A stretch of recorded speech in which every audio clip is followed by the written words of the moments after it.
Chapter 1. The Otherworldly, Chen Zhe. As dawn broke, a resplendent glow adorned the eastern horizon, while wisps of smoke curled gently from the rooftops of the village, and a delicate mist enveloped the air like a gossamer veil. Gradually awakening from his meditation, a fleeting glimmer of soft purple light danced in Chen Zhe's slowly opening eyes. With a deep sigh, he rose from his repose. Name: Chen Zhe. Cultivation method: 9 Scripture Beginner 0-100. Skill: Qi Gathering Technique, Mastered 37100. Reputation points: 79. Legendary status: 0. It has been 2 years, and I have finally mastered the first level of the 9 Scripture. In just 2 days, the day of martial soul awakening will arrive, thankfully. I am on schedule, Chen Zhe mused, a hint of a smile illuminating his youthful countenance as he gazed upon the system panel before him. This is the Douluo Continent, in a quaint little village known as Heishui Village, situated outside the city of Soto in the Bala Kingdom. Chen Zhe, the grandson of the village chief, had just turned 6 and was renowned as a prodigy in the surrounding villages, possessing a natural intelligence beyond his years. In 2 days, when the Spirit Hall resumed its annual awakening of martial souls for children of appropriate age, he would travel to the city to awaken his own martial soul.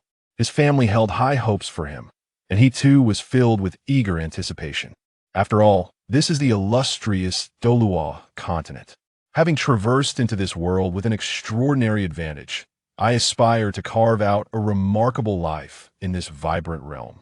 With the first level of the 9 Scripture mastered and all preparations complete, I can only await the outcome of the awakening. I wonder what sort of martial soul I will manifest. Will it be my father's crimson blackwater serpent, or my mother's mystic turtle? Both of Chen Zhe's parents were soul masters. His father, Chun Tao, possessed the crimson blackwater serpent, a mutated martial soul derived from an ordinary blackwater snake, boasting an innate level of 5 soul power. It was neither high nor low, but sufficient for him, a boy from a humble background, to emerge from the mountain village and become a soul master admired by many.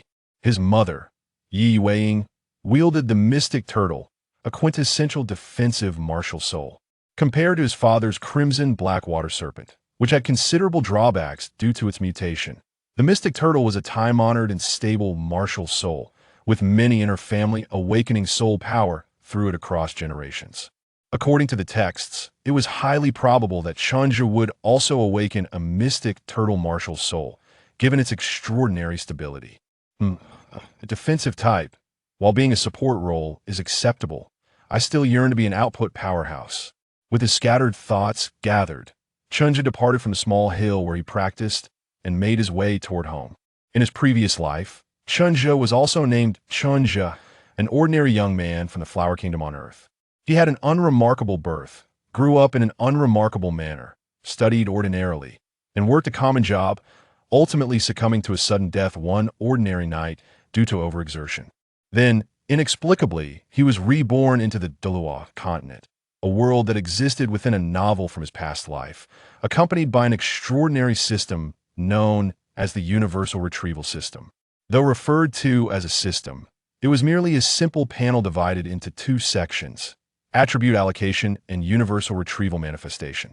Attribute allocation was straightforward. It allowed for the enhancement of existing attributes by consuming the system currency known as reputation points.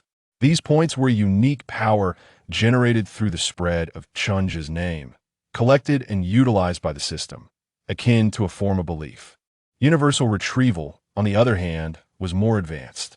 It consumed legendary status, a currency that could only be gathered by the host, Chen Zhe, after causing or participating in significant events that resonated widely and were recognized by others. Its purpose was to connect with a vast multiverse and retrieve knowledge or items from those worlds. However, at present, the manifestation of items was out of reach for Chen Zhe. He was far too weak to bear the demands of such manifestations. After all, the system was contingent upon his existence as the host, and if he was lacking, so too was the system's capability. Additionally, it is worth noting that the attribute allocation section possessed a deduction function, enabling the host to enter a state of enlightenment, allowing for the deduction and evolution of more profound knowledge and skills based on the skills and knowledge he currently possessed.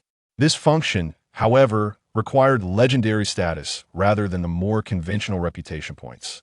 Of course, Chen Zhe was not yet able to utilize this function. Not only did he lack any legendary status, but he had yet to fully comprehend the 9 scripture he had acquired through a single retrieval opportunity granted by the system.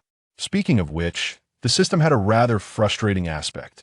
While it provided Chen Zhe with the most basic understanding of the knowledge retrieved, deeper study and mastery depended solely on the host.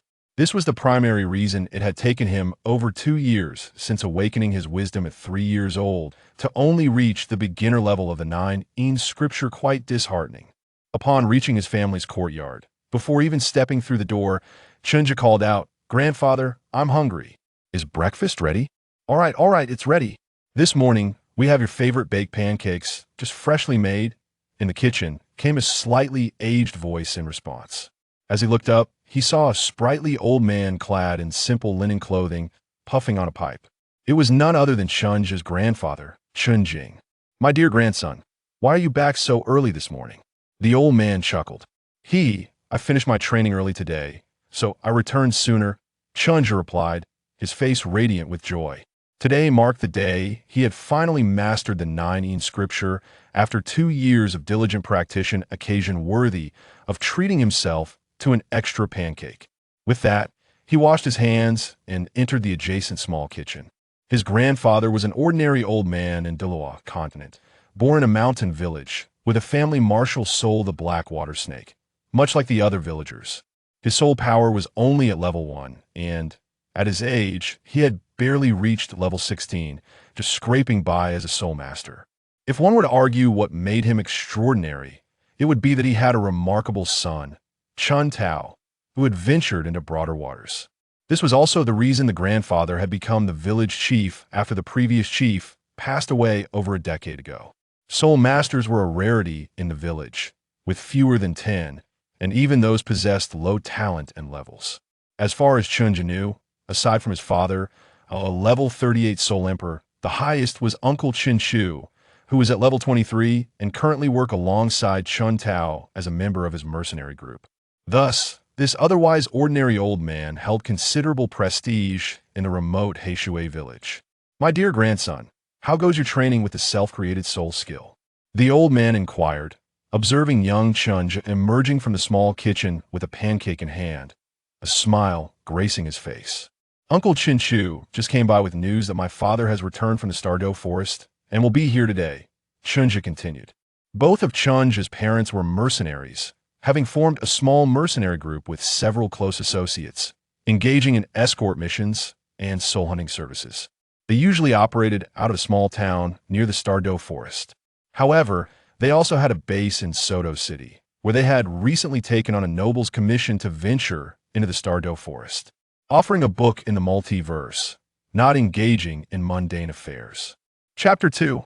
Martial Soul Awakening. "I did it, grandfather. I completed my training just in time for the martial soul awakening," Chen Zhe exclaimed, finding a small stool beside the elder to sit down. "Is my father back? That's great. I shall accompany him back to Soto City today to awaken my martial soul." Gazing at his clever and astute grandson, radiating pride, the old man's smile blossomed like a blooming chrysanthemum. Indeed, my Chun family's prodigy will surely awaken a powerful martial soul this time, destined to become a soul master even mightier than your father." The elder brimmed with confidence. Due to the prior experiments with the system, Chen Zhe had exhibited intelligence far surpassing that of his peers from an early age. The entire village knew that the old village chief's family had not only produced a promising soul emperor in Chen Tao, but that his little grandson was also exceptional, with a sharp wit that suggested he would likely grow into a figure of equal stature to his father. This stirred envy among others. Chen Zhe had thus garnered his first wave of reputation points, elevating the chi-gathering technique he had painstakingly learned to mastery through the system's allocation. This significantly accelerated his comprehension of the fundamental principles of the 9 scripture. "Rest assured, I shall not disappoint you, grandfather. feeling the warm and invigorating sensation coursing through him from mastering the first level of the 9 scripture. Chen Zhe was filled with confidence. After all, based on the depictions in the original Douluo Continent narrative, his current state should grant him innate soul power at least between levels 8 and 9. Even though the martial soul he awakened might not possess the same strength as the protagonist Tangen, he had an extraordinary advantage on his side. Chen Zhe remained steadfast in his confidence regarding his future this time around. He would not lead a mundane existence. 2 days passed in the blink of an eye. Another bright and sunny morning dawned. The rising sun, akin to a fiery red disk, hangs high in the sky, casting its heartwarming rays upon the city of Soto, draping it in a golden cloak and dispelling the lingering chill of the night. Before the grand entrance of the Spirit Hall, a bustling throng of children of appropriate age, accompanied by their parents and elders, gathers in anticipation of awakening their martial spirits. Among them is the Chun family. Sure, how are you feeling? Are you nervous? The speaker is a poised woman clad in a vibrant azure outfit, her skin as fair as cream, and her bright eyes and radiant smile exuding a sense of calm as she gazes at her son. She is Yi Weiing, Chen Zhe's mother, a mere 31 years of age, yet a formidable soul master of the 34th rank. Just a little. I wonder what kind of martial spirit I will awaken. Chen Zhe replies, biting his lip, his hand held by Yi Weiing beginning to perspire slightly. Despite his prior preparations and considerable self-confidence, the moment of truth brings an unavoidable sense of trepidation. It must undoubtedly be my red-scaled black water serpent. This is a powerful martial spirit that has arisen from a legendary beneficial mutation of our esteemed Chun family's lineage. I am counting on Xiao Zhe to carry it forward. Beside them stands a robust man, somewhat rugged in demeanor, Chun Tao. As he speaks, a glimmer of hope shines in his dark complexion, clearly revealing his innermost desires. As their conversation unfolds, they approach the entrance of the hall. At that moment, 2 young men emerge from within the Spirit Hall, one of whom holds a gong.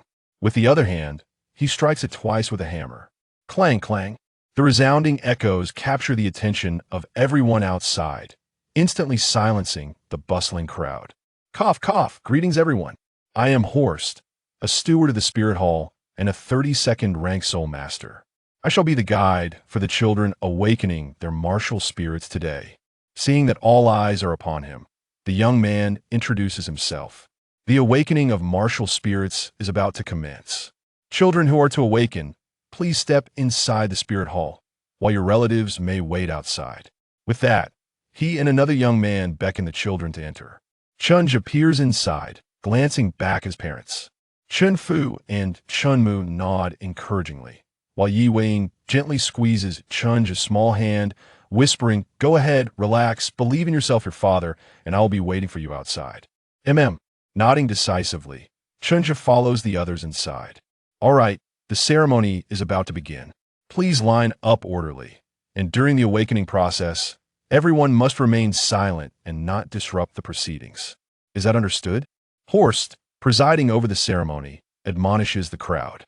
The children nod, with faint murmurs of acknowledgement arising sporadically, revealing their apprehension in the absence of their family's guardianship. Conscientiously lining up with the others, Chen Zhe finds himself towards the back of the line. He glances around, estimating that approximately 60 to 70 children are present, with nearly 50 ahead of him. Unlike other smaller cities where the Spirit Hall travels to the countryside annually to assist in awakening martial spirits, Soto City hosts this event locally. Moreover, in a large city like Soto, the opportunity to awaken one's martial spirit occurs monthly rather than annually, as the demand from the residents is too great to satisfy otherwise. This does not even account for those nearby villages requiring the Spirit Hall's personnel to come to them, nor the noble families who may individually hire someone to assist their children. Thus, this group of children seeking to awaken their martial spirits is relatively modest in number. All right, all preparations are complete. Next, you will step forward in the order of the line. The others will wait for now. With a clap of his hands, Horst refocuses the children's attention. Spirit possession. With a commanding shout, a colossal ethereal figure materializes behind Horst, swiftly merging with him. Its earthy yellow form is muscular and imposing, adorned with brown markings and a distinctive king pattern on its forehead, its eyes wide and fierce. Horst himself undergoes a transformation, his previously average physique now swollen with an awe-inspiring presence. Once again, I introduce myself. I am Horst, the Steel Rock Tiger Martial Spirit, a 32nd rank Soul Master, here to guide you in awakening your martial spirits. His voice resonates deeply, instilling a sense of reverence among the children.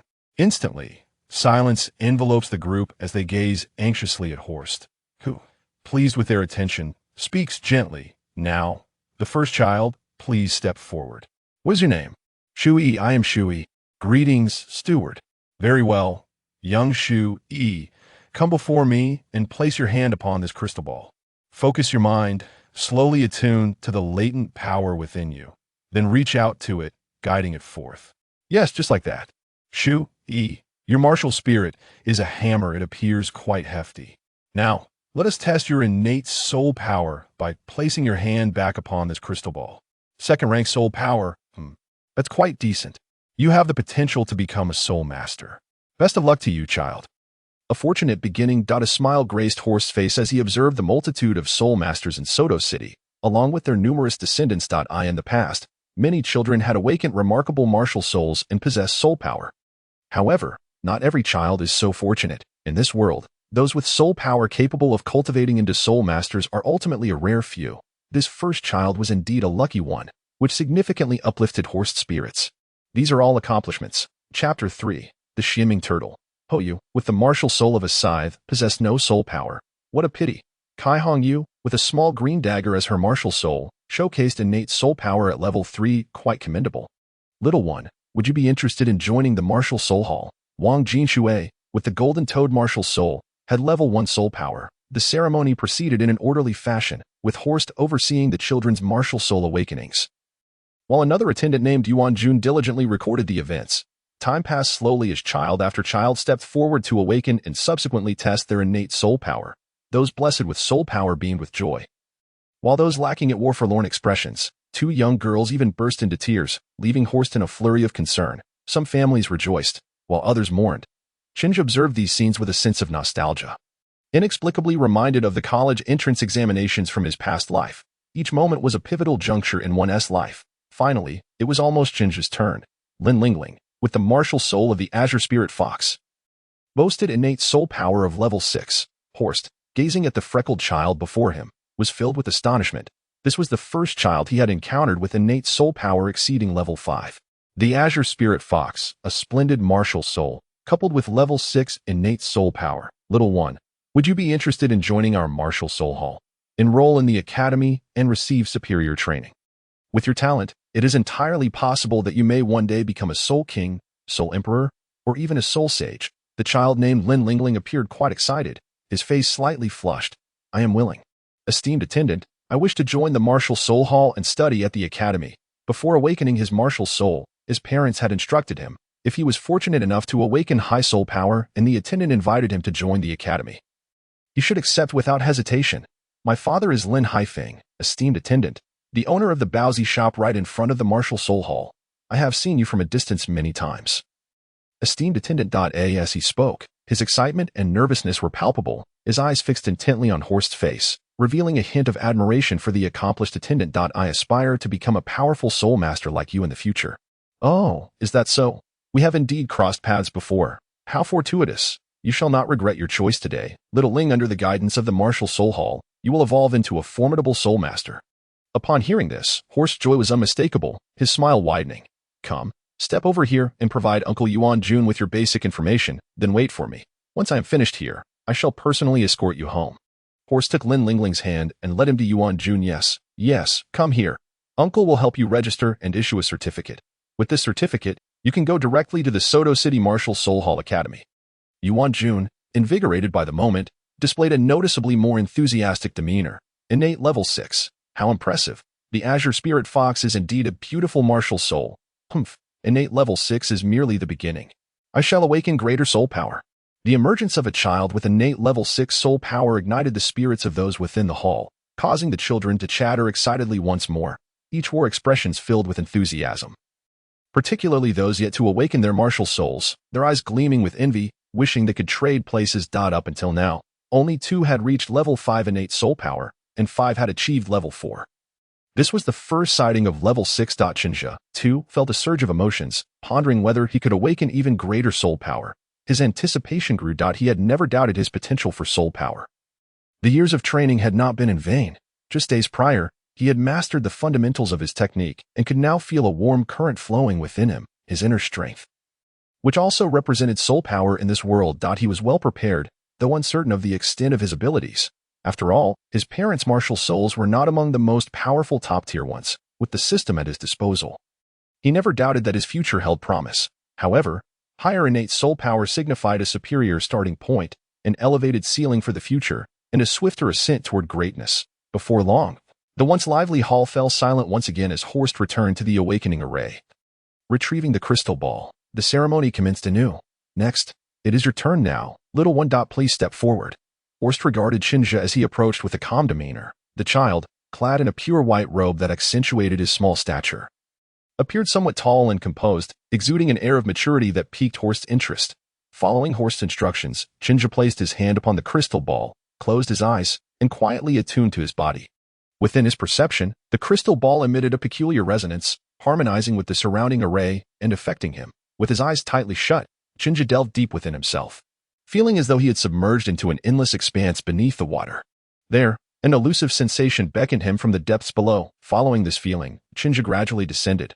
Suddenly, he beheld a turtle. Was it the Xuanming? Yet, the color seemed off. Startled, Chen Zhe opened his eyes to find his hand instinctively raised, where a dark turtle floated gently, its shell adorned with intricate patterns, radiating a warm purple hue that hinted at the 8 trigrams, a sight mesmerizing to behold. A wave of information surged through the connection he shared with his martial soul. Xuanming Turtle. My martial soul is the Xuanming Turtle, Chen Zhe exclaimed. A mutated martial soul, beneficially evolved from his mother's Xuan Turtle martial soul, combined with the Xuanming black water power carried by his father's martial soul. The Crimson Serpent. Xuanming Turtle. What a splendid name. It appears to be a formidable martial soul, Horst remarked, his demeanor charged with excitement. Let us first assess your soul power and see what potential your martial soul holds for you. Sensing the unique energy radiating from the child's martial soul, Horst felt invigorated. Another exceptional martial soul, seemingly even stronger than Lin Yingyong's Azure Spirit Fox with its innate level 6 soul power. It was evident that this child's talent would rival that of Lin Yingyong. Chen Zhe steadied his excitement, nodded, and withdrew the Xuanming Turtle into his consciousness. He then turned to Horst, who held another crystal ball for testing soul power.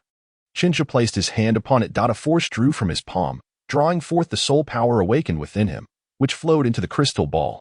The sphere began to radiate brilliance, growing ever brighter. Sensing this pull, Chen Zhe's gaze flickered as he activated the 9 true scripture, deliberately withholding some of his soul power rather than unleashing it entirely. Level 8? Innate level 8 soul power. Horst's astonished cry echoed throughout the hall. Chapter 4. The Choice. Innate level 8 soul power. Radiant light burst forth, filling the entire hall and overwhelming everyone with an indescribable shock. The implications of innate level 8 soul power were clear to all. It heralded the emergence of a genius. As long as this genius did not falter, grew safely, and became stronger, one day, he would undoubtedly rise to become one of the continent's foremost powerhouses. A future soul sage. Perhaps even a soul Douluo. Horst shook his head vigorously, forcing himself to regain composure. Regardless of this genius's future, he was merely a humble attendant of the martial soul hall, and it bore little relevance to him.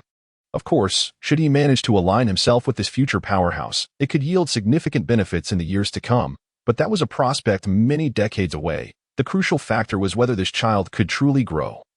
Avoiding any missteps or untimely demise, silence. A sharp command brought the previously raucous hall to a hush. Horst surveyed the assembled crowd, and then exchanged a knowing glance with Yuan Jun, who had also risen. He donned a warm smile. Your name is Chen Zhe, is it not, young one? With an innate soul power of level 8, your talent is indeed remarkable. I wonder if you would be willing to join the Spirit Hall? I can seek the approval of Lord Bishop Xuanwu on your behalf. Lord Bishop Xuanwu is a formidable soul sage, and with his support, you can receive exceptional training at the Spirit Hall Academy in Soto City, paving the way for an illustrious future where you are bound to become a powerful soul master. Chen Zhe, having regained his composure, listened intently to the words of Steward Horst. He did not respond immediately but fell into a contemplative silence. Joining the Spirit Hall had been a consideration even before awakening his martial soul, and he had pondered this option extensively. He already had a plan in mind. If Chen Zhe's innate soul power were not particularly high, joining the Spirit Hall would indeed be a commendable choice. Regardless of the merits of the Spirit Hall, the training offered would be substantial. Becoming a part of the Spirit Hall's academy system would facilitate his growth, whether through the acquisition of knowledge or the tangible resources necessary for his development, and even the procurement of soul rings at higher levels would be far more accessible than striving alone in the outside world. As long as he remained prudent and avoided unnecessary risks, leveraging the vast platform of the Spirit Hall, he could gradually amass prestige and build a solid foundation while navigating through the early stages where the system offered minimal assistance.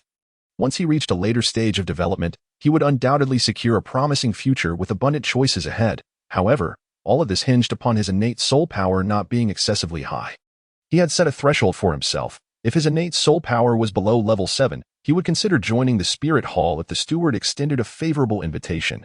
Under such conditions, his goal was to remain cautious, develop steadily, and minimize involvement in the murky affairs of major factions. He was confident he would not attract undue attention from the upper echelons. However, if his innate soul power exceeded level 7, he would likely be a genius capable of advancing to the rank of Soul Sage or even higher. Even within a powerful entity like the Spirit Hall, the number of Soul Sages would be limited. Perhaps only a couple of hundred at best. Once he joined, he would inevitably draw the attention of many, significantly increasing the risk of exposing his unique abilities, making it imperative to tread carefully. Moreover, he was not merely endowed with an innate power of level 8, name, Chen Zhe Martial Soul, Xuanming Turtle, power of Xuanming 03, Level 10 Soul Master Mental Method, 9 Manual, Entry Level, 3100, Skill. Qi Gathering Technique, Proficient, for 1100, observing the system panel before him. Chen Zhe's expression shifted to one of unease under Steward Horst's gaze. Steward, may I take some time to consider? I need to consult with my family first. My father, Chen Tao, is the leader of the Blackwater Mercenary Corps, and I am his only son. He often reminds me to inherit the family business when I grow up. He thought it best to navigate the situation cautiously. As long as he did not outright refuse, he would retain some maneuverability. Horst paused momentarily, having never heard of the Blackwater Mercenary Corps. However, he discerned that this young man's father was also a soul master, likely of considerable rank. Well, perhaps I have been a bit hasty. You may return and discuss it with your father. Should you have any thoughts afterward, feel free to come to the Spirit Hall to find me. I am always here to assist you. Though slightly disappointed, he maintained a smile. Certainly, thank you, Steward Horst. If I need assistance, I will certainly seek you out at the Spirit Hall.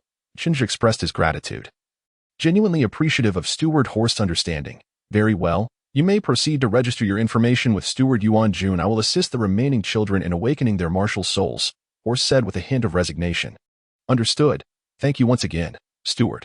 Chen Zhe bowed slightly towards Horst, sincerely grateful for the steward's help in awakening his martial soul. By the time the martial soul awakening ceremony concluded, it was already midday.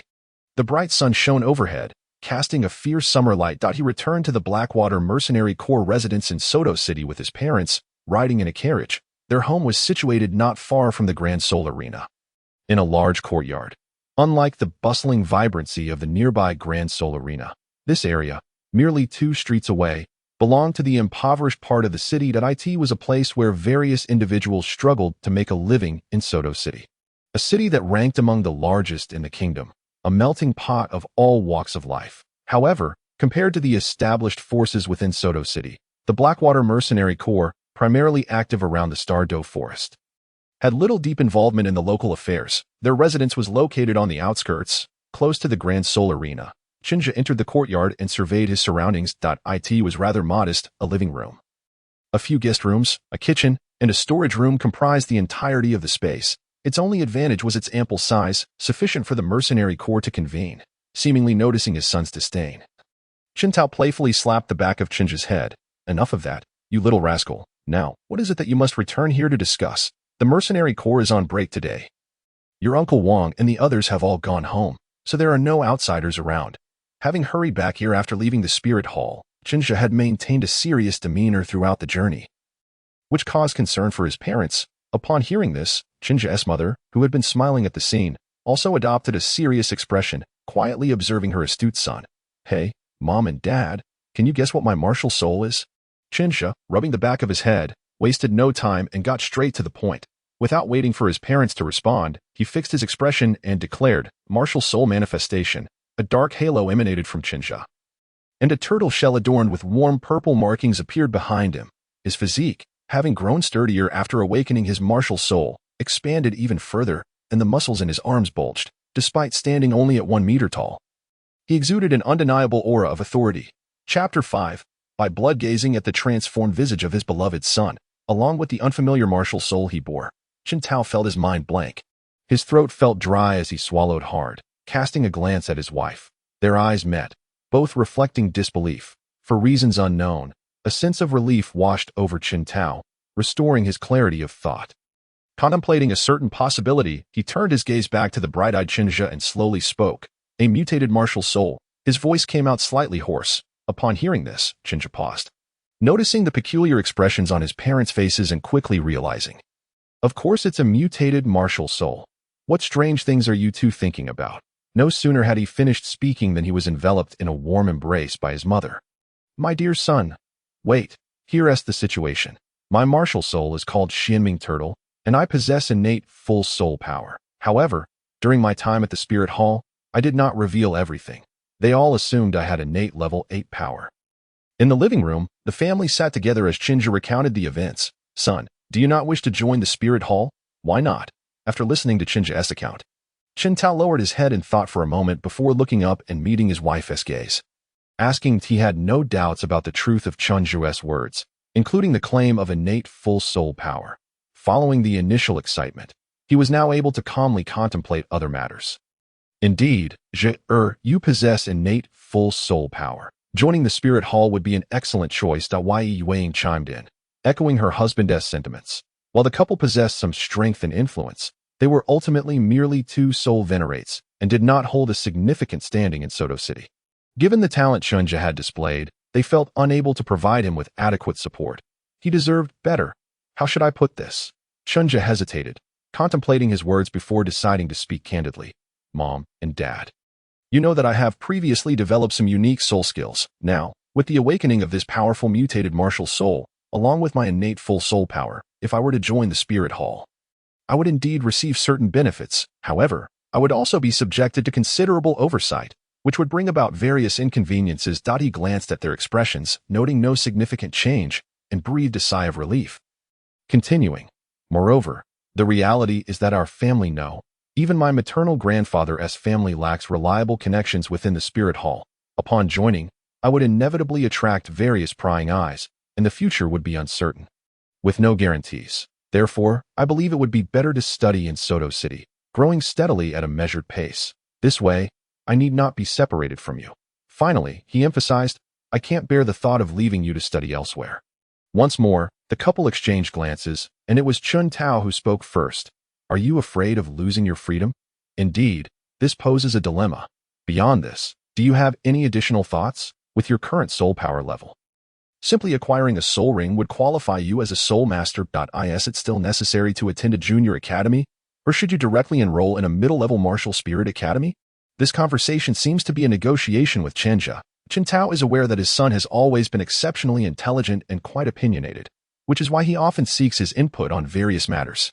Yu Xiaogang also nodded in agreement. If Zhe wishes to directly enter the middle-level Soul Master Academy, you may consult your uncle Yu Xiaogang. He is currently teaching at Xuanwu Academy and can offer you some advice. This Yu Xiaogang is the same character from the original story who was teased by the protagonist group outside the Stardow Forest and subsequently received a thorough beating from Zhao Wujuan. He is 10 years older than his mother, her biological brother, and has met him a few times when accompanying her to visit their grandfather at the Yi family over the past 2 years. So their relationship is amicable. Although the family's inherited martial spirit is the Xian Gui, known for its defensive capabilities, the Yi family wields considerable influence in Soto City, particularly because Chen Zhe's grandfather is a high-level soul king. However, Chen Zhe shook his head in refusal, asserting, steady, mother. We must proceed with caution. If I directly enter the middle-level Soul Master Academy, it would be a blatant exposure. He spoke with utmost seriousness. Previously, I only demonstrated innate 8th-level soul power at the Spirit Hall. How could I then claim to be a Soul Master? he expressed his intention to first attend the Junior Soul Master Academy to accumulate foundational knowledge, stating that he would devise his future plans thereafter. In truth, attending any school at this juncture matters little. For him, having just awakened his martial spirit, the priority is to persist and diligently practice the 9 manual to solidify his fundamentals. With his innate talent coupled with an external advantage, wouldn't he be invincible among peers of the same rank? Observing the hesitant expressions on his parents' faces, Chen Zhe broached another topic. Rather than this, Mom and Dad, you should first help me consider what type of first soul ring would best suit the Xuanming Turtle. Well, since you have made your decision, let us proceed with your thoughts. Chen Tao and his wife pondered carefully, finding no objection, and thus acquiesced to his wishes. At present, the most important thing for them is that Chen Zhe grows up happily and steadily. Setting this matter aside, Chen's mother smiled and asked, "What do you think? What kind of soul ring do you desire?" She moved her chair closer to him, sitting beside him, and enveloped him in her embrace, gently nuzzling his cherubic face. Completely disregarding his protests that "I don't know. How would I know what soul beast suits me? You decide. But it's preferable to be of the water element." Chen Zhe genuinely felt at a loss. For he was only 6 years old. For the past 2 to 3 years, he had been engrossed in studying the 9 manual. Although he had perused a few books, they were primarily preschool materials and texts on martial spirits. And he had not yet become acquainted with many soul beasts. However, based on the events recounted in the original narrative, the most suitable soul beast for him should be an armored water type, preferably a turtle. Let us wait a couple of days. I'll go to the city library to gather some information before making a decision, Chen Tao remarked. There was no rush to reach a conclusion. Especially given the significance of the matter concerning their talented son, it was prudent to be cautious. The issue of soul rings directly impacts Zhu's future and must not be taken lightly. Having previously graduated from a high-level martial spirit academy, he had access to the city's library and could even revisit his alma mater's library. All right, I'm not in a hurry. Let us prepare before setting off. Chen Zhe responded without objections. He wriggled free from his mother's embrace, quickly rising and signaling to his parents. Let us agree on this. Just call me when there's news that I'll return to my training. With that, he hurriedly made his escape, finding his mother's overbearing affection quite daunting, even if she was his mother. Watching Chen Zhe flee in haste, Chen Tao couldn't help but chuckle, feeling relieved. Turning to Yu Xiaogang, he asked, "Wang, what's with that look?" However, he was met with her piercing gaze. "What look? What do you mean?" she retorted, growing increasingly hostile. "What was your expression when Zhu first unleashed his martial spirit?" "No, what does that have to do with anything? I don't understand your point." Are you still trying to argue? Come with me inside. We need to have a serious discussion. This isn't suitable. Zhu is still here.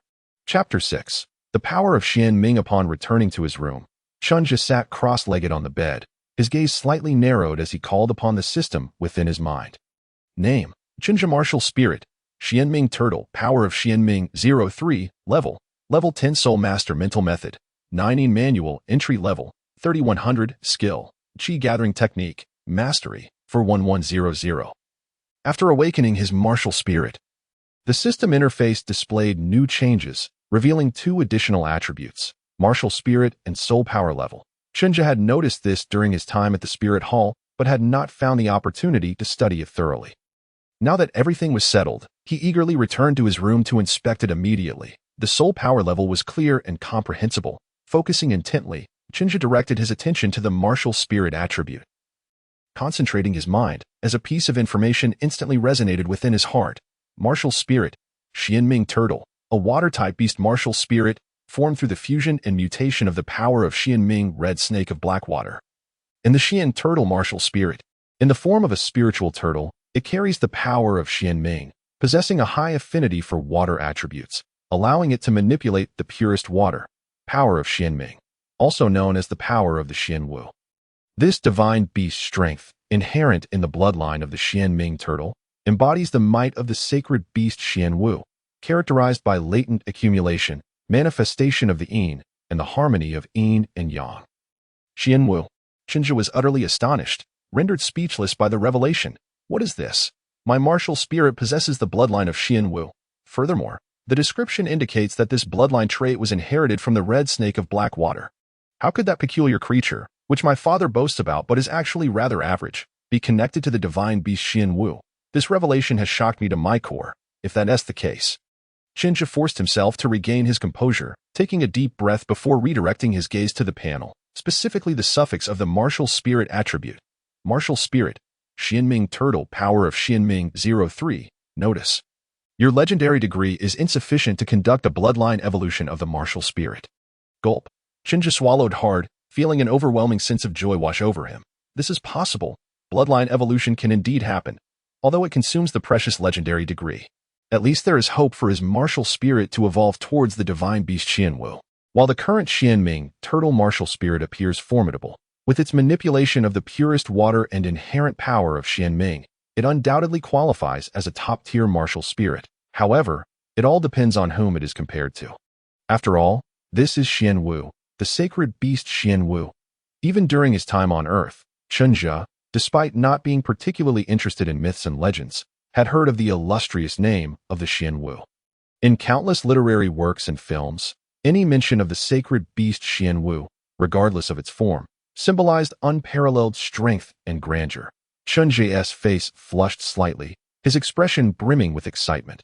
The more he pondered, the more he felt the potential for greatness, envisioning a bright future ahead.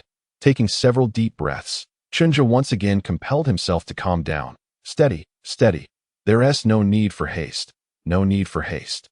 He murmured softly to himself. Be cautious, take it slow. I have plenty of time. I must endure.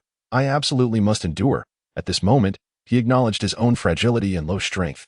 Realizing he could accomplish nothing and dared not take any risks, he mused internally.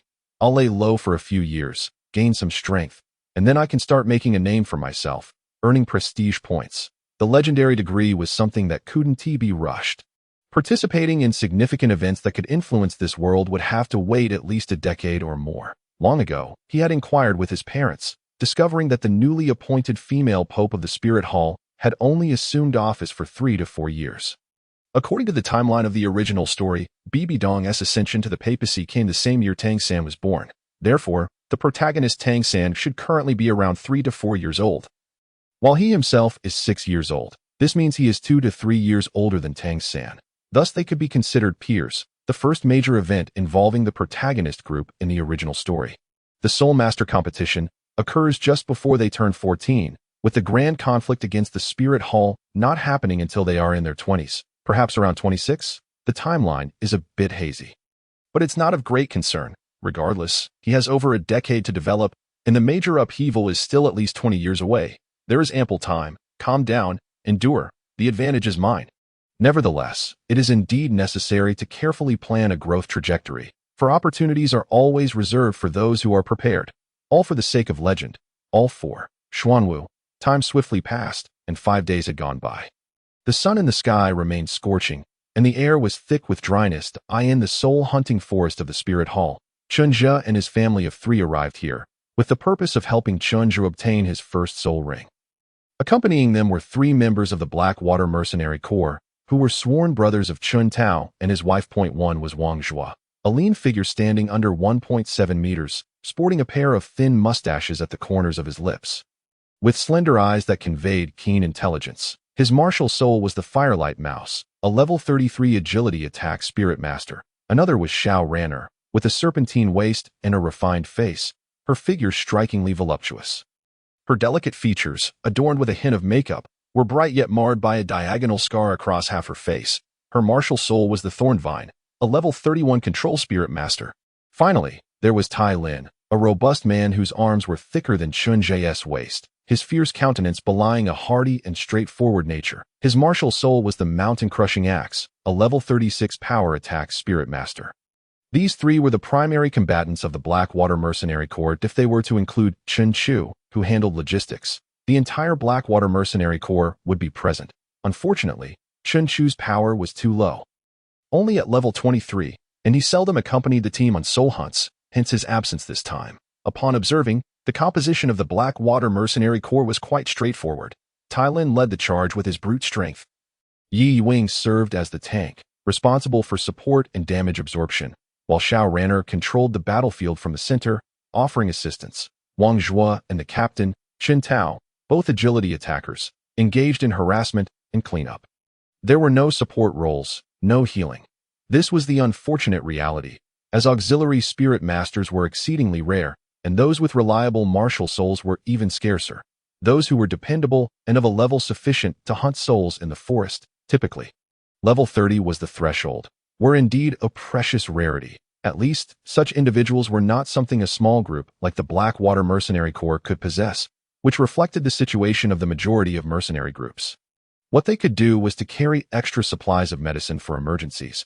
Though this would incur considerable additional expenses, the group exchanged hand signals to verify their identities, and then, under the watchful eyes of the guarding soldiers, they slowly stepped into the soul-hunting forest. With Tai Lin forging ahead, Chen Tao and Wang Zhui observed and supported from the sides, while Yi Wing brought up the rear, and Xiao Ran'er and Chen Zhe advanced together in the center.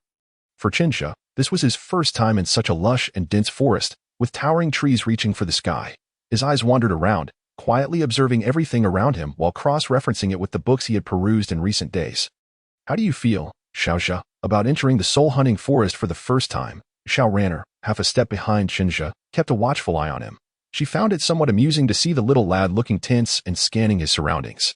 They had only just entered the forest, still on the periphery, and there was no need to be overly anxious. Everyone in the Blackwater Mercenary Corps was quite familiar with the captain's precious son and held great affection for him. After all, who wouldn't he like a clever, sensible child with good innate talent? Previously, when the captain and his wife mentioned they were hunting souls for their son, who had only recently awakened his martial soul, the others were somewhat incredulous. Just a few days after awakening his martial soul, and now he needed a soul ring to advance as a spirit master, a 6-year-old spirit master. They had never even heard of such a thing. Chapter 7. The Soul-Hunting Forest. Not anxious, just a bit curious. This was my first time seeing such a dense forest, after all. Previously, I had only encountered it in books, with various vocabulary and descriptions forming a vague impression in my mind. However, experiencing it firsthand was a completely different sensation that a sea of green unfolded before my eyes.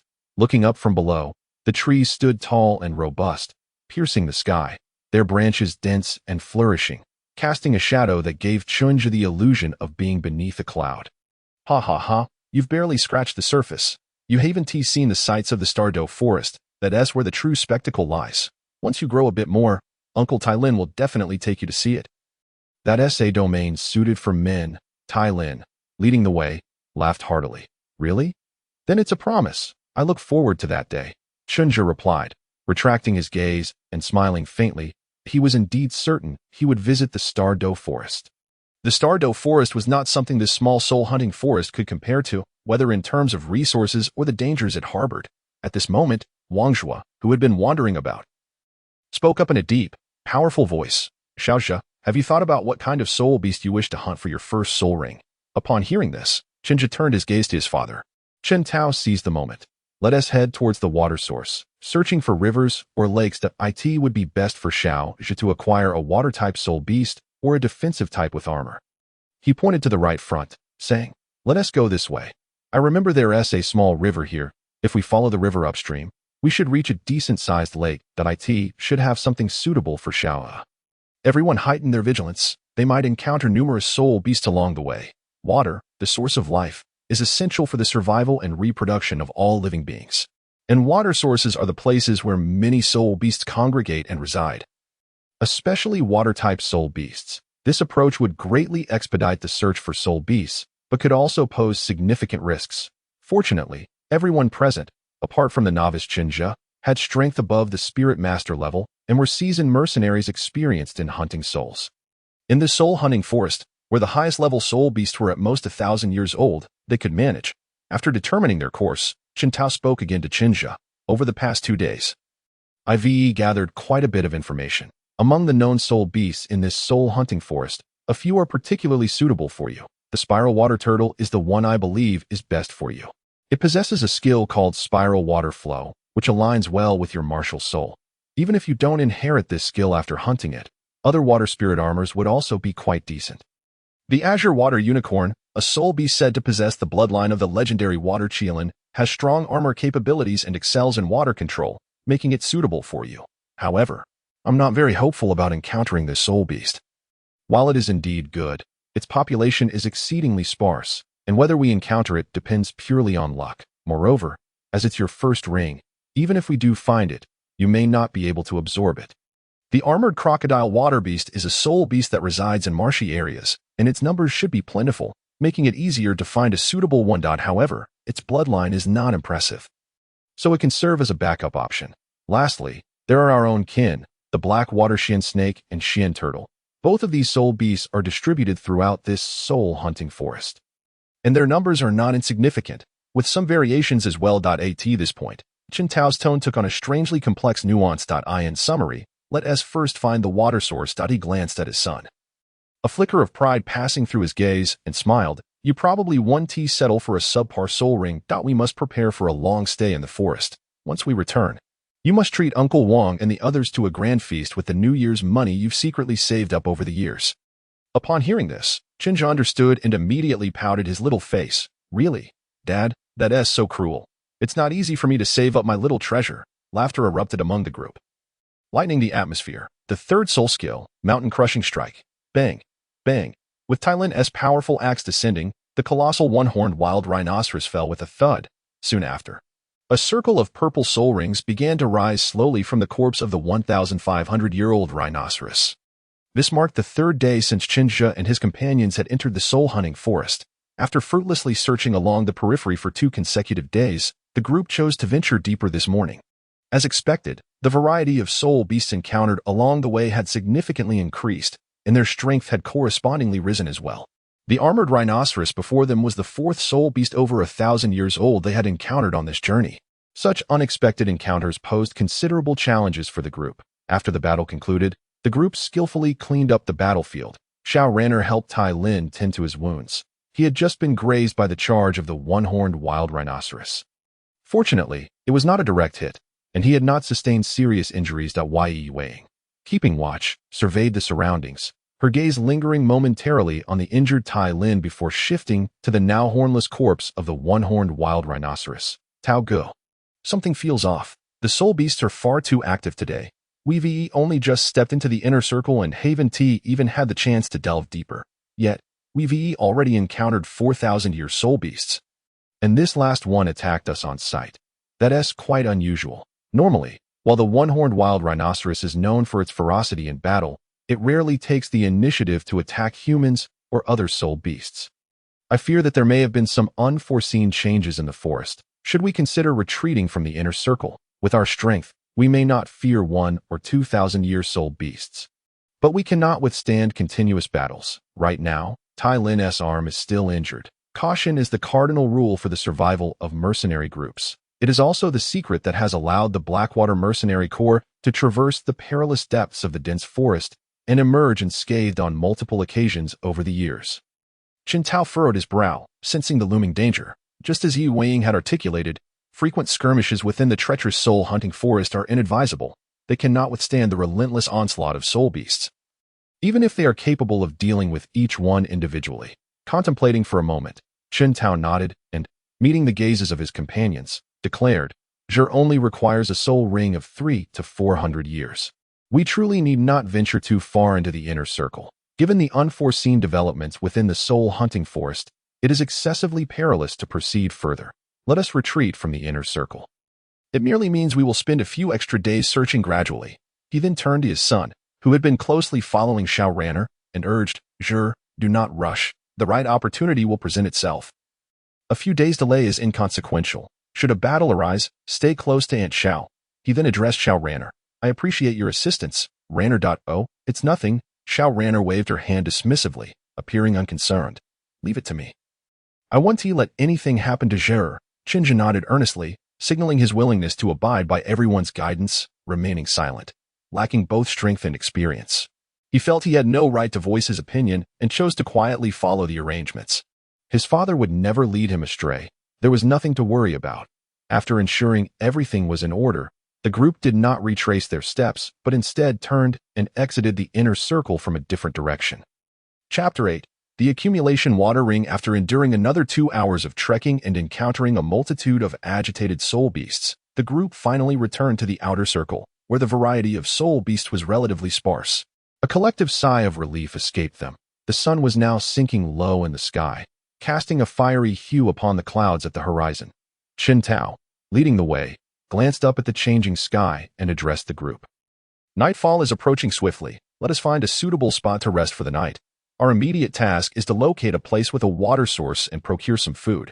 With that, he resumed walking, relying on his experience to determine that there should be a water source in the southwestern direction. The others nodded silently and followed suit, with Tylin injured, particularly in his arm. His combat capability compromised. The responsibility of scouting ahead fell to the most accomplished among them, Chen Tao.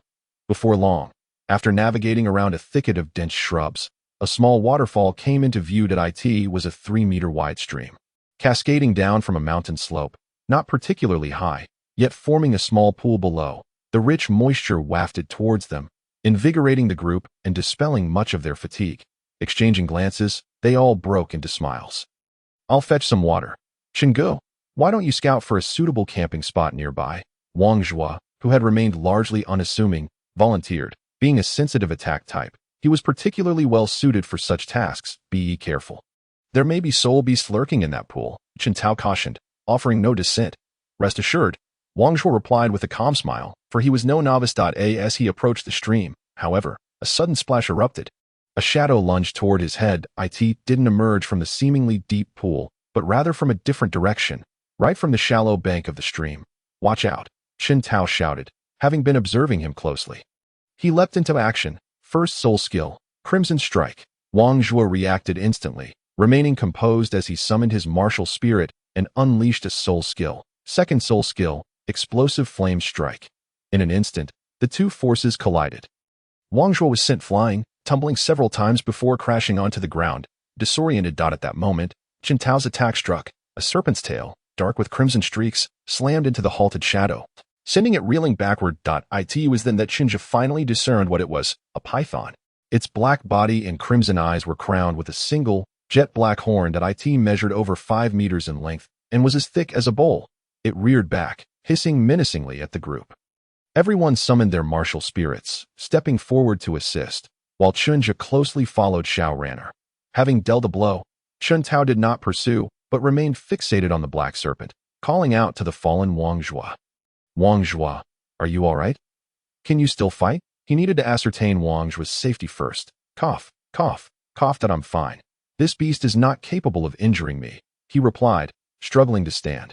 Though still disheveled and drenched, he appeared to be mostly unscathed. This is merely a variant of the Blackwater Xian snake, around 400 years old. Its attack power is not as formidable as I had imagined. I was simply caught off guard. Indeed, he had sustained little injury. His disheveled appearance stemmed from his nature as a sensitive attack type, which made him ill-suited for direct confrontation. Additionally, he had been ambushed, forcing him to react hastily. The tumbles he had taken were merely him dispersing the impact. Now, aside from a tingling in his hands from the collision with the Blackwater Xian snake, he bore no real wounds. It's good to hear that. Chen Tao exhaled in relief, his gaze sharpening as he turned to Chen Zhe and asked, Zhe, what do you think of this snake? Would you like it as your first soul ring? Indeed, it was a 400-year-old Blackwater Xian snake, with a horn on its head, indicative of a bloodline mutation, which was not uncommon among its kind. This family was notoriously prone to mutations, though the specifics varied, much like his own martial spirit. This particular Blackwater Xian snake appeared notably more slender than its counterparts, yet boasted impressive water control abilities. The strike it had just unleashed on Wang Zhua, infused with flowing water, was powerful enough to send a level 33 Soul Master flying over 10 meters. Clearly, the snake possessed exceptional talent. Its age was also well suited for Chen Zhe. Chen Zhe's eyes brightened. Yes, absolutely. This is the one. Having gained some insight from his recent studies, Chen Zhe felt capable of discerning the prowess of soul beasts. All right, then let us get to work. Everyone, Wang Zhua, keep a lookout. The rest of you, join me to subdue this beast. The group surged forward, quickly overpowering their foe. There were no surprises. After all, it was just a soul beast of a century's age. A few soul masters dispatched it with relative ease. Drawing a dagger he had prepared earlier, Chen Zhe approached the severely injured and nearly lifeless Blackwater Xian snake, which Chen Tao had restrained with his soul power. He plunged the blade into its eye, penetrating into its brain, twisting and gouging until the creature lay lifeless. A ring of bright yellow soul rings emerged from the serpent's corpse, gradually solidifying. Without hesitation, Chen Zhe bowed slightly to his uncles and elders present to express his gratitude, before sitting cross-legged on the ground to cultivate the 9 true scripture, absorbing his first soul ring. The others nodded in mutual understanding, sharing smiles as they remained vigilant, awaiting Chen Zhe's completion. Half an hour slipped by in an instant, and Chen Zhe awakened from his meditation, standing up with a bewildered expression. Was it really that simple? If memory served him correctly, according to the theories of Master Yu Xiaogang, the first soul ring's age should be 423 years, while this snake was indeed around 400 years. It was still nearing its limits, yet, absorbing it had posed no challenge. He felt he could easily accommodate an additional 100 or 200 years. Thus, he let out a sigh, feeling somewhat melancholic. He had underestimated himself. 400 years was far from his absorption limit. His physical constitution and martial spirit strength could indeed support a more formidable soul ring. He had acted hastily this time. He would learn from this experience. Even if my external advantages are not strong in the early stages, they are still advantages. I am qualified to challenge my limits. The Nine True Scripture is no less formidable than Tang San's Xin Tian Gong. Perhaps even superior. Nonetheless, this experience wasn't a total loss. It was still acceptable. Chen Zhe closed his eyes once more, focusing on the essence of his first soul ring, which bestowed upon him the soul skill of First Soul Skill, Accumulation Water Ring. With the manifestation of his martial spirit, his body swelled with power, and a radiant yellow soul ring rose from beneath him, bursting forth with brilliance. Water swirled around his imposing figure, flowing gently in a serene manner. In silence, there were no fluctuations of energy. Everything appeared unremarkable. Yet, with his eyes tightly shut, Chen Zhe understood the latent energy concealed beneath this tranquil exterior, gathering strength subtly. Suddenly, he opened his eyes, fixed his gaze on a nearby tree, and charged forward, delivering a powerful punch. The water that encircled him surged forth in unison. Boom. In the astonished gaze of the onlookers, the tree suddenly erupted in a resounding explosion. In an instant, branches and wood shavings were sent flying in all directions. Chapter 9. Enhancement. After delivering a powerful punch, Chen Zhe stood still, quietly savoring the sensation from his recent strike. The swirling debris of wood and leaves cascaded down, accentuating his robust physique, exuding an inexplicable aura of might. Chen Tao and the others stared in disbelief, their eyes sparkling with astonishment. Is this truly the capability of a soul master who has just absorbed their first spirit ring? Surely, there must be a misunderstanding regarding the power of a first-ring soul master. This is certainly not the ordinary damage one would expect from a typical first-ring soul master. While others might be able to break a tree with a single blow, none could shatter a stout and towering tree as Chen Zhe had done. For that punch, Chen Zhe had harnessed the elusive power of Xuanming. It was through the resonance and amplification of the Xuanming power and the energy-storing characteristics inherent to the first spirit ring that this scene came to fruition. By channeling the accumulated strength entirely into his target with one punch, he caused an internal explosion, utterly obliterating it. With a deep breath, Chen Zhe exhaled, his opened eyes gleaming with excitement. Dad, Mom, and everyone. I have made my decision. I shall become a formidable assault-type soul master. I shall be the one to deliver the damage. With a grand gesture, Chen Zhe's tone was filled with unbridled ambition. My money. My precious money. After concluding the celebration feast and bidding farewell to the mercenary group, Chen Zhe returned to his room. Flopping onto the bed, he felt a hollow emptiness. Devoid of any zeal for life. He had awakened his innate wisdom at nearly 4 years old, and now, just over 2 years later, he had celebrated 2 new years, receiving red envelopes on both occasions. Yet now, it was all gone. Not a single coin remained. In fact, he owed his mother 3 gold soul coins. Although, at his age, the absence of money seemed trivial. As a former adult, he was all too familiar with the sting of being broke. The pain was excruciating. No, he could not remain idle. He must transform his sorrow into motivation, doubling his efforts and trainings, striving to grow stronger swiftly and, consequently, earn money. How could a boy with dreams be devoid of even a little gold, that trivial embellishment? With a sudden burst of energy, Chen Zhe sprang up, sitting upright. Calming himself, he resumed a meditative posture, reflecting on past events. He had successfully combined his first soul skill with the Xuanming power. The key to achieving this lay in the shared characteristic of energy accumulation present in both. No, it must be more than that. It could be said that my ability to acquire the energy-storing water ring as my first soul skill was precisely due to the innate talent for energy accumulation inherited from the black water Xian snake.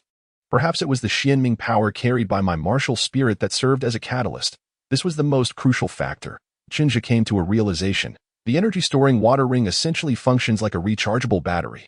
During normal times, it stores the energy generated by my own actions or the attacks of my enemies, preserving it within that circulating stream of water, which interlinks and cycles in an astonishingly unique manner. Free from the concern of energy leakage, when needed, I can actively guide or disrupt this delicate cycle to unleash a tremendous destructive force. This mode of absorption and utilization also provides me with a buffer-like protective effect. However, it is vital to note that the water ring has its limits. What will happen if external forces exceed this storage capacity? Will it merely shatter, or could it possibly rebound upon myself? This is of utmost importance and must be thoroughly tested later. Moreover, what should I do if I encounter an ice-based attack while summoning the water ring? Will I be frozen in place? Am I inadvertently giving my opponent an advantage? Chen Zhe's thoughts began to scatter, considering many possibilities. Ultimately, he concluded, first, the issue of the water ring's energy capacity. Second, the potential for internal sabotage. This is crucial. Otherwise, he would be destined to fall prey to ice-type soul masters. Chen Zhe had already formed a plan regarding the first point, the 9 manual. Perhaps I could leverage the principles of the 9 manual to transition the energy storing ring from an external to an internal circulation. Or perhaps I could adopt a dual approach, utilizing internal energy to connect both circles in a synchronized cycle. Regarding this matter, the shell from my martial spirit could play a significant role. This hypothesis is worth exploring. However, my proficiency in the 9 manual is still too low. I wonder if it can bear such a responsibility. Chen Zhe felt a wave of anxiety wash over him, contemplating the persistent issue of his insufficient level. With that thought, Chen Zhe summoned the system panel. Name, Chen Zhe Martial Spirit, Xuanming Turtle, Xuanming Power, 03, Level, 12th Level Soul Master Mental Method, 9 Manual, Beginner, 5100, Skills. Qi Gathering Technique, Proficient, 44,100. Energy Storing Water Ring, Proficient, 0500, Reputation, 153 Legendary Degree, 0 Gazing at the single-digit proficiency level attached to his mental method, Chen Zhe felt a pang of frustration. In truth, after successfully entering the realm of the 9 manual, his cultivation had been advancing rapidly. Previously, he would have taken 10 days or more to make even a slight improvement in his skills. Alas, he was too impatient. Since awakening his martial spirit, despite numerous self-reminders, he had become far more anxious than before. With a sigh, Chen Zhe finally recognized the problem with his mindset. A top-tier martial spirit. An innate soul power talent. A bright path toward evolving into the mythical beast Xuanwu. All of these factors had undeniably fueled his inner pride, rendering him somewhat restless. Taking a deep breath to calm his emotions, he lowered his gaze to the skills section, now including the newly acquired first soul skill, which had been anticipated. However, the subsequent details left him somewhat unsettled. Initial proficiency level. Is this truly a soul skill? Upon reflection, it made sense. Acquiring it meant he could utilize it seamlessly, justifying the initial proficiency level. Moreover, he could enhance it. While 500 points seemed substantial, it was not unbearable. Additionally, this might significantly aid in the development of the skill's characteristics. At the very least, mastering it more adeptly would undoubtedly increase his success rate. If my proposed plan comes to fruition, then, a revelation struck Chen Zhe. 153. What is happening? How did my reputation increase so dramatically? Chen Zhe strained to recall his recent actions. Was it during the awakening of my martial spirit? Is this the delayed effect? Unlikely. The system did not provide any indication of the source of reputation points, leaving Chen Zhe perplexed. He was aware that reputation acquisition takes time to propagate, but nearly 8 days had passed since, and the points had only just been credited. Ridiculous. After contemplating for some time without clarity, he reluctantly decided to set it aside. Regardless, having reputation points is better than having none. Furthermore, this could prove to be a timely boon. Chen Zhe's eyes shifted back to the mental method. Upgrade. Do you wish to elevate the 9 manual to proficient level? Without hesitation, Chen Zhe responded affirmatively. Yes, reputation -95 in the moment of successful enhancement. The mental method activated automatically, and countless pieces of information cascaded before Chen Zhe's eyes, allowing him to absorb various knowledge seamlessly. Many previously perplexing aspects of the 9 manual suddenly became clear and comprehensible. Enhancement successful. Chapter 10. Martial Spirit Academy. Sitting cross-legged upon his bed, Chen Zhe directed his heart toward the heavens, focusing on his dantian. Within him, the soul power surged like wild stallions, rising from the energy sea of his dantian, ascending through the governing vessel, and descending through the conception vessel, returning to the dantian, coalescing in the energy sea. Thus, the cycle continued. A night passed in this manner, and when Chen Zhe awoke once more, daylight had already broken. Slowly opening his eyes, he exhaled a long breath, releasing a lengthy stream of air. After a night of tranquil meditation, Chen Zhe felt no hint of fatigue. Rather, he sensed a fullness of soul power within him, his entire being brimming with vitality. As if he were weightless and ethereal. He understood this sensation was an illusion. The first layer of the 9 manual had surged from mere entry to great mastery. Although his soul power had not significantly increased, its density was incomparably stronger than before. More importantly, throughout the night, Chen Zhe had opened numerous minor meridians, which typically required painstaking effort to clear. This undoubtedly accelerated his training speed significantly. Chen Zhe felt the richness of his soul power. Given his current level of soul power, he could now commence practicing the accompanying martial arts of the 9 manual. The 9 manual is divided into 2 parts. The first half predominantly elaborates on the philosophies of cultivation and internal martial arts principles, which can be regarded as the way. The second half encompasses various supplementary martial arts techniques and practical medical concepts. Representing the art, among the most renowned techniques is the illustrious 9 White Bone Claw, also known as the Crushing Divine Claw, which, when mastered, can shatter anything in its path, coupled with the manual's inherent soft internal force.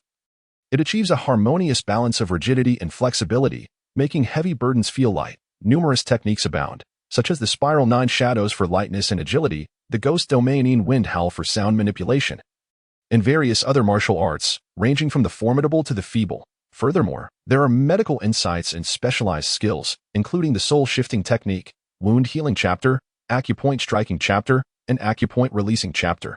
Among others, however, Chen Zhe does not intend to learn them all. Mastery is more valuable than mere quantity, as one cannot chew more than one can swallow. Techniques like the White Python Whip method are simply not suited to him, and the training requirements for the Ghost Domain Wind Howl are too great for his current capabilities. After a period of silent contemplation, Chen Zhe has devised a plan. The Crushing Divine Claw is quite fitting for him, requiring no weapons and allowing for close combat output, coupled with a set of lightness techniques. He intends to master the most powerful Spiral 9 Shadows, which will enable him to manifest 9 true yet illusory shadow clones upon reaching perfection. Strong and handsome, after freshening up, Chen Zhe enters the living room, only to find his parents engaged in conversation with a visitor. Approaching, he recognizes the man, in his 40s, not particularly tall, clad in a fitted azure robe, with well-defined features and a pair of small mustaches that exude an air of cunning. Yu Xiaogang, Chen Zhe's uncle in this life. As soon as he draws near, the 3 notice him, and Yu Xiaogang greets him with a smile. Xiaoxia, come here, your uncle was just speaking of you. His smile is warm, and his tone is friendly. I heard you've awakened your martial soul, and it's a variant martial soul. Show it to your uncle. He speaks to Chen Zhe without any hint of reservation. Chen Zhe glances at Yu Xiaogang, and then at his parents, who appear at ease. He finds a chair and sits down, revealing his right hand to summon his martial soul, a miniature Xuanming Turtle appearing in his palm. This is my martial soul. The Xuanming Turtle. Without any soul rings, he can already control whether his soul ring manifests externally. Yu Xiao's inquiry about the martial soul makes it clear that he has come for this purpose.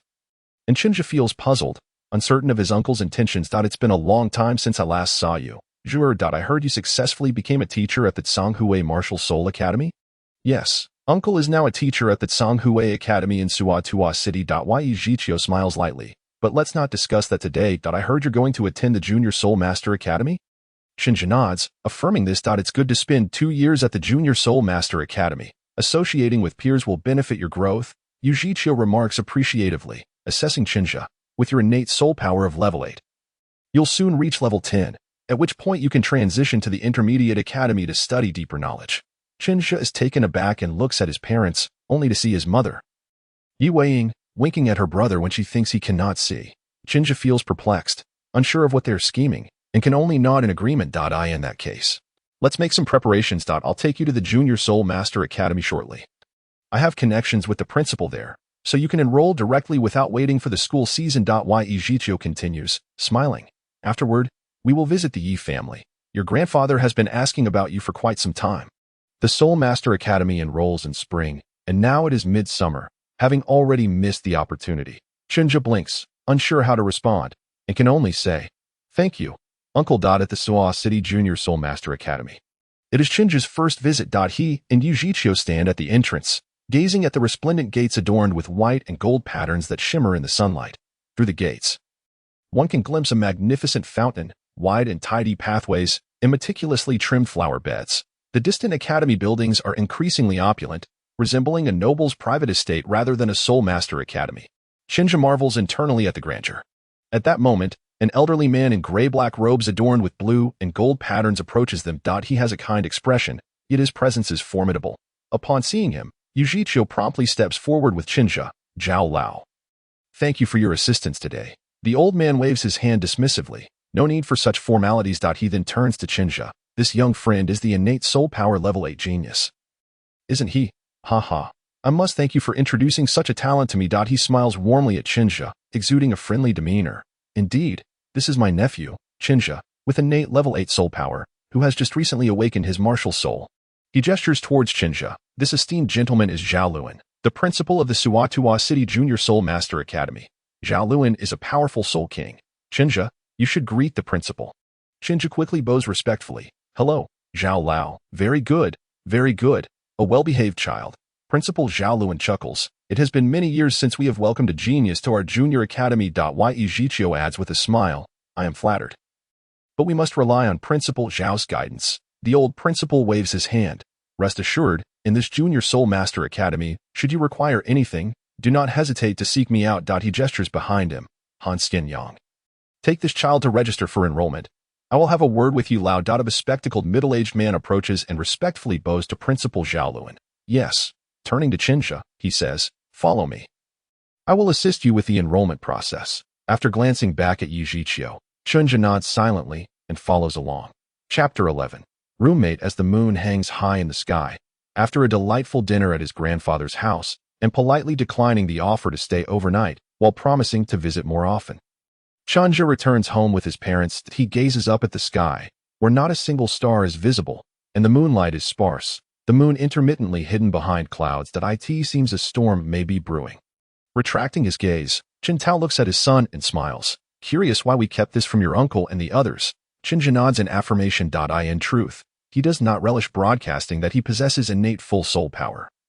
Rather, he prefers that as few people as possible are aware of this fact. As he often thinks, he is still quite vulnerable in this treacherous world, lacking the ability to protect himself from potential prying eyes.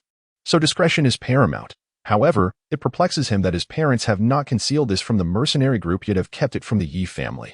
Upon returning to the living room, he sits at the head of the table. Observing his son, he smirks.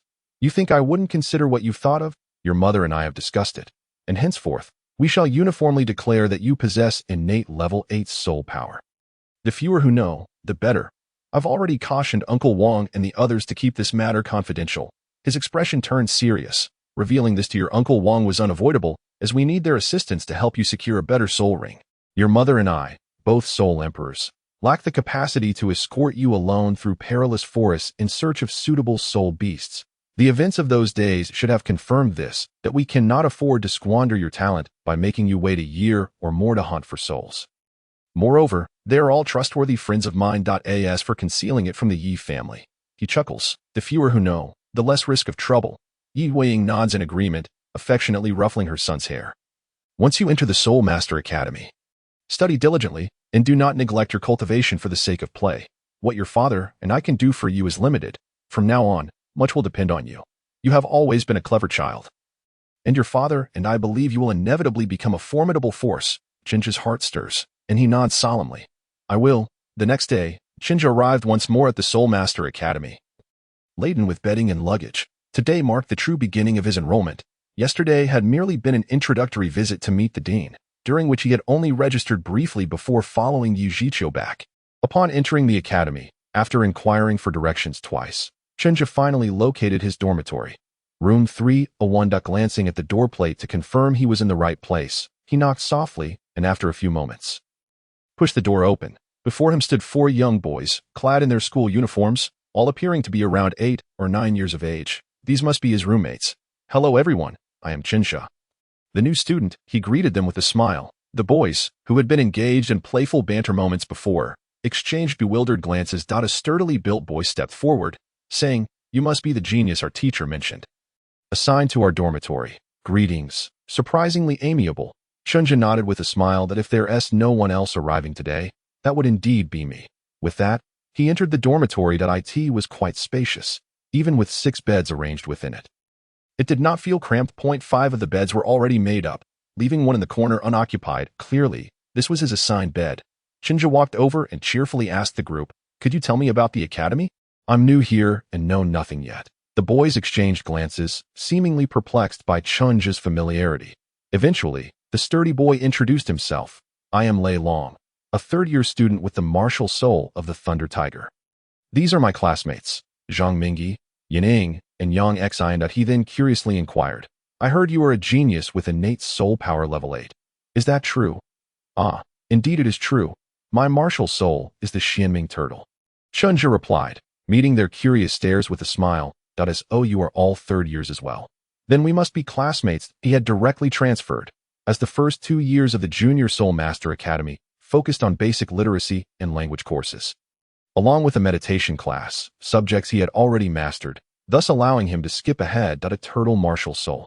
So you must be a defensive soul master, noted Yang Xian, a shorter boy with dark skin, who promptly introduced himself as well, stating, I am Yang Xian, and my martial soul is the Iron Spear. No, I am an assault type. I do not prefer being a support, Chen Zhe corrected, and the group engaged in light-hearted conversation for a while, gaining a preliminary understanding of one another. Yinyong, whose martial soul was the Wind Shadow Leopard, spoke mysteriously to Chen Zhe. You may not be aware of the Academy's rules, but each dormitory must have a dorm leader, typically chosen by the residents through various methods. In our dormitory, the leader is elected through a battle, essentially determining the boss. He spoke with utmost seriousness, adding, currently, our dorm leader, Lin Yinyong, is out training. When he returns, you will have to face him in a match. However, do not worry. He won't go easy on you, but he won't be overly harsh either. It's merely to showcase his strength and for everyone to meet. You cannot refuse with that. He chuckled mischievously. Chen Zhe was somewhat speechless, not expecting to encounter such a scenario. Was this the customary practice in all Soul Master Academies?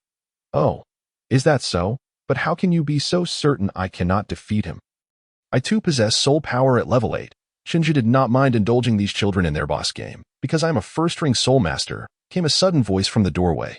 Chen Zhe turned to see a boy dressed in the same uniform, with fiery red hair and a tall, slender figure that appeared to be around 8 or 9 years old, yet was at least 1.60 meters tall. The boy, Lin Yinyong, wore a dispassionate expression and cut straight to the point. You wish to know when we can battle? If you win, you may take on the role of dorm leader. There are no cowardly retreats. That is the rule of the dorm. Chen Zhe stood. Joking, any time works for me, but you're not planning to take this opportunity to beat me up, are you? I have just arrived, so do be gentle. He had quickly surmised that luck was on his side. None of his dorm mates seemed to be aggressive or domineering. All appeared quite easy to get along with, which delighted him. Lin Yinyong smiled faintly. Rest assured, this is merely a means to gauge your strength.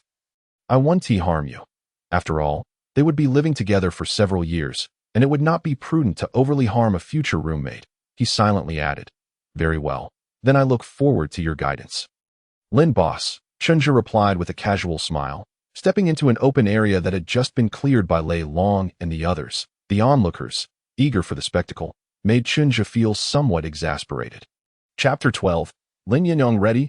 Let us begin, Lin Yinyong said as he summoned his martial soul, producing a blade over a meter long, matching the color of his hair. The blade had a graceful curve, appearing extraordinarily sharp, with fine golden scales etched along the back and broad body. The fiery red blade in Lin Yinyong's hand complemented his hair, exuding an aura of formidable intensity, surrounded by a faint yellow soul ring that pulsated rhythmically. His expression turned solemn as he declared, I am Lin Yinyong, with a weapon martial soul, the fire scale blade, a level 14 assault-type soul master. After stating this, he remained still, awaiting Chen Zhe's summons. Without hesitation, Chen Zhe replied, martial soul manifestation. The Xuanming Turtle appeared behind him, enveloping him, as his muscles began to expand. Martial soul Xuanming Turtle, soul power, level 8, that he announced, not waiting for Lin Yinyong to respond, and called out, I am coming. Compressing his soul power to level 8, he charged forward using the not-so-refined Spiral 9 Shadows technique. Lin Yinyong did not display any contempt. Rather, his face was serious. He observed Chen Zhe's advance, swinging his blade with precision. Without employing his soul skills or exerting his full strength, he still demonstrated considerable might. Chen Zhe advanced, but refrained from attacking, patiently waiting for Lin Yinyong to make his move, which suited him perfectly. He did not hold back, his steps nimble as he feinted, swiftly maneuvering to Lin Yinyong's side and throwing a punch at his ribs. Lin Yinyong was taken aback. He had never encountered such a situation before. He hastily withdrew his blade to block while retreating. Thud! Chen Zhe's fist struck the fire scale blade with force, both of them staggering back a step, creating distance between them. After the initial clash, Chen Zhe felt more assured, a smile spreading across his face. Let us go again. He surged forward once more. Lin Yinyong was somewhat astonished, feeling the power transmitted through the fire scale blade, his demeanor growing more serious. He had underestimated this new roommate. This time, Lin Yinyong chose not to initiate an attack. Instead, he focused intently on Chen Zhe, preparing to counterattack. Chen Zhe, unfazed, silently accelerated his soul power. Bang! Bang! Bang! The dull sound of their collisions echoed, their figures dancing through the air as they exchanged blows over 10 times in mere moments. Lin Yinyong had no intention of using his soul skills. He deemed that too unfair. Nevertheless, he fully unleashed his soul power. Growing increasingly exhilarated with each exchange, it was a refreshing experience he had not felt in quite some time. A genius with innate soul power at level 8. He had been enrolled for over 2 years. Now at level 14, making him the undisputed top student in the academy among students. He trained diligently, with his grandfather even hiring a soul master to privately coach him, leading to his impressive martial skills at such a young age. Other peers crumbled before him, leaving him longing for a true challenge. Now, he felt a surge of excitement. Lei Long and the others were left speechless, while Yanning swallowed hard and nudged Lei Long's shoulder, exclaiming, Long Gu, what is happening? Isn't this a newcomer? Zhang Mingyi, equally bewildered, chimed in, pinch me, tell me this isn't real. How can someone be so extraordinary, even if Lin boss isn't using soul skills? He is still a soul master with level 14 soul power. A few individuals exchanged glances, their astonishment palpable, as they silently resolved never to offend the newly arrived little monster again. Amidst the turmoil of battle, Lin Yinyong was beginning to feel slightly breathless. He resolved to cease his lingering engagement and sought a swift conclusion. Seizing an opportunity, he lunged forward, his long knife aimed directly at Chen Zhe's chest, only for Chen Zhe to evade with a crouch. Just as Lin intended to change his approach with a downward strike, he was interrupted by a sweeping kick that nearly destabilized him, almost allowing Chen Zhe to deliver a forceful kick to his chest. Fortunately, he managed to retract his knife in time, using the blade to absorb the impact, taking 3 rapid steps back.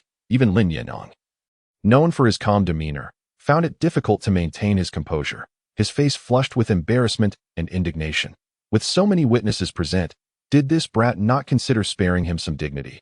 How could he maintain his status as the leader under such circumstances? Just as he was about to unleash his soul skill to conclude the confrontation, the door behind him suddenly swung open. A middle-aged teacher clad in a scholarly robe barged in, exclaiming, What on earth is going on? Are you demolishing the place with all this racket? Upon noticing the tense standoff between the two, his ire intensified. Fighting in the dormitory? What could possibly provoke you two rascals to engage in such behavior? He pointed a finger at Lin Yinyong. Lin Yinyong, were you just contemplating using a soul skill? Both Lin and Chun stood frozen, rendered speechless. Fortunately, others were present. Lei Long quickly stepped forward, wearing a conciliatory smile.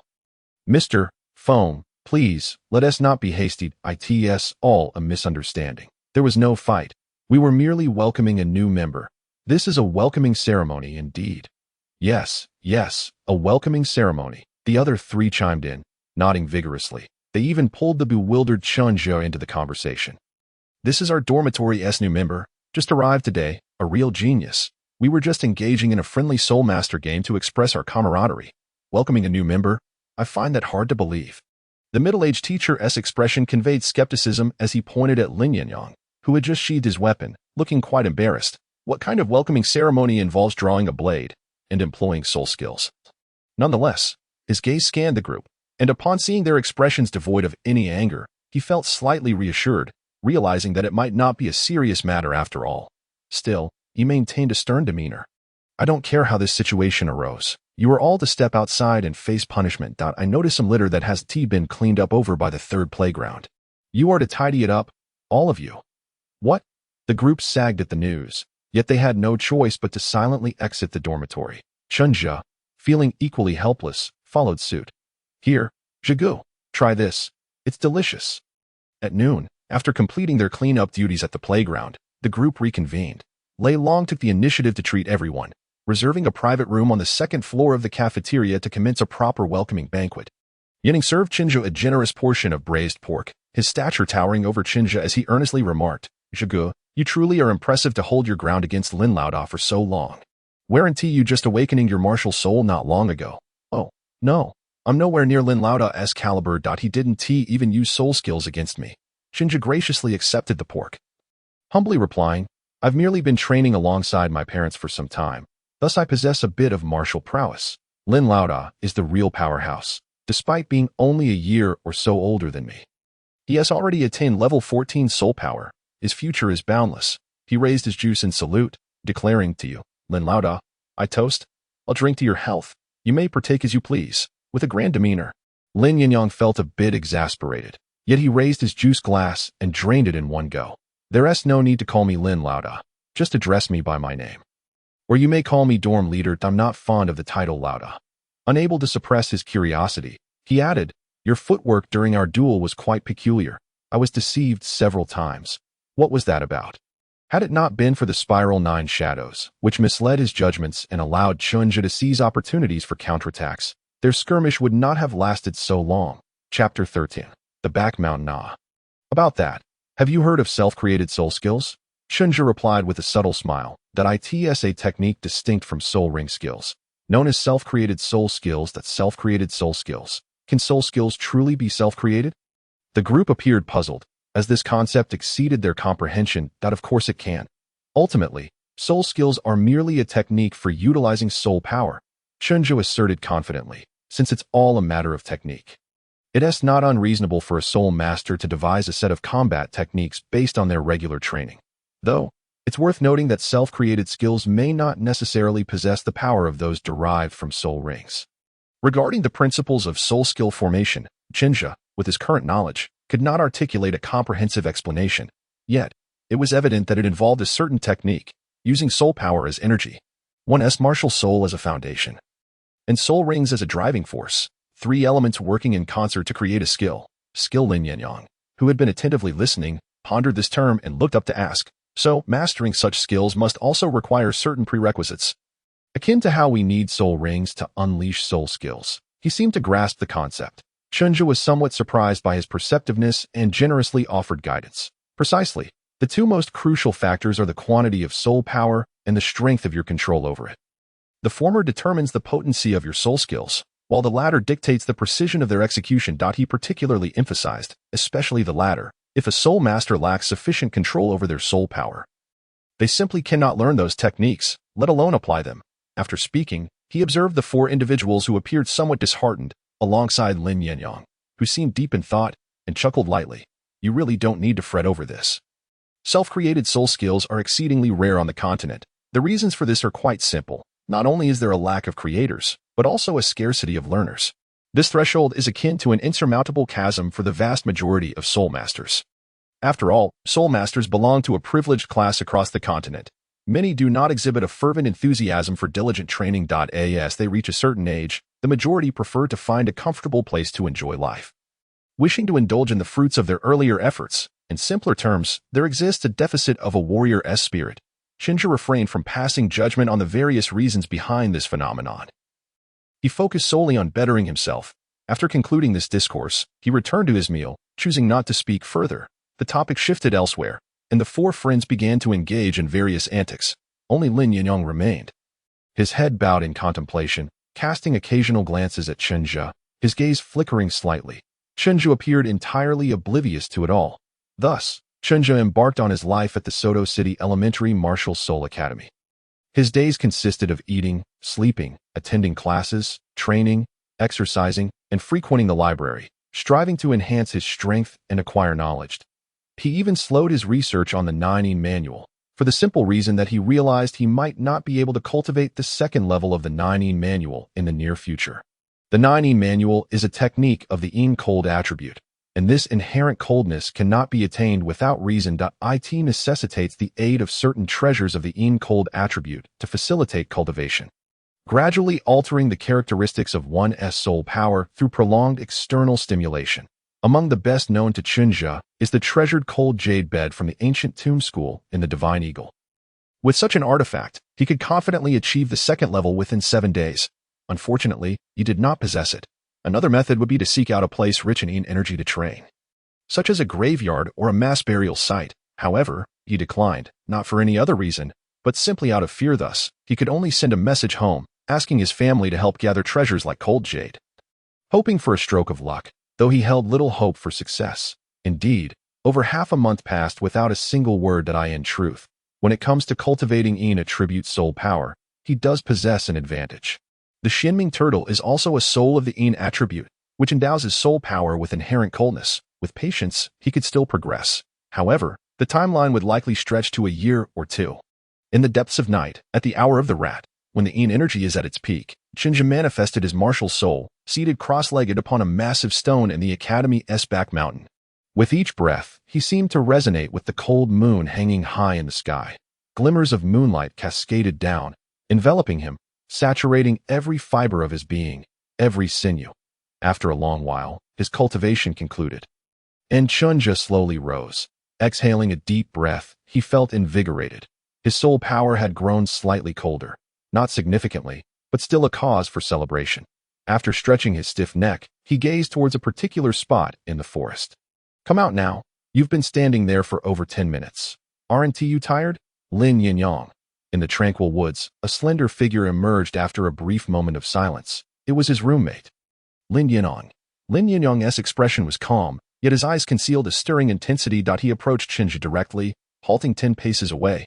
After a moment of silent exchange, and noticing that Chen Zhe showed no inclination to speak, he struggled to inquire, "Were you just cultivating the soul technique you mentioned?" This was not the first time Chen Zhe had ventured out at midnight to practice. After realizing that progress with the 9 manual had become elusive, he had taken to the woods each night near the stroke of midnight to harness the moonlight for his training. Sometimes, he would even skip returning to the dormitory after dinner, opting instead to practice martial arts on the back mountain, only returning after the hour of the rat had passed. The others in the dormitory were well aware of his peculiar habits. Chen Zhe had never tried to hide them, nor did he see the need to. The rest of the dormitory members refrained from comment, particularly since, apart from Lin Yinyong, none could match his prowess, and meddling could easily lead to trouble. As for Lin Yinyong, who had always kept a close watch on Chen Zhe, he was particularly knowledgeable about where Chen Zhe trained, yet he had refrained from following him until today. After much restless contemplation, he had finally resolved to come and see for himself, perhaps gazing into Lin Yinyong's somewhat evasive eyes. Chen Zhe couldn't help but smile inwardly. No matter how mature he seemed, he was still just a child. Lin Yinyong had been observing him, and he too had been equally watchful, maintaining his composure. Chen Zhe nodded, then shook his head. Yes, but also no. What's this? Do you wish to learn? Lin Yinyong's eyes sparkled with excitement as he exclaimed, "Are you willing to teach me?" However, upon seeing Chen Zhe shake his head, he felt a wave of disappointment wash over him. "You want to be able to learn," Chen Zhe said, watching Lin Yinyong's expression. As you just witnessed, that is not a soul technique. It is a unique form of meditation. Mastering this requires not only exceptional talent but, more importantly, an affinity for the cold element. Your martial soul, on the other hand, is characterized by a fierce fire, which is in stark contrast. Lin Yinyong's expression fell as he reluctantly acknowledged the truth in Chen Zhe's words. If their attributes did not align, all efforts would be futile, much like his inability to acquire an ice-type soul ring. Suddenly, he noticed the calmness in Chen Zhe's eyes and realized with great excitement. "What about the others? You must know other techniques." Chen Zhe's expression remained placid as he nodded, then shook his head again. "There is another technique, but it may not be very suitable for you. And it certainly isn't superior to what the Academy currently teaches." He was not fabricating tales. He indeed possessed another method, recorded in the 9 manual, which could be considered its preliminary version, known as pure Yuan Gong, devoid of any elemental bias. When compared to the meditation techniques in this world, it likely would not prove significantly more effective, though it did have a commendable effect on refining soul power. "And why would I teach you? What benefit would I derive from instructing you?" His tone turned serious. "This is my sect's most treasured legacy. How could I possibly share it with you without cause?" He was beginning to weave a web of half-truths. Chapter 14. The Fool. In the dead of night, the sky was unclouded, the moon shining brightly amidst a sparse scattering of stars. It was the height of summer, and even the secluded woods of the back mountain buzzed with life, as various birds, insects, and creatures took advantage of the night to emerge and hunt, listening to the rustling sounds from the forest. Lin Yinyong was exceedingly agitated. Chen Zhe's words echoed in his mind, relentlessly questioning what he could offer Chen Zhe. He had nothing, absolutely nothing. Just then, Chen Zhe spoke again. You seem quite eager to grow stronger? Lin Yinyong was taken aback and replied, How did you know? He looked up, his gaze softening, as if he no longer felt the need to chase after the so-called self-created soul technique. Chen Zhe regarded him with admiration. Isn't it obvious? You spend more time training than anyone else, over twice as much, without any slack. You often venture outside the academy, returning with the scent of medicinal herbs. You are using medicinal baths, aren't you? Truly, your self-discipline is remarkable. Even though you are currently the strongest student at the academy, older classmates still cannot compete with you. He shook his head, a teasing smile on his lips. Aside from your abysmal academic performance, you are the quintessential model student. A hint of color rose to Lin Yinyong's previously cherubic face. Whether from shyness or indignation, he grumbled, I have my reasons for needing to grow stronger. I didn't expect you to be so young yet have a story of your own. Might I have the honor of being your audience? Chen Zhe beamed. Why should I? Lin Yinyong's retort was cut short as he suddenly realized something. He fixed his gaze on Chen Zhe's smiling face and, with a dry throat, stammered, You look a bit surprised. What is that about? Chen Zhe nodded with a grin. As if anticipating the moment, he rummaged in a corner by a large rock and produced 2 bottles. Do you dare to drink? I've secretly stashed away some alcohol. Drink my wine, and tell me your tale. Lin Yinyong was left speechless, stammering after a moment. I dare. The story was quite simple. Lin Yinyong hailed from a wealthy merchant family, once thriving with 3 generations under one roof. His grandfather was the founder of the family, a formidable soul emperor. From his generation onward, the family prospered, dominating business throughout Soa City and beyond. However, he had only one son. Lin Yinyong's father. In contrast, Lin Yinyong's father had poor innate soul power, only reaching level 1, and spent his life fluctuating around level 10. Nevertheless, he possessed a keen business acumen and ultimately abandoned cultivation to delve into commerce. Under his leadership, the Lin family's enterprises expanded throughout the Barak kingdom, and personally, he was also quite prolific. With his father's support, he took several wives and fathered 8 children, Lin Yinyong included. Standing in stark contrast to his grandfather, among these children, 2 even possessed innate soul power of level 6. The family enjoyed a brief period of happiness, and prosperity seemed within reach. However, this bliss was short-lived. As Lin Yinyong's grandfather aged, his combat power waned, and those with cultivation potential had yet to mature. Lin Yinyong's father gradually became incapable of sustaining the vast family business. As history dictates, wealth often incites greed. Amid the Lin family's decline, some harbored nefarious intentions. One fateful day, during an outing with the entire family, they were ambushed. Although the assault was partially thwarted thanks to Lin Yinyong's grandfather arriving just in time to save 4-year-old Lin Yinyong and his sister who lacked any cultivation talent. All accompanying guards perished without exception. Young Lin Yinyong bore witness to the horrific slaughter. In a fit of rage, Lin Yinyong's grandfather killed several assailants, but many others escaped. In the aftermath, the Lin family indeed fell into rapid decline. While those who had plotted against them seemingly achieved their desires, or perhaps feared the wrath of an enraged soul emperor, and never resurfaced. However, according to Lin Yinyong's drunken ramblings, his grandfather may have identified their enemies but refrained from disclosing this information due to various concerns. Ultimately, he clutched Chen Zhe, weeping profusely, vowing to train diligently and become a mightier figure than his grandfather to exact revenge. During this time, Chen Zhe promised to teach him pure Yuan Gong and mentor him in cultivation, which left Lin Yinyong profoundly moved. He declared that should Chen Zhe ever require assistance in the future, he would not hesitate to risk everything. Chen Zhe merely chuckled, patting Lin Yinyong's back. You said it. Just don't regret it later. Lin Yinyong pounded his chest in assurance. Chen Zhe then laughed. Then strive to keep pace with me. If you fall behind, I want to take you along. It was the sun that roused Chen Zhe from his slumber. Groggily opening his eyes, he was beset by a splitting headache, his mouth parched, and his skin felt ablaze. Damn it, what a fool I am, drinking so much, he cursed, chiding himself for his poor choices and penchant for revelry. Gently slapping his own face, he groaned as he struggled to rise. This was his first experience with alcohol, all to impress Lin Yinyong and showcase his enigmatic persona. His body itched, after a night of drunkenness without the protection of soul power. He had been a feast for mosquitoes in the woods. What a fool. He slapped himself again. He reached out to nudge Lin Yinyong, who lay sprawled like a dead dog, but received no response. Chen Zhe, undeterred, flipped him over and slapped his face. Smack. Lin Yinyong bolted upright, bewildered. Who? Who hit me? He exclaimed, eyes wide with suspicion. Upon recognizing Chen Zhe, he asked, Asha, did you just slap me? No. Who hit you? Chen Zhe rolled his eyes and ignored him. Rising to stretch his limbs, he began walking toward the dormitory. Let us go. It is time to return. Lin Yinyong, with a bewildered expression, touched his face and chased after him, saying, No, you definitely hit me just now. My face still feels hot and painful. I did not. It was the sun that burned you. You silly fool. Really? Do not deceive me.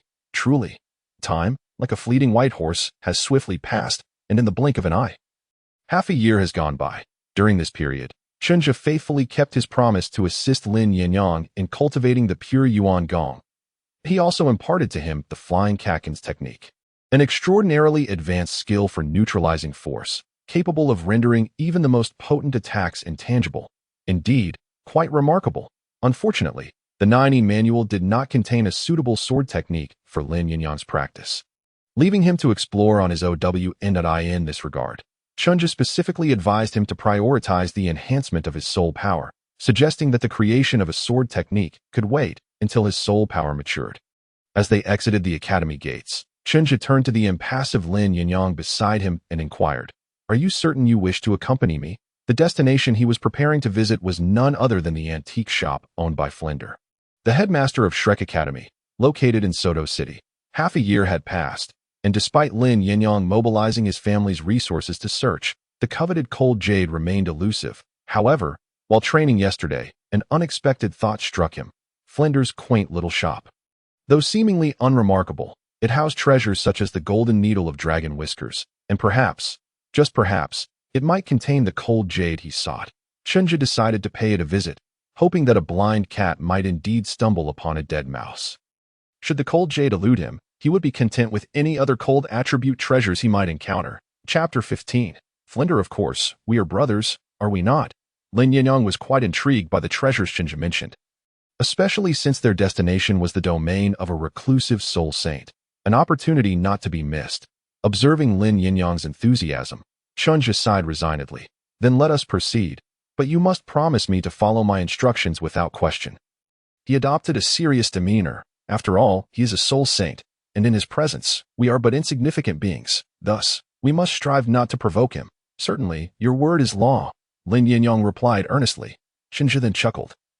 There is no need for excessive caution. He is a recluse, and we merely need to feign ignorance. Before long, the two arrived in a bustling district in the southern part of Soto City, where they located a luxurious rose couple hotel. They began their search from this point, and after more than half an hour, they finally found the notorious merchant's shop from the original story. Fortune smiled upon them, for the shop's door was ajar, indicating that Flender had not been slothful in his duties. Accompanied by Lin Yinyong, Chen Zhe stepped into the shop and immediately spotted a figure reclined on a chaise longue. The man appeared middle-aged, adorned with rectangular glasses and a distinctive hooked nose. Flender, the four-eyed cat eagle from the original tale, and the founder and headmaster of Shrek Academy. The two entered the shop with nonchalance, casting a glance at the indifferent Flender, who showed no inclination to greet them, and proceeded to browse the store. There was no counter in the shop, and the wares were few, displayed upon the surrounding 3 walls. Chen Zhe approached and examined the items, sometimes observing with his naked eye, and other times employing his soul power to sense their qualities, while Lin Yinyong followed curiously, though he had little understanding of what he was witnessing. During this exploration, Chen Zhe also came across the golden needle of dragon whiskers, which Tang San had acquired in the original tale. It was a golden crystal the size of a human head, riddled with impurities and hardly resembling a treasure. After a brief inspection, Chen Zhe chose not to act hastily and shifted his focus to continue his search, for his primary objective remained the cold attribute treasures. After a thorough search, Chen Zhe finally halted before a piece of jade, a stone of vibrant green with a hint of azure, roughly the size of a fist. The quality appeared promising, albeit a bit small. Indeed, this is the cold jade I have yearned for over the past 6 months. Sir, how much for this piece? Chen Zhe inquired directly of Flender. He had no intention of engaging in a battle of wits. In his past life, he had been an ordinary person who graduated from university less than 2 years ago, and in this life, he was merely 6.5 years old. The cunning of a seasoned adventurer like Flender was beyond his capability. Upon hearing this, Flender, who had been lounging casually, finally directed his gaze toward them. glancing at the two children and the cold jade beside Chen Zhe. With an air of nonchalance, he replied, 200 gold soul coins. His expression and tone were indifferent, seemingly unconcerned whether this transaction would fall through due to his exorbitant pricing. Chen Zhe raised an eyebrow, refraining from a direct response, and pointed instead to a nearby iron ingot. What if I add this? It was a piece of cold iron, commonly used for crafting weapons. However, in this world, where martial souls existed, the value of ordinary weapons had significantly diminished, and this particular cold iron was of subpar quality. 300 gold soul coins, Flender replied, now showing interest. Chen Zhe's lips twitched. He thought to himself, this item barely merits 100 gold soul coins. You truly are unscrupulous. Yet, he remained unperturbed, now that he had located the cold jade. And with Lin Yinyong's support, he was not afraid of spending a little more. What mattered more to him was Flender's demeanor. He pointed again at the golden needle. What if we include that as well? 500, Flender replied, taking an amused look at this child who acted like a little adult, setting what he deemed as a sky-high price. Chen Zhe nodded, waving his hand. Little Linzi, pay the bill. Lin Yinyong's expression darkened. What little Linzi? I am your elder brother. He shot a glare at the unsuspecting fool before obediently retrieving the wallet Chen Zhe had handed him moments ago. It contained 600 gold soul coins. Sent over by Chen Tao the previous night. Recently, the family had acquired numerous assets, and this wallet held nearly all of the Chen family's current liquid funds. Truly, selling one's father's land without remorse. Lin Yinyong muttered under his breath. After counting out 100 gold soul coins, he handed the pouch to Flender. The latter inspected the pouch, confirming that it indeed contained 500 gold soul coins, and then glanced at Chen Zhe, who had already secured all 3 items in his possession. Flender opened his mouth, but found himself unable to voice a retraction. Would he face retribution for swindling such a Navi child?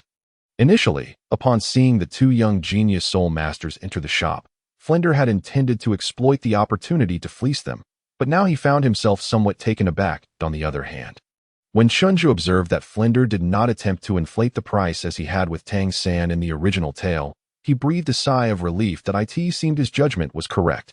While Flender was indeed greedy, he was not a malevolent villain intent on extorting a child. With that in mind, Chen Zhe felt a sense of assurance regarding his forthcoming growth plans. Yes, indeed, one of the essential options in his growth blueprint was to join Shrek Academy. Although, due to the influence of Tang San, the entire protagonist group had drawn considerable criticism in his past life, and Shrek Academy, as the foundation for their early development, had been mercilessly lambasted for its utterly illogical teaching methods. Chen Zhe would still choose to join if given the chance. He did not require Shrek's guidance or resource cultivation, as he already had other plans in that regard. What he lacked was strength, both in his own abilities and in the support of his family and friends. He contemplated joining Shrek for 2 primary reasons. First, the matter of soul rings. If Chen Zhe wished to absorb soul rings beyond their normal lifespan, he needed the ability to slay soul beasts. From this perspective, starting from the 3rd ring, his parents would struggle to assist him.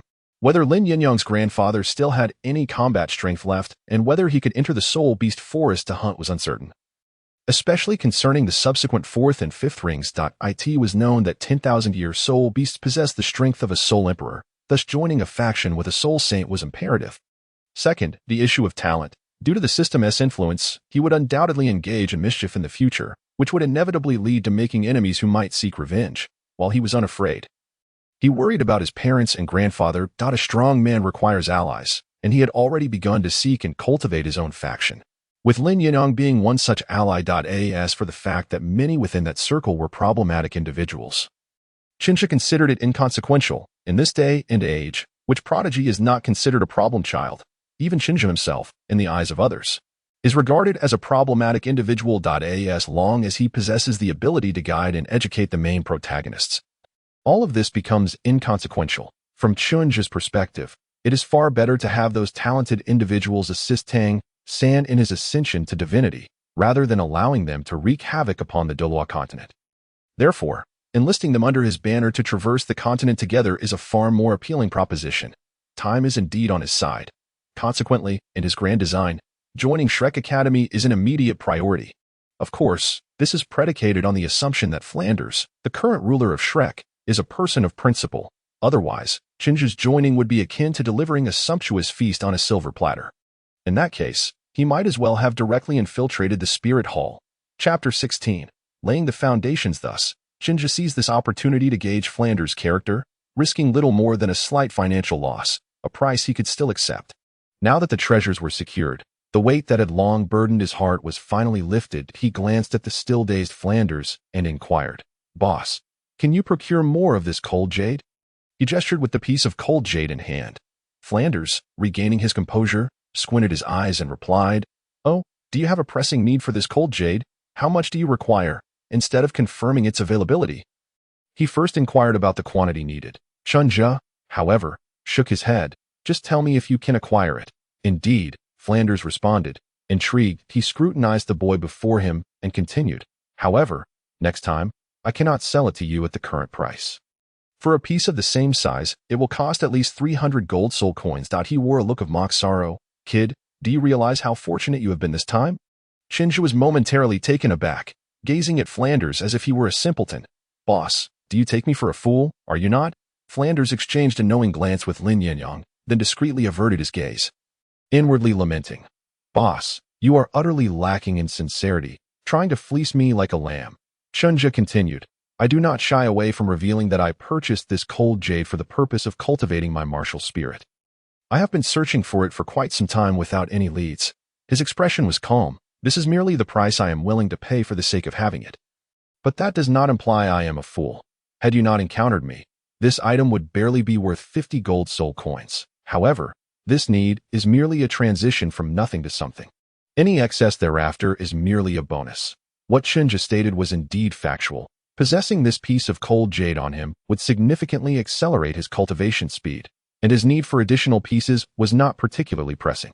Of course, if the price were right, he would not mind acquiring more, for anything that aids in cultivation is always welcome. Flanders, observing the sincerity in Chen Zhe's eyes, recognized the truth in his words and found his interest piqued even further. "What an intriguing lad." He chuckled. "So, how much can you offer?" Chen Zhe remained unhurried, calmly responding, "What can you procure?" Flanders replied with a grin, "For pieces like the one you possess, I can easily acquire a dozen or so." Chen Zhe was somewhat astonished. Was this fellow truly that impressive? The Chen family and the Lin family had scoured for news without any success, yet he could effortlessly procure such a quantity. 80. I'll take them all." Chen Zhe preempted Flanders from countering, then added, "Is there any way to obtain larger pieces? If so, I am willing to negotiate a higher price. Worst case, he could borrow some money from the Lin family to secure the items." For the sake of cold jade, it was worth it. Flanders nearly choked, waving his hand dismissively. "Get lost. There are none left, absolutely none." Chen Zhe chuckled, undeterred, and raised his offer slightly. "Then 100, but not a penny more. We simply do not have that much money to give you. If you truly do not wish to, then so be it." Flanders rolled his eyes, which could be interpreted as agreement. "There should be larger pieces available. But I cannot guarantee their size. If I bring them, can you afford them?" Chen Zhe turned serious, stating earnestly, "Bring them forth. As long as they are of good quality, my family can certainly afford 2,000 to 3,000 gold soul coins. The larger, the better. Ideally, he could acquire a cold jade bed." Even though he himself acknowledged how ludicrous that thought was, he then pointed at Lin Yinyong beside him, saying, "Boss, you seem to be quite a formidable figure yourself. If you could also procure some quality fire attribute items for us, that would be splendid. My elder brother's martial spirit is of the fire element, and he too requires treasures to aid in his cultivation. However, it would be best if they were of a similar nature to cold jade, mild in properties, as we cannot afford anything too explosive." Lin Yinyong was momentarily taken aback, not expecting to have his own matters brought up. But soon his spirits lifted, nodding enthusiastically, "Indeed, I could also use some of those items. If the price is right, I would take them all." He was far more generous than Chen Zhe, for despite the current decline of his family, he was still an heir to a wealthy merchant family with extensive business dealings throughout Soto City. Flanders regarded Lin Yinyong with curiosity, quickly assessing his strength, and nodded with a smile. "Rest assured, I will certainly keep an eye out for you. Do you have any other requests?" Chen Zhe shook his head, indicating he had none, and the two exchanged contact information for the Blackwater Mercenary Corps and the Lin family commerce before taking their leave. As Flanders watched the two youths depart, his eyes narrowed slightly, his expression curious. One at level 17, the other at level 15. When did Soto City produce such two prodigies? However, He chuckled softly. Meanwhile, the two were preparing to return to the academy. On the carriage, they sat facing each other, and after a while, seeing that they were far enough away, Lin Yinyong could no longer contain his curiosity. Are there truly rare treasures that I could utilize? He asked, glancing at Chen Zhe, who was now playing with the cold jade. He spoke eagerly. Chen Zhe, aware that Lin Yinyong was already cognizant of his ability to use cold jade to aid his cultivation, had yet to form a concrete understanding of its significance. But upon observing Chen Zhe using his soul power to refine the piece of cold jade, he could distinctly feel the resonance between the jade's aura and Chen Zhe's soul power. It was evident that Chen Zhe's cultivation speed was markedly faster than usual. Chen Zhe set the treasure aside and withdrew it into his embrace, not in a rush to cultivate just yet. There are surely many such treasures in this world. It is not scarce. There will always be something suitable for you. The question is whether that esteemed soul saint has the means to acquire it. Do not fret. If he can procure it, that would be ideal. If he cannot, there are other avenues to obtain suitable treasures that I in this regard. The Seven Treasures Glazed Tile School was indeed the expert. But they were currently not connected to them. As he spoke, Chen Zhe let out a slight sigh, lamenting the situation. The Seven Treasures Glazed Tile School wielded significant influence throughout the Heavendo Empire. Yet their key members were entirely out of reach, and the underlings lacked any channels. Otherwise, such complications would be unnecessary. You need not worry. For you, these items are not urgent needs. Their absence is not a grave matter. Glancing at Lin Yinyong, who he knew was eager to elevate his strength, essentially an obsession for him, Chen Zhe felt a sense of helplessness and repeated the countless times he had said this over the past 6 months. Do not rush. You cannot force it. We are still young, and we have yet to graduate from the Junior Soul Master Academy. We have all the time in the world. Most importantly, despite the Lin family's patriarch experiencing a significant decline in strength, he remained in good health, capable of safeguarding Lin Yinyong for a considerable duration. Moreover, the seeds for their future had already been sown. Once they joined Shrek, they would gain another powerful ally. Lin Yinyong was aware of his shortcomings and managed an awkward smile, silently hoping that Flanders would lend a hand. Chen Zhe then broached another topic. What do you think of that person we just encountered? Huh? Lin Yinyong was puzzled by the question. Chen Zhe chuckled. That person, while you only know of his strength, you may not have heard of his name. He is the renowned soul saint, the four-eyed cat eagle, Flanders.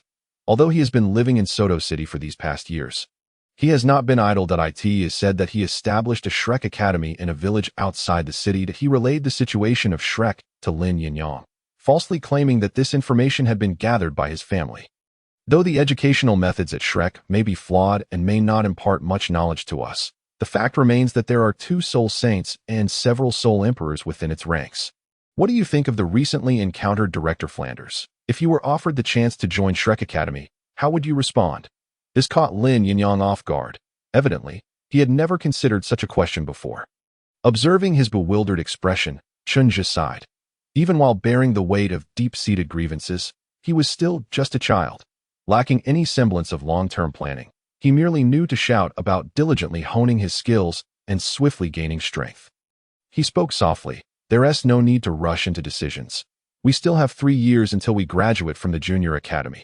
Return home and convey this news to your grandfather. Discuss it with him and seek his counsel. Chapter 17, The Second Soul Ring, Seeking Recommendations, Investment. A year later, in the soul-hunting forest, bang, following the dull thud of a heavy object striking the ground, the enormous azure water-scale rhinoceros collapsed. Unconscious, destined to meet its demise. Young man, are you certain you wish to claim this soul ring? Your body may not withstand it. What awaits you could only be a shattered demise, and no one would be able to save you. Flender retracted his martial soul, gazing sternly at the slowly approaching Chen Zhe. Of course, to obtain it, I even agreed to join that so-called Shrek Academy of yours. How could I possibly give up? Chen Zhe replied with a faint smile. Do not remind me again about the so-called maximum absorption limit. I am well aware of that. That so-called maximum limit is merely a reference set for soul masters. Perhaps for the vast majority of soul masters in the world, it is a doctrine that, if defied, leads to death. However, for a genius like me, whose physical strength and martial soul quality far exceed those of ordinary soul masters, it is truly just a guideline. He fixed a contemplative gaze upon Flender. Do you know what my first ring's age was? For 100 years, I was already nearing that limit, yet when I absorbed it, it was effortless. At that time, I felt it was exceedingly easy. I could have endured another 100 or 200 years without issue. After years of study and research, I am steadfast in one belief. When absorbing soul rings below 10,000 years, one must only consider the physical strength and martial soul quality of the soul master. Soul rings above 10,000 years, however, necessitate the addition of soul strength. And as you know, my physical strength and martial soul quality are exceptional. I possess absolute confidence in myself. Having spoken, he hesitated no longer. Martial soul manifesting, he activated the crushing divine claw and struck with a claw into the head of the azure water-scale rhinoceros. Watch closely. I shall prove it to you. As the soul ring ascended, he sat cross-legged and began the absorption process. Hearing the powerful, resonant words beside him, Flender gazed at the seated youth with a complex expression. Finally ceasing his attempts to dissuade him, 1,000-year second ring. He mused, realizing that if he truly succeeded, perhaps Shrek would indeed welcome a genuine monstrosity. The azure water-scale rhinoceros before him was the source of the soul beast riot that had occurred when Chen Zhe sought his first ring. It was during its ascension to a 1,000-year soul beast that it had consumed a Lin Yinyong herb, resulting in a simultaneous bloodline metamorphosis, which subsequently unleashed a peculiar wave during the transformation process. Inciting the soul beast riot. It was said to have slain several members of the spirit hall dispatched to quell the riot, escaping before stronger adversaries arrived, eluding capture even after numerous searches by the spirit hall. As the news spread, Chen Zhe was astonished upon hearing it, and he promptly resolved that when his soul power reached level 20, if this creature remained unfound and unvanquished, he would undoubtedly claim this soul ring. Entering the realm of 1,000 years, with a powerful bloodline and a water attribute, the azure water-scale rhinoceros, are you sure this is not a gift from the heavens for him, as a second ring? If he were not aware that Tangen was the protagonist of this world, he might even think he was the destined child. Thus, upon reaching level 20, he decisively accepted Flender's long-standing invitation to join Shrek Academy in exchange for his guidance and soul hunting. Yet, even under the guidance of a soul sage, it took them a grueling half-month to finally locate this azure water-scale rhinoceros, silently operating the 9 true scripture, resisting the swelling pain coursing through his body. Chen Zhe remained clear-headed. This absorption was not significantly more challenging than the last. Though it was a 1,000-year soul ring, he was no longer the person he had been a year and a half prior.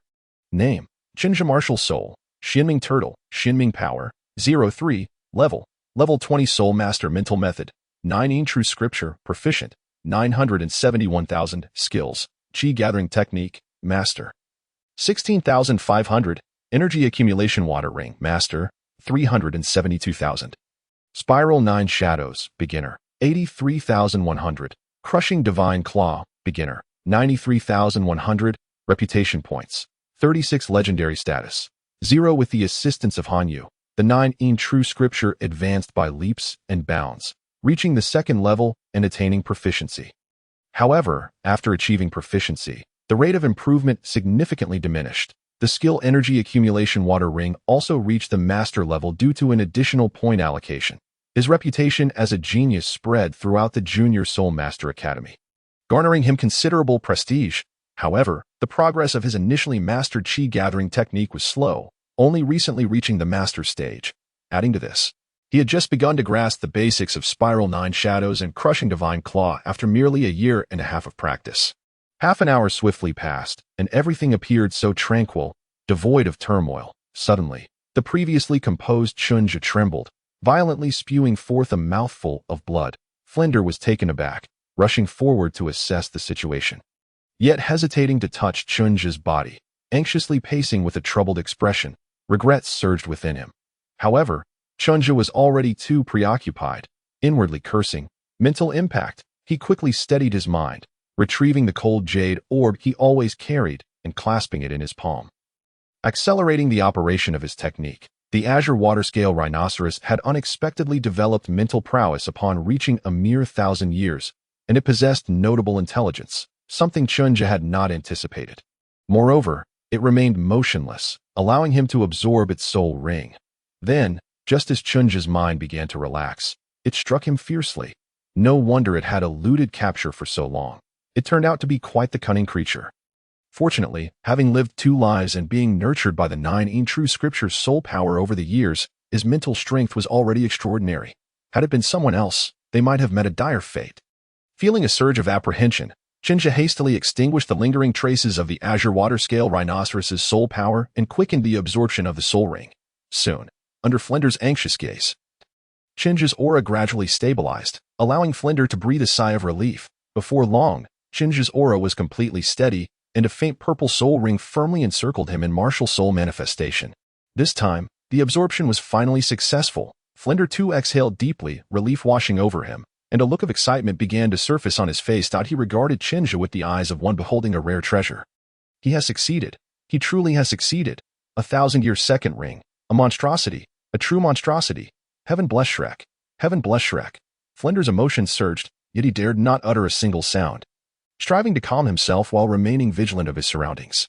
At this moment, he would not allow anything that could potentially disturb Chen Zhe to approach. This was the future of Shrek. Flender was resolute in this belief. With a long exhale, Chen Zhe slowly opened his eyes, a glimmer of brilliance igniting within them. The light in his eyes flickered and vanished as he rose, arms outstretched then drawn into fists, savoring the surge of power coursing through him. He felt an unprecedented strength within himself at that moment. Activating the system panel, a new soul skill appeared, Xuanming Shock Shield, proficient, 0500. With a slight smile, Chen Zhe declared, the second soul skill, Xuanming Shock Shield. With a resonant thrum, a wave of energy emanated from Chen Zhe, sweeping outward in all directions. When Flender glanced at Chen Zhe again, a turtle shell shield had materialized on his left arm, enveloped in swirling vapor. As Chen Zhe channeled his soul power, waves of tremor energy radiated from the shield. Heh, Flender, my dear Dean. Chen Zhe chuckled mischievously, casting a playful glance at Flender. Flender laughed heartily. Come on, let us see what remarkable soul skill this little monster has acquired this time. Chapter 18. External Attached Soul Bone. Already signed. Seeking recommendations and investment, Xuanming Shock Shield. With a low cry, Chen Zhe activated Spiral 9 Shadows, swiftly closing the distance to Flender. Channeling his soul power through the Xuanming Shield, he swung it forcefully toward Flender. Sensing the overwhelming force rushing toward him, Flender's expression grew solemn. Manifesting his martial soul, the cat eagle enveloped him in a majestic aura, his formidable soul power surging, without the intention of employing a soul skill. Flender aimed to withstand Chen Zhe's blow with his own robust soul power, seeking to personally gauge the intensity of Chen Zhe's strike. Crash! In the fleeting moment of collision between the two figures, a powerful shockwave surged forth, radiating outward and enveloping the surroundings. The epicenter of the impact, the two silhouettes momentarily braced against each other, only to witness Flender swiftly retreating. Staggering back, Flender stumbled backward for more than 10 steps, each footfall creating deep impressions in the ground as he finally managed to dissipate the force. He felt the tingling numbness and rigidity coursing through his hands where the impact had occurred. A mixture of astonishment and delight washed over him. What a remarkable boy! Such a formidable shockwave, such an uncanny penetrating force. Caught off guard, I nearly suffered a hidden loss. The joy on his face was palpable. Although he had not employed any soul techniques, the soul power he had gathered for defense was not diminished in the slightest. Yet, the shockwave emanating from Chen Zhe's second soul technique bypassed his defensive soul power and directly impacted the soul master himself. With a chuckle, Chen Zhe expressed his satisfaction with this soul technique. If his guess was correct, the shockwave's characteristic derived from a similar technique previously executed by the azure water Linqi, which had been fortified by the power of Xianin, resulting in an extraordinary penetrating force akin to striking a cow from behind a mountain. The sensation was as if one were submerged in the depths of the ocean, relentlessly battered by the dark currents. An experience that could leave one yearning for transcendence. With this soul technique alone, Chen Zhe felt emboldened to claim the title of a melee nemesis in the realm of soul masters of equal rank. Anyone who endured such an attack would require a considerable recovery time. Even high-ranking soul masters would sustain significant damage from this maneuver. However, it remained a matter of being invincible in close combat. He still lacked any means of countering ranged techniques, and even with the Spiral 9 Shadows, his speed could hardly be deemed swift. Should he encounter a ranged soul master, he would still be at risk of being countered. Chen Zhe smacked his lips, his tone laced with a hint of arrogance. Ha ha ha, you should be content, having established an invincible status at merely the second ring. Flender laughed heartily. Let us go. This truly exemplifies the fruitful harvest of soul hunting. At last, our arduous search over the past half-month has not been in vain, and now we can return. Chen Zhe nodded, his smile radiant, for his gains extended far beyond just this powerful second ring. Another day passed, and after bidding farewell to Flender and agreeing to enroll directly in Shrek upon graduating from the junior academy, Chen Zhe returned home, due to Chen Zhe's studies in Soto City. His parents and the members of the mercenary group had spent significantly more time there over the past year. The initially humble temporary residence had undergone numerous renovations. The old houses were entirely rebuilt. A simple task for soul masters, and the courtyard had been tidied up, adorned with several juju trees, giving it a semblance of order. Today, the residence was empty, likely because they were out on a mission. The mercenary group had become increasingly busy this year. According to his father, they were already contemplating plans for recruitment, discussing preparations to expand and formalize the mercenary group, and had sought Chen Zhe's advice on several matters. Setting aside his myriad thoughts, Chen Zhe returned to his room, shutting the door firmly. His expression was somewhat weary as he reopened the system panel. Name: Chen Zhe Martial Spirit. Xuanming Turtle, Xuanming Power, 03, Soul Bone.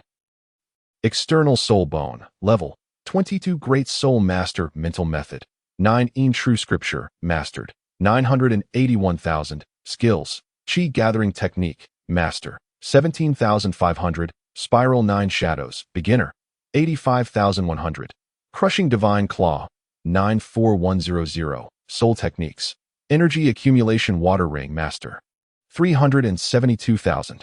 Xuanming Shock Shield, Mastered, 1,500. The new panel skill had been separated, with soul techniques listed individually. However, this was not what captured Chen Zhe's attention. He found himself deep in contemplation regarding the soul bone section. Reaching out, he touched his forehead, sensing a persistent itching sensation in that area, and he began to speculate he must have, like Tang San from the original story, obtained a delayed soul bone. Initially, the sensation was faint, merely an elusive feeling, but as time passed, Chen Zhe could distinctly perceive the intermittent itch accompanied by waves of heat. This left him feeling groggy, making it increasingly difficult to concentrate. He turned over in bed, curling up under the covers, and soon fell into a deep slumber. Chen Zhe felt as if he had entered a lengthy dream, where he transformed into an azure water Linshi, evolving from infancy to strength, dominating a territory and ultimately consuming bloodscale grass to evolve his bloodline and ascend in rank, only to be hunted down and reduced to a mere soul ring for a little boy. He felt a profound sense of unwillingness. He had yet to realize his aspirations, to become the sovereign beast of the continent, and he was filled with resentment. He yearned for revenge, to slay the human who coveted his soul ring and drag him down into death alongside him. This deep-seated grudge surged fiercely within him. After a brief period of lurking to gather strength, he summoned every ounce of his remaining power and charged recklessly towards that little boy. Then he finally saw the boy's face clearly. That little boy was none other than himself. Chen Zhe jolted awake, throwing off the covers that had enveloped him, rising to his feet, and gazing at his own hands that he gasped for breath, still shaken, as his expression gradually settled. He realized he was drenched in sweat, his body covered in a layer of blood scabs, and an unusual sensation radiated from his forehead. Rushing to grab the mirror beside him, he examined his current appearance. He was soaked in sweat, his clothes damp, with dark red bloodstains congealed upon them, while his exposed skin bore mottled spots. Chen Zhe understood that this was the tainted blood expelled from his capillaries. Moreover, right in the center of his forehead, a horn had begun to grow. What sort of horn was it? Measuring 14 to 15 centimeters in length, it was a jade-green hue interspersed with streaks of golden light, emanating from the point of connection at the skin all the way to the tip, saturating it in a resplendent golden color. It was entirely different from the horn of the azure water Linshi, to the point where Chen Zhe himself struggled to believe that this soul bone originated from that creature. Hastily, he opened the panel. Soul bone, Xuanming golden horn. External soul bone, Xuanming golden horn. What could its function be? Chen Zhe concentrated his thoughts, extending his perception towards the horn on his forehead. In an instant, clarity flooded his mind, and every detail of his surroundings became vividly apparent. His perception expanded outward, revealing everything within the room with perfect clarity. Even the corners invisible to the naked eye were now distinctly visible. It was not that his eyes had become more perceptive, but rather that these images were reflected in his mind, enhancing his perception. Chen Zhe understood this revelation. What about farther away? He focused his spirit once more, letting his perception stretch further. Soon, effortlessly, he extended his awareness beyond the door, observing everything outside the courtyard. The meticulously adorned eaves, the lush jujube trees, the ancient well. Everything was laid bare, continuing outward, venturing beyond the courtyard, and even further, until dizziness overtook him, prompting him to hastily retract his perception. Chapter 19. Graduation. Chen Zhe stumbled, plopping down onto the bed, and hurriedly began to cultivate to regain his composure. After some time, he picked up the mirror again. His reflection revealed a somewhat haggard complexion, and the golden horn atop his head had dimmed in brilliance. Clearly, the previous exertion had taken a toll, yet Chen Zhe wore a smile. The abilities of the Xianing golden horn were evidently of a spiritual nature.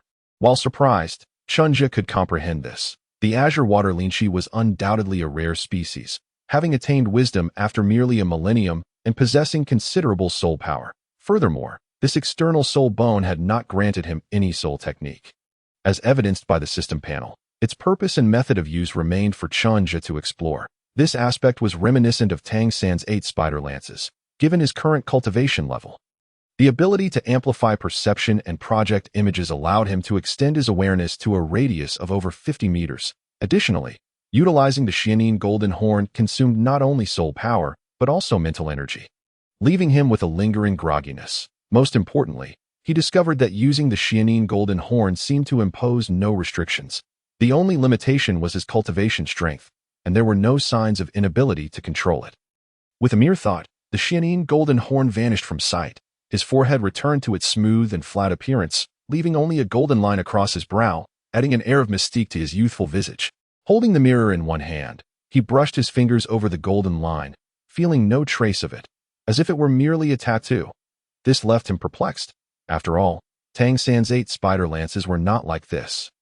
However, after a brief moment of contemplation, he relinquished the thought of pondering the matter further, recognizing the scarcity of references and the futility of excessive deliberation as long as he understood that it was a positive development. There was no issue at hand. With the affairs concerning the soul bone settling down, Chen Zhe exhaled a sigh of relief, his spirit gradually easing. Yet, a wave of drowsiness surged over him. At his tender age, he was still too youthful, with limited stamina. Nevertheless, Chen Zhe dared not allow himself to succumb to slumber. He needed to promptly seek out some nourishment to replenish his energy, lest he feared he might fall into an unending slumber. Time flew by, and in the blink of an eye, 2 years had slipped away. Now 9.5 years old, Chen Zhe had grown to a height of 1.50 meters, his physique robust and upright. Beneath a tousled mane of black hair sparkled a pair of eyes as radiant as the stars, with a glimmering golden line nestled between his brows. If one were to overlook his slightly cherubic, fair visage, he could indeed be described as a graceful young lad. Today marked the day of his graduation from the Junior Soul Master Academy, bringing an end to over 3 years of academic life in a satisfactory manner. After celebrating with his classmates, in the afternoon, Chen Zhe set off with Lin Yinyong towards the Shrek Academy located outside the city. The primary reason he had resolutely completed 3 years of study, despite Flandra's dissatisfaction, was not only to finish reading the Academy's collection but also to accompany his good brother Lin Yinyong, creating cherished memories of their childhood together, now that they had successfully graduated. It was only fitting to report to Shrek without delay. It is noteworthy that 2 years prior, after returning from a soul hunt, Chen Zhe had been invited to visit Lin Yinyong's home. It was during this visit that Chen Zhe first encountered Lin Yinyong's grandfather, a venerable elder whose frail body seemed to be barely sustained by sheer will, yet he commanded deep respect.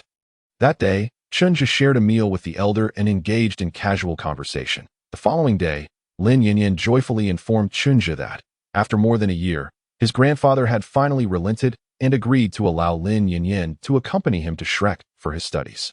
Now, due to cultivating the pure Yuan technique and with Chen Zhe's guidance, 12-year-old Lin Yinyong had already reached the 29th rank. For someone with innate soul power of level 8, this was once an unfathomable achievement. Yet, he felt little sense of accomplishment, as Chen Zhe had also swiftly progressed to the threshold of the 29th rank, poised to break through to the realm of Soul Master before him. This realization left him in a state of despondency until Chen Zhe revealed that he possessed innate full soul power, which offered him a modicum of solace. Upon arriving at Shrek, Chen Zhe gazed at the dilapidated entrance and plaque of the academy. Feeling an inexplicable sense of nostalgia, Shrek, the place where countless youthful dreams had taken flight in his previous life, even after the disgrace of the Tangen King, the plaque still gleamed with brilliance. With a light chuckle, Chen Zhe strode purposefully towards Flandra, who had come out to greet them. Director Flandra, Chen Zhe and Lin Yinyong have arrived to report. Following Flandre into the academy, it was not Chen Zhe's first visit to Shrek. He was already familiar with all the teachers and students here. This included Oscar, a peer whom Flandre had adopted since childhood, a boy with charming peach blossom eyes and an innate full soul power. There was also the chubby 7-year-old Ma Hongjun, a child from the neighboring village, who had awakened his martial spirit the previous year and was taken in by Flandre as a personal disciple.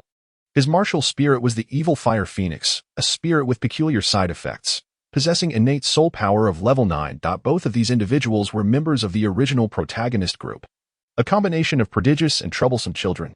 However, the character Daimubai, the evil-eyed white tiger from the original work, was absent. He was likely still in the Star Luo Empire, enjoying the camaraderie of friends and family. Hey, Flandre, what mischief are you up to now? Chen Zhe and Lin Yinyong followed Flandre for quite a distance, yet he remained silent, causing Chen Zhe to feel that something was amiss.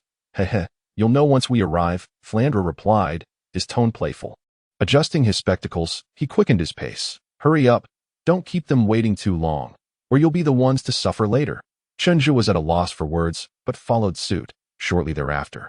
After maneuvering around several buildings, the trio arrived at a large square within the academy, which served as the usual classroom for Flandre's 2 young charges. From a distance, Chen Zhe noticed a group of people had already gathered there. Li Yusong, Lu Qibin, and Xiao Exine, 3 teachers, Ma Hongjun and Oscar, 2 students, and at the forefront, the imposing Zhao Wujing stood with his arms crossed. The 3 soon approached the gathered crowd, and upon observing the perplexed expressions on Chen Zhe and Lin Yinyong's faces, everyone displayed smiles that hinted at mischief. With the 2 young boys grinning in glee, Zhao Wujing stepped forward, his stout frame exuding an inexplicable authority. Ahem, let us all give a warm welcome to our 2 new classmates joining Shrek Academy. With that, he led the applause that a wave of clapping ensued from behind, and as Chen Zhe witnessed this spectacle, he felt a sense of foreboding. What is this all about, old Zhao? He inquired, a hint of exasperation in his voice. Zhao Wujing chuckled, arms still crossed. Of course, it's a welcome for the new students, and a little entrance examination for you too. Chen Zhe thought to himself, as expected, this rascal had ulterior motives. With a look of confusion, he queried, entrance examination? What kind of entrance examination? Do we really need one? Old Zhao, are you just looking for an excuse to rough us up? Zhao Wujing laughed heartily, unabashedly admitting. Ha, I can only say that you're quite astute, Chen Zhe. I thought I was being subtle, yet you saw right through it. Rest assured, considering the fine bottles of wine you brought me last time, I'll go easy on you. With another round of laughter, the crowd joined in, jesting remarks about Zhao Wujing going easy on them and hoping they would just need to recuperate for a couple of days. Chen Zhe's face darkened as he shot a fierce glare at the chubby Ma Hongjun and Oscar before turning back to Zhao Wujing. It seems we can't escape this trial, can we? He exchanged a glance with Lin Yinyong and declared resolutely, if we're going to do this, then let us do it. Whoever backs down is the loser. Who knows who will end up getting beaten? Chapter 20, The Battle Against Zhao Wujing. So, who will be the examiner? What form will this examination take? Aware of the inevitability of the situation, Chen Zhe decided to embrace it fully. He surveyed the crowd before fixing his gaze upon Zhao Wujing. Is it you, old Zhao? In truth, Chen Zhe was not the least bit surprised by this development. He had agreed to join Shrek Academy 2 years ago but had delayed his arrival, insisting on completing his studies at the Junior Soul Master Academy. The faculty could not possibly harbor no opinions about this. This was a natural reaction. Regardless of his personal rapport with them, it is essential to note that prior to the establishment of Shrek in Soto City, these individuals were quite unruly. Thus, their planning of this event was merely a logical conclusion. Not only did they wish to vent their frustrations by giving him a sound thrashing before his official enrollment, but they also sought to establish their authority as teachers. They aimed to make it clear that Shrek Academy was not a place where Chen Zhe could simply do as he pleased. While Chen Zhe understood and acknowledged this as the subject of their plans, he was far from pleased. Therefore, he was prepared to unleash his full strength, allowing Zhao Wujing and the others to truly grasp the reason behind Flandre's indulgence towards him. Observing the eager glint in Chen Zhe's eyes, Zhao Wujing felt a surge of delight. This was precisely why he held Chen Zhe in such high regard. The boy possessed an indomitable spirit, willing to confront anyone. He retrieved an incense stick, lighting it with a flourish, and planted it firmly in the ground. He addressed both Chen Zhe and Lin Yinyong. You have the duration of a stick of incense to strategize. Then, you will face me, utilizing all your abilities. If you can withstand my onslaught for the duration of the incense, you will have passed. Pointing towards the spectators behind him, he boldly proclaimed, "Everyone here will witness this. Should you prevail, I will treat everyone to a grand feast as an apology. However, if you lose, well, you can only hope that you can endure the punishment, with arms crossed and an unruffled demeanor."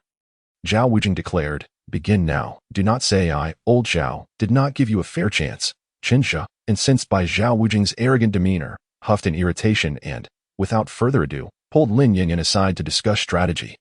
The incense stick burned down swiftly, and with the eager gazes of the crowd upon them, the two returned to the arena, maintaining their composure. Meeting Zhao Wujing's impassive gaze, Chen Zhe raised an eyebrow and calmly stated, "We are ready. We can begin at any time." In truth, there was little to deliberate. For these past years, he and Lin Yinyong had been training together, their understanding of one another having long been established. What had just transpired was merely a sharing of intelligence regarding Zhao Wujing's information and countermeasures. Upon hearing this, Zhao Wujing offered no further words, instead producing a stick of incense, igniting it, and casually inserting it into the ground. A serious expression flickered in his eyes as he uttered in a low voice, "Wuhuan Fudi." Accompanied by this proclamation, a towering 2-meter-tall brown bear materialized behind Zhao Wujing. Its dense, tawny fur and muscular physique, paired with its massive, broad paws, epitomized Zhao Wujing's martial spirit. The mighty golden bear, the immense creature enveloping Zhao Wujing, regarded the two, who had also summoned their martial spirits, with a disdainful gaze. "Come forth." "Youngsters," the two did not hesitate. Exchanging glances, Chen Zhe charged towards Zhao Wujing, with Lin Yinyong closely trailing him. Chen Zhe, a heavily armored warrior, was tasked with leading the charge to intimidate the enemy, while Lin Yinyong, a lightly armored warrior and blade-wielding attendant, was responsible for dealing finishing blows and providing support. Without a moment's hesitation, Chen Zhe activated his first soul skill, Energy Accumulating Water Ring. This not only granted him damage reduction, but also allowed him to accumulate power during collisions. With the spiral 9 shadows beneath his feet, he swiftly approached Zhao Wujing, executing the Crushing Claw with a powerful strike aimed directly at his head. The Crushing Claw, Mastery 261-1000, was unleashed with considerable force. Yet, in the face of this formidable attack, Zhao Wujing remained unfazed, lifting his enormous bare paw with nonchalance. Second soul skill, Mighty Golden Paw. The broad paw swept towards Chen Zhe, who understood that confronting this brute head-on would be unwise. Fortunately, he had prepared for this moment and swiftly altered his approach. His footwork remained unyielding as he executed a feint, leaving a phantom image behind that Zhao Wujing shattered with a single strike. The Spiral 9 Shadows, Mastery 857-1000, nearing mastery level, had always been Chen Zhe's weakest aspect. To mitigate this disadvantage, he had devoted all his prestige points over the past 2 years to enhancing this skill. Despite its nature of limited mobility within a small area at this moment, Chen Zhe had maneuvered to Zhao Wujing's side. 2 soul rings, one yellow and one purple, pulsated rhythmically around him. Suddenly, the faint purple ring erupted in brilliance, causing a turtle shell shield to materialize in Chen Zhe's grasp, which he forcefully struck towards Zhao Wujing's abdomen. Second soul skill, Xuanming Shock Shield. Zhao Wujing exhibited no signs of panic. Turning swiftly, he retaliated with his bare paw, while simultaneously activating his first soul ring. First soul skill, Immovable King Body. A surge of golden light radiated from him, obscuring Chen Zhe and Lin Yinyong's vision while reflecting Chen Zhe's attack back upon him, causing his blood to surge and his face to flush. Simultaneously, the bare paw, which had initially seemed aimed at Chen Zhe, abruptly redirected towards Lin Yinyong, intercepting his stealthy assault. In an instant, both Chen Zhe and Lin Yinyong were forced to retreat, having successfully countered.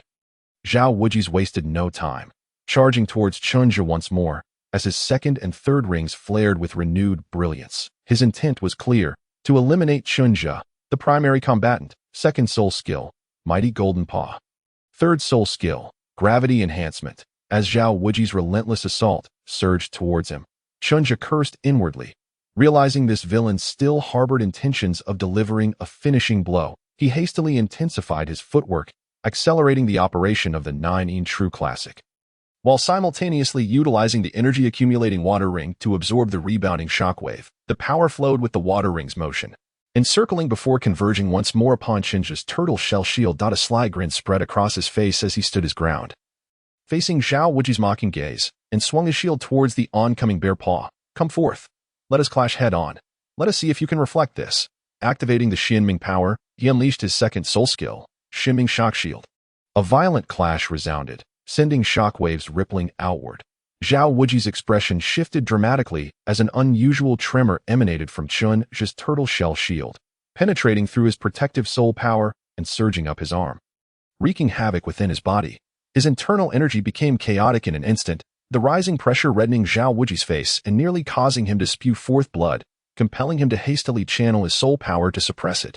At that moment, Lin Yinyong, previously forced to retreat, seized the opportunity to rejoin the fray, raising his fire scale blade high. His two yellow soul rings lit up in succession. Second soul skill, Crimson Kite Shield. Crimson feathers enveloped him, enhancing his attack power, defense, and igniting his blade with flames, amplifying its might to at this juncture. Zhao Wuji's found himself in an awkward predicament, with most of his soul power engaged in suppressing the internal turmoil, leaving him vulnerable to Lin Yinyong's surging onslaught. Could he truly resort to utilizing his fifth soul skill? The thought barely flickered in his mind before being dismissed. What a farce! Zhao Wuji's had his pride. After all, with so many spectators present, if he were to employ a fifth soul skill against two mere second-ring youngsters, how could he ever show his face again? With the immovable king body still on cooldown, he gritted his teeth and steeled himself to activate the mighty golden paw once more, preparing to clash with Lin Yinyong again. At that moment, a familiar figure appeared behind him. Chen Zhe, who had once again completed his energy absorption. Chapter 21. The Complexities of Human Relations in Truth. Chen Zhe was not faring much better himself, despite Zhao Wuji suppressing his strength and relying solely on his first 3 soul rings. The quality of his soul power, being at the soul saint level, was undeniably formidable, having endured the backlash from the immovable king body and then clashing directly with Zhao Wuji's, even with the energy accumulating water ring mitigating damage. Chen Zhe felt a tingling numbness in his left hand. For the time being, it was rendered nearly useless. Yet, it was of little consequence. With a left hand incapacitated, he still possessed his right, seizing the opportunity to strike, while Zhao Wuji's raised his bare paw to confront Lin Yinyong. He swiftly maneuvered behind him, extending his right hand into a claw and viciously raking towards Zhao Wuji's vulnerable back, crushing claw. With a resounding impact, Lin Yinyong was once again forced back, but Zhao Wuji's bore the cost. A deep gash marred the surface of his bare paw, and even a thin stream of blood appeared on his palm. Simultaneously, Chen Zhe's attack effortlessly breached Zhao Wuji's protective soul power, leaving 5 bloody marks upon his sturdy back. Had Zhao Wuji's not instinctively evaded at the last moment, the damage inflicted would have been far more severe. Turning swiftly, he sent Chen Zhe flying with a powerful strike, feeling the stinging pain radiating from his back, his anger flaring. How long had it been since Zhao Wuji's had sustained an injury? To think he would suffer such a significant loss at the hands of 2 juniors. Casting a furtive glance at the myriad teachers and students who appeared utterly stunned, his ire only intensified. This was utterly humiliating, as he witnessed Chen Zhe and Lin Yinyong, those 2 rascals, attempting to press their advantage once more. Zhao Wuji's could no longer contain himself. With a mighty roar, he summoned all his soul power, abandoning his defenses entirely as the overwhelming aura of a soul saint erupted forth, sweeping through the surroundings. The momentum sent Chen Zhe and Lin Yinyong tumbling backward, crashing to the ground. Fortunately, Zhao Wuji's refrained from unleashing a soul skill, relying solely on the depth of his soul power to repel them. However, Zhao Wuji's himself stifled a groan, a metallic taste flooding his throat as he forced the blood back down. Indeed, his outburst was formidable. Yet it had also released the internal pressure he had been maintaining against the shockwave. A tumultuous surge had resulted in internal injuries. Nevertheless, he found solace in the fact that the foreign energy had finally dissipated. Zhao Wuji's let out a sinister chuckle, lifting his foot and striding towards the 2 who had just risen from the ground. His imposing presence loomed heavily. He had resolved not to allow these 2 little brats to leave without suffering for a week. Yet, just as he was about to make his move, Flender, who had been observing from the sidelines for quite some time, finally spoke up. He regarded Zhao Wuji's, a fleeting smile passing through his eyes as he earnestly declared, "The assessment has concluded successfully. Congratulations to Chen Zhe and Lin Yinyong for passing." Zhao Wuji's face froze, turning to see that the incense he had planted had burned down to the end. The others, too, snapped back to reality, rushing forward in a flurry. Oscar and Ma Hongjun, 2 impish youngsters, clamored excitedly to surround Chen Zhe and Lin Yinyong, their eyes sparkling with admiration. The 2 exchanged a glance, their shared understanding evident as they smiled, as if they had discovered their life's purpose in that moment. Teacher Xiaoxian promptly summoned his martial spirit, utilizing his soul skill to distribute recovery candies to Chen Zhe and Lin Yinyong, tending to their wounds. Then, glancing at Zhao Wuji's, who wore a dazed expression, barely containing his frustration, he asked with a suppressed smile, "Old Zhao, would you like some too?" Laughter must be suppressed, should one dare to chuckle at this moment. A beating would undoubtedly ensue. Zhao Wujin, that petty fellow, is far too prideful to lower himself to retaliate against the children. One can never be certain about the whims of his ancient bones. The expressions of the others mirrored the same sentiment, teetering on the brink of laughter, yet refraining from it. Simultaneously, they silently rejoiced, grateful for old Zhao's presence to absorb the brunt of the storm. Otherwise, if they were to be the ones assessing these two little monsters, the mere thought conjured an unsettling image. With a visage contorted in discomfort, Zhao Wujin extended his hand, his face twisted in displeasure, handed over. In truth, he had not sustained any serious injuries. Both Lin Yinyong's strike and Chen Zhe's ambush had only inflicted minor external wounds. Given his robust physique, he could recover in a mere 10 days or so, leaving no trace behind. The only lingering discomfort stemmed from the peculiar shockwave that had caused some internal strain, yet it was hardly significant. What truly infuriated him was that, as a soul sage, he had suffered such a considerable setback at the hands of two children, all while being scrutinized by the entirety of Shrek Academy. Casting a glance at Chen Zhe, who was being lavishly praised by Oscar and Ma Hongjun, Zhao Wujin unceremoniously accepted the candy beans offered by Xiaoxian. His expression fluctuated between moods as he pondered whether it would be better to simply walk away. Yet, he was also apprehensive that such an action would be even more humiliating. Before he could reach a conclusion, Chen Zhe approached, his countenance darkening as he asked, "Brat, you won. Are you not elated?" Chen Zhe, however, remained silent, instead bowing slightly towards Zhao Wujin. "Thank you, Teacher Zhao, for showing mercy earlier. Had you not restrained your power and only utilized your first 3 soul skills, we would have surely been gravely injured in an instant, let alone enduring a full incense stick's worth of time under your tutelage. Our success in this assessment is wholly attributed to your kindness." Chen Zhe's demeanor was earnest. He understood Zhao Wujin all too well. Reckless and unrestrained, he was also fiercely protective of his own. Nurturing talent and safeguarding their interests, a quintessential example of a stubborn mule. Having just suffered a significant loss at their hands, his temper could hardly be contained. Thus, it was imperative to come forth and flatter him, signaling solidarity to ensure he would not harbor a grudge. After speaking, he gestured to Lin Yinyong, who promptly followed suit, bowing towards Zhao Wujin. "Thank you, Teacher Zhao, for your leniency." The corners of Zhao Wujin's mouth twitched, and his mood lightened slightly. He opened his mouth to say something but found the words lodged in his throat, his face flushed with embarrassment. Yet, Chen Zhe spoke again. "Old Zhao, your strength is truly formidable. Despite our best efforts, we only managed to scrape a bit of your exterior. Indeed, you are worthy of the title unyielding King of Light." With that, he playfully patted Zhao Wujin's sturdy arm, grinning. "We should be free from classes today, right? Before coming here, I made a reservation at the Seoul Hotel in Soto City for a celebratory dinner. Would you honor us with your presence? We have prepared several fine wines for you." Zhao Wujin could no longer contain himself, bursting into laughter. "You little rascal, are you taking advantage of me?" Laughter erupted among the crowd. With good wine on the horizon, attendance was assured. Everyone would go. However, you, young lad, are still underage. No drinking for you. I'll be keeping a watchful eye on you." He added a final admonition. Chapter 22. The Grand Seoul Arena of Soto City. A week later, under the cover of night, the Grand Seoul Arena of Soto City stood before them. Under the guidance of Flender, the Shrek team arrived at their destination. Standing before the ominous stone tablet, a veritable death list, Flender turned to Chen Zhe and Lin Yinyong, his gaze particularly fixed on Chen Zhe for a lengthy moment before speaking. "Are you certain you wish to engage in soul battles at this very moment?" Since Chen Zhe and Lin Yinyong had joined Shrek a week prior, Flender had found himself in an awkward position, realizing he had little to impart to them, whether it was knowledge of martial souls, which they had already mastered, or cultivation techniques. Chen Zhe possessed a wealth of knowledge surpassing even the Nineteen manual.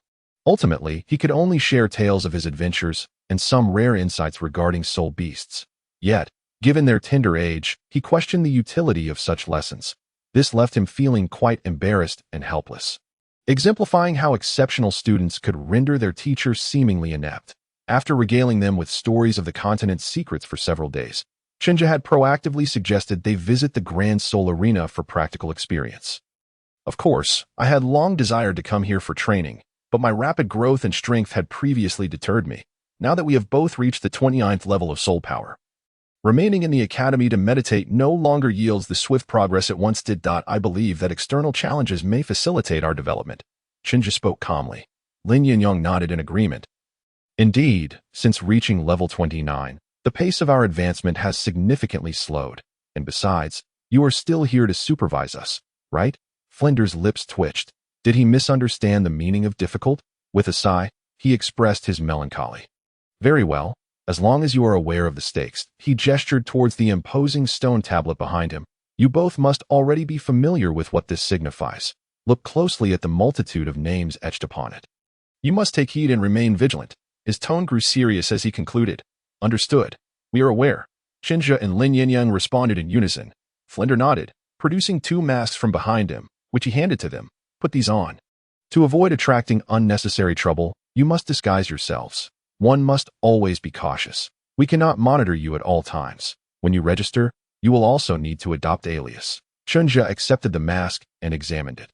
The silver mask, adorned with golden patterns, was ornate yet not gaudy, and he found it quite appealing. He promptly donned the mask, draping the cloak Flender offered over himself and slipping on the gloves. Ensuring he was thoroughly concealed, standing at a height of 1.50 meters, this ensemble would undoubtedly make him appear as a diminutive adult rather than a child, while this might somewhat impact his combat prowess. Chen Zhe was unconcerned. At level 29, he was confident he could dominate any opponent of the same rank. Exchanging a knowing glance with the equally equipped Lin Yinyong, they nodded at Flender and made their way toward the registration desk. After spending a brief period registering for their matches, they entered the internal arena, where Flender and the others were already waiting. Upon stepping into the Grand Soul Arena, the vibrant atmosphere enveloped them. Shouts and cheers erupted from the audience, echoing through the specially designed arena. Lin Yinyong's eyes lit up, clearly captivated by the ambience. Zhao Wujin observed him, chuckling. So, young lad, are you feeling the thrill of excitement? Lin Yinyong nodded, gazing at the fierce competition unfolding in the arena below. This is my first encounter with such an atmosphere. So this is what soul battles are like. Previously, his training had solely involved sparring with Chen Zhe, and witnessing soul masters engage in such calculated exchanges was a first for him. Zhao Wujin laughed heartily, patting his shoulder. I believe you will come to enjoy it here. Lin Yinyong nodded. He indeed relished combat. Yet Flender interjected, during battles, maintain your focus and do not let the audience's presence cloud your judgment. Sharpness and composure are the keys to victory. Chen Zhe and Lin Yinyong acknowledged this, and Flender felt a sense of relief. Though both children were prodigies, their willingness to heed advice was a rarity, granting him some peace of mind. Nevertheless, he reiterated, you are both newcomers. Winning is not paramount in your first soul battle. There is no need to pressure yourselves for victory. The primary goal is to accumulate experience and recognize your shortcomings. Just then, the battle in the arena concluded, and after a brief cleanup, the host stepped back onto the stage. The host, a middle-aged man clad in a tailcoat, held a microphone in one hand and a note card in the other. After clearing his throat, he proclaimed in a resonant voice, next, we shall proceed to the 7th one-on-one battle of our 12-soul arena. The contenders are as follows. The formidable soul master Tong Rue, who possesses a beast martial soul, the Mongshan Porcupine, and the soul master known as the Flame Blade, who wields a weapon martial soul. The Fire Scale Blade. Notably, the Flame Blade is a newly registered contender, and this match marks his inaugural duel in our Soto City Grand Soul Arena. On the other hand, his opponent, Tong Rue, is a seasoned combatant who has secured 3 consecutive victories. Will this battle see Tong Rue achieve yet another triumph for his 4th consecutive win, or will the enigmatic newcomer, the Flame Blade, claim victory and secure his first win in our Soto City Grand Soul Arena? Let us eagerly anticipate the outcome as we invite both soul masters to the stage. As the host's words echoed, a burly man leaped onto the arena, his robust physique exuding strength rather than bulkiness. The crowd erupted in cheers. Tong Rue, for consecutive victories, for consecutive victories. Tong Rue laughed heartily, waving to the audience, which elicited an even louder roar of approval. Witnessing this scene, Chen Zhe chuckled and turned to Lin Yinyong. It seems it's your turn to be cautious, and good luck. He extended his fist for a light bump with Chen Zhe. Nodding with determination, I will. Lin Yinyong had grown remarkably, now standing nearly 170 centimeters tall. However, his slender build, coupled with the cloak and mask he wore, made him appear somewhat comical and not particularly tall. Upon seeing Lin Yinyong's appearance, the burly man burst into laughter. "Kid, are you here to amuse me? You think you can win by making me laugh?" Lin Yinyong furrowed his brow beneath his mask, responding coldly with a scoff. "Humph, laugh all you want. We'll see if you can still laugh later." The host had already approached the edge of the arena, glancing at the two competitors on either side with a smile. "Gentlemen, any grievances will be resolved in this arena. Now, unleash your martial souls." Lin Yinyong drew forth his fiery red blade, while the burly man completed his martial soul manifestation, revealing a black-gray porcupine, its body bristling with hardened quills. Adorned with one white and one yellow soul ring, the battle commenced. With the host command, both combatants sprang into action, racing towards one another. Tong Rue snickered coldly. "You possess the optimal soul ring pairing. No wonder you're so arrogant. Let me see just how capable you truly are." Ignoring Tong Rue's taunts, Lin Yinyong maintained a solemn demeanor, although his opponent appeared to possess a soul power of only 27. He did not allow himself to become complacent. He was determined to win this match. The distance between them rapidly diminished, and as Lin Yinyong observed the protruding quills of the porcupine on Tong Rue's body, he frowned slightly. The tips of those quills shimmered with a dark purple hue, indicating they harbored some form of toxin that I must not allow myself to be pierced by those. Lin Yinyong became vigilant, wielding his fire scale blade, slicing horizontally towards his opponent while activating his first soul skill. Crimson Flame Slash. Fierce flames erupted from the blade. In response to this formidable attack, Tong Rue's expression shifted to seriousness, discarding all disdain. Level 29. His own first soul ring flared to life as the porcupine on his arm suddenly shot forth. First soul skill. Poison Spike Porcupine. Lin Yinyong was caught off guard by this unexpected move. Just as he had been contemplating avoiding contact, his opponent launched this surprise attack. For a brief moment of confusion, he quickly made a decision. The flames on the fire scale blade surged, enveloping it as he swiftly slashed, the overwhelming force sweeping away all the porcupine quills. At the same time, the distance between the two had shrunk to less than 2 meters. A glimmer of determination flashed in Tong Rue's eyes as his second soul ring illuminated. Second soul skill. Porcupine Charge. The rotund figure of Tong Rue suddenly leaned forward, thrusting his hands against the ground. And with a powerful spring, he launched himself towards Lin Yinyong. The porcupine quills from his back surged towards Lin Yinyong. Lin Yinyong's eyes widened in alarm. Activating his own second soul skill, illusory crimson feathers appeared around him as he swung his blade downward to intercept the incoming assault. The clash between the two was fierce and rapid, a close-quarters battle that bristled with intensity, eliciting gasps from the audience in the stands. Cheers of encouragement erupted continuously. In the preparation area outside the arena, Chen Zhe and his companions observed Lin Yinyong's frantic maneuvers, shaking their heads slightly. Chen Zhe sighed. Yinyong appears to be faltering. Lin Yinyong possessed 2 levels higher soul power than his opponent, with superior martial soul quality and optimal soul ring pairings. Yet, his adversary had clearly seen through Lin Yinyong's state of mind. The initial reckless charge had taken advantage of Lin Yinyong's hesitation to engage directly. Otherwise, with Lin Yinyong's higher soul power, he could unleash a much more potent attack, leading to greater injury for his opponent. Zhao Wujin expressed his frustration. "This kid, why does he look so timid? A fire-type soul master should exhibit some ferocity. Had he engaged head-on from the start, trading blows, he wouldn't be in this predicament. The rhythm of the battle is entirely lost. He cannot leverage his advantages and is merely relying on his cultivation to scrape by. He was like this when he was cutting me down a few days ago." Chen Zhe remained speechless, recalling how, during the previous assessment, Lin Yinyong had been confident that Zhao Wujin wouldn't truly harm them, allowing him to fight without reservations. But now, he certainly lacked a certain boldness, which was unacceptable. Flender, however, was not as enraged as Zhao Wujin, instead wearing a somewhat relieved expression as he glanced at Chen Zhe beside him. "It's never too late to realize this. Now, we have a clear direction for future training." He continued. "I am already grateful that I brought you all here for this experience. Recognizing a problem is the first step in resolving it." Chen Zhe nodded silently, not uttering a word. He bore some responsibility for Lin Yinyong's unsatisfactory performance, as he had been following his training regimen for years, while his strength had indeed improved. His mindset and willpower clearly fell short. If Lin Yinyong was struggling, what of himself? Watching Lin Yinyong, whose body was now riddled with porcupine quills yet still stubbornly defended himself with his blade, Chen Zhe pondered inwardly, before Lin Yinyong's battle concluded. Chen Zhe's turn to fight arrived. Following the host's instructions, he approached his designated arena. His opponent was a slender young man, whose martial soul, as stated by the host, was the Shadow Leopard, and he had achieved 2 consecutive victories. The name Shadow Leopard suggested he was likely an agile attacker. Chen Zhe mused. Before the match began, the young man spoke up, pointing at Chen Zhe's attire and then at Lin Yinyong, who was still encouraging his battle from a distance. With a sneer, he remarked, "Kid, are you with that fellow over there?"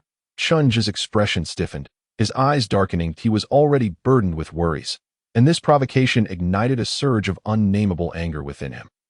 The young man, clearly noticing Chen Zhe's glare, laughed even more heartily. "You wouldn't be another empty vessel with no real strength, would you? Ha ha ha." Clearly, he was attempting to provoke Chen Zhe with such lowly tricks. Chen Zhe let out a cold snort but chose not to restrain his anger, nodding towards the referee watching from the sidelines. "I am ready. Can we begin?" The referee glanced at him with surprise. Not expecting this seemingly young and not particularly tall cloaked figure to possess such restraint. However, he did not waste time on idle chatter, announcing loudly, "In the 13th Soul Arena, the 9th match. Xuanwu Tianzuan versus Bai Quan. Please both summon your martial souls." The battle begins. As soon as the words left his mouth, Bai Quan charged towards Chen Zhe. His approach was not a straightforward rush, but rather a constant shift in direction and speed, giving the impression of being elusive and hard to pin down. Indeed, he was an agile attacker. Unfazed, Chen Zhe maintained a stoic demeanor beneath his mask, retrieving the tortoise shell from his back, holding it firmly in hand. With only a single yellow soul ring pulsing around him, first soul skill, energy accumulation water ring. Familiar water rings emerged around him as Chen Zhe remained perfectly still, gathering energy while his gaze remained fixed on Bai Quan. Unwavering, "You're unfortunate, provoking me when I am in a foul mood." As Bai Quan's figure approached within 3 meters of Chen Zhe, a sudden explosive sound startled him. Before he could react, he felt an immense force collide with him, sending him flying backward. He was hurled out of the arena, crashing against the wall at the edge of the venue, and instantly lost consciousness. "Humph." Chen Zhe let out a cold snort, nodded at the stunned host, retracted his martial soul, and strode down from the stage. The surrounding audience fell silent for a few seconds before erupting into an astonishing cheer. "Xuanwu Tianzuan, Xuanwu Tianzuan." When Chen Zhe returned to the resting area, he was greeted by a multitude of fearful yet reverent gazes. Clearly, many present had witnessed the earlier scene. Upon rejoining Flender and the others, Lin Yinyong had also returned. He hung his head low, akin to a frostbitten eggplant, while Flender was speaking to him. Chen Zhe approached, patted his shoulder, and remarked, "Do you feel utterly useless? Unable to defeat a soul master with 2 ranks lower than you?" Chapter 24. Reflection and Training. Indeed, Lin Yinyong ultimately lost. Despite his earnest efforts to hold his ground, he succumbed to a barrage of porcupine quills after losing the initiative and having his thoughts seen through. The poison he faced was indeed toxic, though merely paralyzing. It rendered Lin Yinyong increasingly incapable of fighting back, leading to his eventual defeat. Lin Yinyong lifted his head at Chen Zhe's words, his eyes reddened beneath the mask, blood vessels prominent. "Aja?" he uttered, incredulous. Chen Zhe's tone remained calm, yet his eyes were filled with seriousness. "Your performance this time was indeed lacking, but it is not solely your fault. I must also bear a significant portion of the responsibility. The neglect of willpower training rendered us helpless during crises. However, our rapid enhancement and cultivation has blinded my vision. I forgot that no matter how high one's cultivation, without a powerful will to support it, it is merely a castle in the air. For beings like us, we do not even know how to wield the strength we have painstakingly acquired." His gaze dimmed. "I owe you an apology for failing to live up to the trust you have always placed in me." Lin Yinyong's form trembled, shaking his head vehemently. "No, no, no." He embraced Chen Zhe tightly, clutching his shoulders, his eyes reddened, voice choked but refusing to shed a tear. "It is my own issue. It has nothing to do with you. The recent battle has awakened me completely. Aja. I was too proud, as you said. Our rapidly increasing soul power obscured our vision. Somewhere along the line, I became arrogant, looking down upon all my peers except you, yet failed to realize my own fragility. Until this soul duel, my first soul duel, all I thought about was winning, how to win easily and effortlessly. However, I was startled by the ferocious onslaught from my opponent and hesitated to clash head-on, ultimately being ground down by him. He released Chunha, wiping his damp eyes. I even forgot the most vital qualities of a swordsman, calmness and decisiveness, completely forgotten. Only now do I realize I am nothing. Flender and Zhao Wujin observed this scene with mixed emotions, their earlier anger having dissipated. Zhao Wujin approached and patted Lin Yinyong on the shoulder, offering comfort. One failure means little. A true man must bravely face his defeats. Observing Lin Yinyong's dejected demeanor, Zhao Wujin's tone turned somewhat somber. This time you lost, but next time you shall win it back. In this grand arena of soul duels, you will undoubtedly encounter that fellow again. Lin Yinyong nodded earnestly, rekindling his spirit. I will. I promise. Zhao Wujin laughed heartily. Good. That is the spirit we need. As long as that spirit remains, you will always grow stronger. He regarded Lin Yinyong. Now revitalized, with satisfaction. From now on, Old Zhao, will train you 3 months. If you can endure for 3 months, I guarantee you will become entirely different from who you are now. Really? Lin Yinyong exclaimed with delight. Old Zhao's word is as good as gold. Zhao Wujin chuckled. For some reason, Chen Zhe felt a peculiar intensity in his gaze towards Lin Yinyong at that moment, seeing Lin Yinyong regain his enthusiasm. Chen Zhe also felt relieved, addressing him. Yinyong, shall we have another duo soul duel later? A smile returned to his face. Let's find a hapless soul to vent our frustrations. Lin Yinyong nodded. All right. But I won't just seek revenge. I want to engage in a proper battle to test my strength. Chen Zhe smiled and nodded. From that day forth, Chen Zhe and Lin Yinyong embarked on their journey of soul dueling. As they rapidly grew, the names of Zhan Yin Daokai and Xuanwu Tianzuan began to circulate throughout the Soto City Grand Arena. In less than a month, nearly everyone was aware that 2 mysterious and powerful cloaked figures had arrived at the Soto City Grand Arena. Due to their focus on developing individual abilities and not rushing to level up, the duo primarily engaged in solo soul duels, occasionally teaming up under the guise of reincarnated pork to find unfortunate opponents to trounce. They nearly swept through all soul masters below the 30th level, particularly Chen Zhe, who remained undefeated, achieving an astonishing 28 consecutive victories in solo soul duels. His points soared to over 9,000.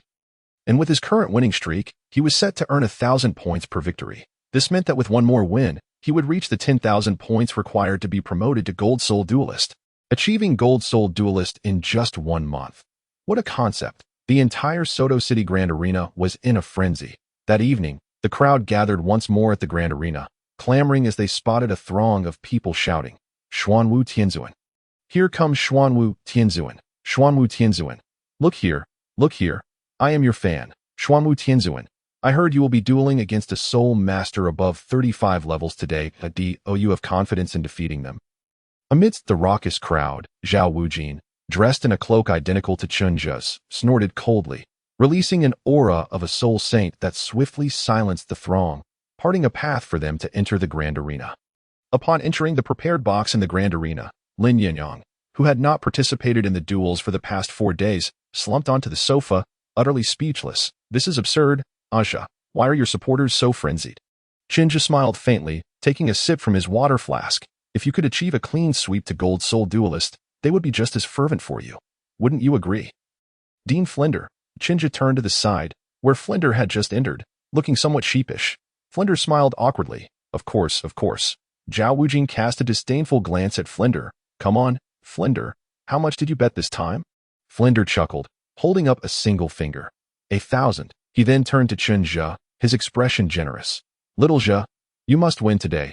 I have placed a hefty wager on you. Zhao Wujin's gaze towards him grew even more contemptuous. And what about the opposing side? Flender paused, as if struck by a sensitive nerve, and, flustered, retorted, No way. I absolutely believe in our little Zhe. How could I possibly bid against him?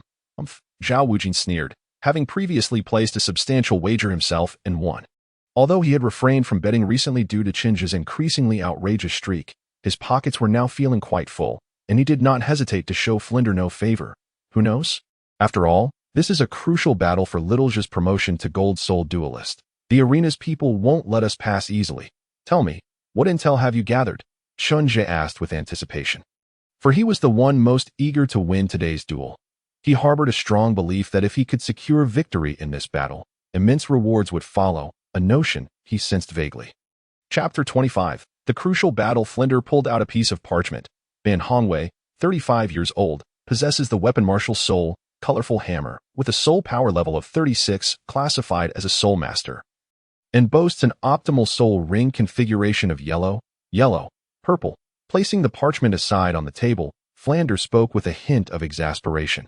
As for the specific information gathered regarding soul skills, it is rather scant. This individual rarely showcases his abilities in the soul arena. With his last appearance dating back 6 months, it is now evident that the soul arena has deliberately sought out to target Chen Zhe. Currently available intelligence indicates that his first soul skill is an enhancement type, significantly augmenting the weight of his martial spirit. His second soul skill is an offensive one, greatly increasing attack intensity and possessing a certain capability to penetrate armor. This is something you must pay particular attention to. Chen Zhe nodded silently. Picking up the dossier to scrutinize it closely, Flander's voice continued. As for the soul skill associated with his purple soul ring, all that is known is that it is a type of enhancement skill, with no specific effects recorded. Upon finishing, he displayed a pained expression. Acquiring this information cost me 200 gold soul coins. Those unscrupulous information brokers seize every opportunity to fleece the unsuspecting. They will eventually meet their demise. Chen Zhe nodded, handing the parchment to Zhao Wujie, feigning ignorance of his sentiments. Thank you, Dean, for your hard work. It would be absurd not to reimburse the intelligence costs for such a prestigious event as a consecutive victory in the Golden Soul Arena. However, Flender became flustered, eager to voice more, when a knock resounded at the door. Zhao Wujie rose promptly, beckoning everyone. Let's go, the soul battle is about to commence. The moment to witness history has arrived. Chen Zhe and Lin Yinyong exchanged amused glances, hastily following suit. Upon stepping outside, they were greeted by the enthusiastic words of the beautiful host, Dodo. Greetings, everyone. Welcome to the Soto City Grand Soul Arena, where we shall witness this historic moment together. The battle heralding the birth of a victor with a consecutive winning streak in the Golden Soul Arena. Today, the enigmatic Xuanwu Tianzuan will challenge the esteemed Soul Master Ban Hongwei, possessing a soul power of level 36, despite being only at level 29. This scenario seems implausible. How could anyone challenge a Soul Master across such a divide? Yet, this is indeed the case, as prior to this, Mr. Xuanwu Tianzuan has already triumphed over 4 Soul Master contenders. Today, Ban Hongwei stands as the 5th Soul Master he must face, and he is also the most formidable. The audience erupted into a frenzy of cheers, their excitement palpable. Dodo, equally thrilled, recognized that hosting such a momentous soul battle was a testament to her capabilities. She continued to enlighten the audience about the significance of this battle. Should Xuanwu Tianzuan emerge victorious, he will claim the Golden Soul Medal with an impeccable record. He would become the most illustrious Golden Soul contender in 50 years. Conversely, if he were to lose to Ban Hongwei, his undefeated streak since arriving in Soto City would be shattered. She bellowed, "Let us all witness this historic moment together. Xuanwu Tianzuan. Xuanwu Tianzuan. You must win. Xuanwu Tianzuan. I adore you. Xuanwu Tianzuan." Ban Hongwei. Listening to the cacophony of shouts around him, Lin Yinyong felt somewhat speechless. Unable to comprehend the fervor of the crowd, that he glanced at Chen Zhe, who still donned his characteristic attire, his expression obscured beneath the mask that he chuckled. "Aja, those who are cheering for you surely must have placed their bets on your victory. Right? If you do win today, will the Soto City Grand Soul Arena go bankrupt?" Chen Zhe scoffed. "Impossible. The odds are so low now that I can hardly lose any money. Besides, how do you know that there aren't more bidding on the other side? After all, he is a high-ranking soul master." With a sidelong glance at the pained expression on Flander's face, he inquired, "Wouldn't you agree, Dean?" Flander shot him an irritated glare. "I don't know. Dante asked me."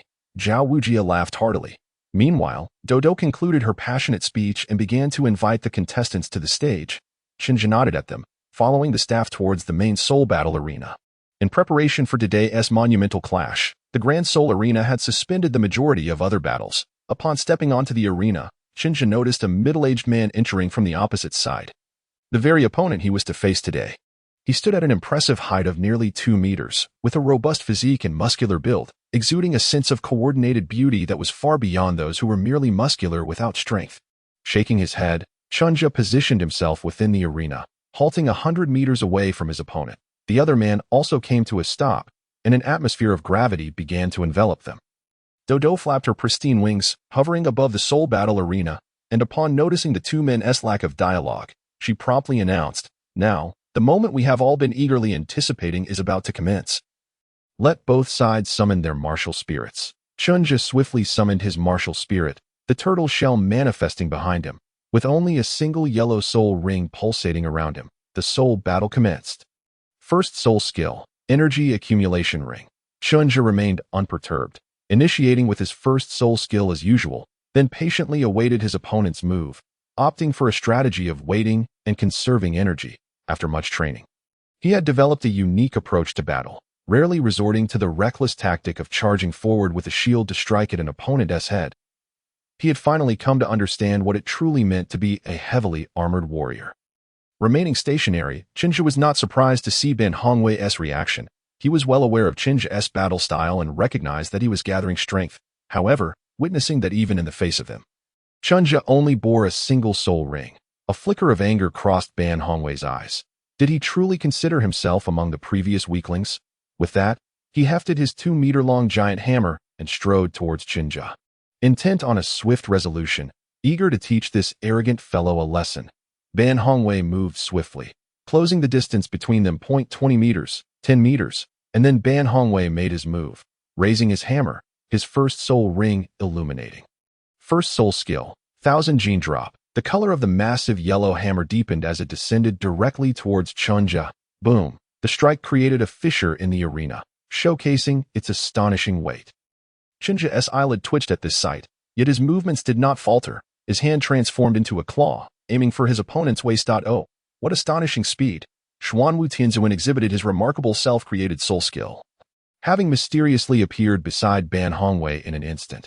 Ben Hongwei was in peril. Douluo exclaimed in alarm. Ben Hongwei, however, remained composed. His purple soul ring radiated brilliance as he invoked his third soul skill. Chapter 26. The Legend of Xuanwu Tianzuan. Seeking investment, seeking recommendations, crash. Taking advantage of his opponent's moment of weakness, Chen Zhe's claw strike failed to connect, instead being thwarted by an armor-like barrier constructed from soul power. Third soul skill, empowering armor. Defensive soul skill. Chen Zhe was slightly taken aback. This was not what the intelligence had indicated. With no time to ponder further, he swiftly retreated, leaving behind a mere illusion, which Ben Hongwei shattered with a single strike. The force was even greater than before. Following that, another hammer descended relentlessly upon Chen Zhe. Chen Zhe could only dodge repeatedly, while secretly astonished. This opponent was no ordinary foe. His technique in wielding that hammer was exceptionally refined, and its weight was evident, yet he wielded it with apparent ease. Nevertheless, Chen Zhe was not overly anxious. With his current proficiency in the Spiral 9 shadows, such attacks were insufficient to land a hit on him. And Ben Hongwei's relentless barrage was indeed a considerable drain on his stamina. Dodge, again, dodge, yet another dodge. He simply could not land a hit. Xuanwu Tianzuan was far too agile. Continuing down this path would only serve to exhaust his energy. Douluo felt a twinge of frustration on behalf of Ben Hongwei, unable to comprehend how a martial spirit of a turtle could exhibit such remarkable agility. Not only Douluo found this perplexing, but Ben Hongwei also found it confounding. Despite being thoroughly familiar with Chen Zhe's profile and having even watched his previous battles, he discovered during their confrontation that this man was indeed slippery. Frustration began to brew within him, and realizing that a swift conclusion was no longer feasible, Ben Hongwei decisively halted his assault. The third soul skill was dispelled. The brief duration of the empowering state had cost him 20% of his soul power, plunging them into a stalemate. Ben Hongwei glared fiercely. "Kid, why do you move like an eel? Do you dare to face me head-on?" Chen Zhe rolled his eyes, easily seeing through his clumsy act, and retorted, "You expect me, a high-ranking soul master, to engage you in a direct confrontation?" This statement echoed clearly through the venue's sound system, eliciting a wave of laughter from the audience. Ben Hongwei, genuinely incensed this time, lifted his giant hammer and charged towards Chen Zhe once more, but this time without activating any soul skills. "You sharp-tongued brat." Chen Zhe swiftly evaded once more. Yet this time he removed the tortoise shell from his back and circled to the side to deliver a strike towards Ben Hongwei. Ben Hongwei's eyes brightened, his first soul skill activated. And he was finally not merely fleeing. In their first direct clash, both parties retreated 3 steps, indicating that Ben Hongwei, the soul master, had not gained any significant advantage. Douluo diligently narrated, "Another collision." Oh, Ben Hongwei unleashed his second soul skill, which is second soul skill. Soul shock. A massive, feces-colored hammer adorned with dark brown stripes magnified before Chen Zhe's eyes, and he could even perceive the ferocious effects of the soul skill upon it. With a smirk, he thought to himself, "This is splendid." The solitary soul ring on him radiated brilliance once more as he struck Ban Hongwei with a shield bash, while the water ring that had accumulated power for so long erupted simultaneously. Boom! The unexpected clash sent tremendous force from the hammer through to Ban Hongwei, causing his body to tremble violently, nearly losing grip of his weapon. How could this kid possess such strength? There was no time for contemplation. Ban Hongwei quickly steadied his balance. When he raised his gaze again, he found no trace of Chen Zhe. Oh no! Out of the corner of his eye, he glimpsed a flicker of purple. What is that? Wow, what is that? Dodo was in a state of ecstasy. A purple soul ring. Many in the audience leapt to their feet, unable to believe their eyes. The already tumultuous scene grew even more raucous. But before those with ulterior motives could act, they felt themselves locked in place by an overwhelming aura, instantly freezing in terror. Second soul skill, Xuanwu shield. This was Chen Zhe's first time utilizing the soul skill in the Grand Soul Arena. Indeed, the first time revealing the soul ring. Yet, it was worth it. Seizing the moment while Ban Hongwei was unsteady, Chen Zhe, with superior force dissipation techniques, advanced swiftly to his side. It was over. The frenzied, bizarre penetrating force of the shockwave directly breached the third soul skill Ban Hongwei subconsciously activated, leaving him dazed, his internal energy in disarray, and his soul power momentarily uncontrollable. Before he could make another move, Chen Zhe swung his shield and, with a pivot, struck down once again, the surrounding water ring moving in accordance. Ban Hongwei's towering form was sent flying, his weapon clattering to the ground, while he spat a mouthful of blood and fell unconscious. A decisive blow. The entire arena erupted in fervor, waves of sound crashing forth as Dodo shouted exuberantly. A purple second ring. What am I witnessing? Xuanwu Tianzuan possesses a purple second ring. With this extraordinary soul ring, he obliterated a formidable soul master, and he is merely a great soul master. The cacophony of gasps and cheers reverberated throughout the venue.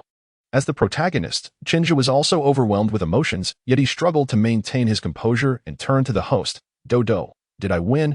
His tone was light, yet his words resonated clearly in Dodo's ears, causing her to momentarily freeze amidst her excited proclamations, before swiftly donning a smile once more, casting a glance at Ban Hongwei, who lay like a defeated dog.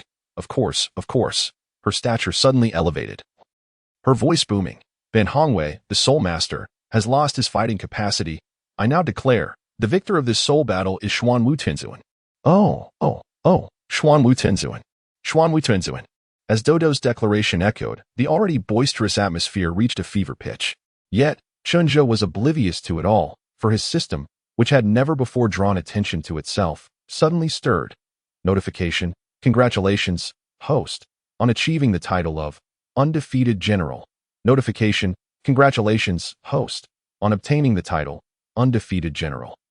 Undefeated General. Wearing this title slightly enhances one's demeanor and makes one's words and actions more convincing to others. Notification: at the age of 9 years and 7 months, you achieved the rare feat of consecutive victories at the Grand Soul Arena in Suatua City under the name of Xuanwu Tianzuan, attaining the status of a Golden Soul Master. Furthermore, you showcased an extraordinary purple second soul ring, and the tale of Xuanwu Tianzuan shall be widely disseminated. Notification: congratulations, host, on acquiring a legendary status of 1. Name: Chen Zhe. Title: Undefeated General. Martial Soul: Xuanming Turtle. Xuanming Power: 03. Level: 29th rank Great Soul Master. Soul Bone: Xianlin Golden Horn. External Soul Bone. Mental Method: 9E Manual Master. 6,275,000. Skills: Chi Gathering Technique Master. 3. 615,00. Spiral 9 Shadows, Proficient, 2,911,000. Crushing Divine Claw, Proficient, 9,271,000. Bone Forging Entry, 55,500. Soul Skills: Energy Accumulation Water Ring Master, 15,762,000. Xianming Shock Shield, Great Master, 3,482,000. Reputation Value, 3736. Legendary Status, 1. Chapter 27. I too am a person of great fortune. Seeking investment, seeking recommendations. Title: Legendary Status. Standing atop the platform of the Grand Soul Arena, Chen Zhe found himself devoid of any desire to linger further, hastily concluding the ceremony for the Golden Soul Master Badge specially arranged by the Grand Soul Arena. Chen Zhe urgently summoned Flender and the others. After slightly concealing their presence, the group returned to Shrek Academy overnight. Unless unforeseen circumstances arose, he would not be returning to the Grand Soul Arena in the coming years. Even though the abrupt end to this journey of experience, just shy of a month, took Chen Zhe by surprise. However, gazing at the solitary point of legendary status he had obtained after so many years, Chen Zhe felt an overwhelming sense of bliss. Under the peculiar and concerned gazes of Flender, Xuanwu and Lin Yinyong, Chen Zhe merely stated that he felt on the verge of breaking through level 30 and directly retreated to his room. Locking the door behind him, sitting cross-legged on his bed, Chen Zhe resolved to focus on breaking through his realm. Indeed, he was poised for a breakthrough, having lingered at the pinnacle of 29 for over a month. Following the fierce battle today and the precious legendary status he had gained, Chen Zhe's bottleneck had begun to loosen. He intended to seize the momentum to break through. The process of breaking through was remarkably smooth. With his innate talent and accumulated experience, everything flowed seamlessly. An hour later, Chen Zhe emerged from his meditation. Exhaling deeply, the hour of quietude had calmed his previously restless heart. Upon reopening his status panel, Chen Zhe found himself in a quandary. His gaze lingered on the martial soul section, his thoughts wavering. Prior to the awakening of his martial soul, his path had been clear, with legendary status.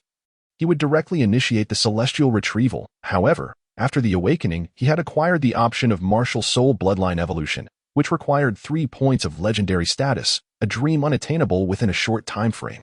Nonetheless, unexpectedly, through the Grand Soul Arena, he had completed the first legendary construction and gained the first point of legendary status. Thus, the question arose, how should he utilize this legendary status? Should he initiate the second celestial retrieval, randomly fishing for knowledge from the myriad realms, gambling on the chance of acquiring foundational knowledge, or should he invest in his martial soul, hoping that this evolutionary ability would not necessitate a full 3 points to be functional? After much contemplation, Chen Zhe clapped his hands and made a decision. He would first attempt a celestial search.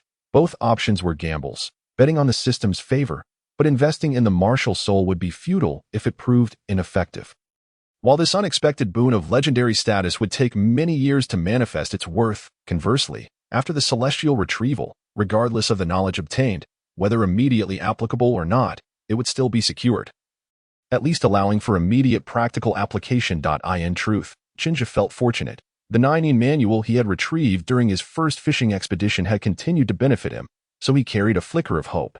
What if, after making his decision, Chen Zhe felt a wave of relaxation wash over him, and no longer hesitating, he summoned the system, concealing the attribute panel and switching to another mode. Before Chen Zhe appeared a swirling vortex surrounded by a galaxy, at the center of which lay a pitch-black void.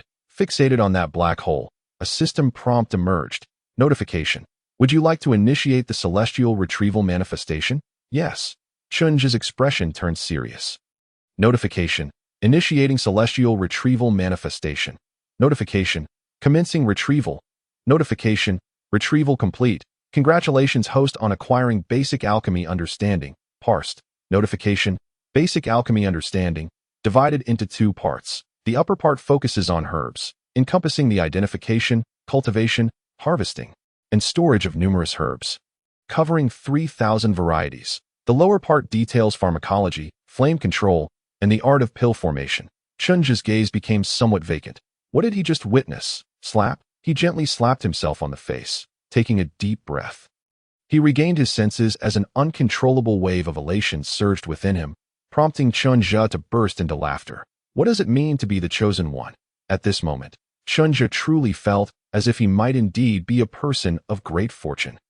If someone were to inquire of Chen Zhe about the significance of traversing into the Douluo Continent, he would elucidate that there are 3 pivotal factors. Firstly, a formidable martial soul, which determines the ease of his subsequent journey. Secondly, the cultivation techniques, which would enable him to circumvent numerous obstacles and progress more swiftly and steadily.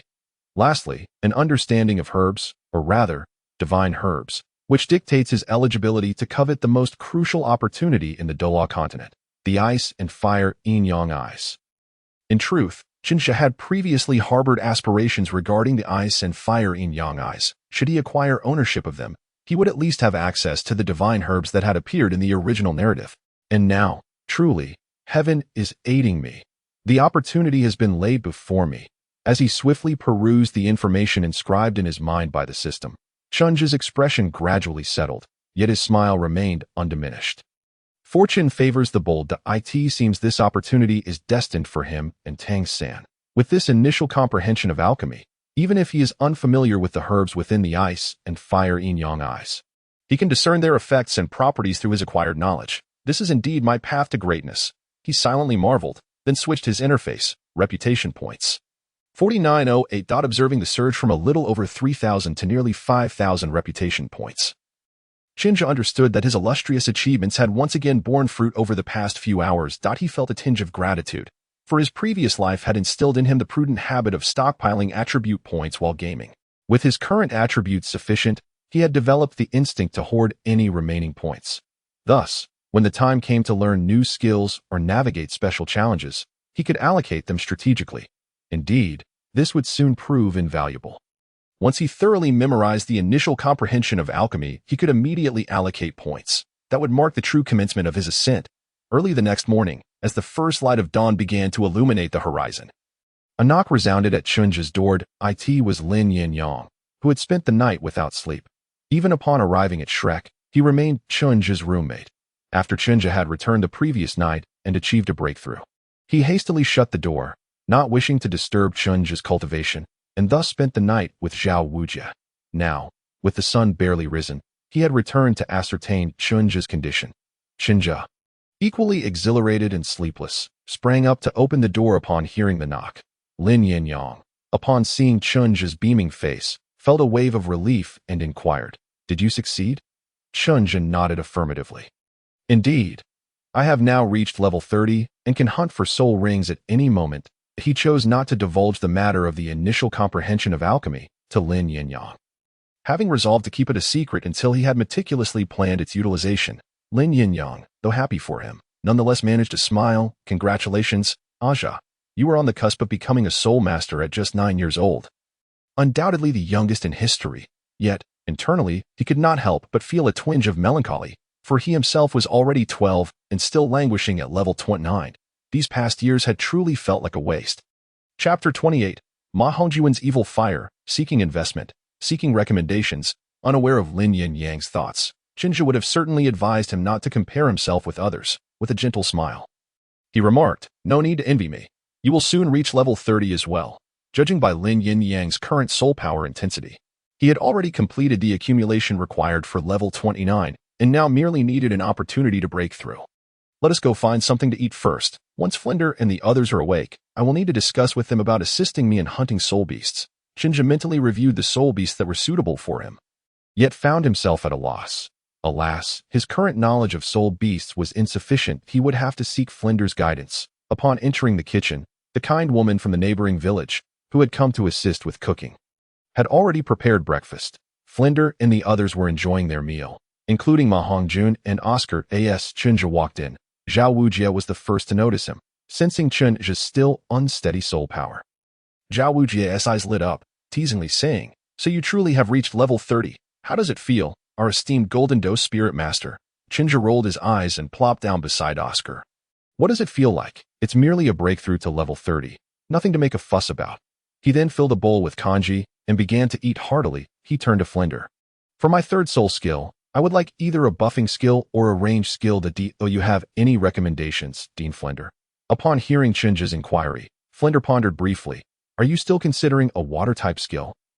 "Of course," Chen Zhe replied without hesitation. "It is essential to develop my water manipulation abilities. What about the silver-scaled sword sturgeon? I am familiar with its general habitat. This soul beast is likely to grant a soul master some excellent enhancement skills, along with a certain degree of water control," Flender suggested, drawing upon his extensive experience as the Dean of Shrek for many years, yielding a fair understanding of the soul beast habitats in the vicinity. Chen Zhe's eyes brightened. "That sounds promising. I will consider it. Do you have any information on it?" "I would like to take a look." Flender nodded, indicating that once Chen Zhe finished breakfast, he could retrieve it from his room. "However," he then added, "but I want to be accompanying you on this soul hunting expedition. Let old Zhao accompany you instead." Chen Zhe was taken aback, puzzled by this sudden change. His expression reflected his inquiry. Flender sighed, running a hand through the hair of the plump Ma Hongjun, who had been quietly eating. "It's about Hongjun. After he returned last night, he came to me, saying he felt an unbearable heat coursing through him during his cultivation but could not pinpoint the cause. I spent the night examining him, yet I found no apparent issues that I can only preliminarily speculate that it is due to his martial soul. I will need to investigate further over the next few days. Chen Zhe then noticed that Flender appeared somewhat haggard at that moment. Ma Hongjun also lifted his head, revealing a flushed face, cracked lips, and swollen eyes, yet he seemed to possess an air of excitement. Everyone gasped in shock at him. Hongjun looked at Chen Zhe, whom he considered a knowledgeable older brother.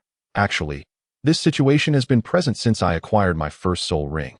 Every time I finish cultivating, I feel an intense heat in my body, and I sweat profusely. Previously, both my teacher and I thought it was merely a result of being a fire-type soul master, especially with my powerful phoenix martial soul.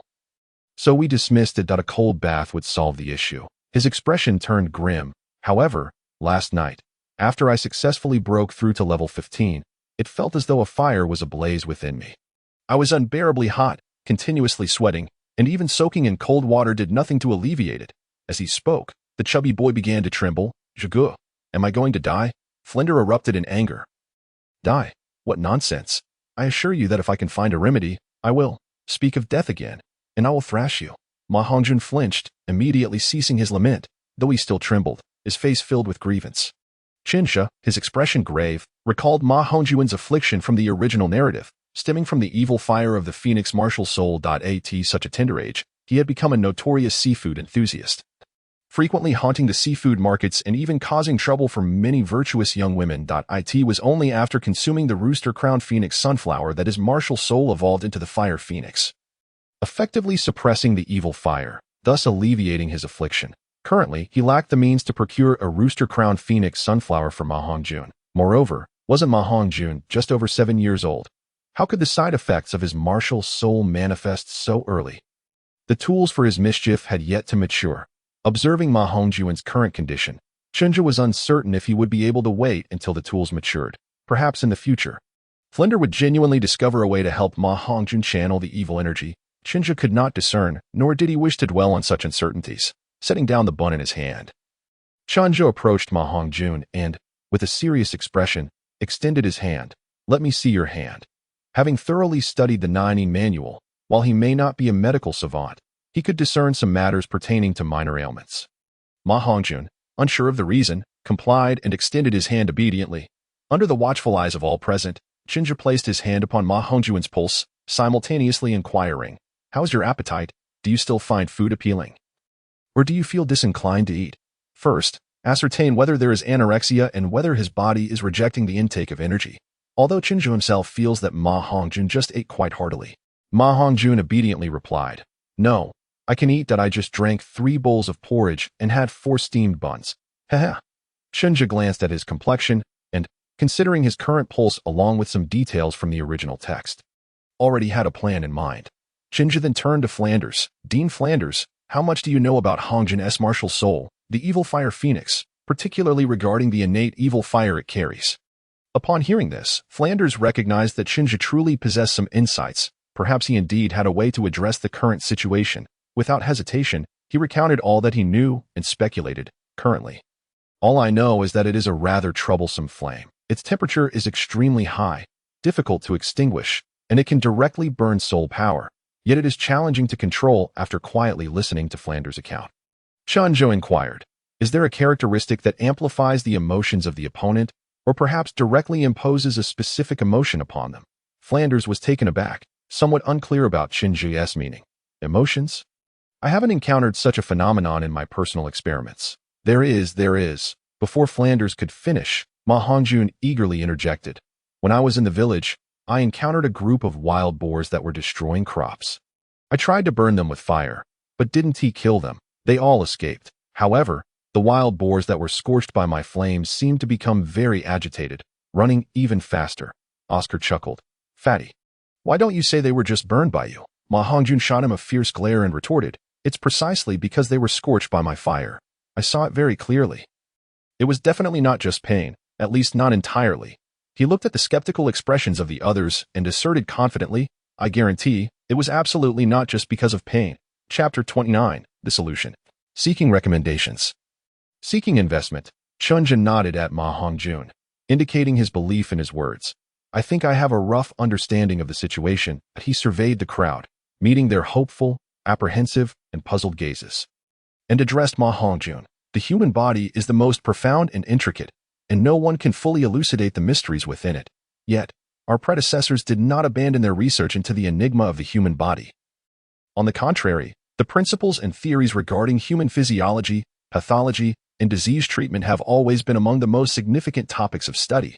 They researched, summarized, and passed down this knowledge. Chen Zhe fixed his gaze on Ma Hongjun's eyes, a hint of reverence evident within him, and nodded in satisfaction. Our predecessors believed that the human body is governed by the dual forces of yin and yang. When yin and yang are in harmony, ailments do not arise. When they are in disorder, various evils ensue, potentially leading to life-threatening situations. Your current condition is evidently a result of this imbalance. Observing the gradually paling complexion of the chubby boy, Chen Zhe decided not to tease him further. There is no need to panic. Your situation is not severe, and it is far from life-threatening.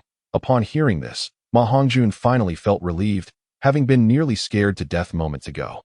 However, Flanders furrowed his brow and asked, "Is there a way to resolve this?" Chen Zhe nodded. Of course there is. Regulating the yin and yang of the human body has always been one of the most crucial topics. But before Flanders could display any signs of joy, Chen Zhe doused him with cold water. However, do not rejoice too soon. I do indeed have a method to help the fatty regulate his internal yin and yang.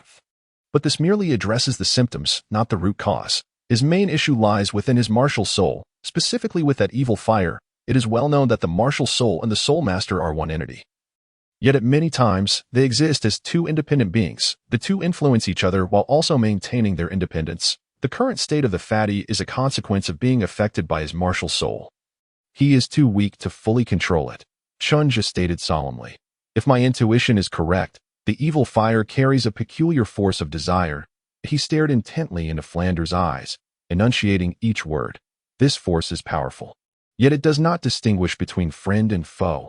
It can become a blade aimed at the enemy, but before that, it is a sword that inflicts wounds upon oneself. The present situation is that this power that belongs to him has harmed him due to the fatty's inability to control it, resulting in the disorder of yin and yang within him.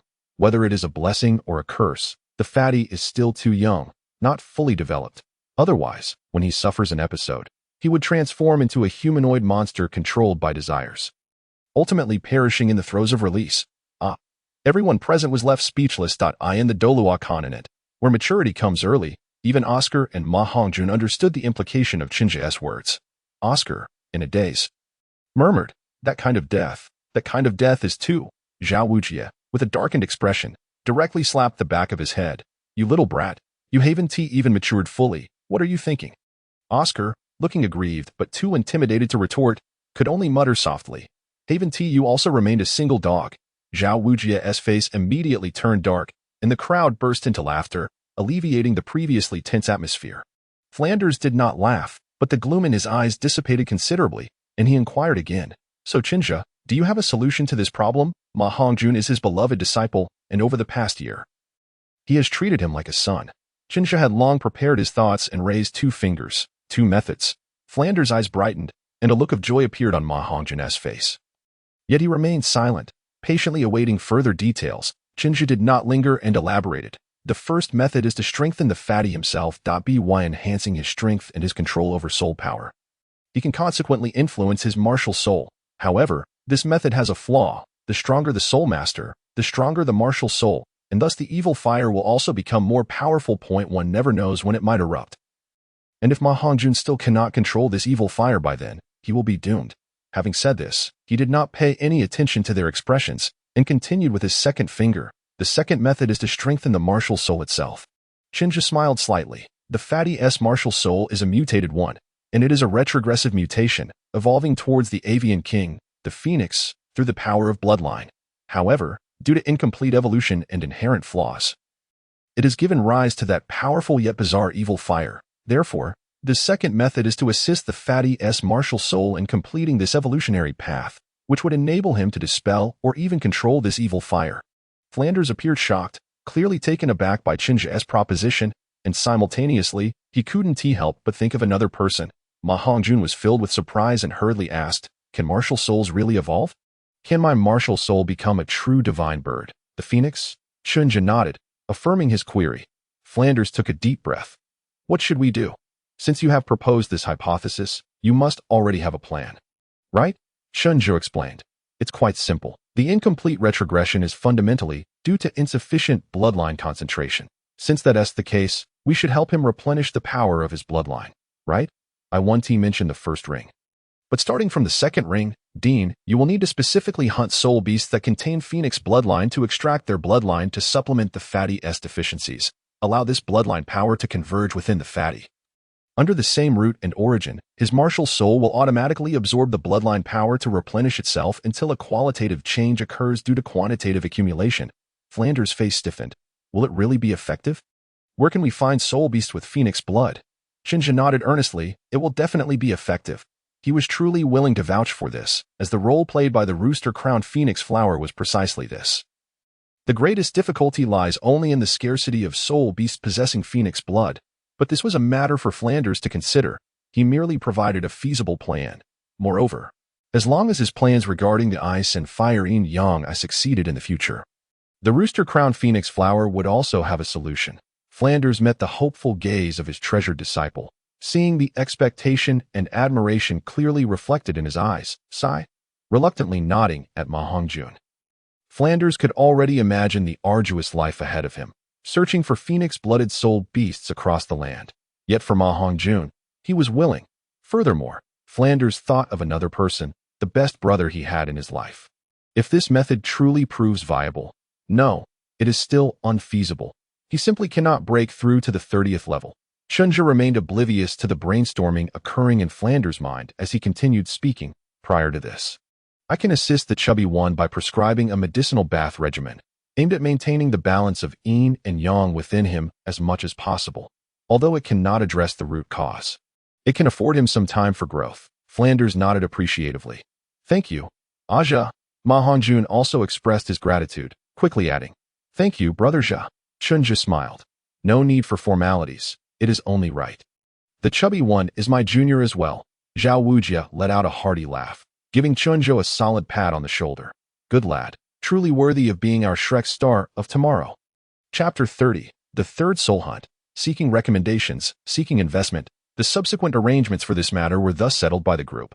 Chen Zhe dedicated 3 days to meticulously examining Ma Hongjun's physical condition, crafting a prescription for a soothing medicinal bath tailored to his specific needs. Alongside the Academy's esteemed instructors, he devised a comprehensive training plan for him, which included, but was not limited to, water treading, tree climbing, and weighted jogging. At the moment the revised plan was finalized, Ma Hongjun, who had initially been filled with excitement and gratitude, suddenly appeared dazed, pitifully clinging to Flanders' leg and pleading fervently. However, Flanders remained unmoved, sternly threatening that if he failed to complete these training tasks, he would cease searching for the phoenix blood soul beast for him, leaving him to fend for himself. This was precisely what Chen Zhe had advised. Ma Hongjun was still young, his temperament unsteady. Unlike Chen Zhe, who possessed innate wisdom, or Lin Yinyong, burdened by deep-seated vengeance, he would not likely adhere diligently to the training requirements that in this regard. It was essential for Flanders, as his mentor, to persistently urge him until he developed the habit to ensure he had a companion to strive alongside him. Even Oscar was compelled by teacher Xiao Xian to partake in a portion of the training regimen. Oscar. Now, Chen Zhe had arrived at the Stardo Forest alongside Zhao Wujia and teacher Li Yusong. He parted the underbrush before him, a wide river, approximately 30 to 40 meters across, came into view, and a smile broke across Zhao Wujia's dark visage. Finally, damn it, old Zhao has found the place. Chen Zhe emerged from the depths of the forest, gazing at the expansive, crystal-clear, meandering river before him. The shimmering surface of the water exuded a hint of green, winding through the mountains that encircled it. Chen Zhe exhaled in relief. It had been 6 days since they embarked on their journey to the Stardo Forest, and after 5 days of searching for the river described by Flanders, they had finally located it. He eagerly inquired, "Old Zhao, is the habitat of the silver-scaled swordfish around here?" He had already consulted the relevant information and could not help but acknowledge that Flanders, as a seasoned soul sage, had indeed provided valuable insights. The soul beast he had previously recommended, the silver-scaled swordfish, perfectly aligned with Chen Zhe's needs. Determined, Chen Zhe decided to come in search of this location. After all, according to Flanders, it was a large river. Even if the silver-scaled swordfish was absent, they would surely find other commendable soul beasts. It must be correct. Flanders indicated this direction, and we shall follow the river to ascertain the truth. Right? Xuanwu was not entirely certain. It had been over 5 years since Flanders had last seen the silver-scaled swordfish. He probably could not even guarantee the accuracy of the location, Chen Zhe sighed, but could only concede. All right then, let us search. Be cautious. Before he could finish his sentence, a shadow darted past Xuanwu's side beneath the water. Chen Zhe instinctively shouted. His nervousness was warranted, as they had now ventured into the heart of the Stardow forest. The variety of soul beasts inhabiting this area was vast, with strengths that varied significantly. Here, even Xuanwu, a soul sage, dared not recklessly unleash his aura to intimidate the soul beasts, for they could potentially band together to attack. A reality they had already encountered on their journey. With a loud splash, a jet of water surged from below, aimed directly at Chen Zhe and the others. Xuanwu's expression shifted dramatically as he swiftly summoned his martial spirit. Positioning himself in front of Chen Zhe, his first soul ring glowing brightly, in an instant, countless droplets splashed outward as Xuanwu braced against the torrent. However, before they could catch their breath, several water arrows shot forth from beneath the river's surface.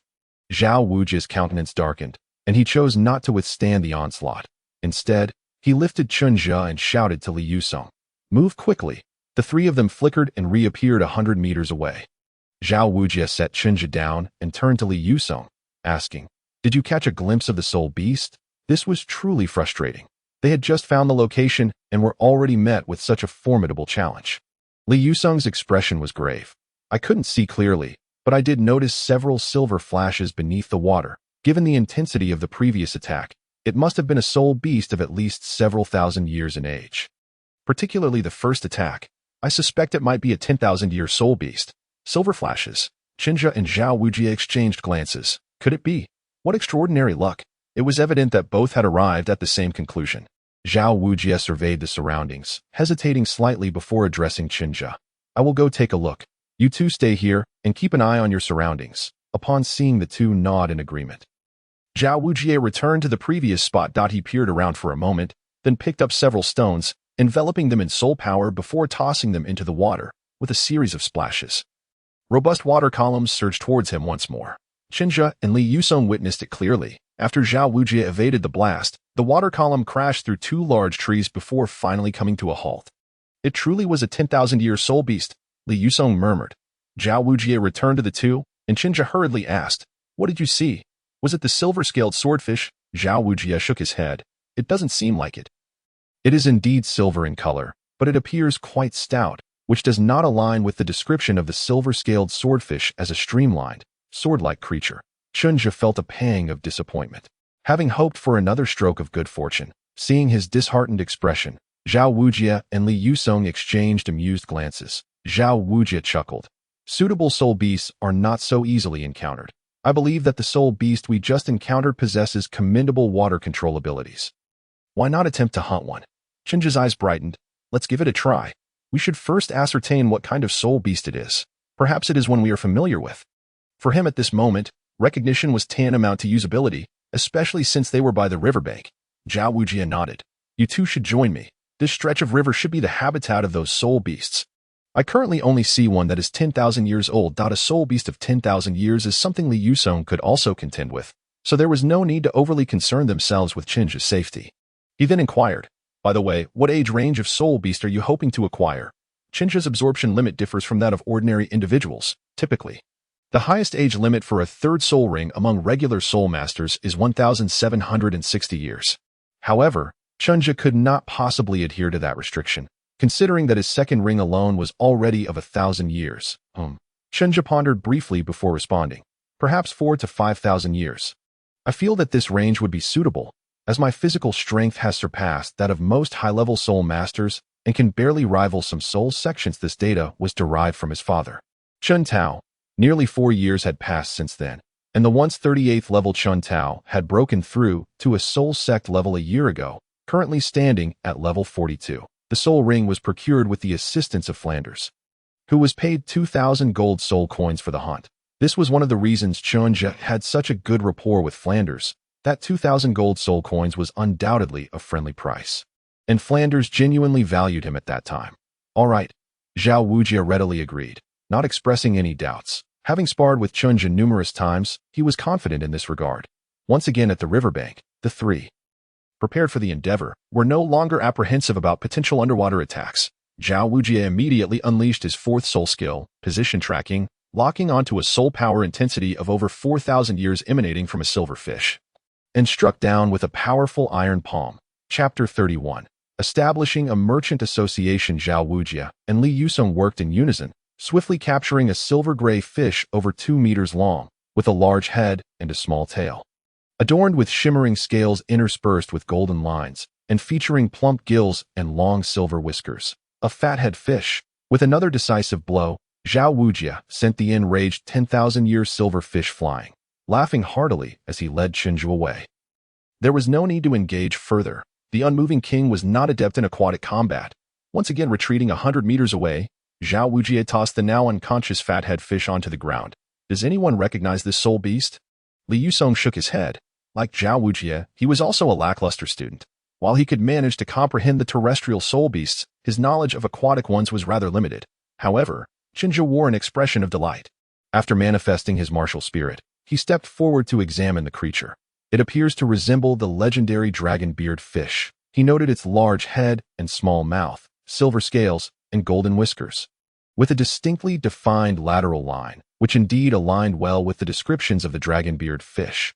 Chen Zhe affirmed, I recall that a 1,000-year-old dragon-beard fish measures around 60 centimeters, and it grows an additional 40 centimeters every subsequent millennium. This specimen, approximately 2 meters in length, must be around 4,500 years old. Are you considering absorbing the spirit ring from this dragon-beard fish?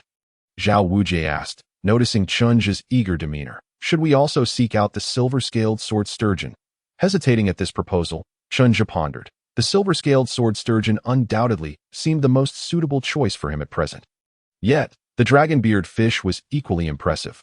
Its water-controlling abilities had been vividly demonstrated, and it bore a trace of dragon lineage, albeit faint. After careful contemplation, Chen Zhe resolutely declared, let it be. There's no need to pursue the silver-scaled sword sturgeon any longer.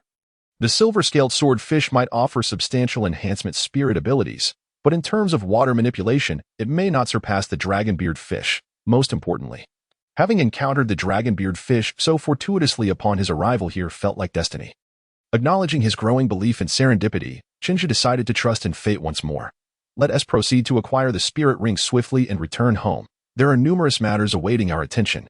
With newfound determination, Chen Zhe ceased his hesitation, forming his hand into a claw and striking downwards. The spirit ring of approximately 4,500 years indeed bore formidable power, even with Chen Zhe's current physique. Comparable to that of a level 40 soul master, he felt a tearing sensation throughout his body. Nonetheless, the absorption process unfolded smoothly, perhaps due to the ordinary nature of the 1,000-year soul beast, making it even easier than his previous absorption of the second ring. An hour and a half later, having completed the absorption, Chen Zhe slowly concluded the process. The bright yellow, light purple, and vibrant purple spirit rings pulsated rhythmically around him.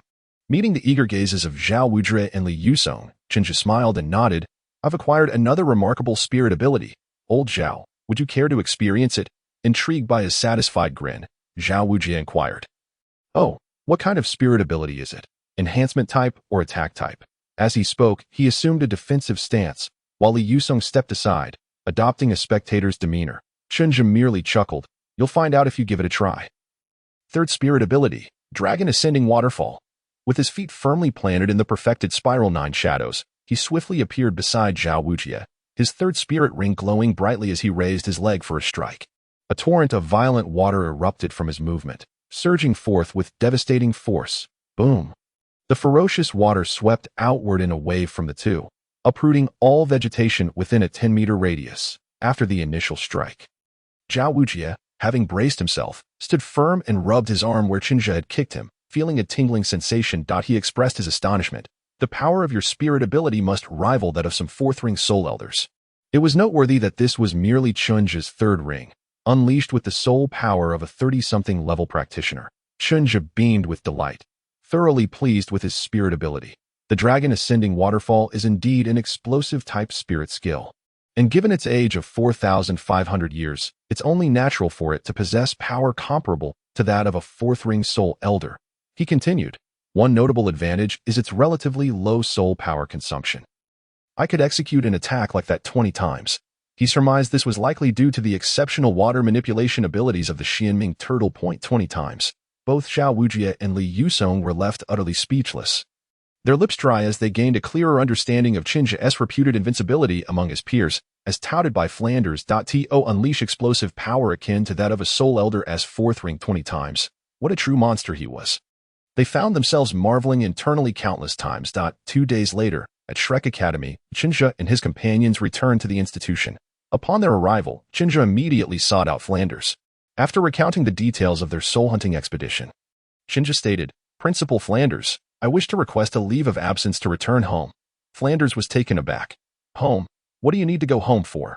Chen Zhe was forthright, recognizing that he might later rely on Flanders' support.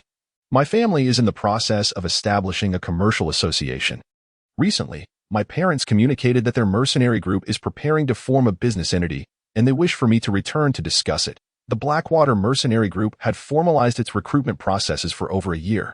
During a previous inquiry, Chen Zhe had offered numerous insights based on his experiences in the corporate world from his past life. The mercenary group had greatly benefited from his suggestions, leading to a newfound respect for him among its members. Now, with their resources replenished, they were once again preparing to establish a commercial association. After receiving the message to return for discussions, Chen Zhe had also recently gained insights into alchemy, igniting his eagerness to return home, and advised them not to rush into determining their business direction until he returned from the soul hunt. Looking earnestly at Flanders, Chen Zhe said, I intend for the Blackwater Commerce Association to specialize in herbal medicine. However, historically, arms and medicinal materials have always been fiercely contested markets that I wonder if you, Principal Flanders, would be interested in collaborating. Upon hearing this, Flanders' expression sharpened, and he scrutinized Chen Zhe for a long moment before finally responding, I do not engage in business. He had set up a small shop in Soto City. But that was a venture that hardly saw any transactions, functioning more like a way to eat for 3 years without opening. It was vastly different from running a proper commercial association. Chen Zhe, undeterred, replied, Your involvement in management is not necessary. Merely as a guest elder for the association's protection would suffice. When Flanders still appeared inclined to decline, Chen Zhe continued, Principal, I've heard that the academy is struggling to pay even the teachers' salaries. Chapter 32. Persuasion and Establishing the Commerce Association. Flanders' expression darkened, and he inwardly cursed whoever had leaked this information. Yet, he responded, Where did you hear that? The academy could never fail to pay salaries. Don't forget, I won a substantial sum at the Grand Soul Arena. But didn't you lose it all back in the end? Chen Zhe chuckled. Indeed, Flanders had bet on him winning that last match. But only 1,000 gold soul coins were wagered on him, while the rest were placed on his opponent. Chen Zhe was astonished by his strategy, not pausing for Flanders to grow agitated. Chen Zhe continued in a calm tone, Even if you still have some funds now, what about in the future? Operating an academy, especially one that prides itself on cultivating monsters, entails significant expenses. And I believe you are more aware than I am of how costly that truly is. To be frank, what resources do we have to showcase aside from a few high-level soul power instructors? His words further darkened Flanders' countenance, and although fury bubbled within him, he knew it was the truth. Chen Zhe seemed oblivious to his expression, sitting upright and placing his hands on his knees. Even now, the academy's meals are primarily vegetarian. Lin Yinyong and I are fine with family support, and the teachers can manage. But what about Ma Hongjun and Oscar? Principal, you know that this is utterly inadequate for Soul Master's nutritional needs, especially since they are still in a crucial period of soul power growth. Flanders slammed his hand on the table, exclaiming, Are you accusing me, the principal, of failing to provide you with better treatment? He resembled an enraged bull. The unintended release of his aura caused the decorations on the table to tremble. Chen Zhe remained unfazed, locking eyes with him. After a long silence, noticing that Flanders' anger had somewhat subsided, Chen Zhe shook his head and said, That is not my intention that I end this wretched world. No one understands better than I do how challenging it is for a common genius to achieve success. He lowered his gaze slightly, his tone calm yet imbued with an inexplicable strength. Meeting you and being discovered and educated by you is the greatest fortune of their lives. Your dedication to their development has been unwavering. And not just for them, but for us as well. You truly are a remarkable principal. Once more meeting Flanders' gaze, Chen Zhe added, however, you can indeed offer them better. Collaborating with you? Flanders scoffed. Precisely, collaborating with us. Chen Zhe replied. Flander fell silent as he gazed into Chen Zhe's unwavering eyes that in truth, had he wished to engage in commerce, with his soul sage prowess, he could have easily established himself as a formidable force long ago. After all, in the realm of Douluo Continent, strength is paramount. However, it was precisely his disdain for the petty intrigues of the business world that led him to the quaint locale of Soto City, where he founded the Shrek Academy and embraced a semi-reclusive lifestyle. Regaining his composure, Flander inquired, "Why must I join? Your father is already a member of the Soul Sect. His mercenary group boasts another Soul Sect member. And with the backing of your maternal grandfather's influence, alongside the support of that old fellow from the Lin family, a newly established merchant association should be capable of thriving." The other Soul Sect member he referenced was Tai Lin, the most gifted among the mercenary elders after Chen Tao, who had also attained the rank of Soul Sect, with his soul rings acquired through Flander as assistance. Chen Zhe shook his head.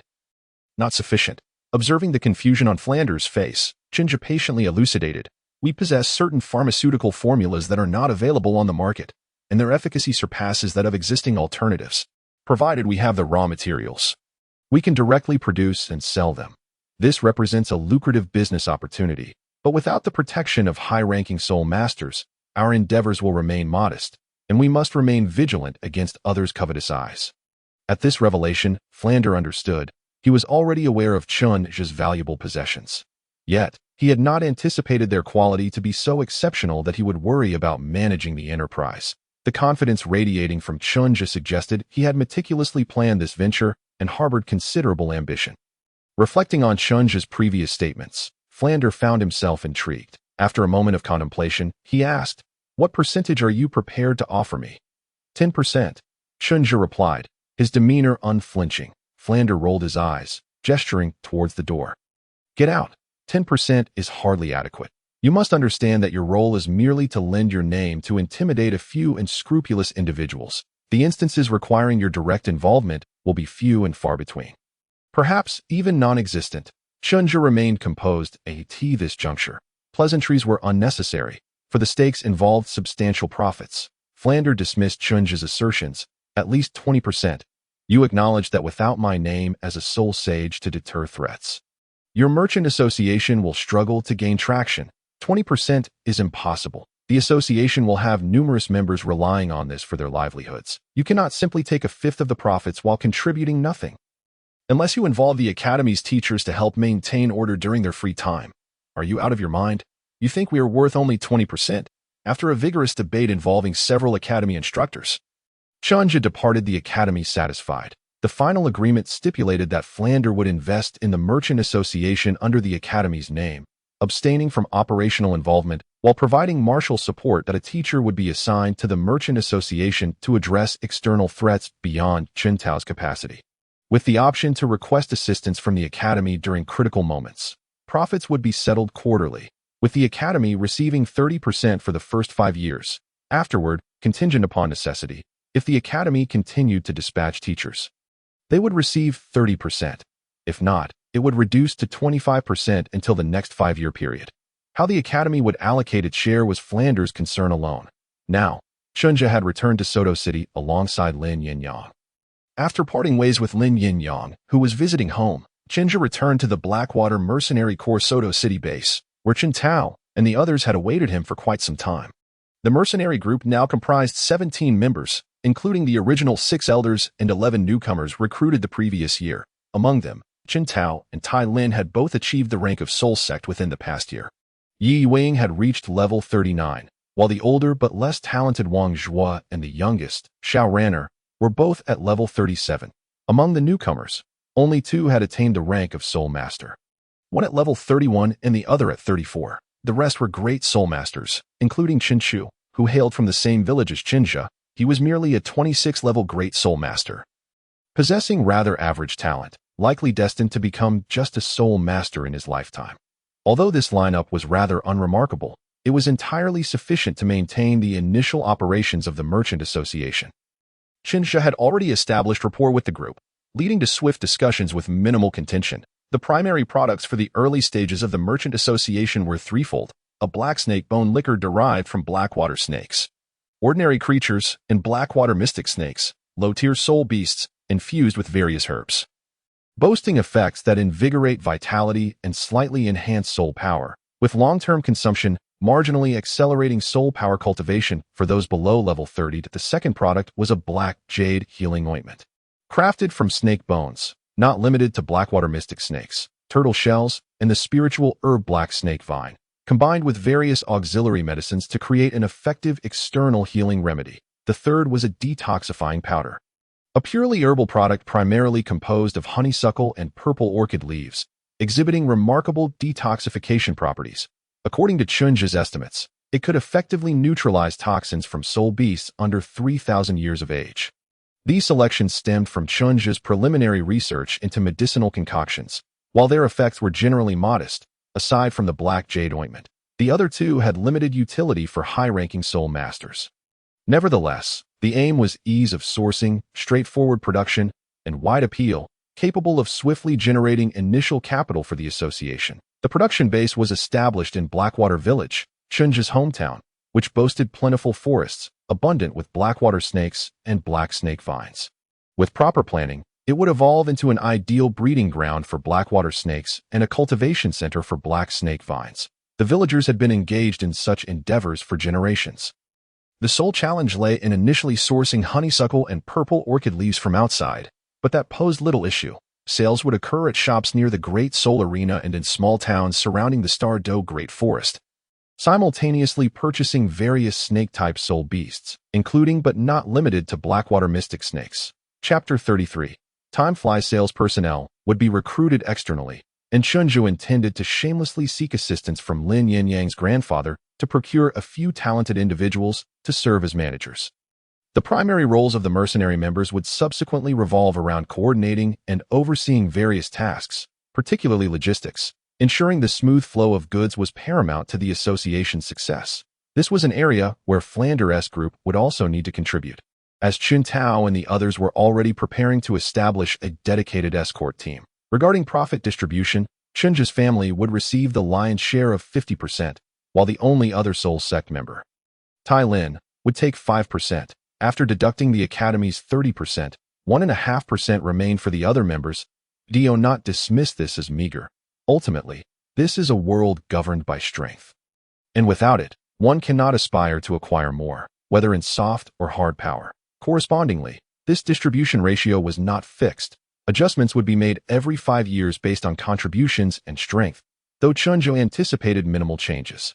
Thus, the framework for the Merchant Association was established, and the following day, Chen Zhe returned to his hometown of Blackwater Village with everyone, commencing a new round of planning for the production base.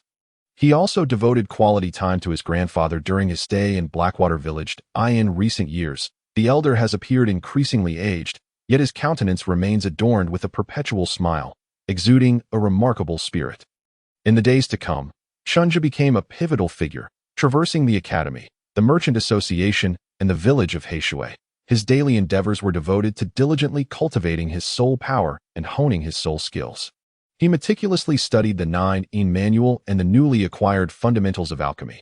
Occasionally, he would oversee the operations of the Merchant Association, primarily aiding in the training of talents in the crafting of basic potions and the cultivation of essential materials.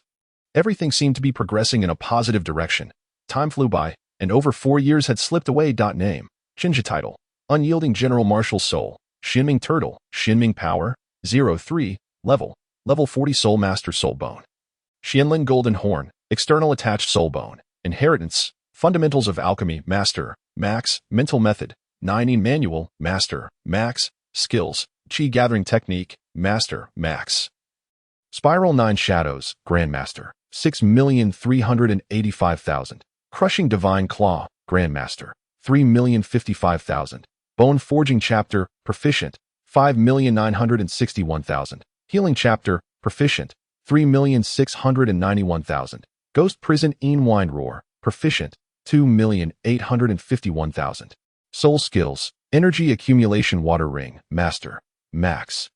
Xuanming shock shield, master, max. Ascending dragon waterfall, grandmaster, 2,332,000. Reputation points, 896. Legendary degree, 0 now. Chen Zhe is nearing the age of 14. Throughout the past 4 years, through relentless training day and night, and the occasional system enhancements, his mastery of the 9 manual has reached perfection, thereby significantly accelerating the cultivation speed of various martial arts associated with it. He has also learned the previously unattainable Ghost Prison Wind Roar. Acquiring a medium to long-range control skill, the fundamentals of alchemy have also been diligently maxed out through point allocation, with Chen Zhe mastering all the intricacies, resulting in the gradual introduction of several low-cost potions to the Merchant Association over the years. His foundation is undeniably robust. In terms of soul skill cultivation, Chen Zhe has achieved remarkable proficiency. All 3 soul skills have reached an extraordinary level, even leading to the development of some derivative applications. For instance, he has successfully completed the internal and external dual circulation linkage between the energy accumulation water ring and the 9 manual. The Xuanming shock shield directly vibrates the air, creating a defensive zone with a diameter of 2 meters, capable of withstanding most projectiles. Yet, the price of all this progress is the passage of 4 years, during which Chen Zhe's soul power has finally reached level 40.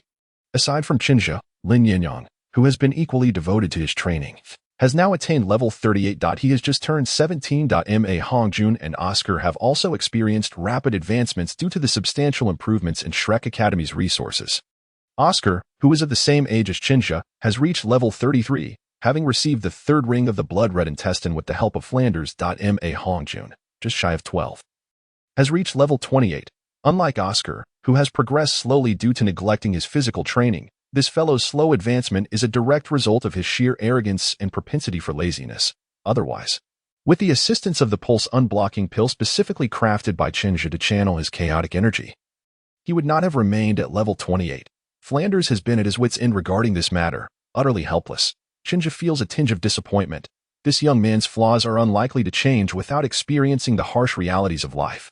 Thus, privately, Chen Zhe has bestowed the pure Yuan technique upon the relatively diligent Oscar, but withheld it from Ma Hongjun. One silver lining for Chen Zhe is that, with his assistance in suppressing and channeling, this fellow has not caused any trouble for virtuous young women. It is also noteworthy that when Chen Zhe was 11, the 12-year-old Dai Mu Bai, the white tiger with evil eyes, arrived at Shrek Academy. Flanders, perhaps having received some news, chose to keep him at the academy, despite knowing he would be a significant challenge. However, even after nearly 3 years of cohabitation, Chen Zhe's relationship with him cannot be described as particularly amicable. The primary reason is that, despite possessing a degree of pride in this lifetime, the social challenges faced in his previous life have instilled a certain steadiness in Chen Zhe's character. Conversely, Dai Mu Bai, despite being a fallen prince evading responsibility, exudes an inherent arrogance characteristic of nobility, often indulging in frivolous pursuits. He frequently drags along Ma Hongjun, the only classmate he has managed to form any semblance of camaraderie with.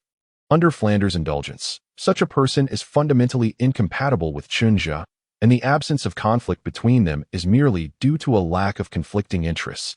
Chen Zhe finds this situation frustrating, yet feels powerless. He harbors his own pride and cannot compromise it merely to garner Dai Mu Bai's favor, especially since the latter's perception of him remains ambiguous. In the alchemy chamber of Shrek Academy, Chen Zhe sensed that the elixir within the cauldron had fully taken shape and let out a long sigh of relief.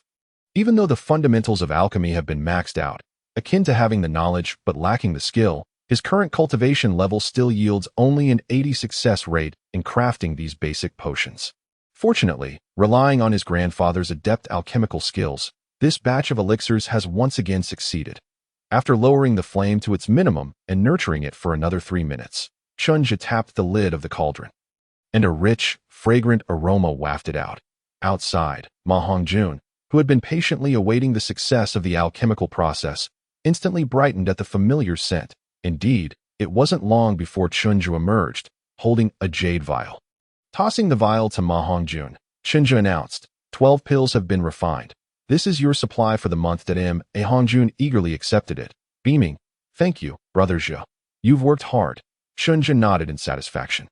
Despite his penchant for trickery, This lad still holds a deep respect for him. As Chen Zhe turned to head back to the dormitory, he inquired, has your chaotic energy flared up recently?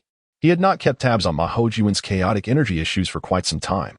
As Flanders had been managing it. Hongjun shook his head. No, since I acquired my second soul ring, the frequency of the flare-ups has significantly decreased, ever since you crafted the pulse unblocking pill for me 2 years ago. I haven't had any issues. He chuckled. For the few instances of surging energy, I managed to resolve them myself by going to Soto City. Chen Zhe looked at him. Surging energy? When did that happen? Chapter 34. Changes in the Academy. Ma Hongjun, puzzled, replied, about a month ago. It was during the time I accompanied Dugu to Soto City. Let me see your hand, Chen Zhe said, beginning to understand the situation. After checking his pulse, Chen Zhe could only express his disbelief that you've reached level 28 now, and the accumulation of chaotic energy is evidently accelerating. Shaking his head, Chen Zhe advised, you should refrain from being lazy lately. Enhance your strength quickly. Only after obtaining your third ring can this issue be alleviated. Ma Hongjun appeared somewhat reluctant, but nodded, understanding that Chen Zhe was looking out for him. Chen Zhe inquired once more. Have you made any progress towards your third ring? Ma Hongjuan's journey to acquire his soul ring differs from theirs. He requires a phoenix blood soul beast, so Flanders always investigates extensively before embarking on a hunt. This time, Ma Hongjun responded promptly, yes. There has been a report of a Fengguan Yusha in the Star Doe forest. The teacher has already confirmed its location, and we can set off at any time. Then you should work even harder to enhance your soul power. Chen Zhe reiterated, you ought to be more responsible and understand how challenging it is for Flanders to gather this information. Dante let him down. Ma Hongjun fell into silence at this admonition, and Chen Zhe chose not to press further, striding towards the training grounds. After a while, Ma Hongjun, who had been following closely behind, murmured, I will. Thank you, Brother Zhe. Chen Zhe cast a glance back at him, accompanied by a faint smile. The training grounds of Shrek Academy have now been transformed into a commendable facility by the affluent Flandre. Numerous foundational training apparatuses, such as stone locks, wooden dummies, and sandbags, have been added. According to his words, a cultivation chamber will soon be constructed, step by step elevating Shrek Academy to the stature of those prestigious academies supported by kingdoms. Chen Zhe merely nodded with a smile at this aspiration, refraining from voicing any opinions, as he knew that the graduation season for the new batch of junior soul masters would soon arrive. At that time, his good brother would bring his disciples over to enjoy the food, drinks, and resources, ultimately hoping to take the entire academy along to pave the way for his dream. Upon arriving at the training grounds, Chen Zhe spotted 2 figures engaged in a fierce confrontation from a distance. It was Zhao Wuji and Lin Yinyong, with Dai Mubai and Oscar standing nearby, watching the spectacle. Chen Zhe approached the two and joined them in observing the intense battle unfolding before them. Neither combatant was employing soul skills. They were merely showcasing their martial spirits.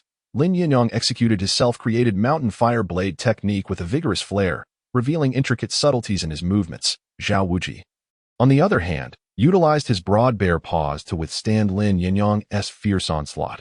Upon closer inspection, his strikes were also remarkably fluid, with a steady rhythm to his breathing, clearly demonstrating a methodical approach. As Oscar, who was watching with keen interest, noticed Chen Zhe's arrival, he greeted him with a smile. Chen Zhe, you're here. Pointing towards the 2 fighters in the arena, he inquired, how long do you think Lin Yinyong can hold out? Oscar, being a few months older than Chen Zhe, had ceased calling him Zhigu in recent years, but their friendship remained exceptionally strong. He had been profoundly influenced by Chen Zhe, particularly in terms of self-discipline. Thus, compared to the lazy Ma Hongjun, Chen Zhe held Oscar in higher regard. 3 minutes. Chen Zhe asserted confidently, as so sure. I reckon he'll last at most 2 minutes. Oscar responded, somewhat astonished, before glancing at Dai Mubai. What do you think, Mubai? Dai Mubai coolly replied, I also think 2 minutes. I believe 4 minutes. Lin Yinyong's soul power is so robust that he can definitely last another 4 minutes, chimed in Ma Hongjun, who had just arrived at O. Oscar's spirits lifted further. How about we place a bet? The wager will be 10 gold soul coins.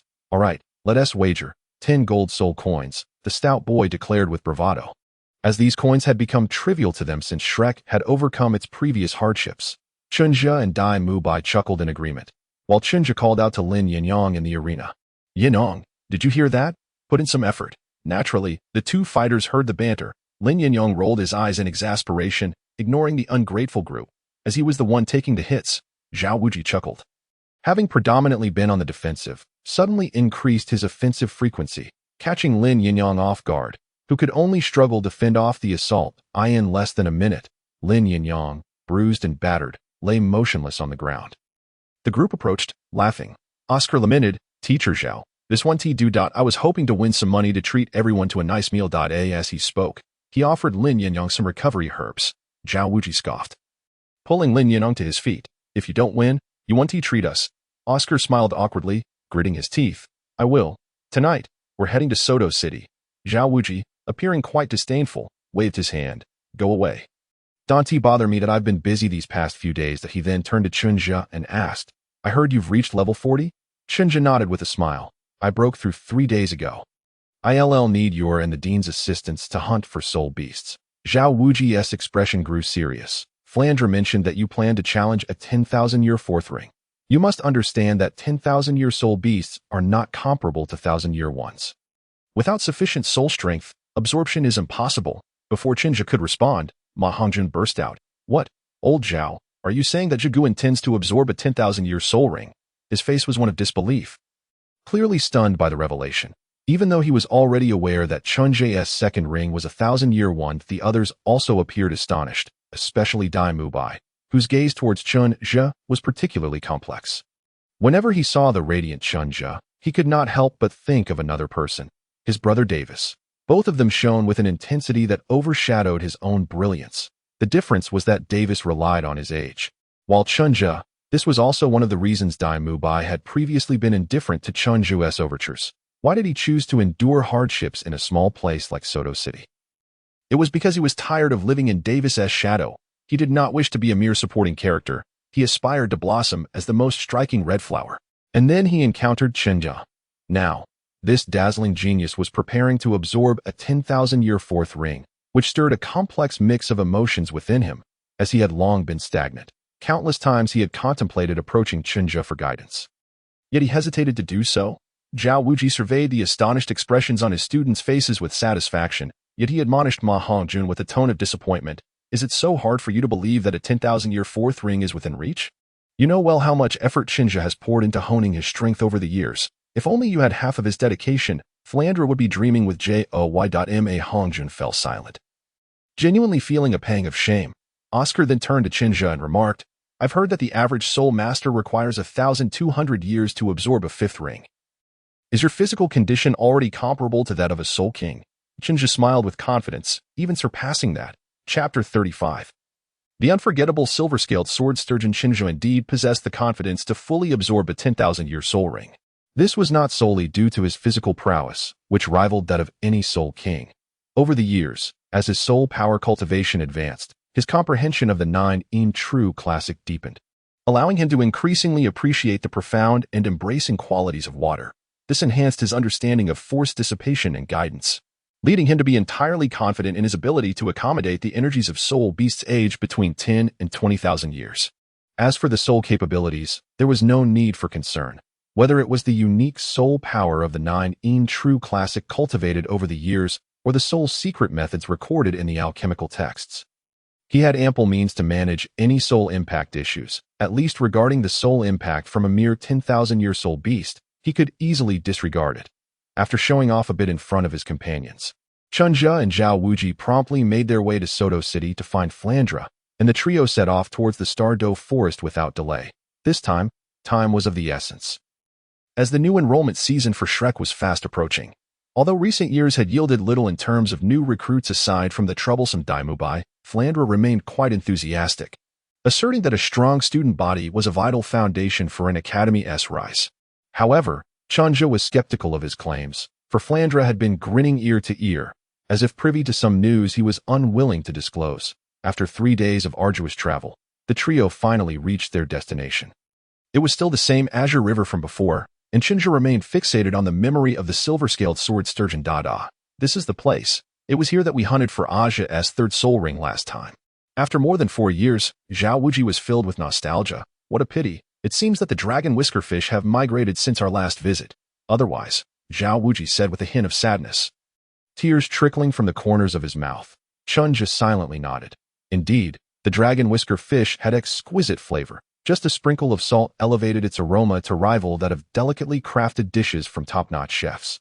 Flender remained silent, scanning the area until he identified the location of the silver-scaled sword sturgeon from his memories. After a long pause, he pointed upstream. Let us head upstream. If we can spot that grove of silver-lined sandalwood trees. We'll have found our destination. The trio pressed on, and half an hour later, they entered a unique grove. Standing by the riverbank, Chen Zhe caressed the pale purple bark interlaced with silver lines.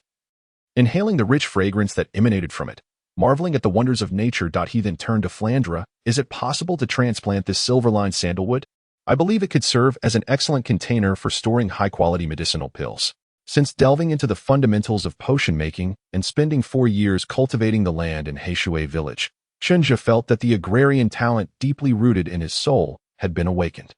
His initial reaction upon seeing the silver-lined sandalwood was not to marvel at the fourth spirit ring, but rather to ponder whether he could transplant some back home. Flender and his companion exchanged peculiar glances with him. And Flender remarked, "It is indeed possible, and they can thrive. The climate in Soto City is quite similar to that of this forest." Chen Zhe nodded in agreement, saying, "After capturing a soul, let us transplant a few back to the academy." Zhao Wujie chuckled heartily. "What a splendid idea. Let these trees bear witness to the rise of Shrek." Upon hearing this, Flender also felt a surge of excitement, for it was a lifelong aspiration of his. He nodded with a smile, exclaiming, "A magnificent undertaking."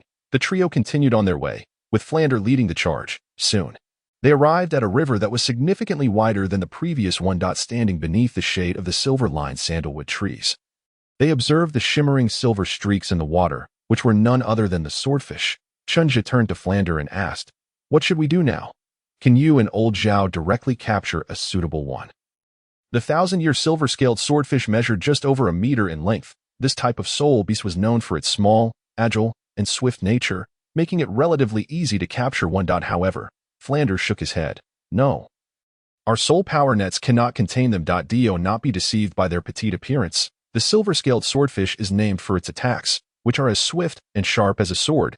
He then turned to Zhao Wujie, stating, "I will ascend to a height and use my fourth soul skill, Windblade, to distract them and draw their ire. You should hide in the shadows until a suitable silver-scaled swordfish enters your range of attack." Zhao Wujie immediately grasped Flander's intent. The plan was straightforward yet effective, with the only challenge being to conceal their presence and accurately target their quarry. However, armed with his fourth soul skill for tracking, he knew that if he could strike first before being detected by the silver-scaled swordfish, this simple plan would succeed. Chen Zhe then added, "As long as the soul ring is from before the 2,000-year mark, I am confident I can absorb it without issue." Zhao Wujie nodded silently. Acknowledging this with familiarity, Flender chuckled, instantly manifesting his martial spirit, spreading his eagle wings, and soaring into the sky. The plan was set in motion. 10 minutes later, Zhao Wujie, who had been concealed among the leaves, suddenly sprang into action. With his fourth soul ring activated, he dove towards a silver-scaled swordfish that was less than 2 meters long and chasing Flender. With a successful strike, Zhao Wujie burst into laughter as his first soul ring radiated a brilliant golden light, shielding him from all incoming attacks. As his third and sixth soul rings flared to life, a dense gravitational force pressed down, causing all the other silver-scaled swordfish to plummet back into the water, except for the one in his grasp. Flender swiftly approached, catching Zhao Wujie as he descended, and they hurriedly made their escape at the same time. Windblade was unleashed to deter the re-emerging silver-scaled swordfish, leaving them to watch helplessly as the two fled in fury. The plan was a success. 5 minutes later, they had distanced themselves from the silver-scaled swordfish's habitat. Zhao Wujie tossed the unconscious silver-scaled swordfish onto the ground and turned to Chen Zhe, stating, "It's just under 1.8 meters. Chen Zhe nodded, expressing his gratitude. What kind of soul ring would a silver-scaled swordfish over 17,000 years old bestow upon him? Chen Zhe was filled with anticipation, promptly sitting cross-legged and beginning to circulate his cultivation method. As expected, the absorption process went smoothly without any complications, except for it taking a bit longer than anticipated. In fact, the pressure from the soul impact of the silver-scaled swordfish was even less than that of the old go by Shui Linshi he absorbed for his second ring. 2 hours later, as darkness fell and twinkling stars cascaded through the gaps in the leaves, adding a touch of ethereal beauty to the tranquil forest, Chen Zhe, adorned with a golden horn on his forehead, finally completed the absorption of the soul power contained within the soul ring.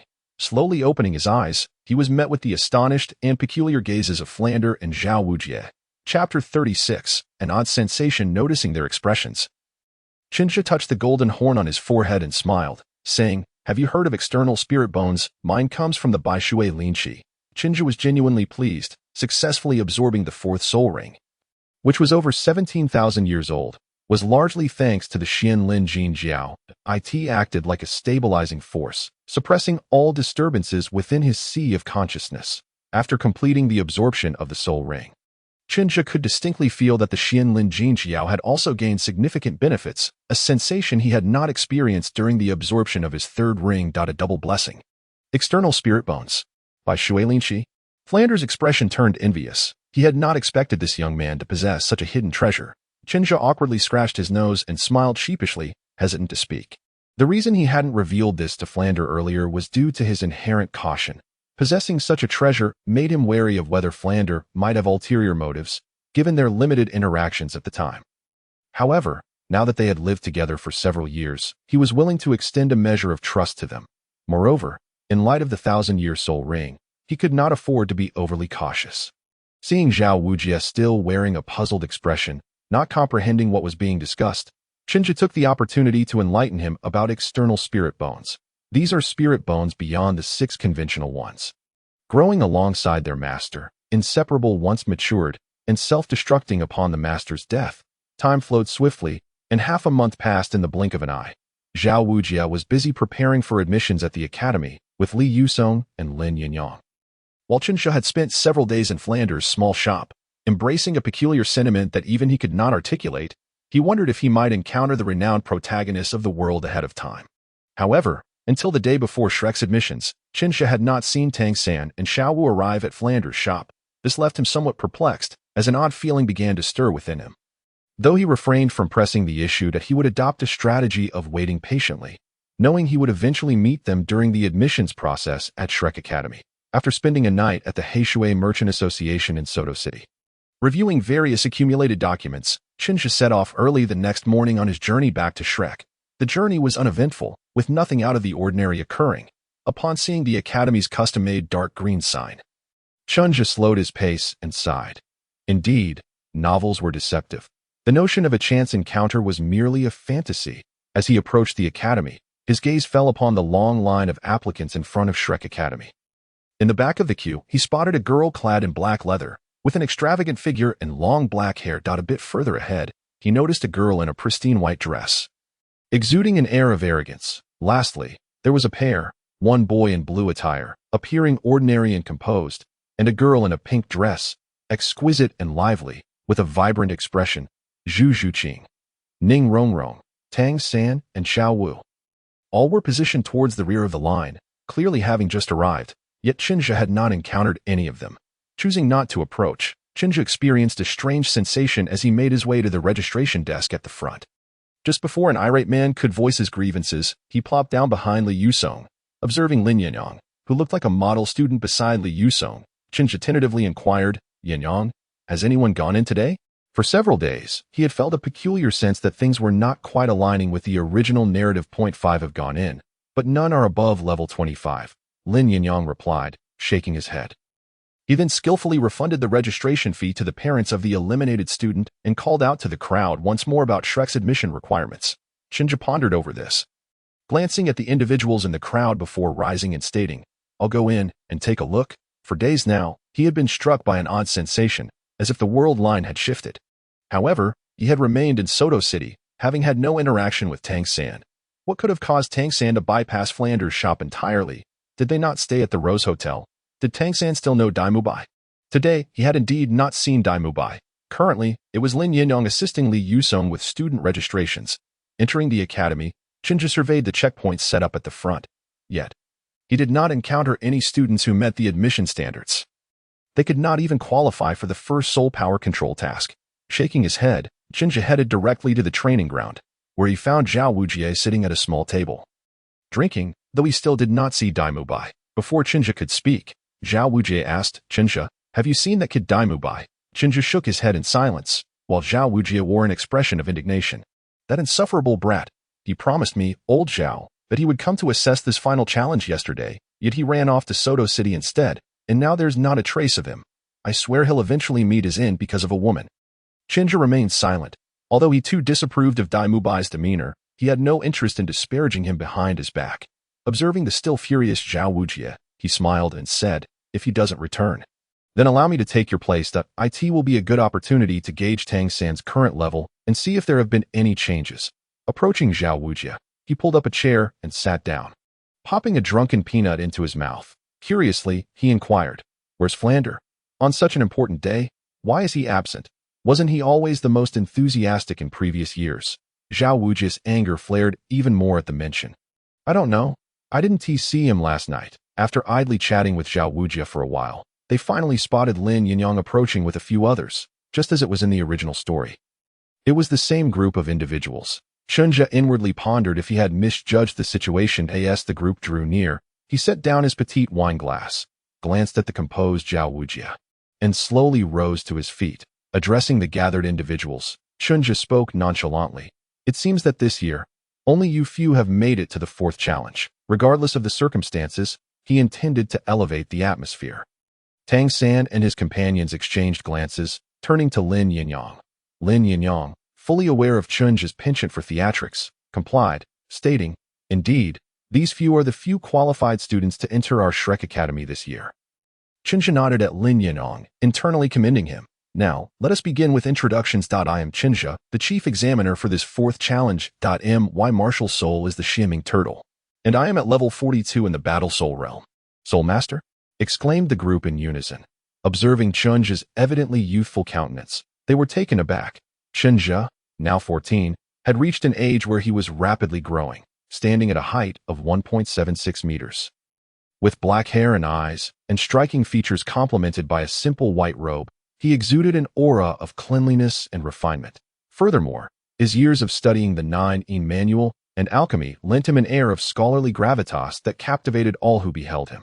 A glimmer of golden light on his forehead added an aura of mystique to his presence. However, this was not the focal point of Tang San and his companions at that moment. Ning Rongrong could no longer contain her curiosity. She scrunched her little nose, her gaze fixed on Chen Zhe's handsome yet youthful face. You claim to be a soul master. May I be so bold as to inquire? How old are you this year? It seemed he couldn't be much older than herself. Chen Zhe was fully aware of their thoughts. This was precisely the effect he desired. With a faint smile, he replied, indeed, I am a soul master, having recently advanced as for my age. I have just turned 14. If you successfully enroll, you may call me Senior. 14? Exclaimed the group once more. This time, Tang San remained silent, pursing his lips as he turned his gaze toward Ning Rongrong. Ning Rongrong did not disappoint him. Stepping forward with admiration gleaming in her eyes, she exclaimed, wow, Senior, you're amazing. Can you tell me how you cultivate it? Chen Zhe found her starry-eyed demeanor somewhat amusing. Ning Rongrong's appearance hardly resembled that of a mischievous little witch. With a serious expression, Chen Zhe retorted, save the senior titles until you enrolled at that time. You will learn how I cultivate. He continued, for now, your task is to overcome the fourth challenge that I guard. Tang San and his companions felt a hint of disappointment. They had not anticipated that this white-clad senior would be so unapproachable. However, they were not overly disheartened, as they held unwavering confidence in their ability to enter Shrek Academy. Even the usually cold Zhu Xuching felt a burgeoning anticipation about joining Shrek Academy, perhaps finding an opportunity to alter her fate. However, she couldn't shake the chilling memory of the events in Soto City last night, which further darkened her expression. Seeing that no one was inclined to speak, Chen Zhe nodded and picked up a stick of incense from a nearby table. Addressing the group, he stated, your assessment is quite simple. All of you will face me together, defeat me, or withstand my attacks for the duration of this stick of incense. With a flick of his fingers, he ignited the incense using his soul power. Before this burns out, you have this time to strategize. He let the incense fall to the ground, where it stood upright, satisfied with his performance. Chen Zhe smiled. As the group processed the rules, they hurriedly conferred on the side. Soon, as the incense burned down, Chen Zhe called out a reminder. After exchanging nods, they returned to the center. Chen Zhe wasted no time. Lighting a second stick of incense and summoning his martial soul, his originally slender form transformed into a more robust physique, the white robe billowing around him, while two soul rings, one yellow and one purple, pulsated rhythmically. Ignoring the group's increasingly grim expressions, he beckoned, "Come on, you may attack first." Chen Zhe's display of just 2 soul rings led the group to perceive it as a sign of contempt. Igniting their fury, Ning Rongrong, who had previously gazed at Chen Zhe with admiration, was the first to reveal her 7 treasure glazed Tao Pagoda, bestowing buffs upon her teammates. The other 3 followed suit, unleashing their martial souls, with Tang San's blue-silver grass entwining Zhu Xuching and Xuanwu at their waists. Zhu Xuching and Xuanwu charged toward Chen Zhe. With a chuckle, Chen Zhe readied his turtle shell shield. Awaiting their approach, as they closed in within 3 meters, his second soul ring suddenly flared, unleashing a visible shockwave that swept across a 2-meter radius. Xuanwu, empowered by Ning Rongrong's buff, had her triumphant smile freeze as she was flung backward, rolling several times on the ground before finally coming to a halt. A trace of blood trickled from her mouth, indicating significant internal damage. Tang San was taken aback, rushing to Xuanwu's side, lifting her up with concern. "Xuanwu, are you all right?" Meanwhile, Chen Zhe had already pursued Zhu Xuching, who had also suffered from the shockwave. With a swift motion, he activated the Spiral 9 shadows, appearing behind her in an instant. Delivering a precise strike to the back of her neck, Zhu Xuching collapsed, unconscious, without even having time to react. Chen Zhe paid no mind to Tang San and Xuanwu's brotherly bond as he swiftly approached Ning Rongrong. Placing a hand on her shoulder, "Little beauty, you're out." He then turned his attention back to Tang San and Xuanwu, smiling. "It's down to just the 2 of you." Tang San's expression darkened to an extreme. In a mere instant, one soul technique had rendered their previously discussed strategies futile. Following that, 2 teammates had been eliminated in quick succession, leaving only himself and the clearly incapacitated Xuanwu, gently wiping the blood from Xuanwu's mouth. He offered her a reassuring smile. Standing up, Tang San's gaze was filled with resolve. He glanced at the incense stick, which was just beginning to smolder, and said, "Senior Chen Zhe, we concede this round." Hearing this, Chen Zhe felt a pang of discomfort, even though he had anticipated it. However, he maintained his faade, noting the starry-eyed expression on Ning Rongrong. With a faint smile, he replied, "Oh, you concede? What a pity. I can only wish you success at other schools." Zhao Wujie and Lin Yinyong, who had been watching from the sidelines, exchanged glances, momentarily baffled by Chen Zhe's antics. Yet Tang San remained undeterred by Chen Zhe's words. Responding earnestly, "No, we truly concede. But we have not given up. I earnestly implore Senior Chen Zhe to grant us another opportunity." Listening to Tang San's speech, Chen Zhe felt a wave of emotion surge within him. This familiar maneuver, this intense sense of DJVU, could only affirm that it was indeed you, Tang San. Yet, this time, the subject of his focus was none other than himself. Nevertheless, it was impossible to truly drive someone away. Chen Zhe patiently listened to the entirety of the address. With a flick of his hand, another incense stick soared through the air, igniting and placing itself beside the previous one on Zhao Wujie's table. Chen Zhe smiled. "As you wish, young one. However, since you boldly challenged me to a duel, I shall not hold back this time. This is also a mark of respect towards you. Of course, I will still refrain from utilizing my 4th spirit ability." Chapter 38. Tang San's Moment of Glory, 2. Upon witnessing Chen Zhe's smiling demeanor, Tang San's heart sank. Was this truly him holding back? Recalling the distress etched upon Xuanwu's face and the faint trace of blood at the corner of her mouth, Tang San acknowledged that he was now somewhat enraged. First spirit ability, Blue-Silver Bind.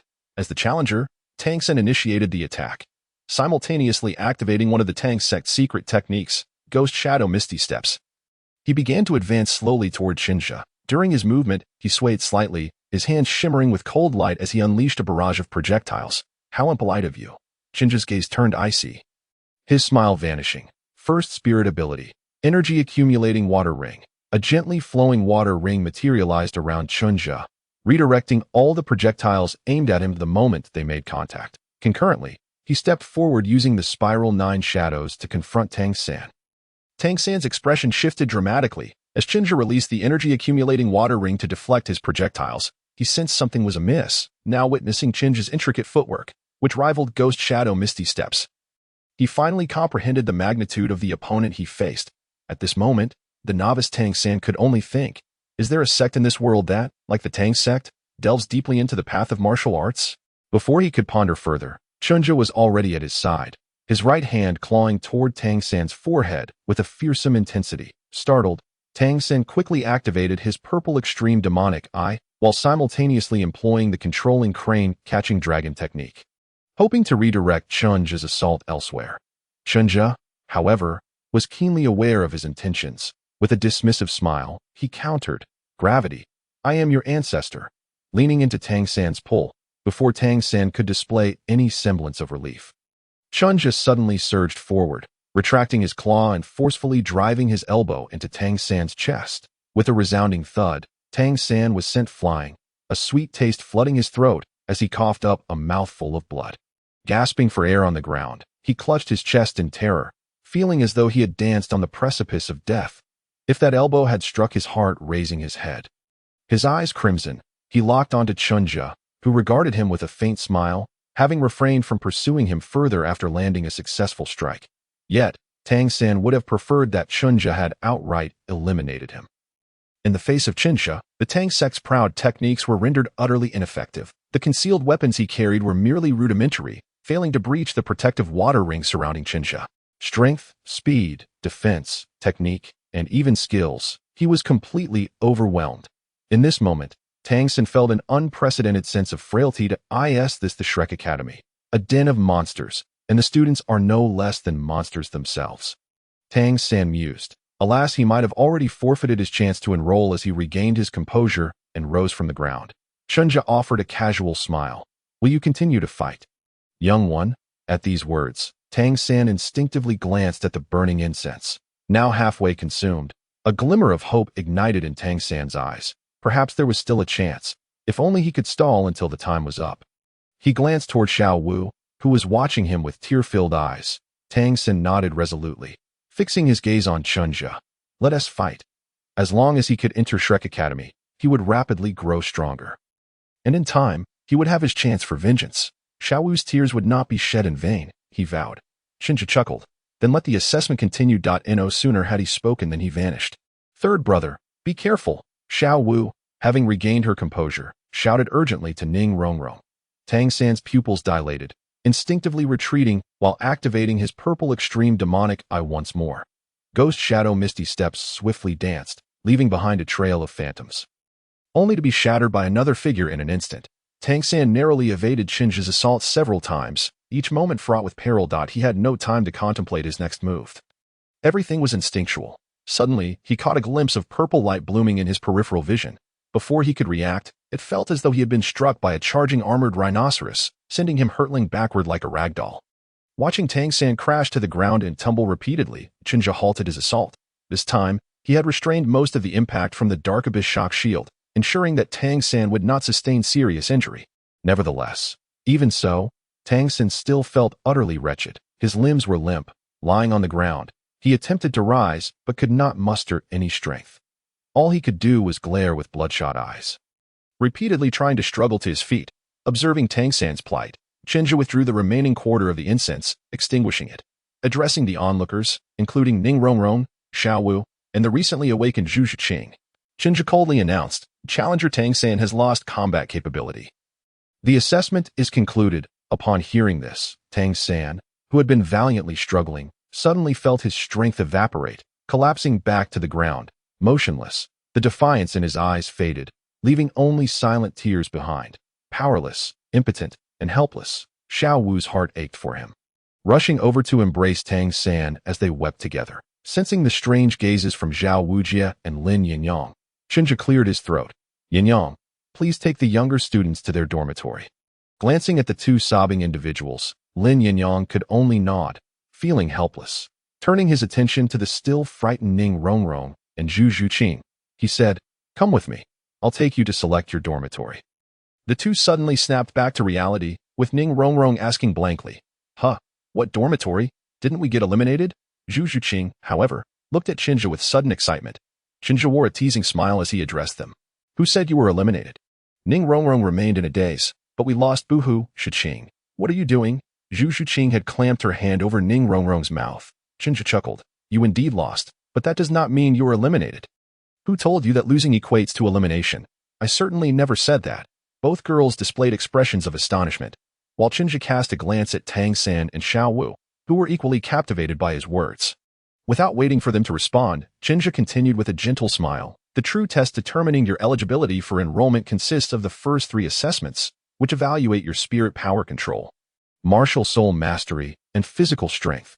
Being here signifies that the previous evaluators were quite satisfied with your foundational qualities. You have already become a part of Shrek.as for this assessment. It serves 2 purposes.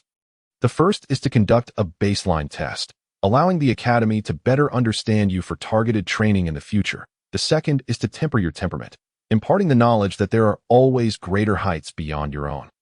Every student admitted to Shrek is a genius among geniuses, and instructing such talents is an arduous endeavor. Hence, the Academy has adopted this straightforward approach. With a grin, Chen Zhe added, "First a beating. Then we discuss other matters that in fact, you should consider yourselves fortunate to have encountered me.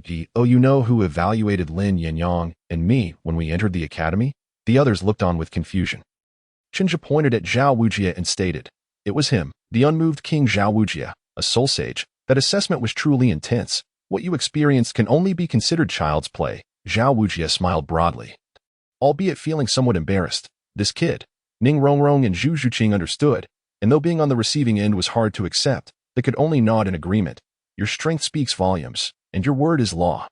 However, at that moment, Xiaowu was visibly displeased, her tear-streaked eyes glaring at Chen Zhe. "What about my Tangen? He was brutally beaten by you. Is this how you assess your junior classmates?" Once she realized that no real harm would come to them, her spirited nature resurfaced. Chen Zhe's expression chilled once more as he regarded Xuanwu with an incredulous gaze, stating indifferently, "You ask me? Shouldn't you first inquire about your little boyfriend? What is the story behind those poisoned flying daggers?" "What? Poisoned?" Lin Yinyong, Zhu Xuching, and Ning Rongrong all turned to the scattered daggers on the ground. Indeed, noticing a faint, dark gleam upon them, they truly were poisoned. In an instant, the way the 3 regarded Tangen and Xuanwu changed dramatically. Even Xiaowu, who had been silently observing, raised an eyebrow, showing signs of displeasure. At that moment, Xuanwu, being particularly sensitive, immediately sensed the shift in the crowd's gaze and her expression changed. Chapter 39. Tangen's Moment of Glory. 3. As Xuanwu struggled to articulate her thoughts, her face betraying her hesitation, Chen Zhe's demeanor remained impassive. Yet an overwhelming aura suddenly erupted from him. The pressure surpassed that of an ordinary soul master, sweeping across the area. It was not aimed at anyone in particular. Yet everyone felt an intense sense of oppression. Even Xiaowu couldn't help but click his tongue in admiration, reflecting on how much stronger Chen Zhe had become. The second soul ring flickered abruptly, and Chen Zhe stomped his foot on the ground, releasing the Xuanming shock shield with a single kick. With a resounding crash, the ground caved in, creating a half-meter wide pit. Dust and debris flew in all directions, yet miraculously avoided all present. Such terrifying control over soul power, including Xiaowu and Lin Yinyong. Everyone gasped in astonishment. The display of power lasted merely 5 seconds before Chen Zhe subdued it. His gaze calm as he regarded Xuanwu and the now slightly mobile Tangen, saying, "Do you think that if I were to unleash my full strength, Tangen could withstand even a single move from me?" Silence ensued, leaving everyone momentarily speechless. This included Tangen, who had felt deeply humiliated moments ago. He himself dared not claim he could withstand even one attack from such a formidable Chen Zhe. Perhaps unbeknownst to him, he was feeling an emotion akin to relief rising within him. Chen Zhe scoffed. "During assessments, I always hold back. Neither you, Xuanwu, nor Zhu Xuching suffered anything more than a slight impact from my Xuanming shock shield, merely incapacitating you temporarily. It doesn't even qualify as a light injury. Just moments ago, you were both lively and active again. Yet Tangen, merely because I injured you, you adopt a look of profound grievance and challenge me to a duel. Even brandishing poison weapons against me you think I fear to harm you." By this point, Chen Zhe's voice carried an edge of severity. He continued, "You should be grateful that you encountered me at my most temperate, rather than another from the Academy. You should be thankful that you are new students of Shrek Academy, not adversaries from outside. You ought to be even more grateful that you currently find yourselves within the confines of Shrek Academy and not out in the wild. Otherwise, you might not even know how you met your end." Casting a sidelong glance at the pale-faced Tangen, Chen Zhe sneered, "A level 29 great soul master challenging a soul master to a one-on-one duel? How could you even conceive such a notion? Do you truly believe that possessing a single skill grants you impunity? Young man, there is still much for you to learn." Having delivered his remarks, Chen Zhe nodded to Xiaowu, turned, and departed. his words echoing in the ears of the crowd. Yinyong, the task of assisting your junior classmates in settling in falls to you, Eddie. Oh, not touch the poisoned daggers scattered around. Wait until that young man recovers to deal with them himself. When Flender returns, recount today's events to him in full, and then fetch some calming powder from the pharmacy for the 4 of them. 1 bottle each. How infuriating. That guy just keeps showing off. Watching Chunha's nonchalant departure, Lin Yinyong, who was gradually evolving into a warm-hearted individual, wore a bitter smile. He gestured to the still-dazed group, saying, "Come on, I'll take you to the dormitory area." He specifically reminded Xuanwu, "Tang-san is still a bit weak, so you need to support him carefully." Instantly, Xuanwu, who had been fuming moments ago, transformed her expression into one of gratitude, nodding towards Lin Yinyong. "Thank you, Senior Lin." Lin Yinyong smiled lightly. "It's nothing." With that, he exchanged farewells with Zhao Wuji and led the group towards the dormitory area. To accommodate Tang-san and Xuanwu, he deliberately slowed his pace. Lin Yinyong glanced at the still weak Tang-san and reassured the worried Xuanwu, "There's no need to fret. Based on my understanding of Chen Zhe's second soul skill's impact, your situation is similar. It merely renders you temporarily incapacitated. A good night's sleep will remedy this, and after resting for a few days, you'll suffer no lasting effects." Xuanwu nodded, forcing a smile. She and Tang-san had already discerned this. Despite Tang-san's seemingly grievous state, he had not sustained any serious injuries. Otherwise, he could not have transitioned from being completely incapacitated on the ground to barely walking with her support in such a short time. This also subtly underscored Chen Zhe's terrifying control over his soul skills. Of course, experiencing temporary weakness in limbs and disarray in internal energy was unavoidable. However, Tang-san caught the crux of Lin Yinyong's words and, in a hoarse voice, asked, "Second soul skill? What do you mean by that?" "Isn't that a purple soul ring? I was nearly blinded by that flash of purple light. You're telling me that's a second soul ring?" The others also reacted in shock, staring at Lin Yinyong in disbelief, except for Xuanwu, who was somewhat oblivious. Everyone present had a foundation of knowledge and understood the implications of Lin Yinyong's statement. Tang-san shook his head vehemently, refusing to accept this as truth. "Impossible. That could not possibly be a second soul skill. According to my master's theory, soul masters cannot absorb 1,000-year soul rings for their second ring." Lin Yinyong merely smiled, unfazed by their reactions, and explained, "You're referring to the soul ring limit theory, right? I'm aware of it as well. However, Aja is an exception." He looked at the group, smiling, "because he is a monster, the most outstanding student of the Monster Academy." His reasoning was sound and convincing. Although a few remained skeptical, reflecting on Chen Zhe's displayed power, it was indeed a level beyond that of an ordinary soul master. He truly was a monster. Tang-san's expression fluctuated. He had encountered soul masters before. His second ring had been obtained with assistance from the principal of the Nodding Junior Soul Master Academy, requested by his master. To be honest, he had not considered soul masters to be particularly formidable. He believed he could easily outsmart one if he truly put his mind to it. This was also a crucial reason why he dared to challenge Chen Zhe after learning that he was a soul master. He genuinely did not regard them as exceptional. Given a little time, he believed he could easily reach the rank of soul master himself. Then he found himself on the receiving end of a brutal beating. Ning Rongrong, filled with excitement, turned to Lin Yinyong and asked, "Senior Lin Yinyong, can you tell us more about the Demon King Chen Zhe? What kind of person is he really?" Upon hearing this, both Tang-san and Xuanwu perked up, keenly interested in the topic. Even the usually aloof Zhu Xuching at the rear cast a curious glance. Lin Yinyong smiled slightly, saying, That's quite a long story. He is my sworn brother, someone I grew up with. Though he never calls me elder brother." He began with a jest, wanting to lighten the currently tense atmosphere. However, no one laughed. Ning Rongrong even found him bothersome. And then? What happened next? Chapter 40. The Crouching Dragon and the Phoenix Chicks. Then we both joined Shrek Academy. Lin Yinyong replied with a faint smile, looking at Ning Rongrong earnestly. With the Academy's support, he acquired his second soul ring, a purple second ring. This proved that he is indeed a true genius, one who cannot be judged by common standards. From that point on, every suggestion he made was taken seriously by the Academy, which supported him wholeheartedly. History has shown that he has always been right. The phrase, the most outstanding student in the history of Shrek Academy, is something the teachers often mention. In addition to this, he is also a martial arts master. Many of the training plans for us students have been devised with his input. He paused, turning back to smile at the group, saying, "So please, do not hold any resentment towards Aja for today's incident.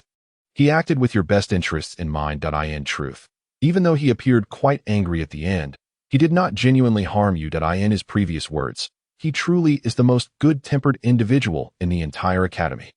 "Really? Is that true? That formidable figure just now appeared so ferocious. One would think he wished to devour us." Ning Rongrong patted her small chest, displaying a look of lingering fear, her demeanor somewhat exaggerated. Lin Yinyong was willing to elaborate on matters concerning Chen Zhe to these junior students primarily because he wished to prevent his good friend Chen Zhe from developing unnecessary misunderstandings with those who would be living and studying alongside him in the future.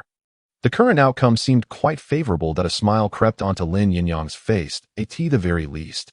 Ning Rongrong and Zhu Xuching no longer appeared irate when discussing Chen Zhe. Of course it's true. Once you spend enough time with him, you will realize that Asia is indeed a very amiable person, Lin Yinyong asserted confidently. With that, he led the four onward, navigating around several towering silver sandalwood trees until they arrived before a set of buildings. They appeared unremarkable, yet were devoid of any signs of decay, consisting merely of a few simple two-story wooden houses. This was the student dormitory of Shrek Academy. "We have arrived," Lin Yinyong announced, halting his steps and turning to the few individuals behind him. Smiling as he said, "To be honest, I find myself a bit envious of you all. You see these brand new wooden houses. They were lavishly constructed by Dean Flender just last year. Prior to this, we resided in dilapidated little wooden cabins." The group displayed expressions of curiosity, and Lin Yinyong let out a hearty laugh, choosing not to elaborate further. He feared that upon Flender's return, should he learn of Lin Yinyong's revelations regarding the Academy's shortcomings, he might very well be subjected to harsh reprimand. "Choose one for yourselves. There are 7 wooden houses in total, aside from the 2 on the far left that are occupied. The rest are vacant. However, as a general rule, males reside on the left and females on the right. Each house can accommodate for individuals, but it is not mandatory to fill every spot. If you prefer, you may choose to live alone." Upon hearing this, Xuanwu exclaimed in astonishment, "Only 7 houses, and they aren't even fully occupied. Senior Lin Yinyong, just how many students does our academy actually have?" 5, Lin Yinyong replied with a slight smile. Elucidating, the academy's requirements are exceedingly high, or rather, Dean Flender's standards are quite elevated. By the age of 12, one must possess a soul power level of 20 and pass 3 assessments. You can imagine how challenging it is for our academy to enroll new students. Aside from this year, the last time we welcomed new students was 3 years ago, and even then, there was only 1.3 years ago. Zhu Xuching, positioned at the periphery of the crowd, exhibited a subtle change in her expression. Lin Yinyong continued addressing Xuanwu and Tangen. "The academy does not permit mixed-gender housing. Xuanwu, you and Tangen are together, so you can take care of him for the time being. But once he has recovered, he will need to select a dormitory anew." Xuanwu's cheeks flushed as she cast a furtive glance at Tangen and nodded rapidly. Lin Yinyong felt reassured. Instructing the group, "Go ahead. You have 1 hour to settle your belongings. We will gather here in an hour, and I shall fetch you some calming powder. It is a remarkable remedy that will ensure today's injuries leave no lingering effects." The following day, at the Shrek training ground, the early rising students of Shrek gathered here. Chen Zhe, Lin Yinyong, Dai Mubai, Ma Hongjun, Oscar, Tangen, Ning Rongrong, Zhu Xuching, and Xuanwu, 9 individuals in total, lined up in 2 rows. Dean Flender, while delivering his address, looked upon the children with satisfaction, reveling in the promising future of Shrek, his face aglow with a smile. Amidst the crowd, Tangen attentively sensed the changes in his body. Aside from experiencing fatigue in his meridians when utilizing soul power, the injuries he sustained yesterday no longer hindered his daily life, although his current state felt akin to that of a useless person. What weighed more heavily on his mind was the calming powder he had taken the previous night, as Lin Yinyong had explained.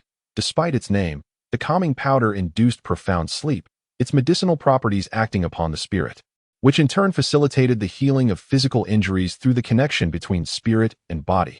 Most importantly, it left no aftereffects. This was a miraculous healing remedy. Under Xuanwu's strong insistence, Tangen had initially consumed the calming powder with a mere attitude of trying it out. The results were evidently impressive. In just 1 night, he had recovered significantly, truly remarkable. As thoughts of Lin Yinyong's parting words from last night echoed in his mind, Tangen's gaze drifted to the right. where Chen Zhe stood, his eyes flickering. A potion master, perhaps. At that moment, Dean Flender concluded his lengthy discourse, casting a disapproving glare towards Dai Mubai, whose eyes had been frequently darting towards Zhu Xuching. That he addressed the group. This year, we have welcomed 4 new students, and I trust you are still quite unfamiliar with one another. To facilitate your acquaintance, let us proceed with self-introductions. Dai Mubai, you shall go first. Dai Mubai, fidgeting, responded loudly. Yes, Dean. He approached Flender's side, scanning the crowd before his gaze fixated intently on Zhu Xuching. That he declared, I am Dai Mubai, 15 years old, with a white tiger martial soul, currently a soul sovereign at level 37. My hobbies include seafood. Ma Hongjun interjected loudly. Oscar, who stood beside him, couldn't contain his laughter and playfully patted Ma Hongjun's shoulder. Chen Zhe and Lin Yinyong both smirked slightly. Dai Mubai, enraged, glared at Ma Hongjun and retorted. You fatso, do you wish to die? Ma Hongjun scoffed. Is that all it takes to anger you? I'm merely stating the truth. He had observed how Dai Mubai's gaze remained fixed on the icy beauty in front. Unblinking, almost as if his eyes would pop out. How could he tolerate that? The academy had finally welcomed female students, 3 enchanting beauties at that. What if this lecherous tiger scared them away on the very first day?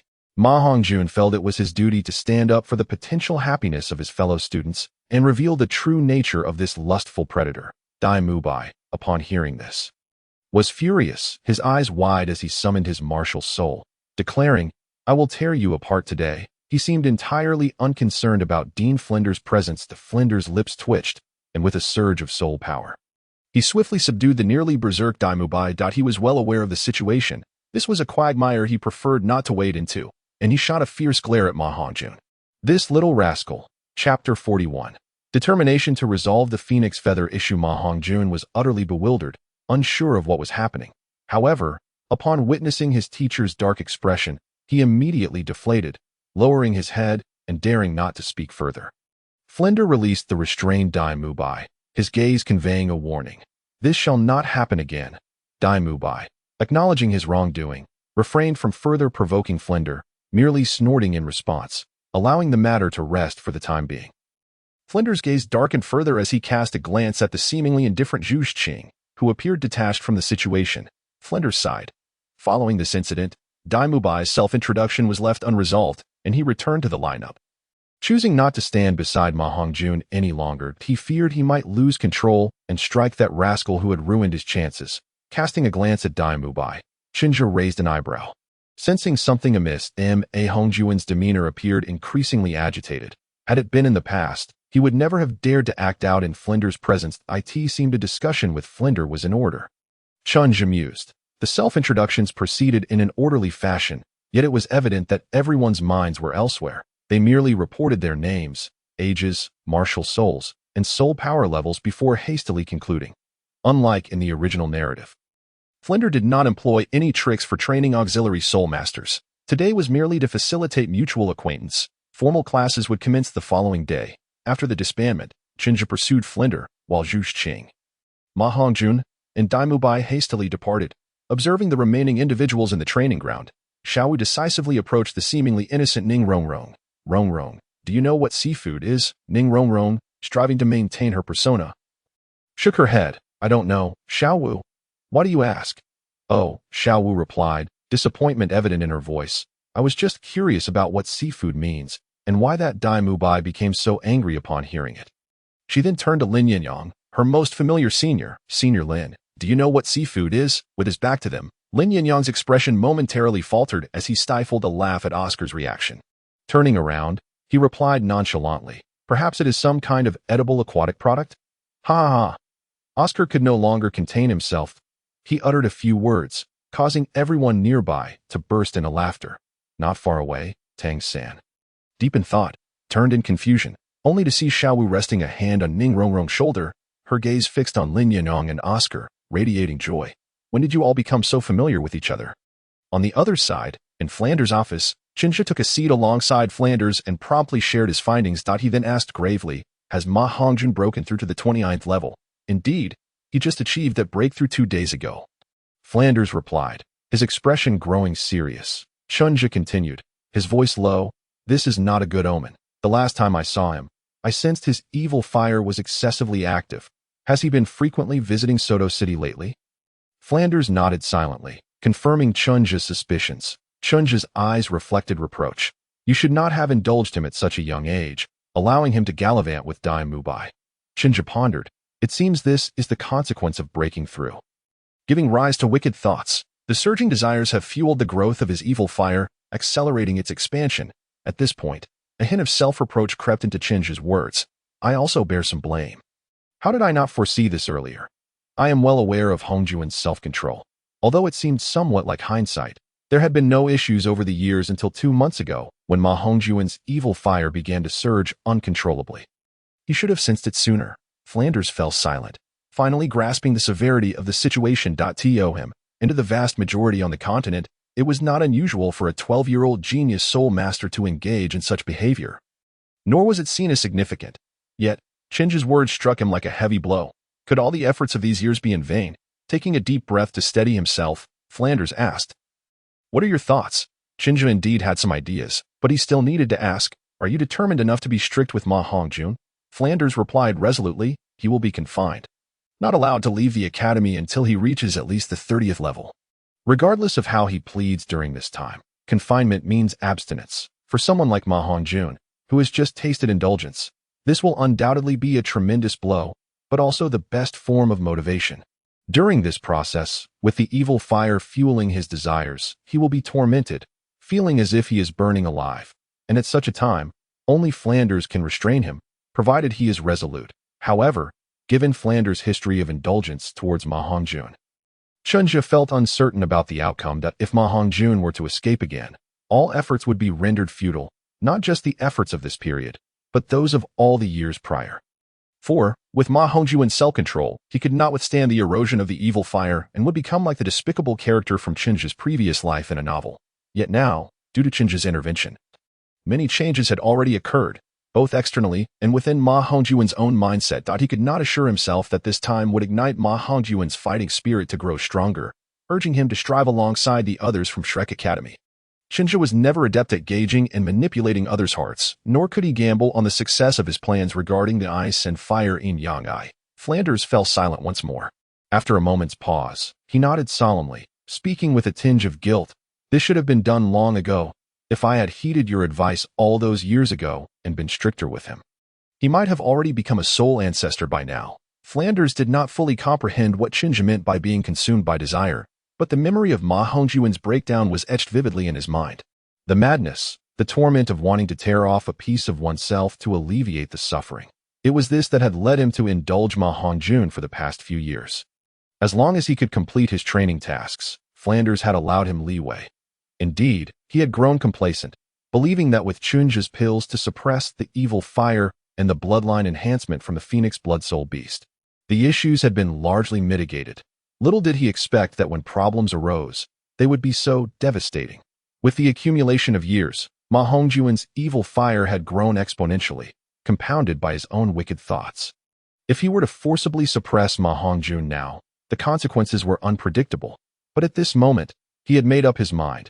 Even if it meant losing this son, he would resolve this issue. After witnessing Chen Zhe's discipline and Dai Mubai's indulgence, Flanders only hoped Ma Hongjun would become the former, not the latter. He had erred in the past. Now he would personally rectify his mistakes. I will never allow Hongjun to fall, even if he hates me for a lifetime, Flanders declared fiercely. Chen Zhe nodded. Despite lacking confidence in the outcome, he was still willing to offer his utmost support. Rising to his feet, Chen Zhe said, I will send a message back to the Merchant Association to retrieve the inventory of Connecting Veins Pill and Calming Heart Pill. You should talk to Ma Hongjun in the meantime. Chapter 42. I will. When Chen Zhe returned to Flanders' office holding a piece of parchment, he found Ma Hongjun with red eyes and a pale complexion. Hongjun noticed Chen Zhe's arrival, lifted his head slightly, and forced a smile, saying, Go. You're here. Chen Zhe was taken aback.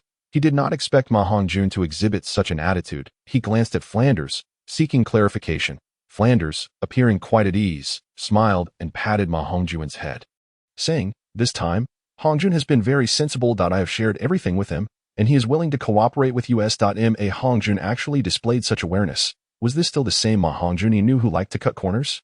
Chen Zhe found himself looking at him with newfound respect. which also instilled a degree of confidence in the plan. Without further ado, he addressed the two. The general outline of the plan has been established. Please take a look, and I will make adjustments as necessary. He handed the parchment to Flanders. Continuing, there are 3 aspects: meditation, high-intensity training, and play. Play? Flanders paused, having just received the parchment and not yet had the chance to read it.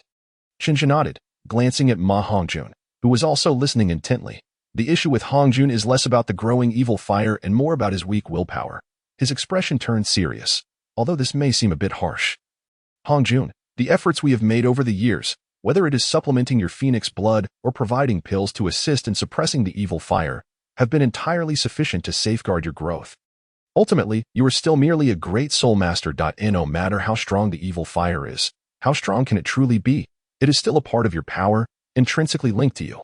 Chen Zhe's tone grew stern. In the end, this is simply a matter of your own strength. Your willpower is too weak. Flanders had now finished reading the simple plan, and as he listened to Chen Zhe, a thoughtful expression appeared on his face. Chen Zhe spread the parchment out on the table, stating, "Therefore, what we need to do now is to strengthen your willpower, and then focus on your soul power." At this moment, Ma Hongjun also saw what was written on the parchment. Chen Zhe explained, "The first point is high-intensity training. You need to triple or quintuple your current training volume by relying on a significant expenditure of physical strength and soul power. You can achieve the effect of dissipating the evil fire. During this process, you will be extremely fatigued, perhaps even pushing your body beyond its limits. But do not worry. We have ample healing medicine. Just the calming powder in the pharmacy will last you for a month. This first aspect is the most complex, and there will be many training projects. Flanders will be present throughout your training to prevent any laziness." Chen Zhe glanced at Flanders' expression, satisfied to see no signs of resistance. It seemed this little fatso was truly determined this time. It should be noted that just the items he listed on the parchment included weighted long-distance running, kilometer frog jumps, weightlifting, jump rope, and swimming, with more to be added based on progress, especially swimming. Chen Zhe knew how much Ma Hongjun despised water. The second point is meditation. This differs from regular meditation practices. You need to clear your mind, think of nothing, and do nothing to resist the wicked thoughts that continuously arise within you. This is a classic Taoist meditation method, embracing emptiness and non-action. In fact, if there were visualization techniques available, visualizing a certain object during this phase would also be an excellent choice. Chen Zhe let out a slight sigh of regret, suddenly recalling something and, almost as if compelled, asked Ma Hongjun, "Did you see anything unusual when you awakened your martial soul? Perhaps a phoenix?" Chen Zhe suddenly recalled the deep underwater scene he witnessed when awakening his martial soul, along with the mysterious Xuanming Turtle swimming gracefully beneath the waves. Ma Hongjun was momentarily taken aback, evidently surprised by Chen Zhe's unexpected inquiry. After a brief glance, he nodded. "Indeed, I saw a cluster of volcanoes, with an evil fire phoenix bathing in the lava as he spoke." He awkwardly rubbed his nose, adding, "However, after my awakening, my evil fire phoenix has become somewhat different, a tad plumper, and its flames appear darker. At that moment, Flender also nodded slightly. "This is something Hongjun has mentioned to me." It is indeed the case. Now it was Chen Zhe's turn to be astonished. How did this differ from his own experience? Yet he felt a flicker of excitement. "Can you still vividly recall the appearance of that phoenix?" Ma Hongjun hesitated before nodding. "I should be able to. I often dreamt of it when I was younger, and I still have some impressions." Chen Zhe expressed satisfaction. "Then let us revise the second point. Transforming release your emotions into envision the appearance of that phoenix in your mind for at least 1.5 hours each day." Ma Hongjun nodded in agreement, voicing no objections. Chen Zhe then chuckled. "As for the final item, this is the simplest one, and you can even decide it for yourself." He pointed to a solitary word on the parchment: play. This aspect is not merely confined to play. Its primary purpose is to help you release the negative emotions accumulated during training and maintain a degree of happiness. After all, one must balance work and rest. One cannot remain perpetually tense. Of course, that kind of behavior is absolutely unacceptable. Ma Hongjun nodded thoughtfully before asking, "Is it permissible to eat? Enjoying good food always brightens my mood." He was genuinely attentive to Chen Zhe's words, contemplating the best choices for himself. Chen Zhe affirmed his idea. "Absolutely. In fact, if you can successfully manage this training regimen, I can arrange for a chef to be brought to you in Soto City, specifically to prepare delicious meals." Chen Zhe suddenly realized that he could also experiment with medicinal cuisine, using food to replenish his energy. A splendid option indeed. However, there was no need to mention this to Ma Hongjun. For Chen Zhe had never made medicinal dishes before. He needed to test it first and could surprise him later. It should not be too difficult, considering his current understanding of pharmacology. At worst, he could recall and replicate classic dishes from his previous life. Really? Ma Hongjun exclaimed with excitement. This is such wonderful news. Let us make it a promise. Zhigu, don't you dare deceive me. Chen Zhe smiled. The precondition is that you complete the initial training. Just 3 days. If you manage not to create any unforeseen issues by then, I will personally arrange for a chef. Now, he was also a person of modest means. So this expenditure was manageable. Ma Hongjun nodded vigorously, affirming, I will. Flender beamed with satisfaction. Chen Zhe felt a surge of happiness as things unfolded unexpectedly smoothly. At least for the moment. It was indeed a good omen. Chapter 43. The Lecture 1. The following day, another morning dawned. The students of Shrek Academy gathered once again on the training grounds. Chen Zhe found today rather peculiar, as none of the instructors from Shrek Academy had come to teach. Teacher Lu Bin was at the Merchant Association, Teacher Xiao Xian was not instructing the Battle Soul Masters, and Flender had begun overseeing Ma Hongjun's training. He merely made an appearance before departing, informing everyone that Ma Hongjun would temporarily not attend classes with them and that Chen Zhe would substitute as the instructor. The students exchanged glances, while Chen Zhe turned to Oscar and inquired, Oscar, where are Zhao Wujin and teacher Li Yusong? Why haven't they come to teach? I didn't see them yesterday either. Oscar, who mostly engaged in academic activities at the academy, recalled that Chen Zhe had previously compiled a thick tome on herb identification and cultivation for him, which contained over 3,000 varieties of medicinal plants, encompassing indigenous herbs recorded in the World's Library, those mentioned in the Nine Manual, and even some low-tier spiritual herbs from Introductory Alchemy. Chen Zhe aimed to cultivate him into a logistics expert, a prospect Oscar found intriguing. Oscar shook his head. I'm not sure about teacher Li Yusong. He might no longer be at the academy. I heard that teacher Zhao Wujin encountered some enemies while out and got injured. He should be in his room now. Injured? Everyone who had seen Zhao Wujin on the day of the assessment, including Chen Zhe, was taken aback. Wait a moment. Chen Zhe suddenly had a thought and glanced at Tang San, inwardly musing. Could it be that Tang Hao has such poor taste, instead of coming to find me? He sought out Zhao Wujin, who was merely a spectator at the time, or perhaps his intention was more to instill fear. Chen Zhe pondered, silently mourning for Zhao Wujin at that moment. Ning Rongrong grew restless again. Addressing Chen Zhe, so what shall we do now? We haven't had a proper class yet. She exclaimed, are the teachers at Shrek Academy this casual? Although the absence of class brought her a hint of joy. And despite Chen Zhe the Great Demon King still appearing quite formidable, it did not deter Miss Ning Rongrong from her reckless spirit. Fearlessly, she decided to provoke the Great Demon King. How about we just disband? Is there anyone who wishes to go play in Soto City? Chen Zhe snapped back to reality, shooting a glance at the little demoness. Just a few days had passed, and she was already without pretense? He responded, we certainly cannot disband. Training will proceed as usual today. Flender had entrusted him with teaching. If he allowed everyone to run off to play, it would surely be hard to explain later. He looked at the little demoness coolly and reprimanded, you came to the academy to study, to grow stronger, not to frolic about. Always thinking of running off to Soto City, without waiting for her reaction. He scanned the crowd, his gaze lingering briefly on Tang San and Zhu Xuching. Since Dean Flender has asked me to teach today, let us discuss some other topics, subjects that the instructors have not covered thus far. Along with some of my personal insights, if anyone wishes to stay, you are welcome. If not, you may leave, and I shall not stop you. He deliberately glanced at the 4 new students. The material would be relatively basic, so they would not face comprehension barriers. After his statement, he fell silent, waiting for anyone to depart. As expected, no one left. Those familiar with him, Oscar, Lin Yinyong, and Dai Mubai, displayed expressions of interest. The 4 newcomers, having witnessed his formidable strength, were also more than willing to hear his insights. Chen Zhe, seeing their reactions, nodded in satisfaction and stepped forward, declaring, first, I would like to pose a question. What constitutes the combat power of a soul master? Particularly a battle soul master? The group was momentarily taken aback, not anticipating such a sudden question, and they began to ponder deeply. It was Ning Rongrong, who had just been teased by Chen Zhe, who broke the silence with a laugh.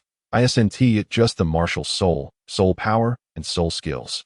Those 3 aspects make the strongest soul masters inherently powerful. She thought to herself that perhaps one might add a soul bone.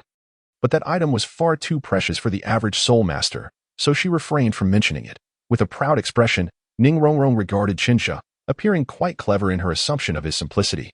Chen Zhe smiled, neither confirming nor denying her assertion, and asked, "Is that all?" This time, Ning Rongrong was stumped. Was there something more? Chen Zhe shifted his gaze to the others. "What do you think?" Tang-san offered.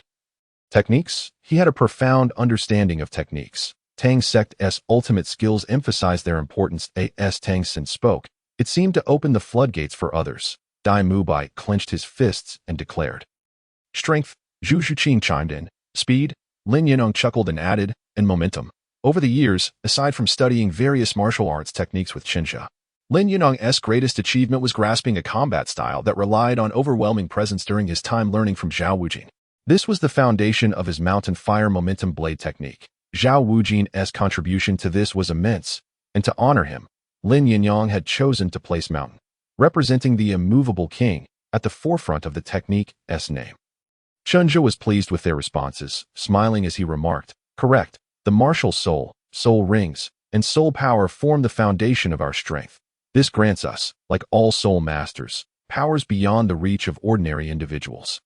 However, every soul master is unique, and we categorize various soul masters into distinct types, allowing for targeted improvements during daily training or while hunting for soul rings. The differences arise from the aspects we previously mentioned: strength, speed, technique, defense, reaction speed, and so forth." Chen Zhe counted on his fingers. To become more formidable than the average soul master, we must elevate our training in these aspects. His eyes sparkled as if illuminated. If our conditions surpass those of our opponents, given equal soul power and spirit strength, we stand a significant chance of victory. The group nodded in agreement. Although they had never articulated it as Chen Zhe did, they understood the essence. Chen Zhe continued.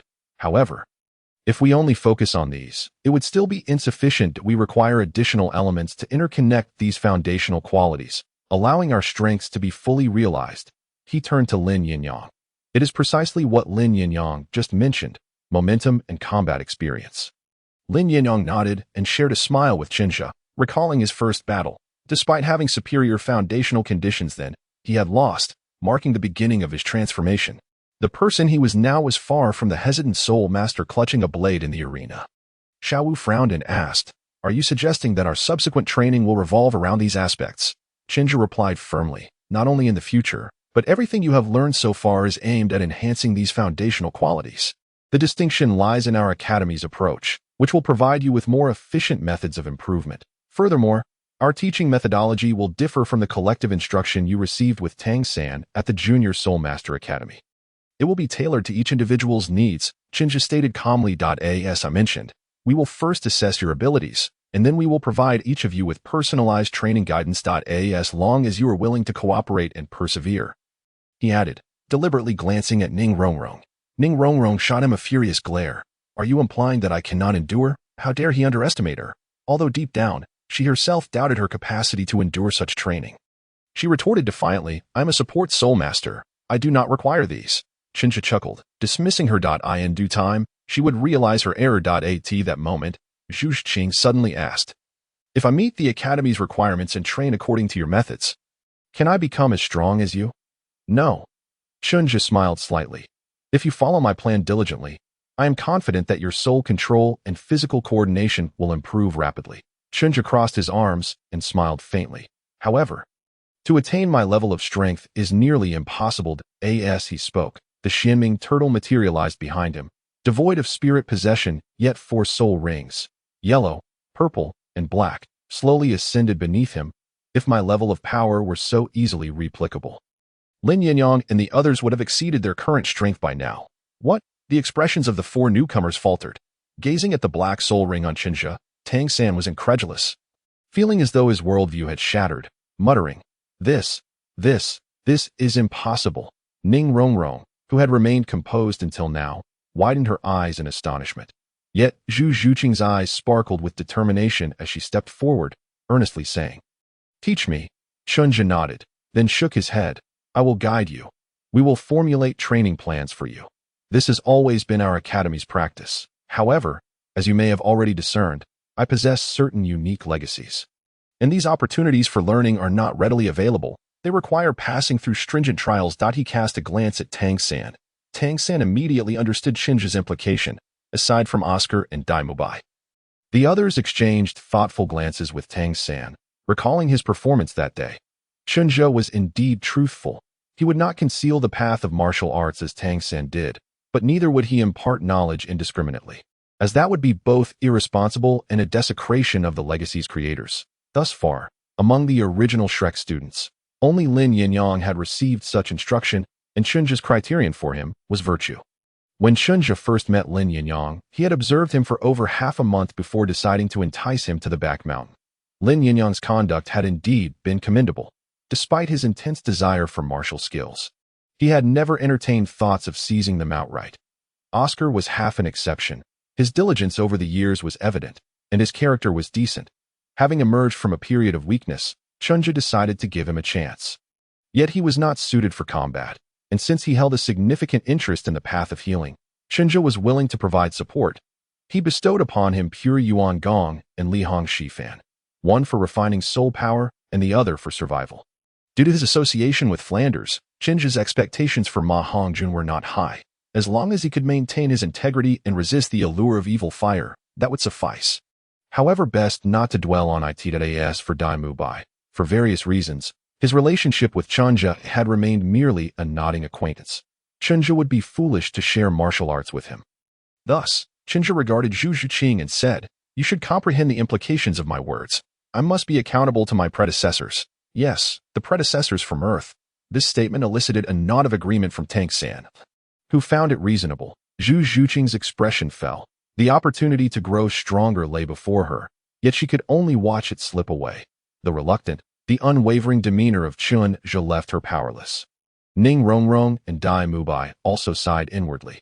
Chen Zhe continued, "Yet you need not feel disheartened. While martial arts are indeed precious, they are not irreplaceable. Studying martial arts will provide you with greater options.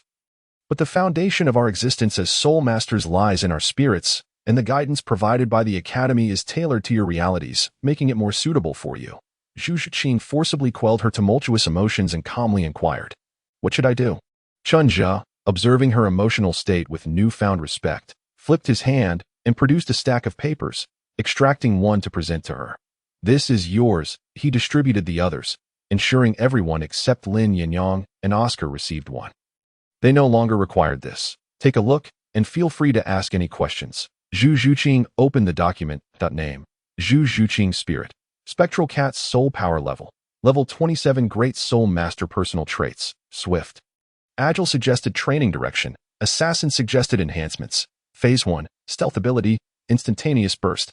Phase 2, Perception Ability, Stamina, Endurance, Emotional Control. Details: Tangen, observing the document in his hands, suddenly looked up, pointing at one line, asking, "What does it mean to enhance the resilience and vitality of blue silver grass?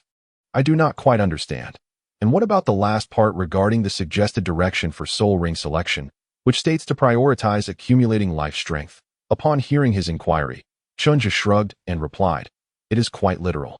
The greatest characteristic of your blue silver grass is its resilience, and your own usage habits predominantly involve entanglement. Thus, strengthening the vitality and resilience of this spirit is clearly the most beneficial option." He raised an eyebrow and asked, "Do you find anything amiss?"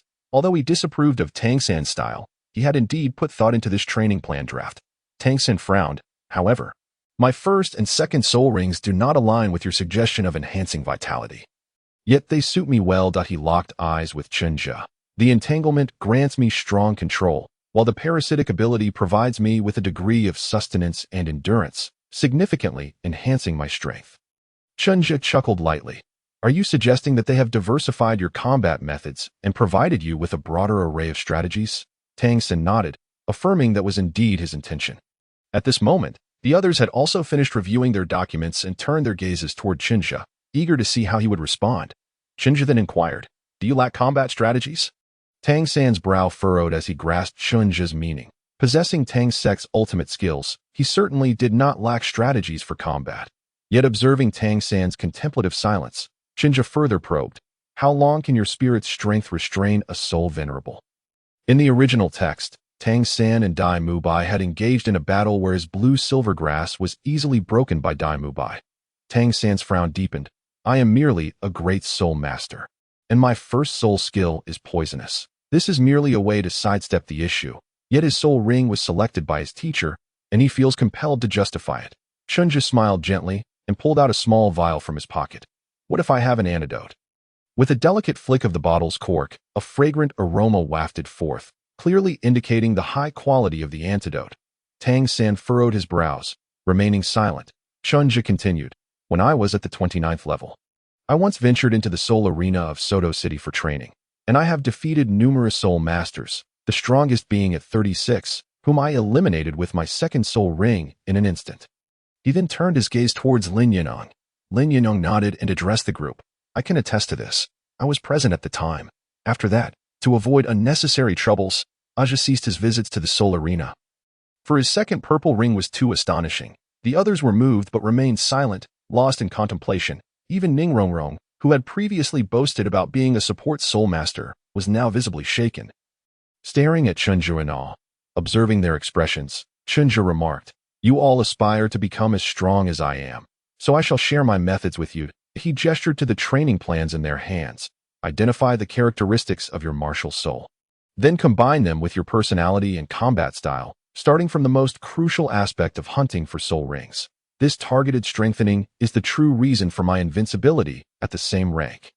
His expression turned serious. In other places, it may be challenging for you to meticulously select the most suitable soul rings, but Shrek Academy can facilitate this for you, provided that you are willing to do so.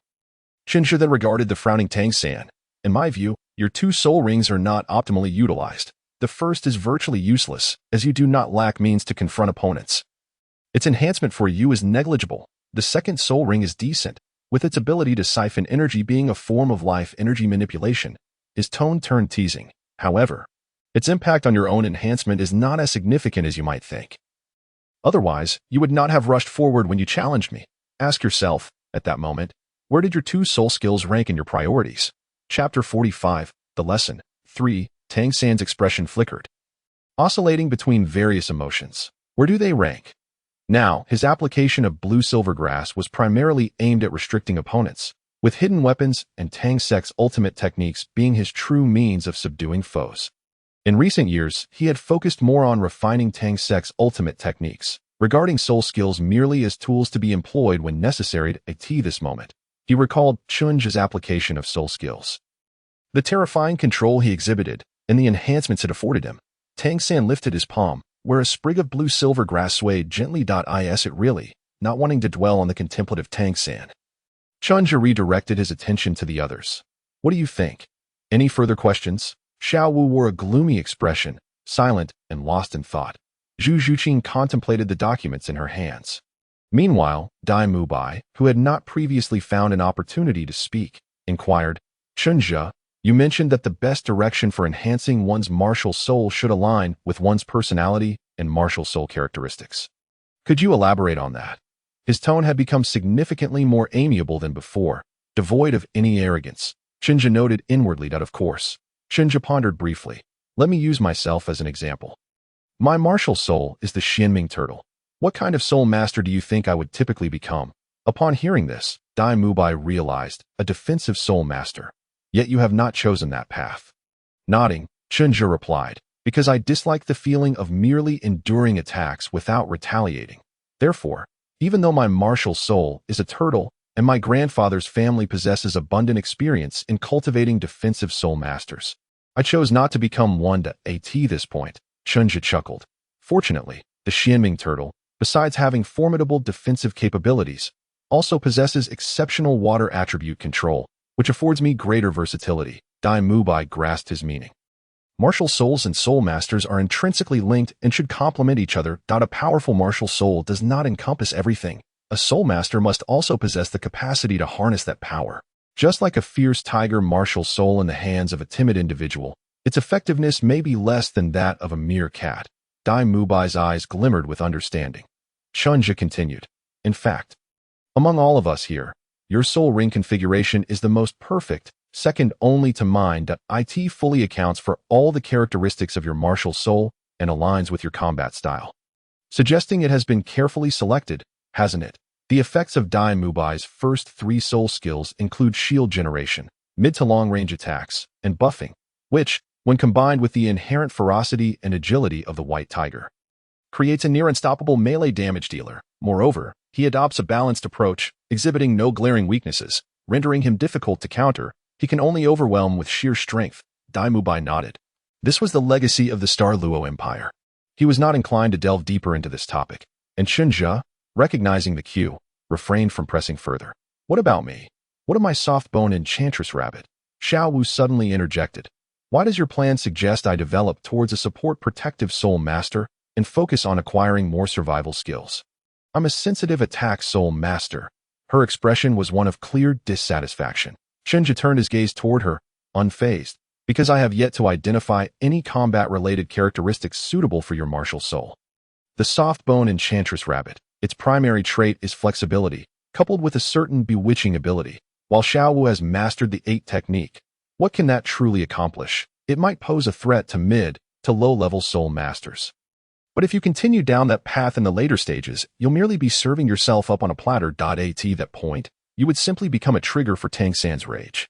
Regrettably, I believe that neither the flexibility nor the alluring traits necessitate enhancement. Chen Zhe sighed helplessly.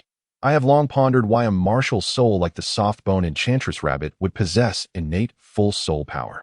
He cast a glance at Tangen. Ultimately, it can only be attributed to the wonders of this vast world. Tangen smiled, but remained silent. In truth, he too found it perplexing.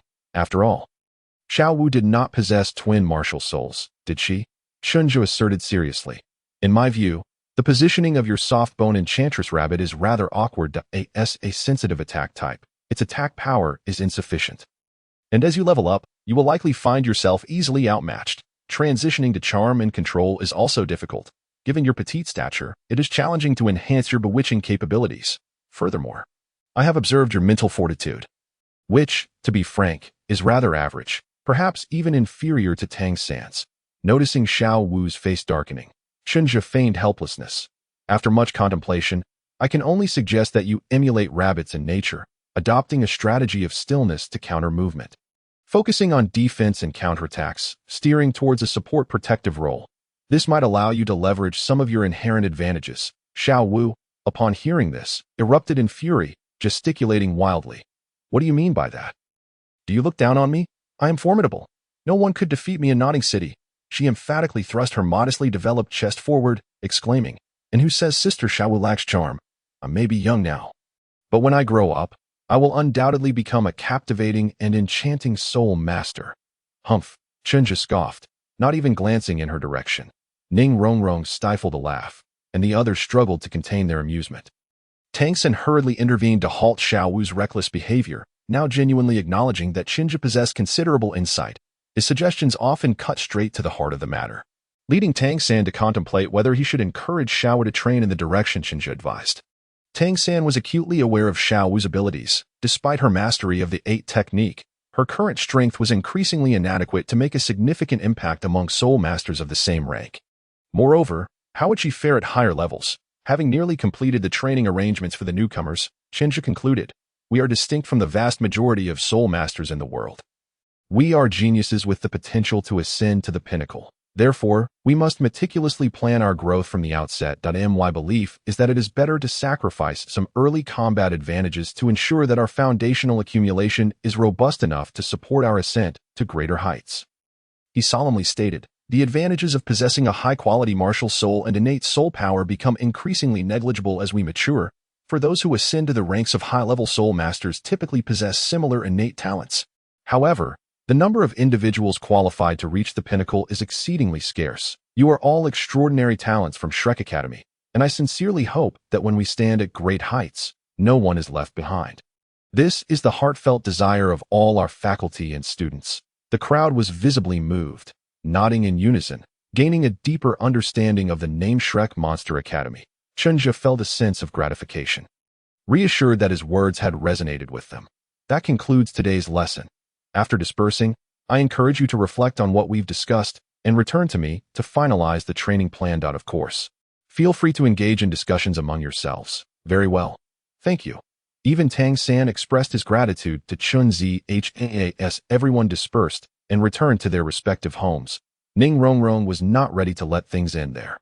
She blocked Chen Zhe's path, waving a piece of paper that was, indeed, only a single sheet, on which was inscribed, "Eat when it's time to eat, drink when it's time to drink, no need to exert effort." Initially, Ning Rongrong thought this was a compliment to her 7-treasure glazed tile pagoda, only to be left dumbfounded after witnessing Chen Zhe's lecture to the others. She had come to understand Chen Zhe's temperament somewhat and was no longer intimidated by him. With a fierce glare, she exclaimed, "Are you dismissing me?" Chen Zhe turned back with a look of confusion, replying, "Isn't it you who doesn't wish to put in the effort?" Ning Rongrong grew angrier, retorting, "My lack of ambition is my concern, but you cannot deny me a training plan. I want what they have." Chen Zhe chuckled, thinking to himself that he had no interest in playing house with a princess suffering from entitlement. He pointed to Oscar beside him, saying, "He is also an auxiliary soul master. You can ask him for a training plan and practice alongside him. He has more experience in this regard. However, I must make it clear that if you cannot keep up, do not disrupt his training. Not everyone is as privileged as you." A carefree young lady. Ning Rongrong's gaze shifted to the grinning Oscar, skepticism etched on her face. "Really?" Chapter 46. Daily Training, Seeking Recommendations and Support. After pushing Ning Rongrong towards Oscar, Chunha found a moment of peace in the days that followed. Ning Rongrong diligently trained alongside Oscar. Although her training regimen was less than a fraction of Oscar's, and she frequently ventured to Soto City, she indeed persevered, which surprised Chen Zhe. However, since Ning Rongrong had not caused any trouble, Chen Zhe had no intention of intervening. He was exceedingly busy, with time for refining soul skills and martial arts noticeably diminished. Each morning, he prepared heart-calming pills and meridian-opening pills for Ma Hongjun, while at noon, he tailored training plans for every student who approached him. In the afternoons, he would inspect the training areas he had planned, providing guidance and ensuring proper form. Though not an instructor, he had assumed the role of one among the students. Zhu Xuching was the most proactive, demonstrating an indescribable dedication to becoming stronger, aware of her motivations. Chen Zhe generously offered assistance. Consequently, Dai Mubai privately approached Chen Zhe after a vague conversation, expressing a desire for Chen Zhe to maintain distance from Zhu Xuching without revealing the reasons. Chen Zhe understood the situation and felt somewhat helpless. Yet he could empathize. He was not a paragon of virtue himself, and had a great appreciation for the depiction of Zhu Xuching in the original work. In truth, she was the only one among Shrek's 3 young women whom Chen Zhe held in high regard. However, this did not imply that he harbored any inappropriate thoughts towards Zhu Xuching, who was still under 12 years old. Regardless of her impressive figure, his focus remained on enhancing his strength and accumulating foundation. With considerations for a female partner postponed until after the Soul Master competition, at which point he would be 16 years of age. 5 days later, everything fell into a routine. After enduring a thorough beating, Tang San had set aside his pride, training diligently while also keeping Xuanwu, who had a penchant for mischief, in check. After Zhu Xuching's arrival, Dai Mubai ceased his trips to Soto City, striving to maintain his image of diligence and hard work. Even though Zhu Xuching remained indifferent to his efforts, under Flander's supervision, Ma Hongjun continued his boisterous antics, disrupting the academy, yet he remained true to his spirit. Chen Zhe honored his promise and found a chef for him. Benefiting the entire academy. In his spare time, Chen Zhe concocted 2 medicinal dishes, Golden Open-Mouth Smile and Phoenix Jade Dumplings. One was meant to strengthen the body and replenish energy, while the other invigorated the spirit. Both were well received by students like Xuanwu, who was inexperienced, and Ning Rongrong, the pampered young lady. However, Chen Zhe had no intention of preparing these dishes frequently. They were time-consuming, and his time was invaluable. Additionally, the ingredients were rare and precious, making it difficult for the black water commerce to source them on a large scale. Yet, Oscar found this immensely intriguing, as if a new world had opened up before him. Brimming with excitement, Chen Zhe couldn't shake the feeling that Oscar's enthusiasm stemmed from Ning Rongrong's fondness for the Phoenix Jade Dumplings. Chen Zhe mused that Oscar was still as infatuated with Ning Rongrong as he was in the original narrative. It remained uncertain whether Ning Rongrong was genuinely that exceptional or if Oscar simply had a preference for her.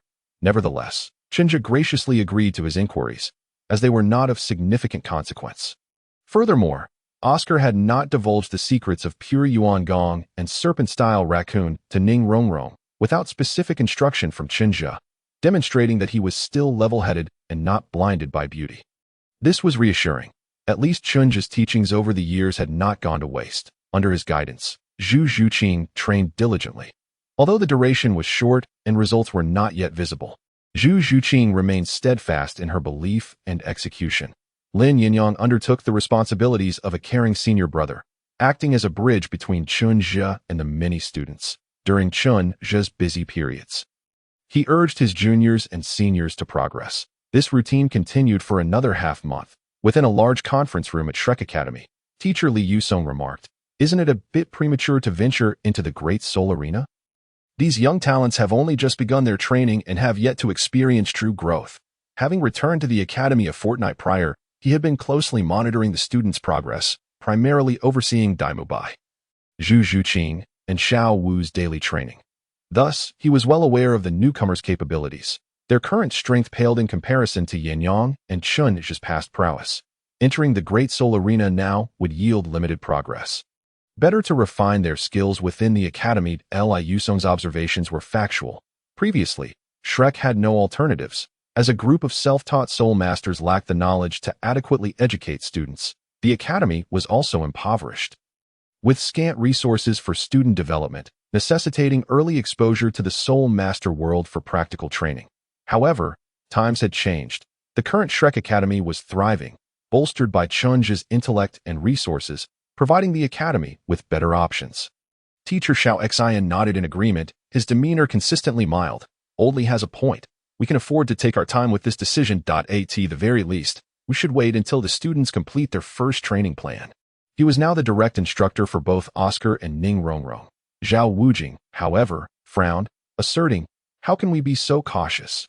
Early exposure to the Great Soul Arena has always been a tradition at Shrek, and history has proven that students developed through this method exhibit greater tenacity." He leaned on the conference table, embodying the role of a school leader as he continued. "Moreover, the weakest among them is already at level 25. They possess the ability to protect themselves in battles among lower-level soul masters. I believe this hybrid approach of training and real-world experience will further facilitate their growth." If this had been said a few years prior, Zhao Wujing would have never voiced such sentiments. Yet, in recent years, it was not just the students who had grown. Li Yusong furrowed his brow, unwilling to engage in further debate with Zhao Wujing, and turned his gaze to Flanders, seated at the head of the table. "What is your perspective, Flanders?" Flanders smiled gently, not rushing to a conclusion. "Perhaps we should first hear the opinions of Zhe and Yinyong." He cast his gaze towards the senior brother Lin Yinyong at the end of the hall, alongside the training planner Chen Zhe. Lin Yinyong offered a subtle smile, refraining from voicing his opinion. As he was primarily here to observe. In contrast, Chen Zhe spoke plainly. "Let them go to Soto City. Old Zhao is correct. Appropriate practical experience can indeed facilitate their growth at a swifter pace. However, we must remain vigilant regarding safety. My suggestion is that at least one of you, Dean, and Old Zhao should accompany them throughout the journey. Moreover, just as Yinyong and I did previously, they must adopt some form of disguise." Chapter 47. Return to Soto City's Great Spirit Arena. Investment and recommendation votes requested. Over 4 years had elapsed since Chen Zhe last graced the Great Spirit Arena in Soto City.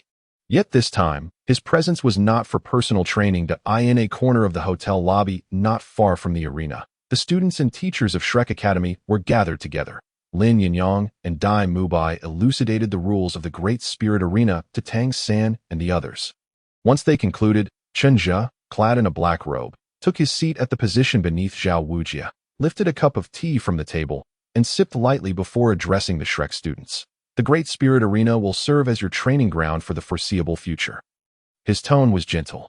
"Your primary objective here is to obtain the Silver Spirit Badge. However, this is not the main goal. Your foremost purpose in coming here is to accumulate spirit experience and to identify and rectify your deficiencies through battles with other spirit masters." At this juncture, he offered a slight smile. "This is also a tradition of Shrek Academy." Tang San and his companions nodded silently in understanding. Tang San then inquired, "Senior, will you be training with us?" As he spoke, he looked at Chen Zhe, then shifted his gaze to Dai Mubai and Lin Yinyong. Dai Mubai nodded, a bittersweet smile gracing his lips as he replied, "Yinyong and I will join you in your training." As for Chen Zhe, he no longer requires such methods to enhance his spirit experience. Tang San acknowledged this with a nod. Aware of Chen Zhe's reasons for abstaining, he then smiled at Dai Mubai and Lin Yinyong, saying, "I will rely on you two seniors for guidance." Lin Yinyong also smiled gently, reassuring him, "Rest assured." Once their conversation concluded, Chen Zhe spoke again. "Since you all comprehend the task at hand, let us set forth." Dai Mubai, Lin Yinyong, please escort them to register their levels. As he spoke, he produced several masks to distribute among the group. Were these to prevent prying eyes from those with ulterior motives? Some form of concealment is necessary. The masks were custom-made, ensuring they would not overly obstruct vision, featuring a silver base with black edges, adorned with purple patterns that exuded an air of mystery. Finally, he reminded them, "In the early stages, do not overly concern yourselves with victory or defeat. Remember our primary purpose for being here." Understood. The group responded in unison as they received the masks from Chen Zhe. Both he and Zhao Wujie nodded in satisfaction, watching as Lin Yinyong and Dai Mubai led them away. Zhao Wujie chuckled, "Seeing these youngsters inevitably reminds me of you from a few years back." "How long do you think it will take for them to secure the Silver Spirit badge?" "About a month for Tang San, while the others will need to double their efforts," Chen Zhe replied, fully cognizant of the reasoning behind his answer. "Oh, what leads you to that conclusion?" Zhao Wujie inquired, intrigued. "Is it due to his martial skills?" The term martial skills was one that Chen Zhe had introduced to them. Chen Zhe nodded. "Those who have practiced the martial arts possess a natural advantage when facing spirit masters of the same rank. His points will accumulate rapidly, much like my own experience in the past. Moreover, Tang San is unlike the typical novice. He will not succumb to feelings of timidity or hesitation simply because it is his first spirit battle. He is, in this regard, an experienced player." Zhao Wujie understood. Chuckling, "It seems you hold him in high regard." Chen Zhe merely smiled noncommittally, choosing not to respond. Rather than placing significance on Tang San, he was more concerned with the original protagonist's development. Frankly, Chen Zhe himself was uncertain about the nature of his feelings towards Tang San. Primarily, he did not admire Tang San's demeanor. In fact, anyone who had read the original work would likely share this sentiment. When weaker, he appeared subservient and overly respectful, affording you ample deference. Yet, once he surpassed you in strength, he would swiftly reveal what it meant to be selfish and self-centered, prioritizing his own interests above all else. As for past friendships, that would depend on his mood. Should he be in a good frame of mind, he might extend a gesture of gratitude. Otherwise, he would dismiss you without a second thought. A stark example of this was the poisoned Douluo, who selflessly supported Tang San in the earlier stages, providing resources and shielding him from calamity, only to receive nothing in return during the latter stages. As Tang San's exponential growth rendered the poisoned Douluo's contributions negligible, causing Tang San to gradually forget the sacrifices made. Thus, Chen Zhe deemed it inevitable that he would not forge a close bond with Tang San. He had no intention of offering him substantial resources, hoping that once Tang San matured, he might recall Chen Zhe's identity and willingly offer assistance. Such an arrangement would be unwise. Moreover, he did not require any support from Tang San. However, he also had no intention of directly opposing him for two straightforward reasons. First, there was no direct conflict of interest between them.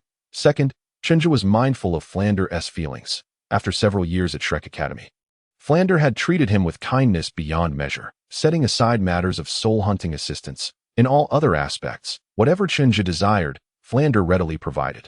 While Flender also had expectations of Chen Zhe, hoping that after his growth, he would elevate Shrek's reputation. Chen Zhe had indeed brought many benefits to Shrek over the years. Nevertheless, the unreserved trust and dedication exhibited by Flender and the numerous teachers at Shrek had profoundly moved Chen Zhe.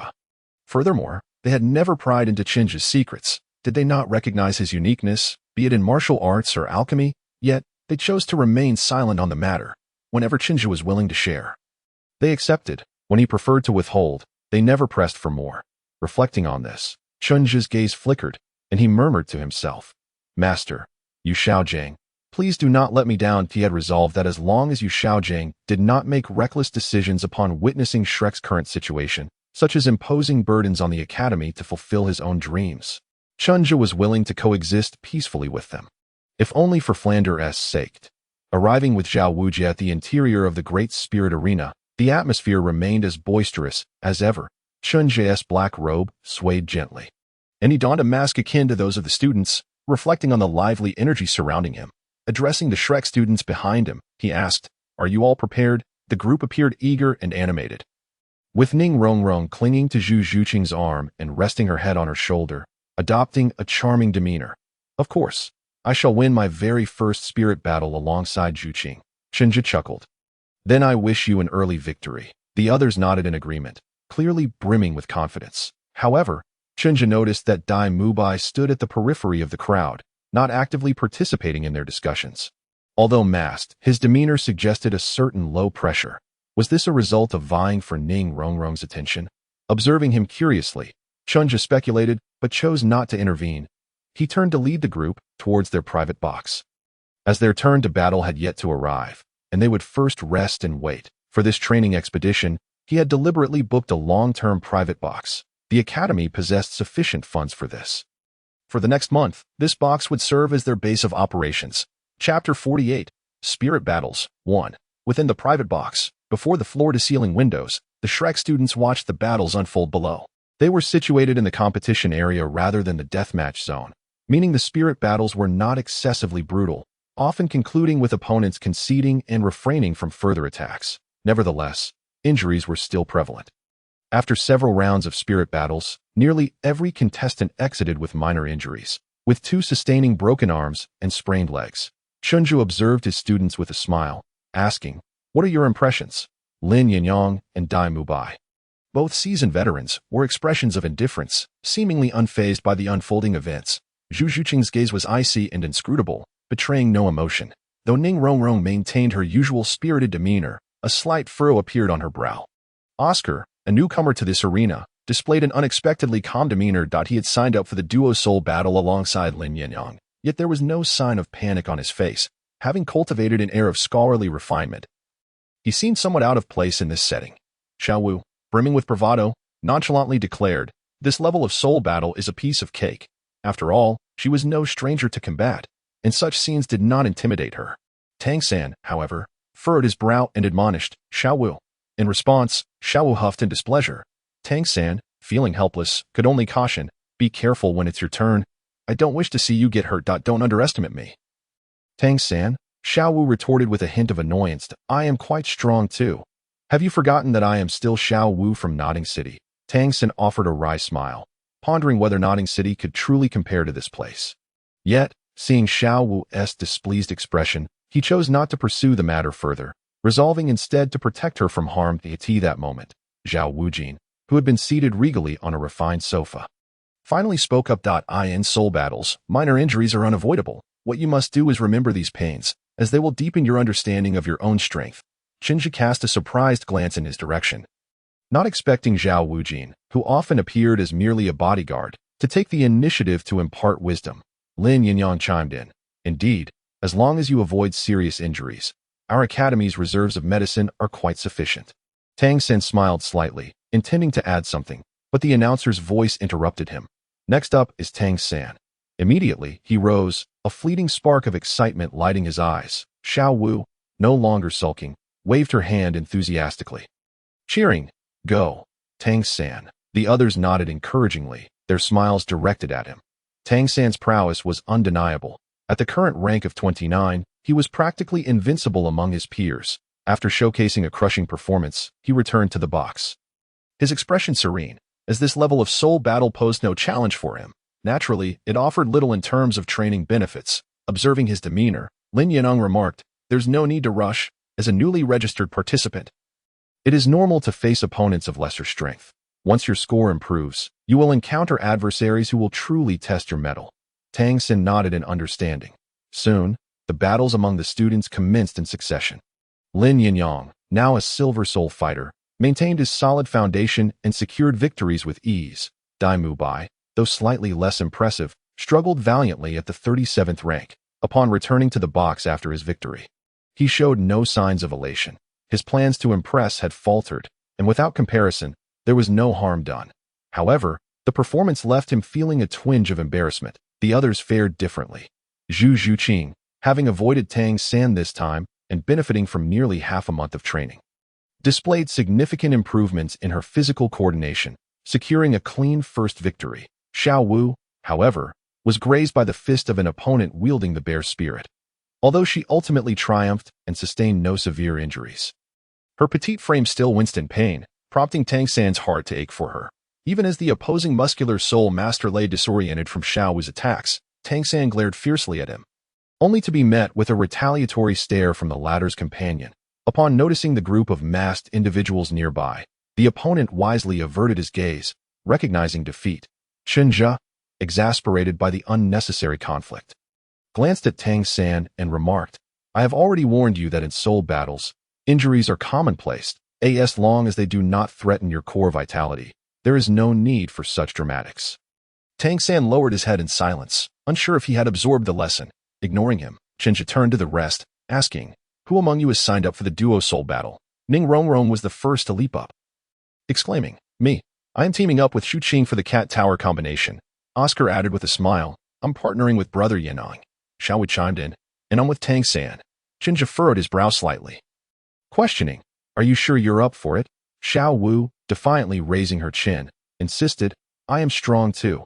Chen Zhe chose not to press further, tossing her a small box of healing ointment and stating, "Then let us proceed to the duo battle arena." As they walked, he inquired, "Have you considered participating in the team soul battle?" Ning Rongrong's eyes sparkled with interest. "Can we form a team for that?" The prospect excited her, and she eagerly clutched Zhu Xuching's arm. Her gaze filled with anticipation. Zhu Xuching's eyelid twitched, feeling exasperated with her roommate of over half a month. The others perked up at the mention of a team battle. Xuanwu remarked, "Didn't Senior Lin Yinyong mention that soul battles require 7 participants?" Chen Zhe nodded, confirming, "Typically, it's 7. However, if you wish to take on more with fewer participants, that is also an option." He paused to survey the group. "Excluding myself, there are enough of us. Dai Mubai, Lin Yinyong, Oscar, Ning Rongrong, Zhu Xuching, Tangen, and Xuanwu. Together, they formed a complete team, with the original Shrek 7 monsters and Lin Yinyong joining them. Their numbers sufficed even without Ma Hongjun, who was currently in seclusion. Moreover, their composition was quite balanced, featuring 2 strong attackers, 2 support roles, 2 agile fighters, and Tangen as the controller. Chen Zhe smiled gently, asking, "So, do you wish to sign up?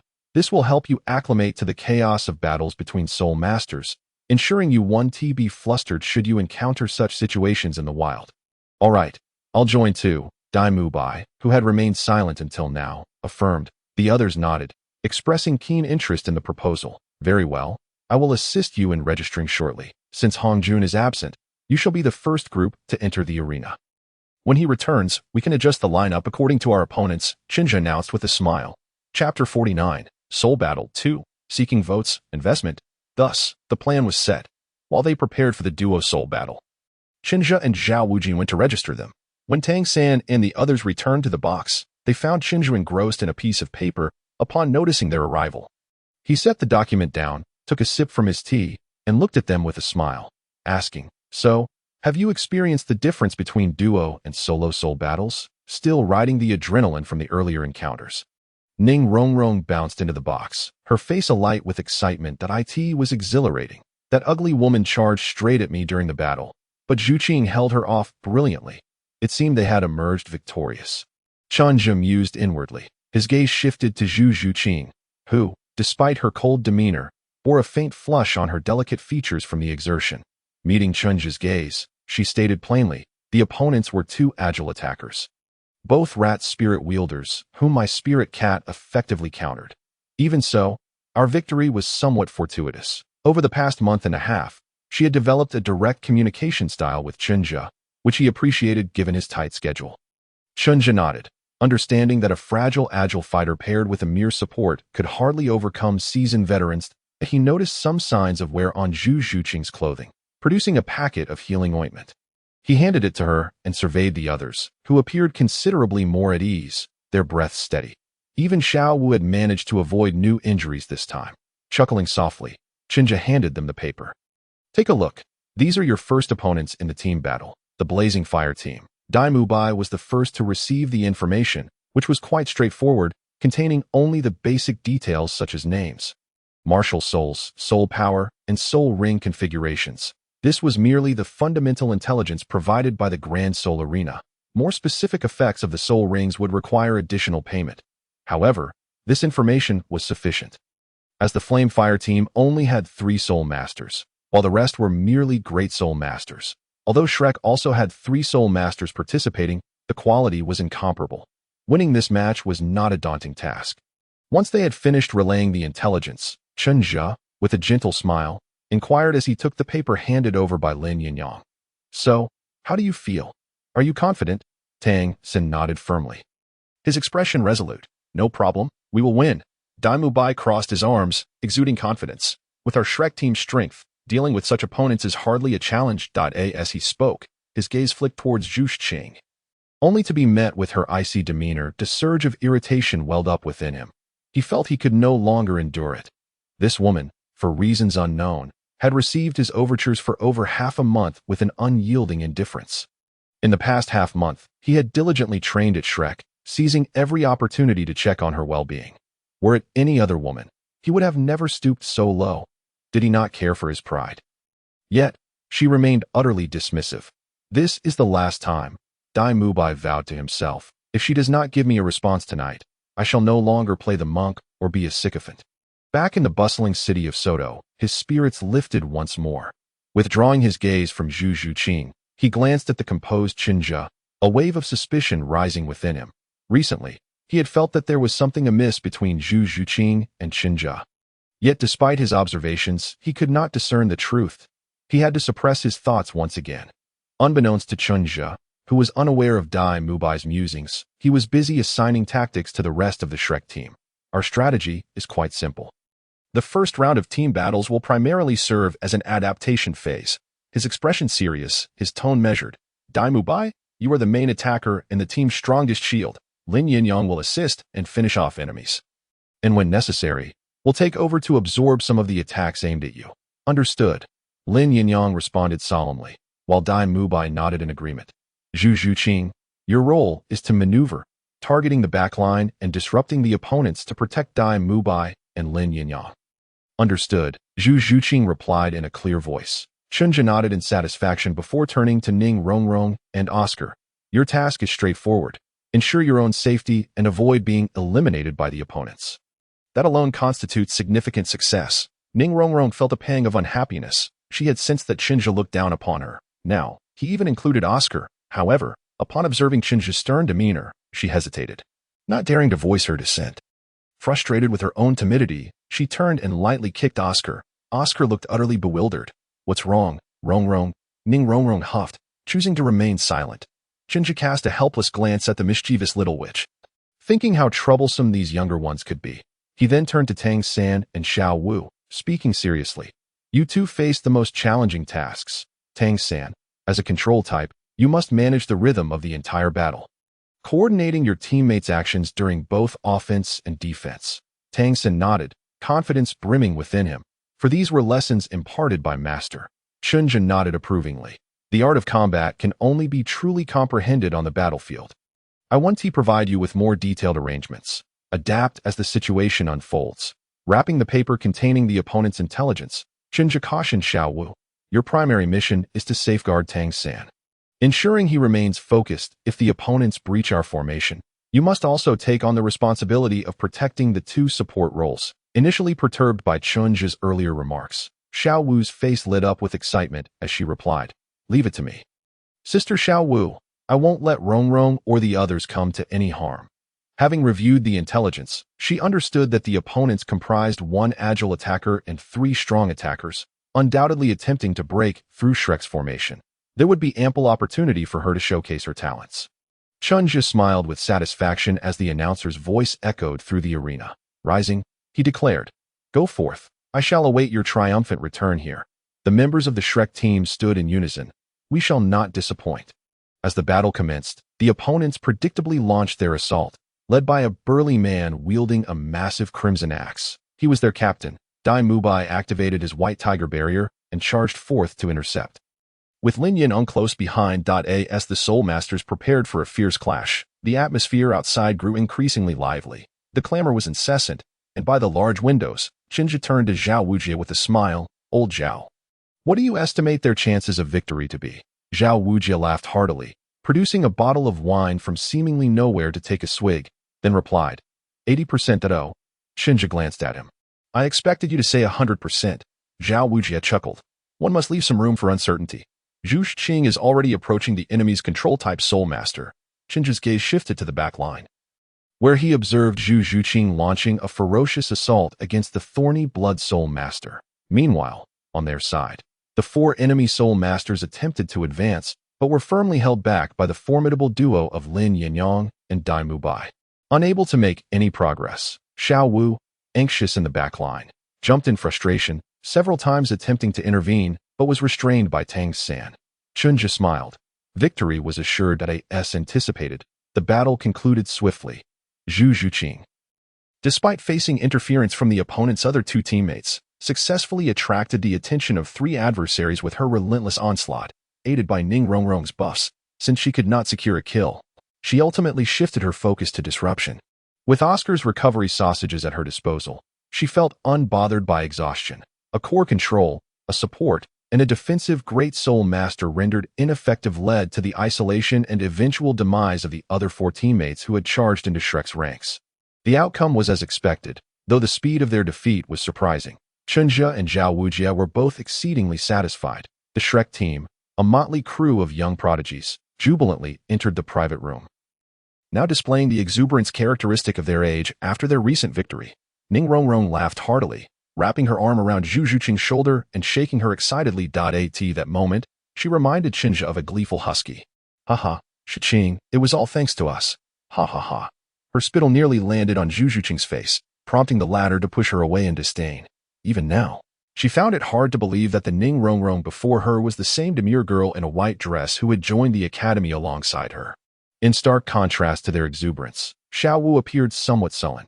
Having merely observed her teammate's splendid performance from the sidelines, her attempts to assist had been thwarted by Tang San, and in the end, when victory was assured, she had rushed in to claim a kill but had come away empty-handed. The lack of participation left her feeling despondent. It seemed that human joys and sorrows were not meant to be shared. Upon returning to the lounge, she fixed an unblinking glare at Chen Zhe, who wore a cheerful expression. It was this very individual who had bewitched Tang San.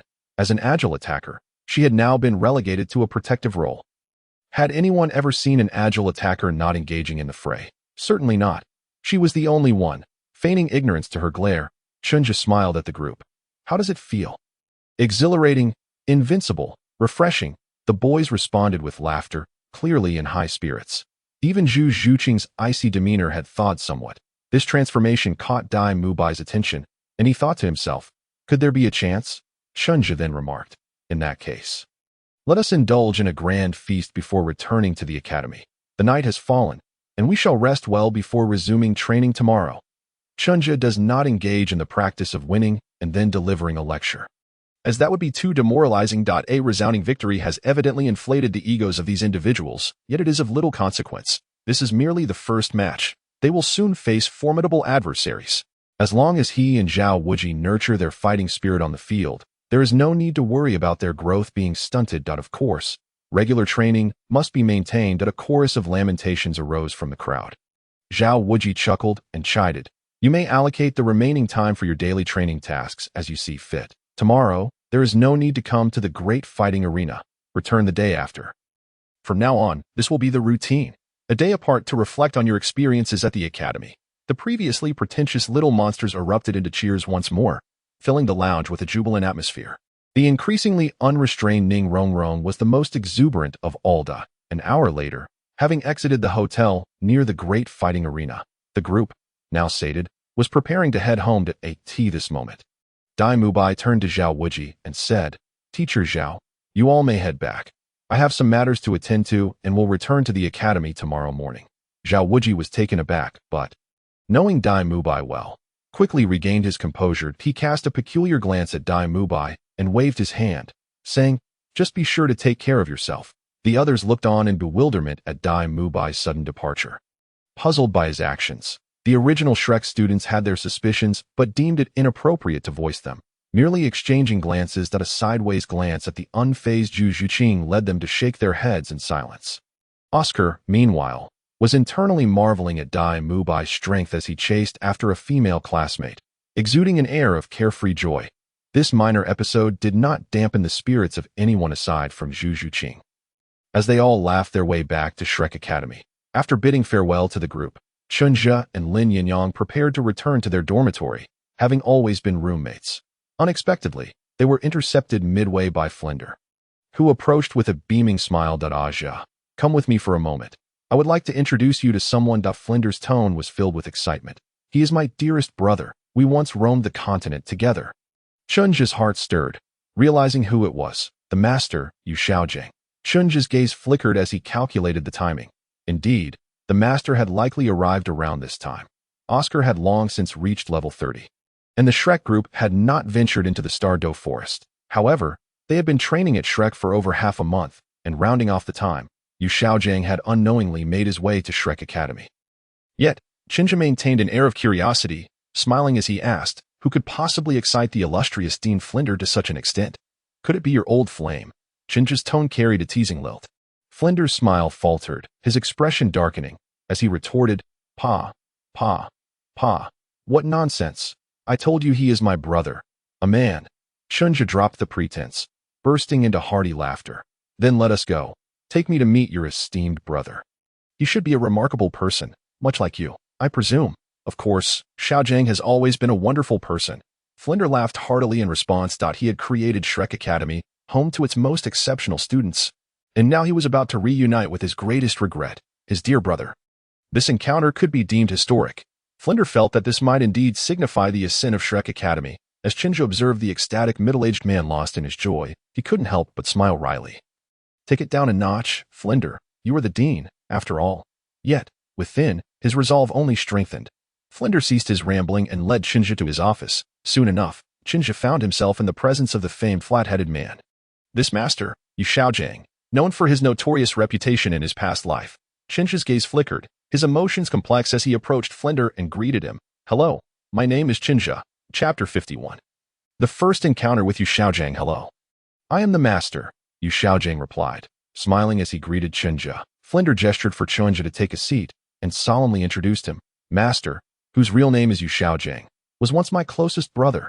He is a master of martial soul theory, possessing profound knowledge and vast experience. I trust you have heard of him. He is the one who formulated the 10 core theories of martial souls.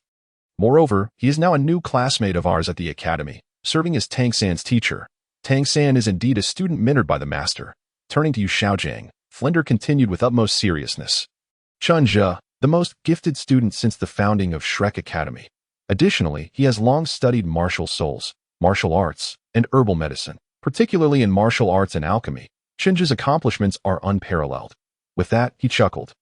You both are scholars. I imagine you will find plenty of common ground. Yu Xiaogan's eyes sparkled with interest as he fixated on Chen Zhe. Could you enlighten me about the martial way that Flender mentioned? A brand new domain.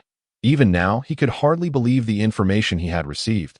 Practitioners of this so-called martial way could effortlessly attain invincible strength at the same level. Furthermore, there were special methods for refining soul power. As a master of martial souls, he knew precisely what that entailed, and every thought of it made his heart tremble. Have you not inquired about soul rings? Chen Zhe paused, casting a glance at the grinning Flender, whose expression was as bright as a chrysanthemum, starkly contrasting his usual brooding demeanor. Nevertheless, Chen Zhe had already deduced the answer. Flender had not divulged the matter of soul rings to Yu Xiaogang first. Chen Zhe smiled, feeling quite pleased. Of course, what aspects are you interested in? As long as it does not delve into confidential matters, we can certainly discuss them. Why Yu Xiaogang was momentarily taken aback, his smile faltering. Confidential matters? What qualifies as confidential? Observing Chen Zhe's cheerful demeanor, he had to suppress his swirling thoughts and replied, Could you first explain what the martial way entails? I have never encountered that term before and know nothing about it. Chen Zhe nodded, finding no issue in discussing this. It's quite simple. The martial way is a discipline of aligning one's heart and spirit. His gaze was steady as he regarded Yu Xiaogang, his tone devoid of emotion. Initially, the martial way's primary purpose is to assist practitioners in consolidating their energy and soul power. That IT enables us to channel our strength towards a common goal, a feat many soul masters struggle to achieve. Thus, those who practice the martial way often attain invincibility among their peers. Why Yu Xiaogang's brow furrowed slightly as he listened. This was indeed formidable, that IT could train young soul masters and potentially cultivate a wealth of talent, possibly elevating an entire faction. Yet, This was not the information he sought. Glancing at Flender, who remained passive, simply grinning like a fool, Yu Xiaogang sighed inwardly. He reluctantly inquired, "And what about refining soul power? I heard Flender mention that this could enhance a soul master's soul power and even increase the efficiency of breakthroughs." Upon hearing this, Chen Zhe, well-versed in Yu Xiaogangs background, understood his thoughts. He chuckled. "That is a secret technique of our sect, indeed possessing the effect of refining soul power. The pure Yuan Gong is quite astonishing. Initially, I believed it to be merely a martial arts technique, not far superior to the common meditation methods of this world, with the only commendable aspect being its advantages in refining soul power. However, it was precisely this single advantage that allowed Oscar and Lin Yinyong to progress to the soul master level without significant hindrance, and while their talents played a role, it sufficiently demonstrated the prowess of the pure Yuan Gong. Secret technique. A chill ran through Yu Xiaogangs' heart. He had sought knowledge elsewhere and knew just how difficult it was to obtain information of this nature, back when he studied at the Martial Soul Hall. Even with Bibi Dong's connections, acquiring the accumulated knowledge of the hall was fraught with challenges and trials. Feeling somewhat reluctant and wishing to say more, Chen Zhe interjected first, his tone laced with curiosity.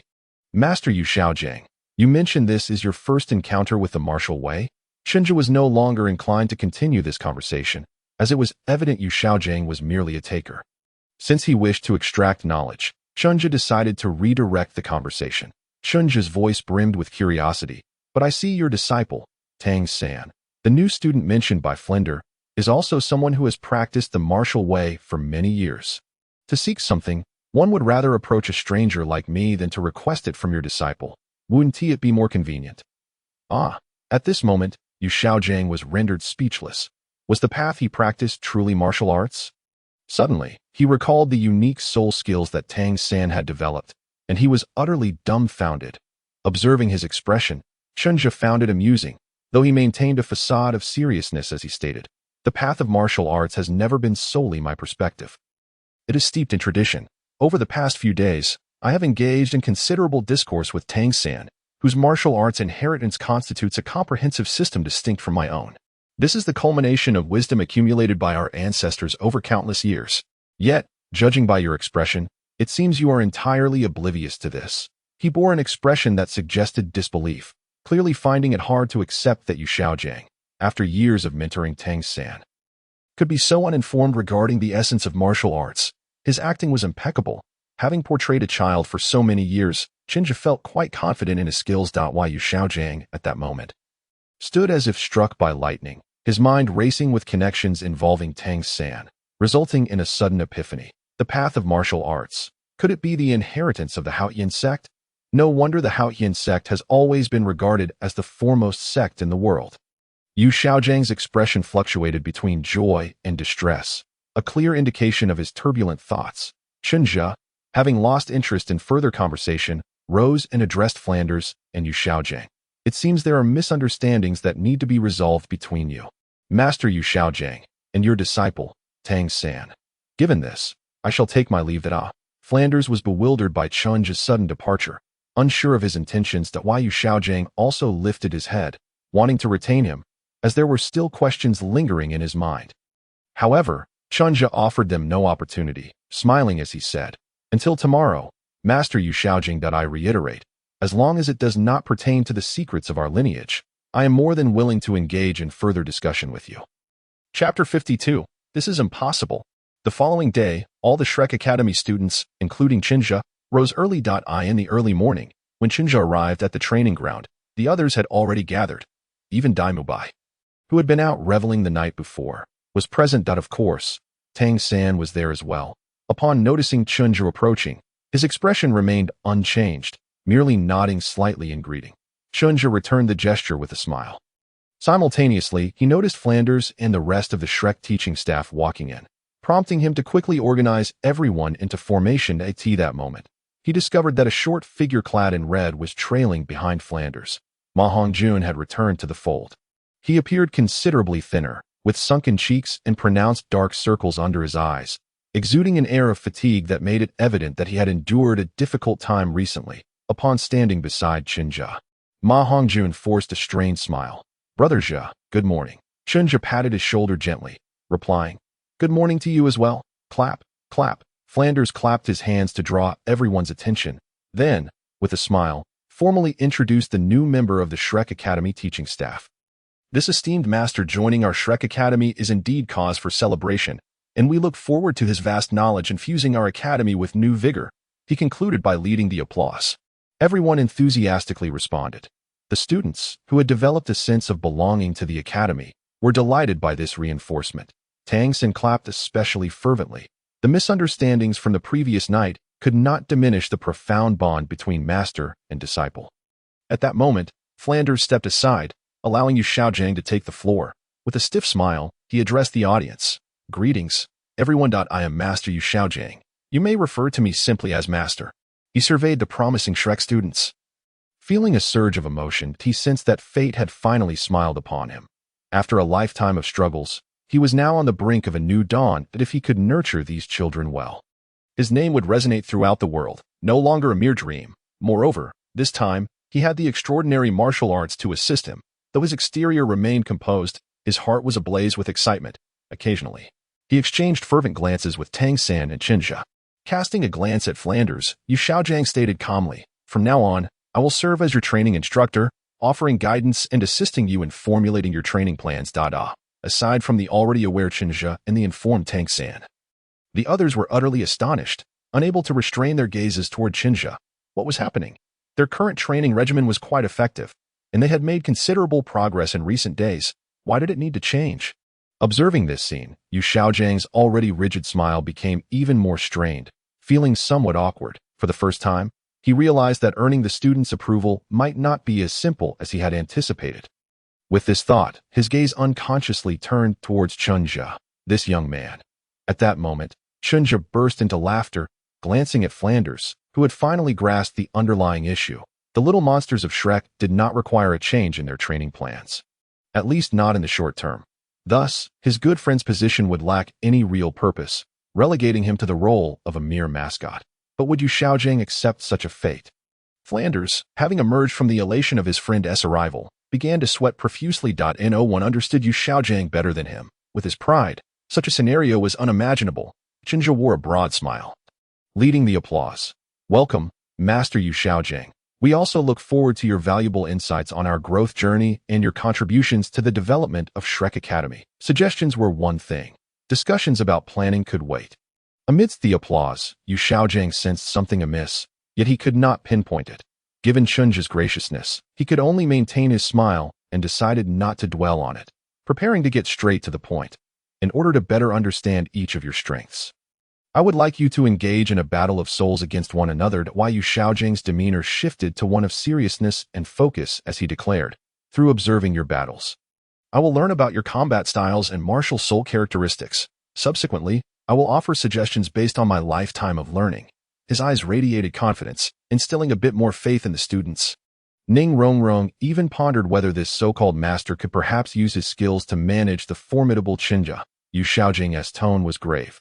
"Now, unleash your martial souls." 7 treasures, glazed tile.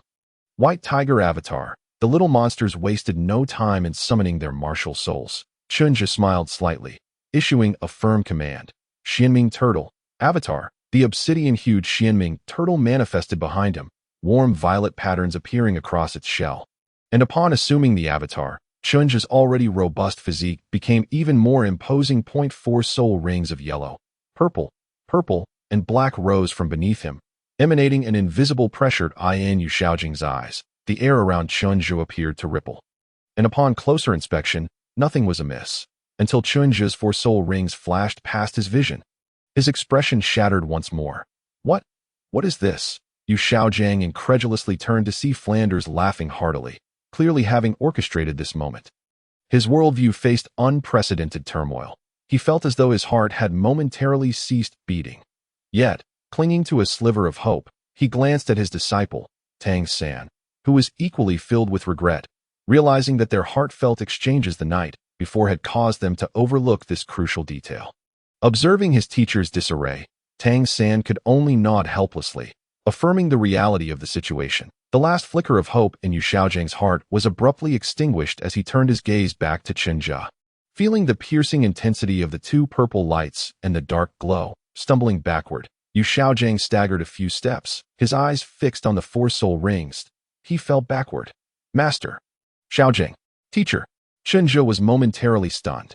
He watched as Yu Xiaogang fell, being assisted by Tang San and Flanders, feeling somewhat at a loss. Did I successfully put on a show? Chapter 53. The initial contradiction of farcical scenes soon subsided. Chen Zhe had never anticipated that his moment of public revelation would lead to the complete collapse of Yu Xiaojiang's resolve. However, being someone who could accept his own limitations, Yu Xiaogang quickly regained his composure after understanding the situation under Flanders' explanation. His gaze now fervently fixed on Chunha, Flanders began elucidating the matter to the assembly, feeling that the situation had escalated somewhat. This is how it is. Aja believes that the most crucial factors in absorbing soul rings are the physical strength of the soul master, the quality of their martial soul, and the strength of their spirit. With a tone tinged with nostalgia, Flanders continued, "At that time, I was also skeptical, yet he appeared utterly convinced, boldly vowing to prove me wrong. And his reasoning was sound, by a twist of fate. I chose to trust this child." That a sense of boundless pride began to seep into his voice as Flanders' eyes sparkled. "And this remains the most astute decision I have made in my life." He succeeded in absorbing the soul ring, validating his theory. Many within the Shrek Academy, including the little monsters, were hearing the origins of the story for the first time. The looks directed at Chen Zhe were now imbued with astonishment and admiration. In terms of daring to practice his theories with his own life, Chen Zhe had earned their respect. Indeed, that is the case. Chen Zhe affirmed, "At this moment." Tang San's eyes shone with fervor. He too met the conditions for physical and spiritual strength. Moreover, due to the influence of his purple extreme magic eye, his spiritual strength surpassed that of the average soul master. What did this signify? A fire ignited within him, and as he glanced towards the master, he noticed the latter's intense gaze fixed on Chen Zhe, as if gazing upon a rare treasure, leaving no room for anything else in his sight. Tang San found himself at a loss for how to feel. Meanwhile, Flanders was assisting Yu Xiaogang to his feet, while addressing the little monsters of Shrek, particularly Ning Rongrong and Oscar. Thus, from that moment on, in my view, regardless of whether one is a battle soul master or a support soul master, it is imperative to engage in appropriate physical training. That he gently encouraged. There is no need to demand that you all, like Chen Zhe, break through the limits of soul ring absorption. Merely increasing your success rate a little during the process would suffice. The little monsters felt a chill of resolve within their hearts and responded in unison. "Yes, we shall not disappoint the Dean's teachings." Ning Rongrong's eyes sparkled. It was her first encounter with such a theory, and one derived from practice no less. This alone made her journey to Shrek Academy worthwhile. The others also quietly resolved to put in considerable effort towards physical training in the future. At this point, Yu Xiaogang had regained his composure. He exchanged a glance with his disciple and noted the determination in his eyes, which offered him some solace. Turning once more to Chen Zhe, his expression had returned to its former rigidity, yet his tone remained fervent. "Chen Zhe, could you share the effects of your soul skills with me?" Chen Zhe smiled lightly. "The first 3 rings are no problem." From the 4th ring onward, he had consciously begun to conceal the effects of his soul rings. To date, only Flanders and Xuanwu, who had assisted in hunting soul rings, were privy to the effects of his 4th soul skill. Even his parents only knew it as sword soul amplification, a boosting soul skill. This was not a matter of trust. Rather, it was an instinctual choice for survival in a perilous world. Yu Xiaogang fell silent for a moment, speechless and choked, having not anticipated that Chen Zhe would be so impenetrable. However, Chen Zhe was indifferent to his thoughts and began to demonstrate. The first 3 soul skills would serve as his primary means of combat. There was no concern over one additional person knowing. Clearing away the Shrek students standing beside him, Chen Zhe's 1st soul ring radiated. 1st soul skill, energy accumulation water ring. A silent, flowing ring of water manifested around him. Yet Yu Xiaogang could discern nothing of significance, furrowing his brow. Chen Zhe felt helpless, but was not in a hurry to explain, and the 2nd soul ring shone forth. 2nd soul skill, mystic shield of tremors. He held the tortoise shell shield in his hand, and in an instant, a terrifying shockwave surged forth from it, rippling outward. Although not employing full power, it demonstrated Chen Zhe's mastery over this soul skill. He then explained, "The 1st soul skill, energy accumulation water ring, as the name suggests, creates a ring of water surrounding oneself, providing a certain level of defensive capability while accumulating energy, which I can summon at any time." The second soul skill, Mystic Shield of Tremors, contains a unique tremor force that can disrupt the health and soul power of the opponent being attacked. Those weaker than me may even risk losing half their life. At this, he cast a glance at Tang San, who could deeply relate to this. Tang San offered an awkward smile, remaining silent. Third soul skill, Ascending Dragon Waterfall. Chen Zhe suddenly lifted his leg to kick, and the surrounding water flowed in sync. A torrent akin to a waterfall surged upwards, crashing toward the heavens. Boom. It failed to strike anything, yet it produced a thunderous roar through the air. This strike possessed at least the destructive power of a Soul King. Everyone was left in awe by the might of this attack. Chen Zhe smiled gently. The third soul skill, Ascending Dragon Waterfall, an explosive attack skill. As you can all see, Yu Xiaogang was left awestruck, wondering if the Soul Sect could truly be so powerful. Yet, he noticed Chen Zhe had ceased further demonstrations, and he furrowed his brow, exclaiming, "What about the fourth soul skill? Why not demonstrate that as well?" Chen Zhe raised an eyebrow, his smile fading. "Do you take my earlier words so lightly?" Yu Xiaogang, perceiving Chen Zhe's expression, understood his reluctance, but he was unwilling to relent. After all, it was a 10,000-year fourth ring. Yu Xiaogang softened his tone slightly, and said, "Everyone here is a teacher or student of Shrek, your classmates and mentors. There is no need to be so guarded that I believe everyone will keep your information confidential." Chen Zhe was taken aback, incredulous. "Are you truly unaware of the absurdity of your own words?" His expression turned cold as he cautioned, "Master Yu Xiaogang, I must remind you that we have only just met. I may trust others, but who are you?" Yu Xiaogang froze, glancing around at the curious faces of the Shrek teachers and students, who appeared intrigued but lacked the intent to pry into Chen Zhe's secrets. "How can you all suppress your curiosity?" At this moment, Tang San recognized the awkwardness of his teacher and the urgency of his heart that he spoke up. "Chen Zhe, perhaps you should demonstrate it after all. The master has a point. We are all comrades and would not leak your information. Furthermore, this would aid in the formulation of your future growth plans. The master is my teacher, and I can vouch for him." To be honest, he was also quite curious about what effects an unprecedented 10,000-year fourth ring would possess. Chen Zhe's expression had grown noticeably cold. He turned his gaze to Tang San. "He is your teacher. What does that have to do with me?" Having said that, he once more directed his gaze towards the master, his tone no longer as amiable as before. "Master Yu Xiaogang, do you not understand that prying into another's privacy is a sacred taboo in the realm of soul masters? To invade the privacy of others, especially regarding the secrets of soul ring skills, could forge a deadly enmity." Yu Xiaojiang's countenance changed dramatically. His gaze darted toward Flanders, seeking support. Flanders, sensing the gravity of the situation, gazed at Yu Xiaogang with a grave expression. "Xiaogang, perhaps it would be best to let this matter rest. Initially, I advised Aja to conceal the effects of his fourth soul skill."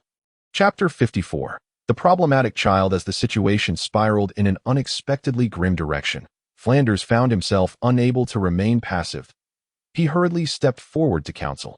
Aja's fourth soul skill is far too unique. I advised him to keep it hidden. It is not something that must be seen, and it is not worth jeopardizing our harmony over this.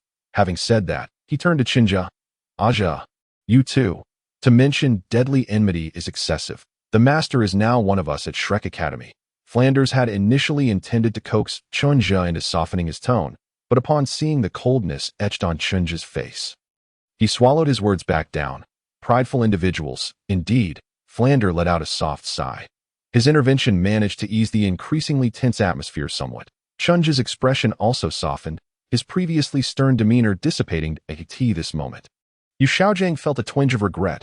He had not anticipated Chen Zhe's obstinacy. His request to merely observe the soul ring effect had been met with an outright refusal, observing the expressions of others. It was evident that their gazes towards him had shifted from amiable to tinged with discontent. Yu Xiaogang felt a sense of frustration, but dared not express it, recognizing that the situation had arisen from his own actions. Moreover, in this context, he was the outsider compared to Chen Zhe. Harboring resentment against the group was undoubtedly unwise. With a silent sigh, Yu Xiaogang forced a smile and tactfully suggested, "Since Chen Zhe is unwilling, let us leave it at that. We can revisit this matter at a later date." At this juncture, he had come to the realization that to make a mark at Shrek, he first needed to establish authority. Otherwise, he feared that few would heed his words. Turning away from Chen Zhe, Yu Xiaogang addressed the other students. "Let us continue with the soul battles from earlier. Those whose names I call should come forward to the central arena. With that, he produced a list from his pocket. First group, Dai Mubai and Lin Yinyong. The two stepped into the arena. Chen Zhe returned to his place among the students, greeted by the concerned gazes of Oscar and others, as well as Tang San's icy stare. Chen Zhe paused, casually glancing back. Their eyes met momentarily before Tang San instinctively averted his gaze at this moment. He was not in a position to lose his temper.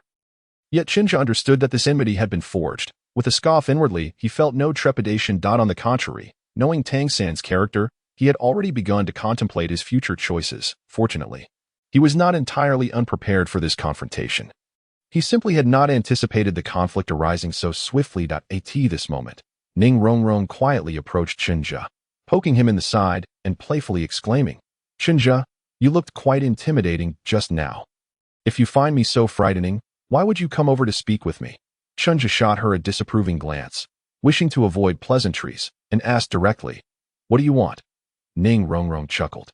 "I was merely curious if we would continue with the team soul battles." She relished the thrill of team battles, finding them exhilarating without the peril of being easily captured as in two-person matches, thus jeopardizing her teammates as long as she could provide support to her allies while safeguarding herself.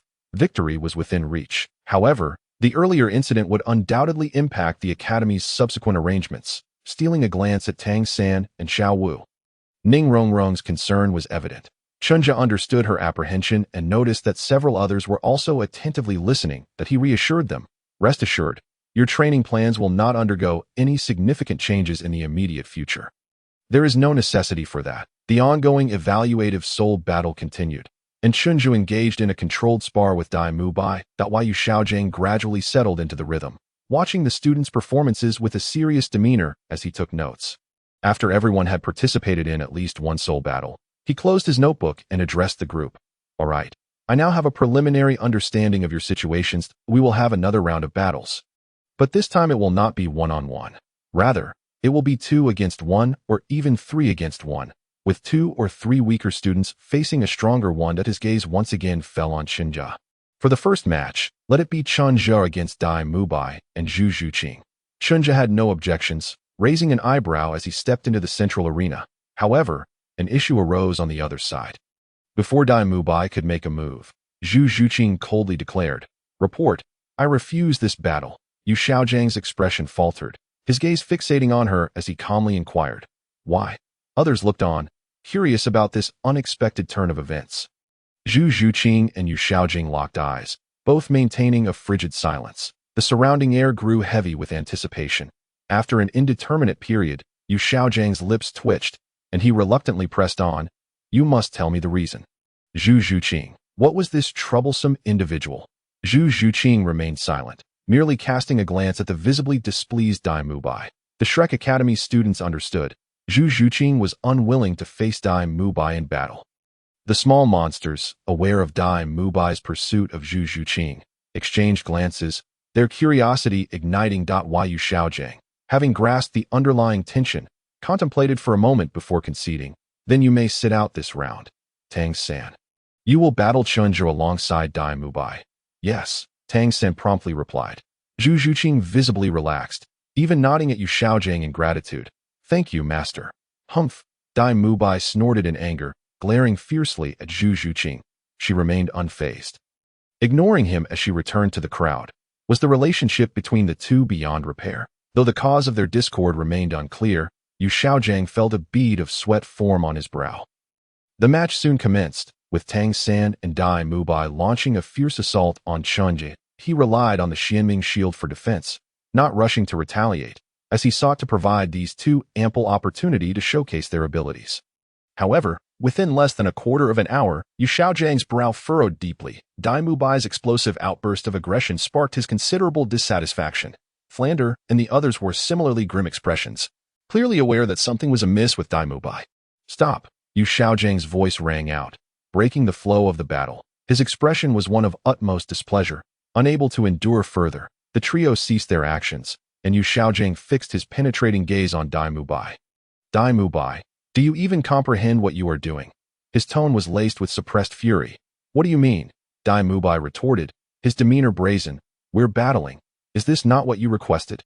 Yu Xiaogang's face turned pale. And at that moment, Tangen shouted angrily, Dai Mubai. Dai Mubai glanced at both him and Yu Xiaogang.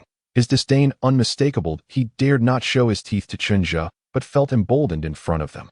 A fierce glint flashed in his eyes. At this juncture, Flender stepped forward, his brow furrowed. Dai Mubai. Dai Mubai paused, turning to Flender, his expression softening slightly, for he held a measure of respect for him. Flender noticed this change in demeanor. Casting a sidelong glance at Zhu Xuching before stepping closer and placing a hand on his shoulder, I believe we need to have a discussion. Dai Mubai lowered his head in silence for a moment before nodding. Flender let out a sigh of relief and added, Xiaogang, I leave this to you. With that, he led Dai Mubai away from the training grounds. Chapter 55. Zhu Xuching's Anomaly, Seeking Investment and Recommendations, Another Troublesome Individual. Not only was Yu Xiaogang, the party involved, experiencing a headache, but even the onlooking Zhao Wujia and others felt a pang of discomfort at this moment. Tang San's heart was filled not only with anger towards Dai Mubai's lack of awareness, but also a quiet mourning for his teacher. After Flender took Dai Mubai away, the class concluded hastily. The primary reason for this was Yu Xiaogang's inability to maintain control over the situation, which was now vastly different from the original narrative. During the entrance examination, aside from enduring a beating, Tang San had not demonstrated any significant prowess. Furthermore, lacking the shared tribulations of the Stardow Forest, he had not formed any substantial bonds with the other students, and his displayed talent fell short of even Chen Zhe's heels, let alone becoming the de facto leader among the small monsters, as in the original story. Thus, without the imposing presence of Tang San to rely upon, Yu Xiaogang was left with only his own knowledge and his friendship with Flender as his credentials. However, after the recent series of events, it was uncertain how much respect the small monsters still held for this so-called master, renowned for his erudition. After all, each of them was a prodigy in their own right. Without any demonstration of skill, why should they yield to him? Struggling to endure those subtle, scrutinizing glances, Yu Xiaogang resolutely decided to cut most of his remaining classes short. Declaring the lesson over prematurely, the class concluded abruptly amidst an awkward atmosphere. After exchanging apologies with the teacher group, including Zhao Wujia, he hurriedly departed with Tang San. Chunha bid farewell to Lin Yinyong and the others, leaving the academy alone, as it was once again time for the bi-weekly review of the business association's affairs. However, midway through his journey, Chunha noticed someone was following him. The individual did not attempt to conceal their presence, and soon Chunha recognized her identity. Zhu Xuching? What could she want with him? Chunha halted his steps, waiting for her to catch up. Before long, Zhu Xuching's figure indeed appeared before Chen Zhe. Though she looked somewhat different than usual, she still donned her ever-present black leather attire, her thick black hair cascading naturally down her shoulders, and her skin was as smooth and pale as congealed fat. However, her eyes were slightly reddened and puffy, with bloodshot veins betraying an unusual vulnerability that contrasted sharply with her usual aloof demeanor. Had she just been crying? Yet, there were no traces of tears on her face. You were looking for me? Chunha asked in surprise. He had not anticipated that this girl, who had just exhibited an air of calm indifference in front of others, had secretly wept before seeking him out. Zhu Xuching nodded, displaying no signs of embarrassment, clearly having prepared herself mentally. She had followed him the moment she saw him leave the academy, keeping her distance upon realizing he was heading towards Suatua City. Yet she lacked the courage to approach him. During that time, she had struggled internally countless times, even retreating to the woods for a private bout of tears before finally mustering the resolve to pursue him. I want you to teach me how to cultivate. Her emotions had settled by now. If it weren't for the slight swelling around her eyes, she could have easily passed for her usual self. Noticing Chunha's astonishment, she added, just like Lin Yinyong and the others. Chunha understood her intent. He had been the one to arrange her training all along, and now she was requesting him to guide her in cultivation, which clearly implied a singular possibility. Why? Chen Zhe inquired, his expression calm. Why do you want to learn? Why should I teach you? Zhu Xuching paused, her gaze fixed firmly on Chen Zhe, her voice cold as she reiterated a phrase she had uttered countless times before. I want to become stronger. She added, I am willing to accept any test you impose. Chen Zhe smiled, remarking that this was not merely a matter of testing. He looked at Zhu Xuching and suddenly asked, do you despise Dai Mubai? He had long been curious about this. For some time, Zhu Xuching's attitude towards Dai Mubai seemed unwavering, which diverged from her characterization in the original text, where she did not exhibit such a resolute stance. Although Chen Zhe suspected the original author was forcing a romantic pairing, the truth was that the original Zhu Xuching's attitude had softened rather quickly by the time of the battle against the Imperial fighting team. She was already capable of utilizing the soul fusion technique that required complete openness. Zhu Xuching's expression turned cold, evidently unwilling to discuss that individual. After taking a deep breath, she finally said, "I am prepared to pay any price, as long as I possess it." Her demeanor radiated determination. She had grown weary of the feeling of swallowing her grievances. Upon hearing this, Chen Zhe sensed that something was amiss. It appeared that Zhu Xuching had become obstinate. After a moment's contemplation, he regarded her and said lightly, "Follow me." He turned and strode towards a nearby grove.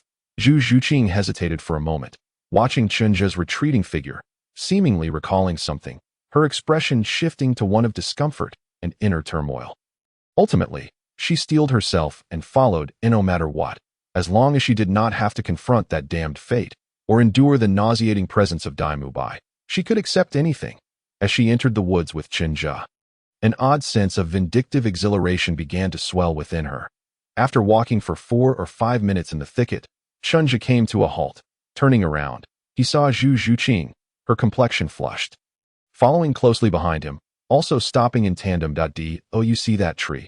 Chen Zhe pointed to the stoutest tree in the grove. "Climb it as quickly as you can and bring me down 10 ripe fruits." Zhu Xuching was taken aback, glancing at the tree and then at Chen Zhe, her expression becoming peculiar. What strange quirk was this? Chen Zhe felt a shiver run down his spine from her stare and adopted a serious demeanor.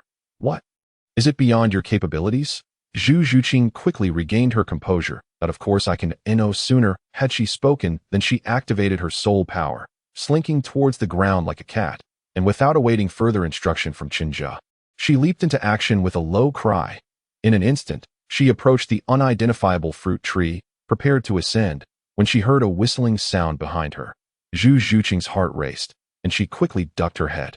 Whoosh! A stone grazed her scalp as it whizzed by, and simultaneously, Chen Zhe's voice echoed, "You have 3 minutes." More stones rained down, blocking her path.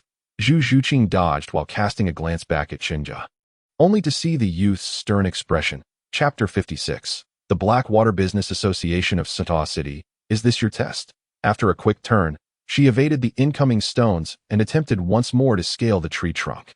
Regardless, her priority was to gather 10 ripe fruits first. The stones, enveloped in soul power, relentlessly bombarded her, accompanied by an assortment of twigs and leaves. Zhu Xuching shifted positions continually, but found it challenging to break through the blockade, suffering a few hits that made her wince in pain. After a mere 10 seconds of deadlock, Zhu Xuching decisively unleashed her first soul skill, Phantom Piercer. Enveloped in a shroud of shadows, her figure surged forward, and with a few swift movements, she propelled herself up the tree. Simultaneously, she extended her right hand and grasped a fruit, the first one. Zhu Xuching felt a surge of joy, but just then, another stone came hurtling towards her. Bang! The fruit exploded in her grasp, sending pulp flying. "You!" Even with Zhu Xuching's typically cool demeanor, she felt a flicker of anger at that moment. Yet before she could react, several more stones struck, catching her off guard. Her body lurched, nearly causing her to tumble from the tree, but Zhu Xuching hastily regained her balance. At that moment, Chen Zhe's calm voice finally reached her ears. 3 minutes, and all I require is for you to gather 10 fruits. So, do not expect any leniency from me in other aspects. Zhu Xuching understood the implication behind his words and ceased her verbal protests. Focusing instead on leaping between branches, she dodged the relentless barrage of projectiles. She also searched for ripe fruits, all while remaining vigilant against any attempts by Chen Zhe to shoot down the fruits she had already collected. Time slipped away, and Chen Zhe, having exhausted his supply of stones, resorted to using leaves, branches, clumps of earth, and even small insects, all wrapped in his soul power, flinging them towards her. Bang! A branch struck her shoulder, causing Zhu Xuching to momentarily lose her footing and nearly fall from the tree. Utilizing the coordination granted by her phantom spirit cat, she managed to lean against a nearby branch, stabilizing herself before launching into motion once more. Whoosh! Sure enough, 2 leaves soared past her recent position. Seizing the opportunity, she swiftly plucked another ripe fruit, the 4th one. Zhu Xuching felt a tinge of urgency, as time was running short, and adapting to the attacks had consumed far too much of her time. She needed to accelerate her pace. The 3 minutes elapsed rapidly, and Zhu Xuching successfully gathered 10 fruits, wrapping them in a piece of fabric she had torn from her skirt. Here, Zhu Xuching offered the bundle of fruits to Chen Zhe, who observed her panting form, her chest heaving, and noted that her soul power had been depleted by more than half during the intense exertion. Chen Zhe glanced at the black fabric, but did not take it. Instead, he regarded Zhu Xuching and asked, "You are currently at the 27th level of soul power. How long until you reach the 28th level?" Zhu Xuching's cheeks flushed slightly, the recent vigorous activity causing beads of sweat to form on her forehead. After a few quick breaths, she replied, "About half a month." Chen Zhe nodded, retrieving a cold jade orb from his pocket and handing it to Zhu Xuching. "Go find Lin Yinyong. Let him teach you the pure yuan technique. Give him this, and he will know what to do." Zhu Xuching's eyes lit up with delight as she accepted the jade orb. "All right." Chen Zhe smiled faintly and said, "You should first comprehend the pure yuan technique. If you have any questions, feel free to ask me. If you cannot find me, seek Lin Yinyong. He will not be staying at the academy for long." Zhu Xuching nodded, indicating her understanding.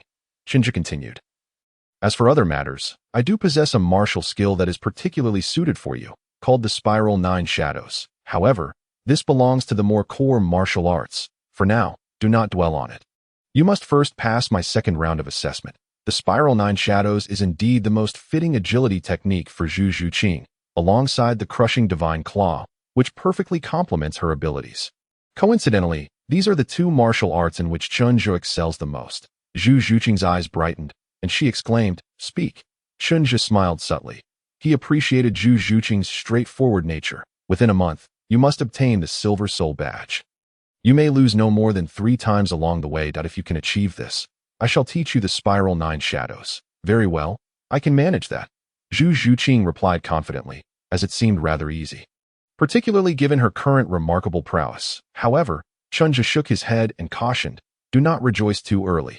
Tangen has been stagnating at level 29 for some time now. He could break through to level 30 at any moment.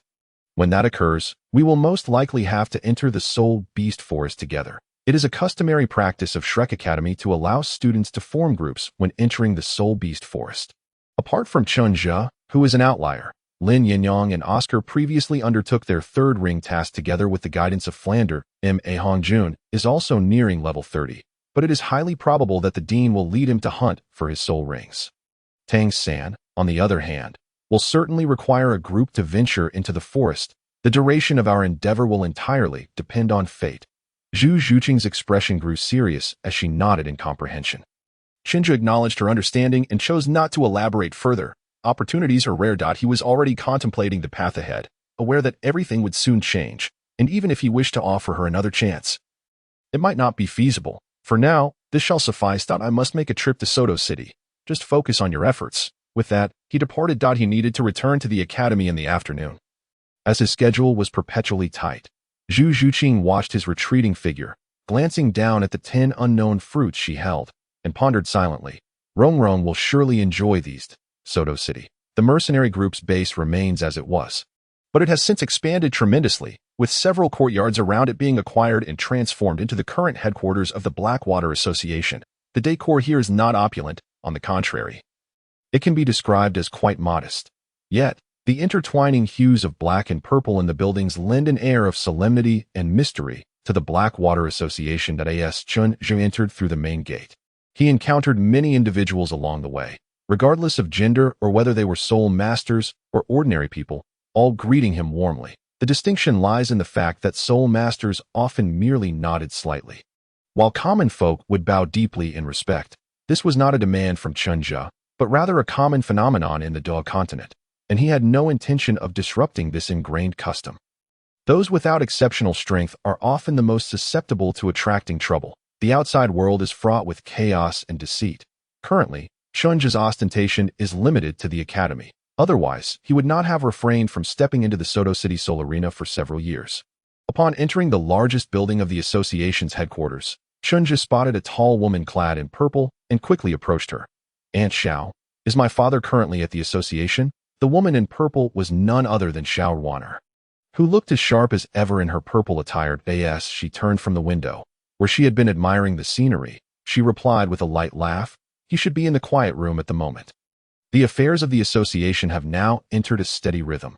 Your father wishes to continue advancing while he still can." Chen Zhe nodded, having anticipated this. His mother, Yu Xiaogang, had likely settled into a more administrative role, opting not to exert herself further, whereas his father was a man of ambition, never relinquishing the desire for further progress. In his words, he aimed to at least reach the Soul King realm. In Chen Zhe's view, his father had a genuine opportunity to attain the Soul King status, and even the Soul Emperor was not entirely out of reach. He was no longer the inexperienced Soul Master who had just emerged from the mountains, devoid of resources or knowledge, with high-quality medicinal pills to aid his cultivation, combined with the pure Yuan technique and the foundational martial arts that Chen Zhe had left for his family. Chen Tao had every chance to advance further. After chatting casually with Xuanwu for a while, Chen Zhe took his leave and headed to his dedicated office, which housed a wealth of invaluable documents. He picked up the operational report of the association from the past week and began to scrutinize it, awaiting the conclusion of Chen Tao's training point. 2 hours later, a knock echoed through the room. Chen Zhe set aside the report and called out, "Come in." Chen Tao and Yi Wing entered, with Chen Tao inquiring, "Did you need to discuss something with us?" Typically, Chen Zhe would review the reports and return to Shrek, or he would head back to the Blackwater village base, seldom lingering at the association unless there was something to deliberate. Chen Tao pulled out a chair and sat down, observing the serious expression on his son's face. "What is it?" Both Chen Tao and his wife felt a pang of tension. Chen Zhe replied, "Father, Mother, we may need to postpone the expansion of the association." "Why?" Chen Tao, resting his hand on the chair's armrest, looked puzzled. Is something amiss at Shrek Academy? The development of the Blackwater Association had long been planned, and thus far, no major issues had arisen. Chen Zhe's sudden announcement to halt the expansion seemed distinctly unusual. "This involves a significant amount of gold soul coins." Chen Zhe nodded, then shook his head. "Indeed, there have been some recent changes at the Academy, though nothing too severe at this point. The relationship between Shrek Academy and the Blackwater Association has evolved beyond a mere protector and protected dynamic. It is a deeper entanglement of interests. This is not something that can be easily swayed by a single master." Chen Zhe continued, "I have formulated some plans for the future, and we may need to consider relocating." "Relocate?" Both Chen Tao and Yi Wing were astonished. "What do you mean? Why should we relocate?" They had spent their entire lives in Soto City, and their current flourishing prospects were built upon this foundation. Chen Zhe could not possibly be unaware of this. Why would he suddenly suggest such a move? Sensing their confusion, Chen Zhe did not keep them in suspense and proceeded to explain the circumstances surrounding the Soul Master competition. "Our Shrek Academy is fully capable of participating in the competition, even winning the championship. We are merely lacking a qualification to enter, and the reward for the champion is a piece of land. Soto City and its surroundings do not fall under the jurisdiction of the Tiando royal family. This is the territory of the Barak Kingdom, and most of the land here is already owned." At this point, Chen Tao and his wife were becoming increasingly agitated, yet they refrained from interrupting, choosing instead to allow Chen Zhe to articulate the entire situation. Chen Zhe elaborated, "The specifics still require further consideration. But regardless, I am determined to participate in this Soul Master competition. Even if it is merely for the sake of reputation, I must experience this competition." The pressing question now was whether to participate under the identity of Shrek. If not, where would he go from there? Chen Zhe gazed at his parents and said softly, "In any case, the expansion of the association can be temporarily set aside.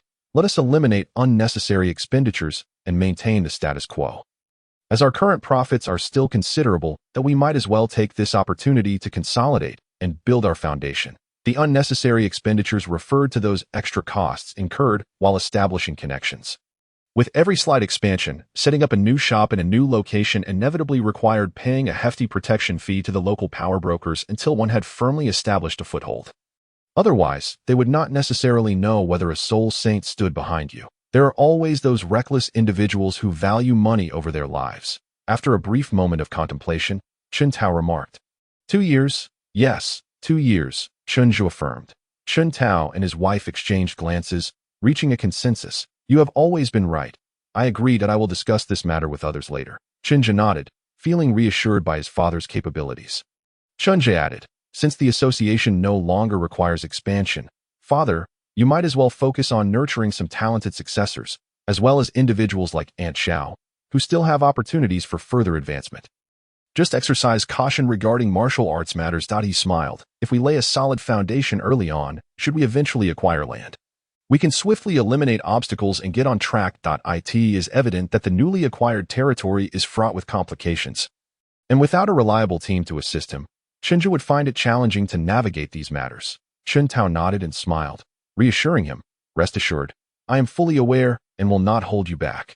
Observing this exchange, Yi Weiing couldn't help but smile with relief. Upon returning to the academy, it was already dusk as Chen Zhe pushed open the door to the dormitory. He was met by Lin Yinyong, who was waiting with a teasing expression on his face. Stopping in his tracks, Chen Zhe asked suspiciously, "What's that expression on your face?"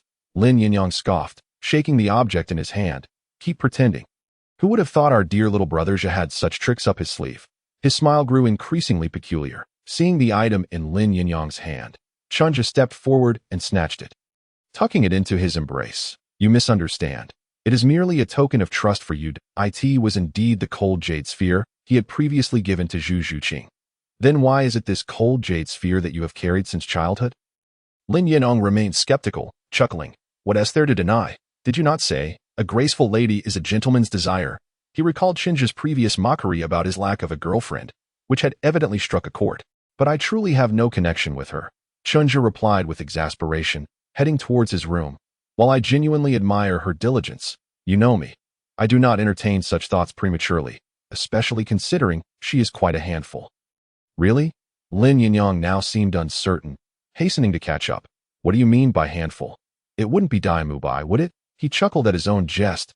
"Don't be ridiculous. That guy changes partners faster than I change clothes."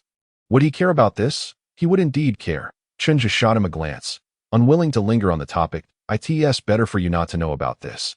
It will only add to your troubles." "Is there really a story here?" Lin Yinyong perked up. "Can't you share?" Chen Zhe shook his head. "It's not that I can't share, but the matter is quite intricate. Knowing will do you no good. It's better left unknown." Observing Lin Yinyong's eager gaze, Chen Zhe hesitated briefly before deciding to confide a bit in his close friend. "There is an engagement between Dai Mubai and Zhu Xuching." "Oh." Lin Yinyong jumped up in surprise. After taking a refreshing hot shower in the dormitory, Chen Zhe made his way to Flender's office, which was still brightly lit. He knocked on the door, and upon Flender's invitation, he entered to find only Flender inside. Upon seeing Chen Zhe, Flender set aside his book and frowned. "It's rather late. What brings you here?" His demeanor suggested he was not in the best of spirits. Chen Zhe took a seat across from Flender, speaking gently. "Dean Flender, I believe we need to have a discussion." Flender's frown deepened, clearly aware of the subject at hand, as he rubbed his temples. "What do you wish to discuss?" Today had been restless for Flender, and even now, he could not fathom why his knowledgeable friend's arrival at Shrek Academy had stirred up so much trouble regarding the Academy's future endeavors. Chen Zhe did not immediately mention Yu Xiaogang. Even though they both understood the reason for his visit, Flender lifted his teacup and took a sip, adopting a listening posture. Without further hesitation, Chen Zhe got straight to the point. "What plans do you have regarding the students' training, Dean?" Flender hesitated briefly before replying. "There are no arrangements at the moment. In fact, there was a plan, but it had just been proposed by Yu Xiaogang." And Flender was aware that Yu Xiaogang could not maintain control. He was in a state of indecision. Noticing Flender's insincerity, Chen Zhe frowned slightly. "Dean, all right. Flender waved his hand in resignation. "You've got me there.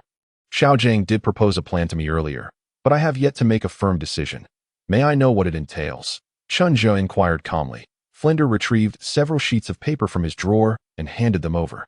"Here, take a look and provide your feedback." Chen Zhe accepted the documents, flipping through them, and indeed, it was the same plan mentioned in the original text, involving long-distance running while carrying stones. A smirk crept onto Chen Zhe's lips as he placed the plan back on the table. Looking at Flender, "Do you honestly believe this is effective?" Chen Zhe could not comprehend how Yu Xiaogang devised such a ludicrous plan, utterly absurd. If you seek to instill pressure, it is quite simple. Two of old Zhao's 7 soul skills pertain to gravity. He could easily create a gravity field to challenge everyone, which would be far superior to this nonsense. Flender's eyes lit up. "That could work." Chen Zhe rolled his eyes. "Among our 9 members, 5 are around 12 years old and still growing. Do you not fear they might sustain hidden injuries from such training? Flender paused, clearly having not considered this aspect. After a moment of contemplation, he shrugged. Then what do you suggest? Having anticipated this question, Chen Zhe smiled slightly, leaning back in his chair, ready to elaborate. Flender, what direction do you wish to cultivate these little monsters? Flender was taken aback, realizing he was struggling to keep pace with Chen Zhe's thoughts. After a moment of contemplation, he tentatively suggested, to become strong. Chen Zhe could no longer contain his laughter. No offense intended. Flender's expression darkened. Vexed? Is there a problem? None whatsoever. Chen Zhe waved his hand dismissively. In truth, you are not wrong. Regardless of how we cultivate them, our ultimate goal is to mold them into formidable individuals. With this exchange, the atmosphere finally lightened. Chen Zhe sighed. What I mean is, do you wish to cultivate them as team-oriented soul masters or as balanced individuals? The team-oriented approach would focus on aligning their combat habits and soul ring selections with the needs of the team. Chen Zhe chuckled. Currently, we have enough students at Shrek to form a team. Flender nodded, indicating he understood Chen Zhe's point, but he did not rush to respond, awaiting further elaboration. The balanced approach, on the other hand, simplifies training and soul ring acquisition by prioritizing the individual and addressing their shortcomings. Chen Zhe explained calmly, such soul masters, if strong, will be invincible among their peers. If weak, they will be mediocre. In this regard, the best reference point would be Dai Mu Bai. Flender's expression shifted, his gaze intensifying. So, what you are implying is, the second option, the balanced approach. Chen Zhe stated matter-of-factly. Though Flender was somewhat surprised, having just heard Chen Zhe elaborate extensively on the first option. He had assumed Chen Zhe favored that direction. Chen Zhe did not prolong the suspense, raising 2 fingers and stating plainly, for 2 reasons. First, our students are all prodigies, both in terms of martial soul quality and inherent capability. Given proper training, there is no risk of mediocrity. They are all potential conquerors among their peers. Flender nodded silently. He could not refute this claim, and even felt a sense of satisfaction upon hearing it. Second, Chen Zhe continued, fixing his gaze on Flender. These individuals from our academy, aside from Oscar and Ma Hongjun, all come from complex backgrounds. They cannot remain together indefinitely, with Chen Zhe around, at least in this lifetime. It was impossible. Flender's eyes widened, his tone serious. What do you know? Chen Zhe shook his head, unwilling to delve into that topic. Just affirm whether what I said is correct. Flender fell silent for a moment before finally nodding. Yes, you are indeed correct. They cannot remain a cohesive team forever. Chen Zhe mused quietly. In truth, if it were 2 or 3 individuals with a strong bond, they could rely on and support each other throughout their lives. However, with 9 individuals, each rife with contradictions, I cannot envision any possible way for all of us to maintain harmony indefinitely. Upon hearing this, Flender was momentarily speechless. He silently retrieved his pipe, slumping into his chair as he began to smoke. The wisps of smoke rising and obscuring his gaze. It was unclear what thoughts occupied his mind. Indeed, there was no conceivable method to ensure that so many people could reconcile and support one another consistently. So, speak your mind. Reveal the true purpose of your visit. Chapter 59. Dean Flender, what do you think? What I have just articulated is my primary objective. Chen Zhe shook his head, his tone calm, yet resolute. Dean, you aspire to elevate the academy, and so do I. Therefore, an effective educational program is imperative. Chen Zhe and Flender exchanged quiet glances. After all, you must realize that the previous approach is no longer viable. Flender nodded, signaling Chen Zhe to continue. Chen Zhe stated, the educational program is the foundation of our academy, and once established, it must not be altered lightly. Chen Zhe left it at that. Flender sighed softly, recognizing the unavoidable predicament they faced, sitting upright. Are you concerned that Xiaogang will alter our teaching methods? Chen Zhe nodded, maintaining eye contact with Flender, and candidly remarked, I do not trust him. Flender's expression darkened. He is my closest brother. Tang San's existence also attests to his scholarly competence. Chen Zhe persisted in shaking his head. This is not a matter of knowledge. It pertains to ideology. Regarding the 2 directions I just mentioned, he will undoubtedly choose the first. Flender appeared perplexed, questioning, why? How can you be so certain? Because I have read the original text. Chen Zhe replied earnestly. That is his selfish desire. Flender suddenly rose, his eyes fixed intently on Chen Zhe. Do you understand what you are saying? Of course. This is a candid conversation, and Chen Zhe was not inclined to tread lightly. He had no desire to engage in a game of wits with Yu Xiaogang. He intended to resolve the matter decisively, hence his visit to Flender. Chen Zhe calmly regarded Flander's furious eyes and stated plainly, "This is why I do not trust him. He is too eager for fame. He has become obsessed." Boom. The overwhelming aura of a soul saint erupted, causing everything around them to tremble, and Flander's teacup was swept from the table, shattering into fragments. Yet, the pressure did not bear down on Chen Zhe. Nevertheless, he felt a tremendous weight that a flicker of inexplicable brilliance passed through Chen Zhe's eyes before he returned to normal, continuing to observe Flander in silence. Flander, seething with rage, spoke in a low voice. "What do you mean?" Chen Zhe showed no signs of retreat, straining to maintain his composure. The literal meaning, that master, Yu Xiaogang, how poor is his reputation in the realm of soul masters? Surely you, Dean Flander, are not unaware. I do not wish to debate whether those rumors stem from misunderstandings or slander. I only know one fact. He wishes to cleanse his name, transforming those criticisms into accolades, dreaming of it. And now he has found a way, but the price must be paid by us. I refuse. Boom. Chen Zhe was hurled backward, landing in a disheveled heap. Flander, unable to contain himself, could not endure his most valued student disparaging his dearest friend. His brother. Pain was evident in Flander's eyes. "You insolent fool. Listen to yourself. What nonsense are you spouting? Xiaogang has done nothing." His tone bore only sorrow, devoid of anything else. Chen Zhe rolled over and quickly got back to his feet. Unscathed, Flander had merely brushed him aside, sending him flying. Must one wait until action is taken to feel remorse? Chen Zhe's voice now carried an edge of anger. "Whether true or false, Dean Flander. Why not verify it for yourself? I have already provided you the means." Chen Zhe glared at him. "If I am mistaken, I shall kneel and apologize to him." Suddenly, the surroundings fell silent. Flander stared blankly at the youth before him, whose eyes brimmed with emotion, momentarily at a loss for words. The once explosive atmosphere gradually subsided, and Flander, with a grim expression, pointed toward the door. "Leave." Yet, Chen Zhe remained resolute, staring back. The Continental Soul Master Competition. A world-class stage, an excellent opportunity for recognition, and most importantly, it is a team-based endeavor. Flander's movement faltered, and he redirected his gaze toward Chen Zhe, his eyes beneath his glasses flickering with uncertainty. After a long pause, he resumed his seat. "Our Shrek Academy does not qualify for this competition." As the organizer of the academy, he could not possibly be unaware of the prestige associated with this Soul Master competition. He had once aspired to participate, hoping to bolster the Academy's reputation through IT and idealistic vision. Yet the reality was harsh. Shrek's stringent admission criteria and abysmal teaching methods had nearly driven the Academy to closure. With dwindling enrollment and revenue, mere survival seemed a distant dream, and Flander had long since abandoned that once glorious aspiration. Everything began to change with Chen Zhe's arrival, and now, unbeknownst to them, it seemed Shrek had regained the right to dream. The glasses sparkled under the light. This moment, Chen Zhe had returned to his seat across from Flander. Observing Flander's contemplative demeanor, he scoffed.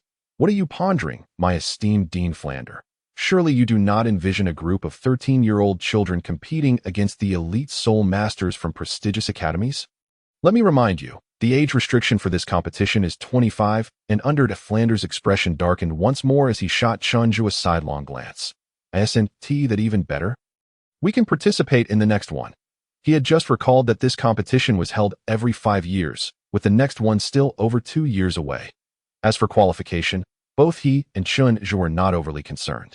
It was merely a matter of finances, as long as they could afford to appease the nobles. That would be the simplest aspect.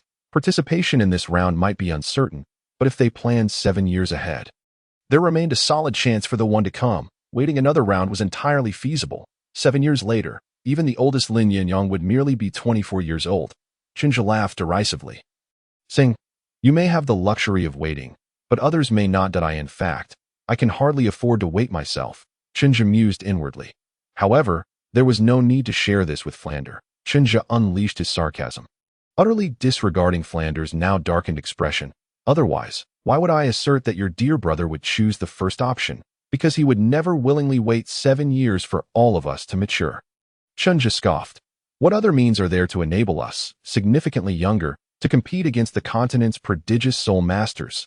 Dean Flender, what do you think? Chapter 60, Decisions and Training. Flender's face darkened again. Do you truly intend to cling to this matter? Everything you propose remains speculative. Chen Zhe remained undeterred. I will certainly hold on to this, for the cost is one that I, and we all, cannot bear nor wish to endure. As he spoke, he let out a derisive laugh. As for your claim of speculation, is it truly merely speculation? If Flender believed it to be so, he would have long since dismissed him. Still, the fact remains that although Flender cherished his brother Yu Xiaogang, he was not devoid of reason. Chen Zhe had laid out the logic so clearly. If Flender still harbored such naive thoughts, Chen Zhe would not be present to continue this discussion. This matter concerns the entire academy and all current students. Even if Flender was exceedingly irked by Chen Zhe's unreasonable outbursts, he needed to calm himself and hear him out. After a moment of contemplation, Flender could only make a promise. I can assure you that the situation you fear will absolutely not occur. Just as you said, once the educational program is established, it cannot be arbitrarily altered. I have been waiting for this very assurance. Chen Zhe finally felt at ease, promptly pledging, I can also guarantee that I will not use this as a pretext to create chaos. It is my desire to see the academy flourish. Flender nodded, pleased with Chen Zhe's perceptiveness, though his expression remained stoic. Now, tell me, what are your thoughts regarding the Soul Master competition? Alas, I find these cultured individuals most irksome. Being in their company invariably casts me, Flender, as a veritable illiterate I am. After all, quite fond of reading in my leisure time. Flender, along with the recently arrived Zhao Wujian, engaged in an extensive conversation with Li Yinyong throughout the night. The conclusions drawn were as follows. Firstly, regarding eligibility for the competition, that we must first attempt to connect with influential nobility to ascertain if direct participation in the conference is feasible. If not, we must strategize to secure a spot for the subsequent event. Naturally, ample funds must be prepared, as these nobles are akin to vampires. Chen Zhe also had other plans concerning this matter, but the risks involved were substantial, and it was still far too premature to discuss with them. Secondly, concerning Yu Xiaogang's whereabouts. Although Flender had once been a staunch supporter of Yu Xiaogang, the other three held considerable skepticism towards him. Chen Zhe's distrust stemmed from the original text, relying on prophetic insights. Zhao Wujian and Li Yinyong, on the other hand, found it difficult to trust Yu Xiaogang due to his unsatisfactory performance on that fateful day, making it hard for them to believe that entrusting the students' training tasks to him would not lead to chaos. After much deliberation, it was ultimately decided to appoint him as a temporary instructor for the students' knowledge and common sense classes, specifically focusing on the intricacies of martial souls and soul beasts, with Flender tasked to negotiate with him. Thirdly, the establishment of a curriculum. This was of utmost importance, as it directly influenced every aspect of Shrek Academy and would have far-reaching implications for the future, necessitating the utmost caution. Following Chen Zhe's account, Flender and the others unanimously agreed that the direction he proposed was promising and appeared to hold great potential. The motion was passed unanimously, and subsequently, they planned to convene all faculty members for another vote, as anticipated by Chen Zhe. During the vote the next day, Yu Xiaogang expressed vehement opposition, passionately articulating his interpretation of the concept of teamwork. However, when Chen Zhe inquired how one could ensure that all members remained true to their original intentions, regardless of the passage of time, he was left speechless, ultimately uttering only, I believe in them. This response left everyone disheartened. Even Tang San, who was permitted to audit the proceedings like Lin Yinyong, could not bring himself to believe that he could maintain a good relationship with Chen Zhe and Lin Yinyong. In fact, in Tang San's heart, simply refraining from eliminating Chen Zhe, the one who repeatedly challenged his teacher, was already a concession to camaraderie. The notion of reconciling with Chen Zhe was utterly inconceivable. Tang San selectively ignored the harsh reality that he could not overpower Chen Zhe. Thus, the matter was settled. The academy once again fell into an eerie calm, a tranquility that felt almost unnatural. In this peculiar atmosphere, the academy plunged into a fervor of training. As the instructor of the Soul Beast Knowledge class, Yu Xiaogang often frequented the training grounds, offering various theories and suggestions that he deemed correct while observing. Regardless of how much the students absorbed, he tirelessly promulgated his team-first philosophy. After informing Flender of this, Chen Zhe chose not to intervene further, for he had his own exemplary precedents, and apart from Tang San and Xuanwu, the others were largely unconvinced by his teachings. Then there was Zhu Xuching, who, unlike the others who made bi-daily trips to the Soto City Great Spirit Arena, went there daily, seeking to level up as swiftly as possible. Eventually, to make the most of her travel time, she even devised a method to train while walking. In the end, Chen Zhe could no longer bear to watch and arranged for her and Ning Rongrong to have a permanent suite at a hotel in Soto City. One equipped with a training room, this only fueled her fervor further. Aside from attending essential classes and needing to return to the academy, she dragged Ning Rongrong to stay in Soto City. This provoked considerable dissatisfaction from Dai Mubai, who, feeling powerless, began to slack off himself and frequently ventured to Soto City, albeit with motives different from Zhu Xuching's. This series of events left both Yu Xiaogang and Flender, who had hoped to facilitate matters, utterly astonished. They could only sigh in resignation, acknowledging that one cannot help those who refuse to help themselves. The enriching days passed swiftly, and in the blink of an eye. Nearly half a month had elapsed. One fine morning, everyone was summoned by Flender, who announced delightful tidings. Tangen had finally broken through to the 30th level. In the training ground, Flender cast a glance at Yu Xiaogang, who had been gloomy for some time, and finally, a smile graced his face. This time, I plan to take all the Shrek students to the Douluo Forest to assist Tangen in hunting for soul rings. This will serve as a form of training for them as well. Master, would you like to join us? Flander's eyes gleamed with anticipation, as, though somewhat naive, he genuinely wished to share this experience with Yu Xiaogang. Yu Xiaogang's expression stiffened, and the scrutiny of those around him made him feel uncomfortable. He promptly declined. No need, you can take them on your own. He wore a face of contentment. Little San knows what kind of soul ring he requires. So just heed his suggestions. Flender nodded, sensing nothing amiss. Rest assured, I will certainly find the most suitable soul ring for Tangen. Tangen immediately expressed his heartfelt gratitude. Thank you, Dean. Chapter 61. Return to the Douluo Forest. It was yet another morning. Outside the Douluo Forest, at a small town, the headquarters of the Blackwater Merchant Association, the Shrek Academy group was all set and ready to embark, stepping out of their guest quarters and heading toward the Douluo Forest. Along the way, Flender summoned the main character of this soul hunting expedition. Are you certain about which soul beast soul rings you wish to absorb? As we approach the forest, I need to inquire about Tangen's preferences to facilitate our direction. Indeed, Tangen nodded, raising 3 fingers. I have discussed this with my teacher. The 3 primary candidates are the Holy King Mushroom, the Grass Mushroom Spirit Beast, and the Entangled Silkwood Spirit. This is a strategy to prioritize vitality. These soul beasts are all distributed in the vicinity of the Douluo Forest. Flender regarded him thoughtfully and nodded. We shall head southwest. The forest there is denser and should bear traces of these soul beasts. Chen Zhe, you shall arrange our marching formation. The group prepared to enter the forest. Very well. Dean. Chen Zhe, who had been closely following Flender, promptly responded, and without hesitation, instructed, Dai Mubai and Lin Yinyong. You two will take turns leading the way. The pair nodded and surged ahead, with even Dai Mubai displaying no signs of discontent. Chen Zhe smiled and followed closely behind them as support. He continued. Zhu Xuching, you are responsible for reconnaissance ahead. Tangen will provide support from the center, ready to assist the front line. Oscar and Ning Rongrong, you two will stay close to Tangen for your protection, while Ma Hongjun and Xuanwu will guard them. Ensuring no soul beasts ambushed. Understood. Hongjun and Oscar replied loudly, while Ning Rongrong and Xuanwu nodded slightly. After over a month of seclusion, Ma Hongjun could now suppress his evil fire independently. As long as he had a steady supply of medicine, he would be fine.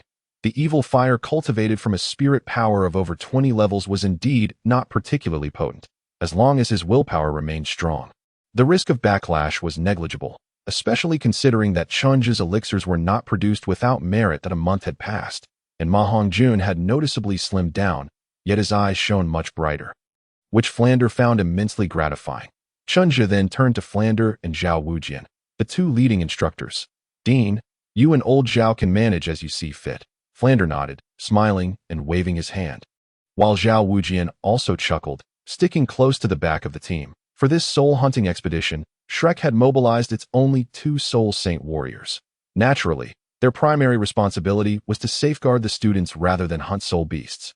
The task of hunting would likely fall to the students themselves. Chen Zhe smiled as they just began to enter the forest, the danger being almost non-existent, and he cheerfully remarked to Oscar, Little A.O. Prepare a few recovery sausages for Dai Mubai and Lin Yinyong, so they can carry them for emergencies. Certainly. Oscar chuckled, confidently reciting his incantation in front of everyone. I have a big sausage. 6 sausages instantly appeared in his hand, which he tossed to the 2 leading the way. Dai Mubai caught them, but displayed a slightly disdainful expression before placing them into his personal pouch. Oscar's spirit power was now far purer than in the original text, and these sausages were indeed valuable items. With them, they would have a reliable source of sustenance during their journey. Lin Yinyong also cheerfully accepted his share and turned to Oscar. Thank you. Little Ao. Oscar waved his hand, grinning. The girls looked at him, disapproving of his greasy demeanor, prompting Oscar to awkwardly smile, yet he remained unfazed, instead engaging in conversation with the 2 lovely girls, Xuanwu and Ning Rongrong. Self-conscious? What is that? All I possess now is confidence. As we are at the outskirts of the forest, there is virtually no danger for the members of Shrek Academy, thus their pace is not hurried.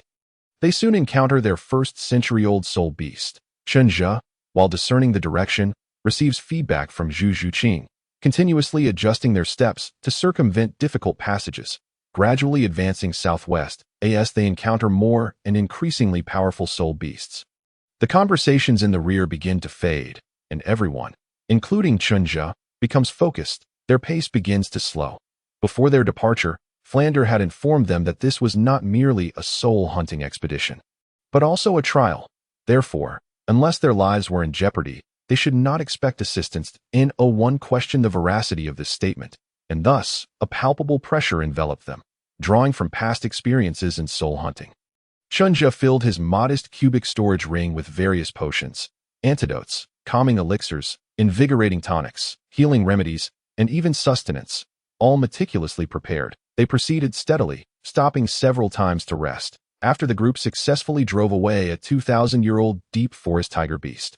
Chen Zhe glanced at the sun to ascertain the time and declared, "It is already late afternoon. Let us pause for a moment to rest and replenish our energy." He surveyed the surrounding chaos. "We should move a short distance further. Exit this area and find a shaded spot to recuperate that a fierce battle has just erupted here, and with much tiger blood scattered about, we can expect many soul beasts drawn by the scent." The students, who had been fatigued from the journey and the recent skirmish, breathed a sigh of relief upon hearing his words, quickly reviving their spirits to follow Chen Zhe further along, observing his companions, regardless of gender, sitting unceremoniously on the ground. Consuming the food they had just received from Oscar, Chen Zhe could only smile wryly while remaining vigilant of their surroundings. Unlike them, he was no stranger to lengthy journeys, although his visits to the forest had been few. He had previously assisted in transporting goods for the Merchant Guild, making him more accustomed to such exertions. Flender approached him, observing the children, and then glanced at Chen Zhe, who, despite still appearing youthful, exhibited the demeanor of a mature individual. He chuckled. "Indeed, they are doing quite well. They exhibit no rebellious tendencies and are willing to follow your guidance. Their performance along the way has been commendable." Chen Zhe nodded in agreement, scanning the group with particular emphasis on Zhu Xuching, before smiling and saying, "Indeed, they are all promising talents. Given a little time to adapt, they will quickly mature and learn to navigate the survival dynamics of the Soul Master realm." Thus far, he was pleased with their performance. Especially Zhu Xuching, whose adeptness at surveying the terrain was remarkable for a mere 12-year-old girl from a wealthy family. "The future is bright." Noticing Chen Zhe's gaze, Flender nodded in acknowledgement and was about to speak further when a sudden, resounding explosion echoed from the distance. Boom! The sound was deep and powerful, yet not overly loud, suggesting it was not nearby, yet it reached their ears despite the dense forest. Chen Zhe abruptly turned to face the source of the noise, which lay in the southwest, the very direction they intended to advance. The resting group also rose and looked at him. Chen Zhe exchanged glances with Flender, then addressed the still somewhat fatigued members. "You all stay here to rest. I will investigate the situation alone, that I shall not approach too closely, and I will return with any news." Chapter 62. An unexpected encounter. Everyone nodded. Their current state was indeed less than optimal. Although Chen Zhe was a soul master with a turtle-type martial soul, his speed was not to be underestimated. Given his strength, he need not overly concern himself with danger in this outer region. With no objections from the group, Chen Zhe proceeded without hesitation, signaling to Flender and Zhao Wujie before darting off alone toward the source of the explosive sound. Shortly thereafter, he heard several more explosions. They were not as thunderous as the first, but still distinctly reached his ears that it seemed he was nearing the location, prompting Chen Zhe to slow his pace and conceal himself. He discerned that the sounds were indicative of a fierce battle, and the intensity suggested that it involved at least a 10,000-year-old soul beast or a soul king. The question remained whether it was the former or the latter, or perhaps both, as he pondered. He activated the 9 True Classic to suppress his presence. After advancing approximately 100 meters and parting the branches before him, Chen Zhe finally beheld the combatants that on one side were 3 soul beasts, a black-green forest black-scale python, boasting at least 7,000 years of cultivation, and 2 Xuanming crystal-armored beasts. Chen Zhe's eyes widened. While the forest black-scale python was merely an ordinary soul beast, the 2 Xuanming crystal-armored beasts were rare, typically found in the colder northern regions. Although the area Chen Zhe occupied was not particularly hot, it was still relatively southern. How could Xuanming crystal-armored beasts be present here? His gaze swept across the surroundings, and he soon spotted a nearby cold pond emanating chilling air. Indeed, a cold spring. Turning his attention back to the humans battling the 3 soul beasts, he noted 3 beautiful women, 1 soul emperor and 2 soul kings, accompanied by a group of 8 youthful girls clad in ice blue garments. Upon closer inspection, he recognized a distinct insignia on the girls' attire. After a moment of contemplation, Chen Zhe was taken aback, realizing Tianxue Academy. As a participant in the upcoming Soul Master competition, it was impossible for Chen Zhe not to familiarize himself with the various academies, though the information he had gathered thus far was limited.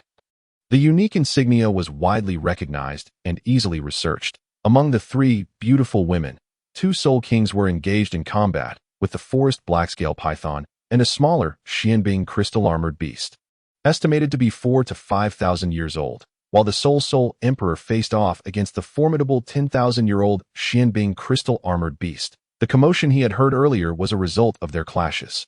As for their objective, Chen Zhe observed a blue-clad girl in the crowd, straining to unleash her soul skills to support her teacher. Her aura was light, and her soul power barely exceeded level 40. With a foundational understanding of the situation, Chen Zhe refrained from acting impulsively and resolved to return to inform Flender and the others. The battle at hand was unlikely to conclude soon. The Soul Emperor lacked the strength to eliminate the 10,000-year-old Xuanming crystal-armored beast.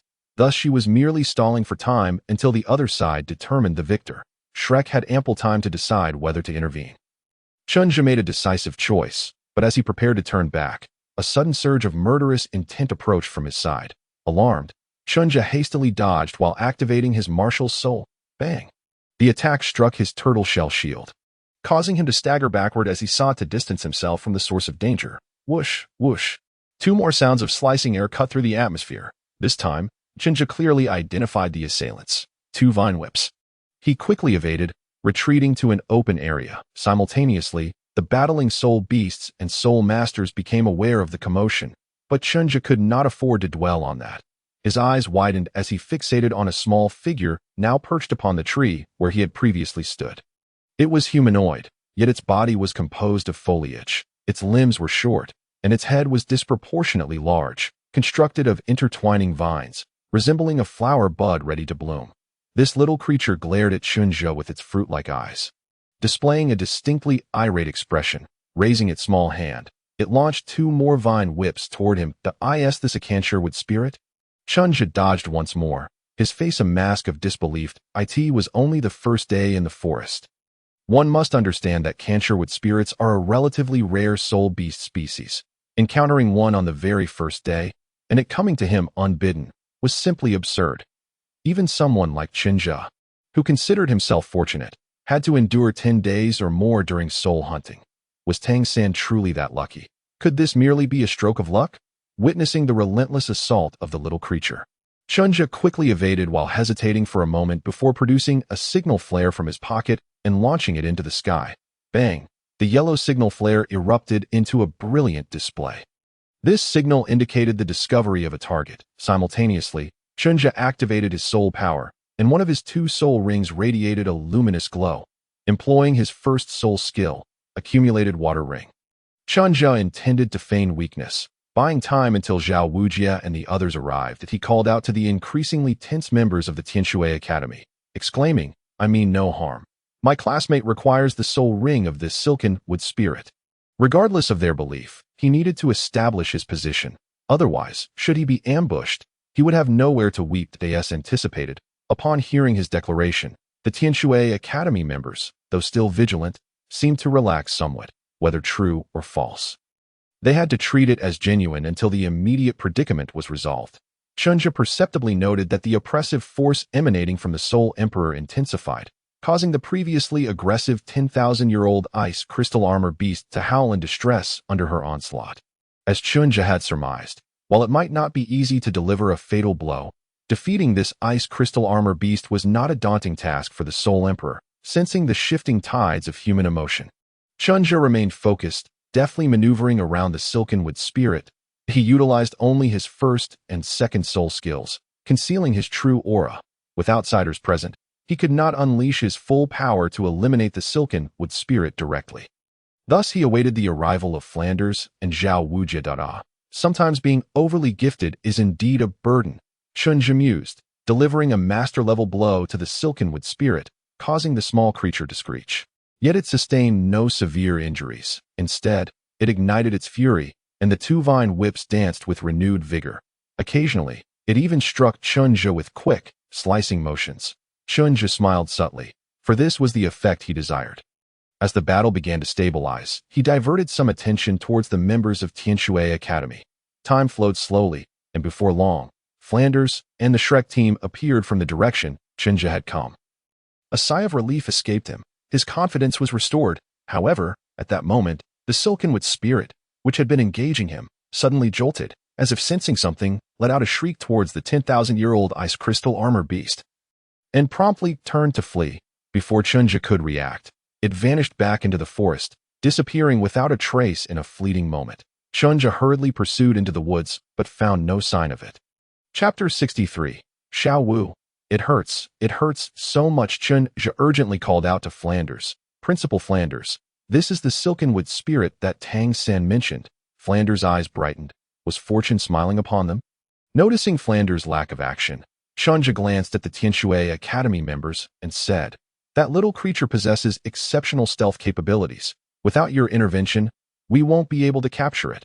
In truth, had he utilized the Xianlin Golden Horn, Chen Zhe could have located the silkenwood spirit himself, but such an action was out of the question, so he approached Flanders and whispered, I've observed that it's around 2,000 years old. If we miss this opportunity, it will be lost to us forever. Flanders cast a hopeful glance at Tang San, sighed, and without further hesitation, he ventured into the forest alone, with his soul sage prowess. Tracking an injured, unstable 1,000-year-old silkenwood spirit posed little challenge. Even in this vast forest, its home ground. Old Zhao, ensure the children are safe. Xuanwu, arriving a step behind, nodded, rest assured. He then turned his gaze towards the ongoing battle. Asking Chen Zhe, who are they? Tianshui Academy. Chen Zhe replied casually, his gaze shifting to the group behind him. Among them is a newly promoted soul master who has just surpassed the 40th rank. She seems interested in that 4,000-year-old ice crystal armor beast. Lin Yinyong and the others also directed their attention to that direction, spotting the standout beauty among the group. Dai Mubai, Ma Hongjun, and Oscar's eyes immediately lit up. Ma Hongjun glanced at Chen Zhe, catching his half-smile, and instantly felt a shiver down his spine, declaring earnestly, Brother Zhe, look, they're on the verge of victory. Chen Zhe scoffed lightly, dismissing him, and turned his gaze back to the fierce battlefield. With their arrival, especially Xuanwu, the soul sage, the three soul beasts visibly began to panic. The forest black-scale python, in particular, was preparing to flee, much like the silkenwood spirit, the 10,000-year-old ice crystal armor beast. Having begun to exhibit signs of intelligence, charged wildly towards the Tianshui Academy crowd, desperately attempting to rescue its companion, whose escape route was obstructed. The beautiful Soul Emperor, wielding the snow lion martial spirit, valiantly roared, struggling yet steadfastly blocking its path. Dai Mubai approached Xuanwu and inquired, should we intervene? All eyes turned towards them, and after a moment of contemplation, Xuanwu shook his head, let us observe. We are not closely related to them, and we cannot predict their actions or thoughts. Though these women and girls possessed remarkable beauty, Xuanwu remained unaffected, being a resolute bachelor for over 50 years. He glanced at his own little monsters, shaking his head, deciding it best to keep watch over them, for the battle was not unwinnable. Meanwhile, sensing that the Shrek team had no intention of intervening. The Tianshui Academy members also relaxed, and the battle's intensity stabilized once more. After another quarter of an hour, accompanied by the sorrowful cry of the 1,000-year-old ice crystal armor beast, the 10,000-year-old ice crystal armor beast shed tears. Overwhelmed by its wounds, with a mournful wail, it cast a vengeful glance at the sole masters of Tianshui Academy before turning to flee. This emotional display was profoundly contagious. Not only did the women from Tianshui Academy react, but the three girls from Shrek also bore expressions of sorrow. Xuanwu wept openly, her face reflecting a desire to take its place. Ning Rongrong, though equally pained, was taken aback by Xuanwu's display. Surprised that Xuanwu, who had a brother as ruthless as Tangen, could also possess such a sensitive side, she rushed forward, embracing Xuanwu and whispering words of comfort. Zhao Wujia, observing Xiaowu's state, felt a mix of exasperation and reflection, remarking, "This is the true nature of the soul master world. The law of the jungle prevails. Today we hunt soul beasts to enhance ourselves, yet one day we too may unexpectedly meet our demise in some unknown corner." He crossed his arms, his gaze serious as he addressed the young monsters of Shrek. "Thus, you must strive diligently in your training to avoid being slain due to insufficient strength in the future." The group fell silent, taken aback by his sudden gravity, yet nodded in understanding. Particularly Ning Rongrong, who had always been pampered, gained a deeper insight into the soul master world. The realm of soul masters had never known tranquility. The beauty she had witnessed before was merely a facade, crafted by others shielding her from the storms beyond. Xuanwu continued to cry uncontrollably, while Tang San hurriedly attempted to console her. Aside from Chen Zhe, the Shrek students also experienced a whirlwind of emotions. Meanwhile, the women of Tianshui Academy, having concluded their battle, quietly tended to their wounds.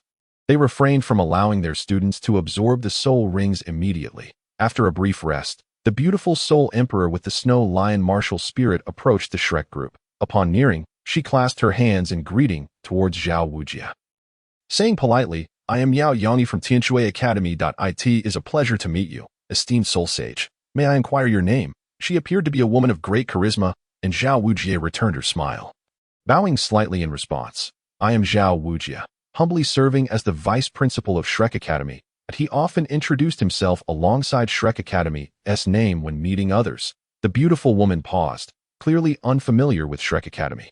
But her expression quickly regained composure as she glanced at Chen Zhe and the others. "Vice Principal Zhao Wujia, are you also here to hunt soul beasts with your students?" Though she had not heard of Shrek Academy, she sensed that Zhao Wujia's name was familiar, indicating he was a renowned figure on the continent. With no animosity between them, she sought to engage Zhao Wujia in conversation. Zhao Wujia chuckled lightly, glancing at Tang San, who was gently comforting Xuanwu. "Indeed, I brought them along for some field experience after one of my students reached the 30th rank." Yao Yongyi nodded, surveying the Shrek students, and suddenly realized their ages seemed a bit off. After scrutinizing Tang San closely, she exclaimed in astonishment, "Are you saying that boy has already reached the 30th rank? But he looks so young. Not even fully matured. He can't be more than 12 or 13. Zhao Wuji chuckled heartily, relishing the ineffable thrill of pretentiousness. After a nod of acknowledgement, he seemed inclined to utter more. Of course. Suddenly, a distant yellow signal flare erupted with a resounding boom, causing a stir among the Shrek team. Tang San's countenance brightened with excitement as he turned to Zhao Wuji. "Teacher Zhao." The interruption of Zhao Wuji's grandiosity left him somewhat vexed. Yet the hopeful expression on Tang San's face compelled him to turn back and offer a faint smile to Yao Yang. "It appears my student's soul ring is now assured. I shall not intrude any further. I will take my leave. Until we meet again, we shall converse another time." Without waiting for Yao Yongyi's astonishment to register, he hastily departed with the group from Shrek, vanishing from her sight in mere moments. Chapter 64. Tang San's third ring. Let us not dwell on the astonishment of the young ladies from Tianshui regarding Tang San's imminent ascension to the rank of Soul Master at such a tender age. At that moment, Chen Zhe and his companions had located the whereabouts of Flender. Flender held in his grasp the earlier encountered Silkwood spirit, which appeared sullen and listless. Upon their arrival, Flender remarked, "The Silkwood spirit is a favored creature of the forest, immune to most negative states, making it quite difficult for me to render it unconscious." That he raised his hand, continuously channeling soul power to suppress the creature's condition, and turned his gaze to Tang San. "You may kill it directly. I shall assist in restraining it. Yes, thank you, Dean. Tangen replied, his eyes shimmering with exhilaration. The Silkwood spirit was among the few soul beasts he had concluded, after extensive discussions with Chen Zhe and his teacher, to be most suitable for him. It possessed a formidable and vibrant life force, being an ethereal creature of the forest. Its only drawbacks were its relatively low combat capability and the difficulty in locating it. Otherwise, it was nearly flawless. For this soul ring, Tangen did not anticipate acquiring any particularly powerful soul skills. He merely sought to compensate for the potential he had squandered during the absorption of his first and second rings. As Chen Zhe had previously stated, he never lacked methods to confront his adversaries. Drawing a sharp dagger from his storage ring, Tangen was about to advance when suddenly, someone grasped his hand. Turning in confusion, he beheld Xuanwu. What is it, Xuanwu? At that moment, Xuanwu's eyes brimmed with tears, her gaze fixed not on Tangen, but rather on the despondent Silkwood spirit, whose eyes reflected a profound despair. Heartbroken, Xuanwu implored, "Little San, it's so adorable. Please don't kill it." With tears welling in her eyes, Xuanwu looked beseechingly at Tangen. Before he could respond, the others stood in stunned silence. Even Ningyong, who had always maintained a close relationship with Xuanwu, hesitated before approaching. "Xuanwu, you?" To be fair, upon witnessing the Silkwood spirit's exquisite and endearing form, Ningyong also wished for this anthropomorphic creature to be spared. Yet, this sentiment was fleeting, quickly suppressed by her own reasoning. What soul master would refrain from slaying soul beasts? As long as it was not excessive or wasteful, there was nothing to reproach. This was not the moment to ponder the creature's cuteness.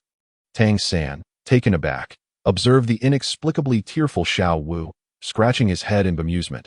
But this soul ring is truly perfect for me. The type was suitable, and its age was nearly 2,000 years. Aligning splendidly with his aspiration to absorb a ring beyond his year limit, Tangen was confident in his physical resilience to withstand the impact of this soul ring. "You can still laugh," Xuanwu exclaimed, stomping her foot and turning once more to gaze at the despondent Silkwood spirit. The little creature's eyes seemed to flicker with a glimmer of life. "Why must it be killed? It is harmless and benevolent. We could seek out the ferocious soul beasts instead." Huh.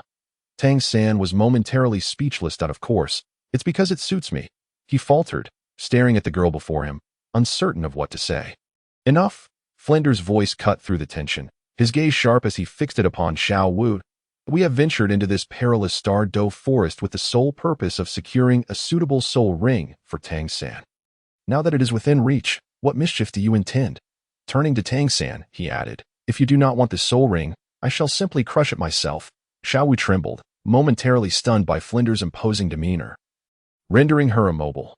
Tangen, however, quickly stepped forward, placing himself between her and Flender, and smiled reassuringly. "I want it." Of course, noting the evident distress in Xuanwu, he opened his mouth, but refrained from uttering harsh words. After all, she was his dearest sister. "Xuanwu, please do not fuss. Let us discuss this after I absorb the soul ring." With a comforting word, Tangen approached the despondent Silkwood spirit, and with a swift motion, ended its life. As the soul ring ascended, Flender finally wore a satisfied smile, stepping aside to allow Tangen to absorb it. Yet, Xuanwu remained rooted in place, dazed, her mind filled with the haunting cries of the Silkwood spirit as it perished.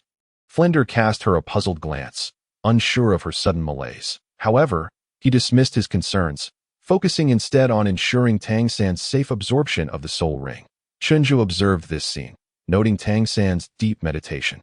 His expression tranquil. He and Ningyong shared the same perspective.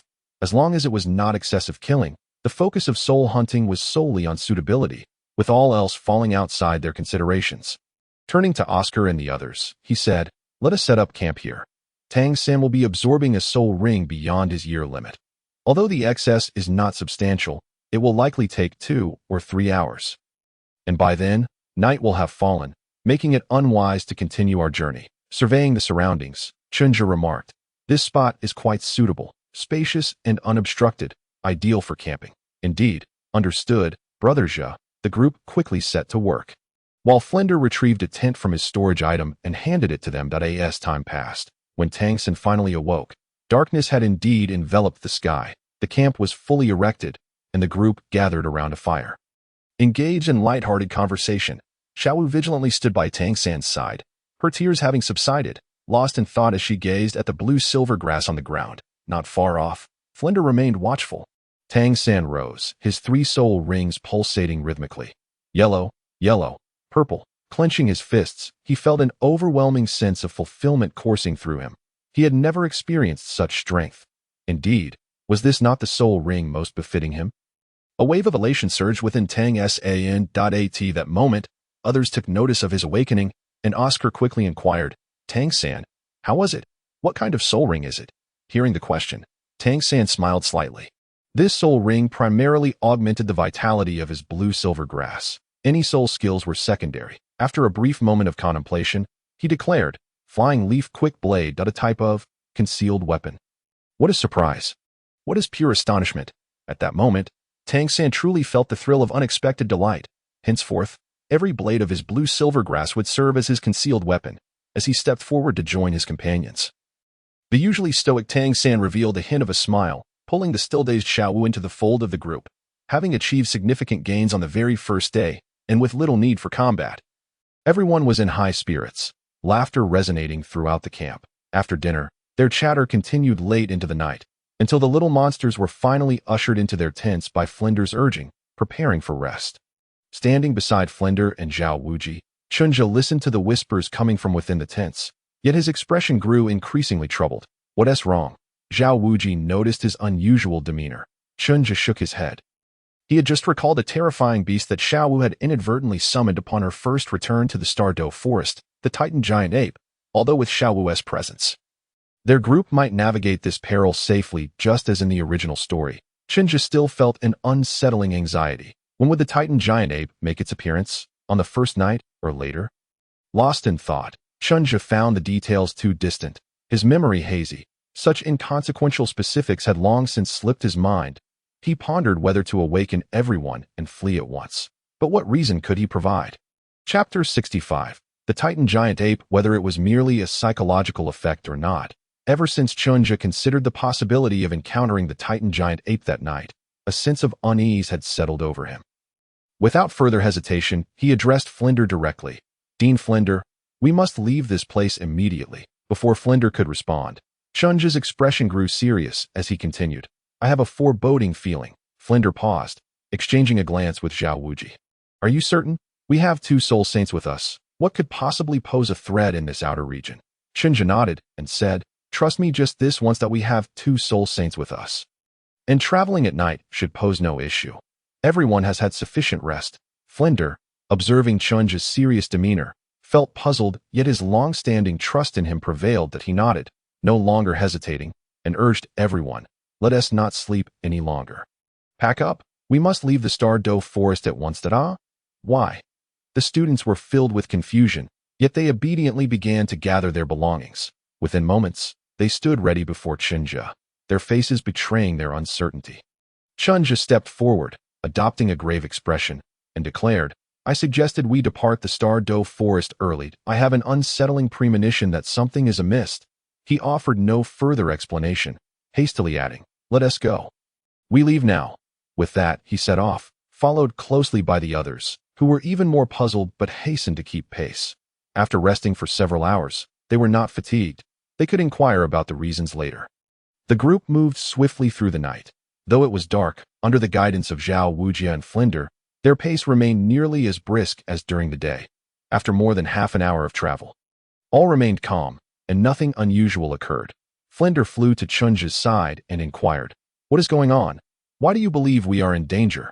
The others turned to him, equally perplexed. Chen Zhe's expression remained grave. He truly sensed something ominous approaching. His gaze shifted backward as an instinct devoid of rationality surged within him, setting off alarm bells in his senses. A tingling sensation emanated from the golden thread on his forehead, incessantly warning him, Run, run quickly.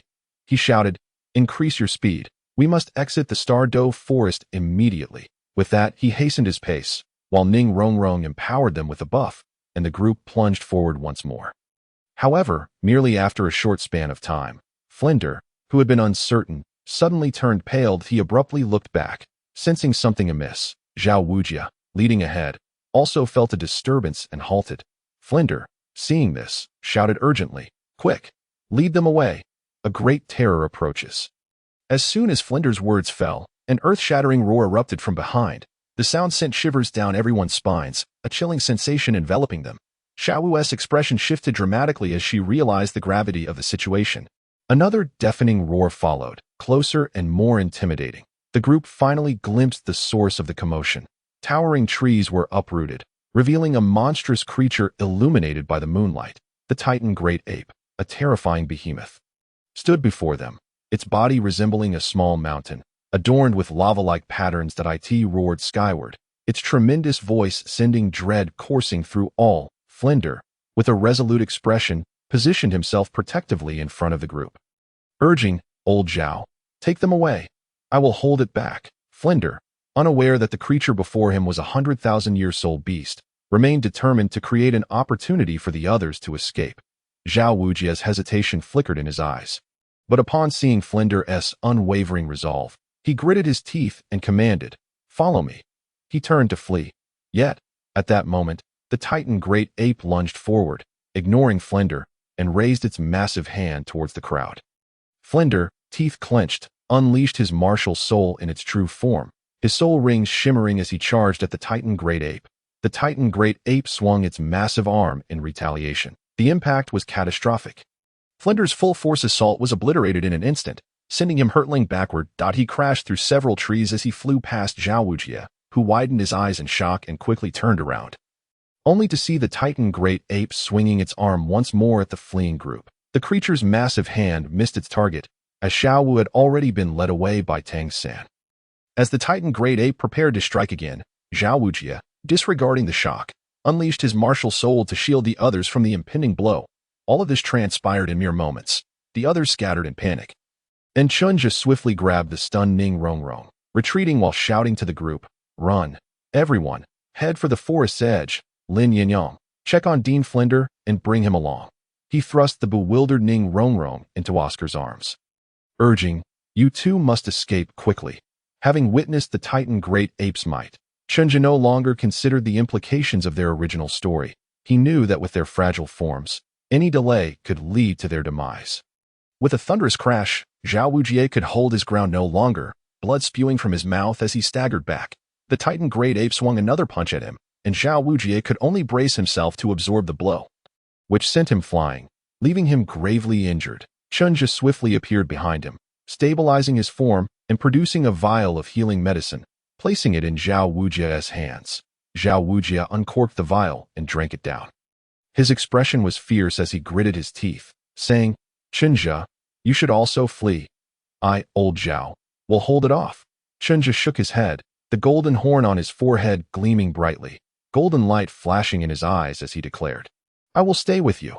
It is time to fight for our lives." Zhao Wujia's gaze flickered with determination as he met Chunha's eyes and said nothing further, charging once more towards the Titan Great Ape that pursued the crowd.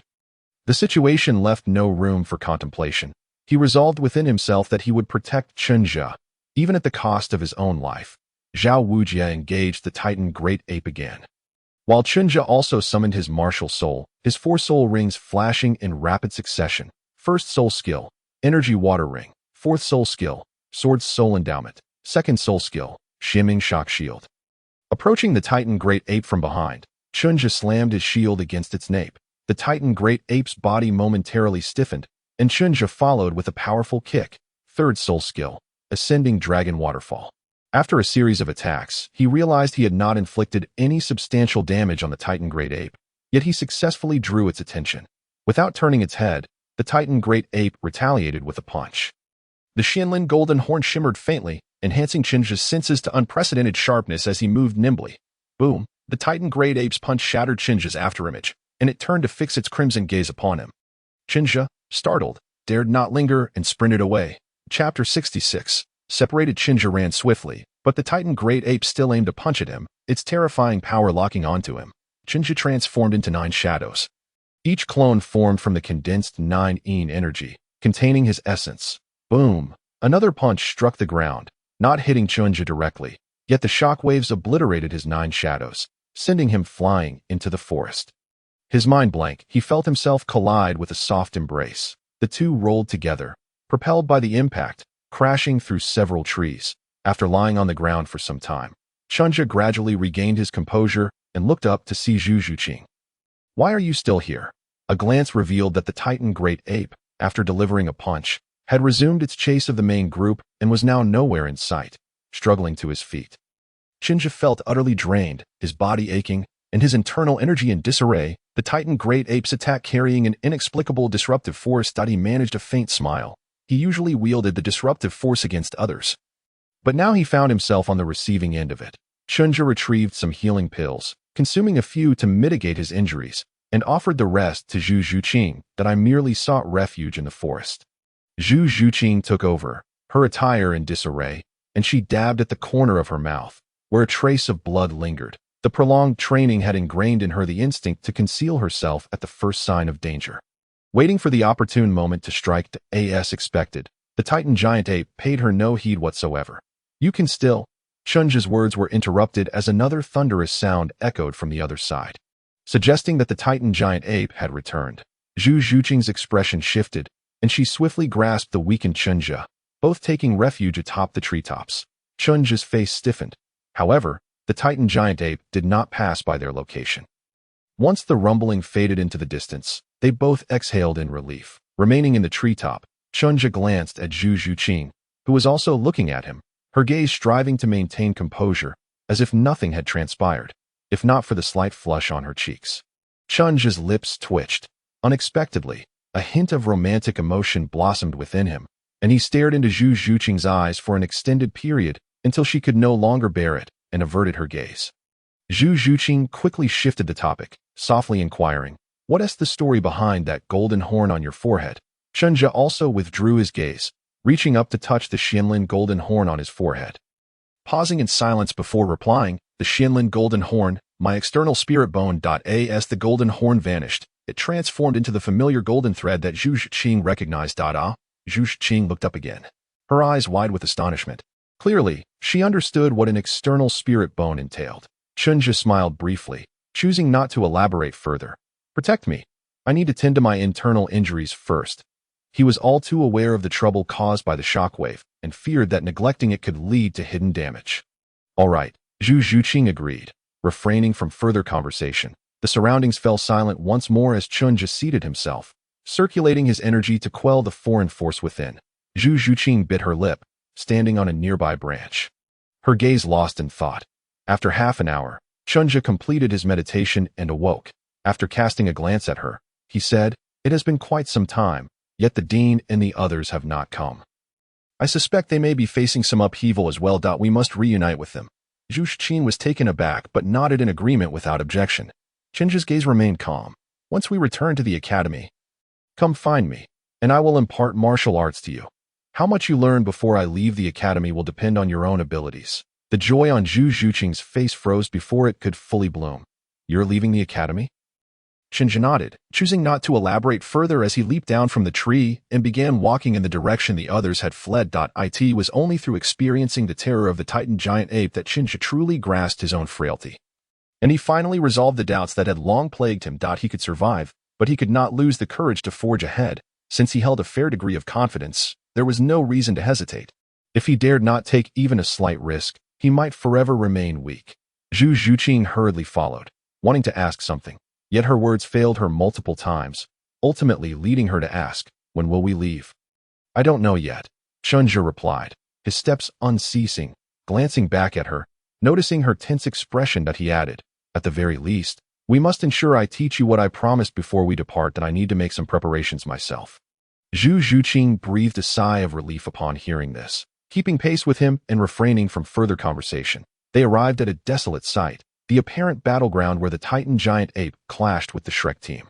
Chen Zhe's gaze shifted to another direction, where the Titan giant ape had retreated into the depths of the forest. The footprints on the ground indicated that the other members of Shrek had likely pursued the Titan giant ape. Chen Zhe had already deduced what had transpired. In truth, it required no speculation. "Let us go. We should follow and assess the situation. They can't have gone far in just over half an hour." Zhu Xuching replied, her expression dimming. Although she was naturally aloof, she held a degree of affection for the others she had trained and lived with, especially for the lively Ning Rongrong. Now, their fates hung in the balance. Chen Zhe offered no words of comfort.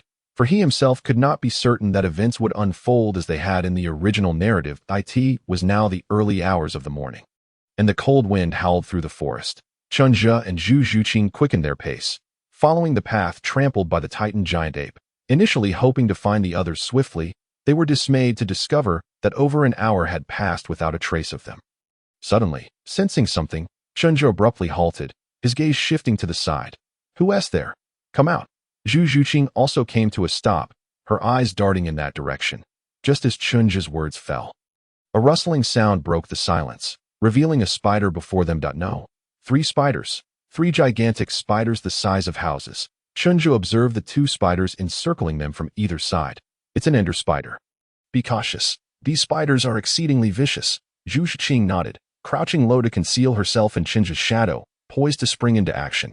Ender spiders are a rare breed that do not rely solely on venom to hunt. Although they possess some poison, it is merely a mild paralytic toxin. The true threat lies in their legs, sharp as spears. Chen Zhe regarded their spear-like limbs, feeling a chill run down his spine. Chapter 67. Battle against the Ender Spiders. Flight. The night forest was filled with howling winds. The moonlight cascaded into the chaos, adding a somber air to the scene. The Xianlin golden horn reappeared on Chen Zhe's forehead, a barely perceptible golden ripple emanating from it, allowing him to perceive everything around him with utmost clarity. His gaze fixated on the 3 Ender Spiders, and he spoke gravely to Zhu Xuching. 3,000-year-old Ender Spiders. We cannot hope to overpower them, or we shall surely perish here. Once the battle commences, look for an opportunity to flee. Do not concern yourself with me, nor attempt to attack them. Remember, do not even think of hiding in the shadows to launch a sneak attack. They are masters of shadows, and you cannot conceal yourself from them. Avoiding the battlefield is our best option. 1,000-year spirit beasts possess combat prowess comparable to that of a human spirit king. And while Ender Spiders are fierce and rare, they lack any powerful bloodline. Chen Zhe believed he could withstand 1 or 2. In fact, if it were only a single spider, he would dare to confront it head-on. However, Zhu Xuching was different. Her small frame would shatter with the slightest touch. Chen Zhe could sense her readiness to spring into action, but he could not allow her to risk her life. Zhu Xuching, feeling somewhat unwilling, glanced up at Chen Zhe's back, absorbing his low, powerful words, and could only nod softly. She yearned to stay and assist, yet her abilities did not permit it. Zhu Xuching clenched her delicate fists. Speechless, the Ender Spiders slowly approached, closing in around them. At that moment, a glimmer sparked in Chen Zhe's eyes, and with a firm step, he surged forward. Run. He charged toward the Ender Spider on the left, his first spirit ring glowing, and a circle of water-like energy enveloped him. Striking first, Chen Zhe's eyes flickered with golden light as he unleashed a piercing roar, hellish wind howl. The sound waves, infused with spiritual energy, expanded outward, causing the 3 Ender Spiders, who had just begun to move, to momentarily freeze. Zhu Xuching halted as well, but quickly quickened her escape, her heart swirling with frustration, taking advantage of the moment. Chen Zhe delivered a powerful strike with his demon-slaying fist onto the head of the Ender Spider before him, sending it crashing to the ground. In a swift motion, he pivoted, his other hand forming a claw as he struck down fiercely. The clang of metal echoed, followed by the sickening sound of flesh being torn. Having achieved a successful blow, Chen Zhe did not linger, his feet moving in rapid succession as he left behind a shadow, his figure vanishing abruptly. Thud, thud, thud. 4 spider legs pierced the ground where he had just stood, shattering the shadow into fragments. Hiss, hiss. The injured Ender Spider emitted a series of shrill cries, 5 puncture wounds oozing dark green blood from its head, its 6 crimson eyes flashing wildly as it fixed its gaze on Chen Zhe's emerging figure. The murderous intent was palpable. Having circled to the side, Chen Zhe lamented silently that he had failed to inject even a modicum of shockwave energy into the previous attack. Otherwise, this creature would have been either dead or severely injured, rather than merely wounded and alive. Raising his shield to block the incoming spider legs, Chen Zhe shifted it aside to dissipate the force, while his other hand, enveloped in spirit energy, launched a powerful punch. Hiss! Both Chen Zhe and the Ender Spider inhaled sharply, sensing the formidable strength behind the encounter. The third soul ring illuminated brilliantly. Chen Zhe, utilizing his exceptional physical coordination, stabilized his posture. The water ring surrounding him suddenly expanded outward as he delivered a powerful kick. The torrent of water struck the Ender Spider with ferocity, propelling it away and crashing it into another ender spider that had just charged forward, resulting in a chaotic tumble. Subsequently, Chen Zhe once again planted his foot firmly on the ground, and the second soul ring shimmered as he turned to intercept the initial wounded ender spider's ambush. A shockwave emanated from his turtle shell shield, pushing apart the spider's two forelegs. The newly awakened ender spider displayed a flicker of astonishment in its gaze, but Chen Zhe grinned menacingly, his eyes gleaming with golden light. This time, there would be no comrades to rescue you. The water ring around him swelled once more as he unleashed his third soul skill, Ascending Dragon Waterfall, with a forceful punch infused with the raging torrent. Chen Zhe executed his most formidable attack to date. Boom. The ender spider screeched in agony as it was sent flying into the depths of the forest, its fate uncertain. After taking a moment to catch his breath, Chen Zhe did not spare a glance back and fled. The explosive display of power had been impressive and devastating, yet it had drained nearly 40% of his soul power. This was still a result of his soul power being far more solidified than that of other soul masters of the same rank. Otherwise, such an exertion could have easily depleted an ordinary soul ancestor. Moreover, he himself felt waves of fatigue coursing through him due to the rapid succession of soul abilities and the extraction of soul energy. He was still too inexperienced in battle, Chen Zhe thought to himself as he ran. He sprinted towards the outskirts of the forest, having abandoned the idea of searching for the whereabouts of his companions from Shrek. The recent rampage of the Titan Great Ape had likely startled countless predators in the forest, and now danger lurked everywhere. He deemed it wiser to lay low for the time being. Previously, Zhu Xuching had also fled in this direction. Chen Zhe resolved to find her first, as her strength, being below that of a soul emperor, might struggle to survive in the current perilous forest. As Chen Zhe pressed on, the golden horn on his forehead continuously sensed the movements around him. Suddenly, he heard sounds behind him. Without looking back, the scene was vividly etched in his mind that it was the 2,000-year-old ender spiders. No, 3 of them, with another limping one trailing far behind. This creature was still alive. Chen Zhe clicked his tongue and quickened his pace. His figure darted swiftly through the forest, although the Spiral 9 Shadows art was more adept at agile maneuvers. Its light-footed techniques were effective at all times, allowing him to match the speed of an average agility-type soul master. In no time, only 2 of the ender spiders remained in pursuit. Suddenly, a presence caught Chen Zhe's attention. To his left ahead was Zhu Xuching, who had also spotted him and waved. Without hesitation, Chen Zhe changed direction to meet her, and together they entered the dense thicket behind her. I discovered a stone forest up ahead, Zhu Xuching said succinctly. Chen Zhe's eyes flickered as he glanced back at the 2 ferocious soul beasts pursuing them. Let's deal with them there. Continuing to run was not a viable option. Within the forest, how could they outrun 1,000-year-old soul beasts? For a short duration, they could rely on soul power for speed, but over time fatigue would be their downfall. Even if the beasts were injured, it would not suffice. All right, Zhu Xuching agreed. Her eyes ignited with determination. I can assist as well. The terrain there is narrow and filled with obstacles, making it difficult for them to maneuver. Chen Zhe glanced at her and replied, "We'll discuss it when we arrive." Moments later, Chen Zhe saw the stone forest Zhu Xuching had mentioned and led her into its depths. "You should hide well," Chen Zhe instructed as he surveyed the surroundings. Noting the bizarre rock formations, with the size of the ender spiders, they could not maneuver as easily here as they could outside. Wait for the right moment to strike, if you cannot ensure your safety. I hope you will simply observe and not create any disturbances. His words were devoid of politeness. There was no room for such courtesies in this situation. Chapter 68. Soul Bones. Ruins. Chen Zhe concealed himself behind a massive stone, swallowing a rejuvenation pill and a few Huang Yuan pills, while the 9 true scripture operated fervently, making the final preparations for battle. The silhouette of the ender spider reappeared within his line of sight. Chen Zhe contemplated how to swiftly end the encounter. After all, he was merely a soul ancestor, and his soul power could not sustain a prolonged battle. Furthermore, the only means he had to resist the spider spears was his second soul skill.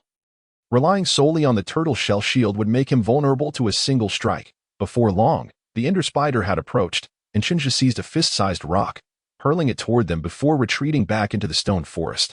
He glanced at Zhu Xuching's position, then turned his gaze toward the enraged ender spiders, the glow of his turtle shell shield radiating brightly. Second soul skill, shimming shock shield, crash. After the collision, Chen Zhe retreated deliberately, luring the enemy deeper in an effort to conserve soul power. He did not fully unleash the shockwave this time. The spider spear sliced effortlessly into the stone, cleaving a pillar in two like soft tofu. Yet Chen Zhe wore a smile. The ender spider's attack speed had diminished significantly. The ender spiders screeched incessantly, while Chen Zhe remained composed, dodging their assaults with ease. When evasion was impossible, he utilized his shield to block and then quickly dissipated the force.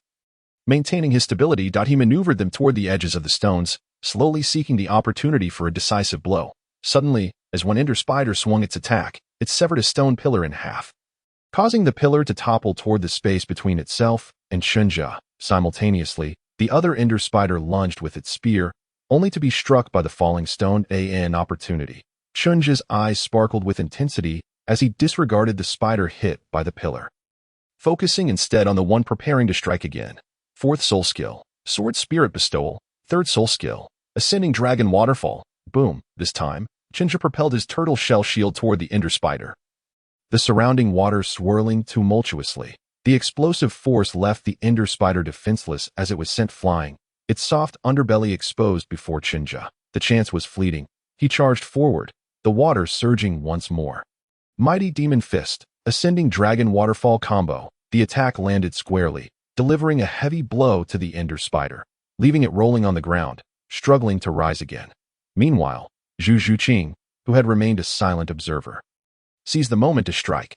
Unbeknownst to Chen Zhe, she had approached the ender spider from behind, her two soul rings shimmering as her claws aimed for its 6 eyes. The anguished screech pierced the air.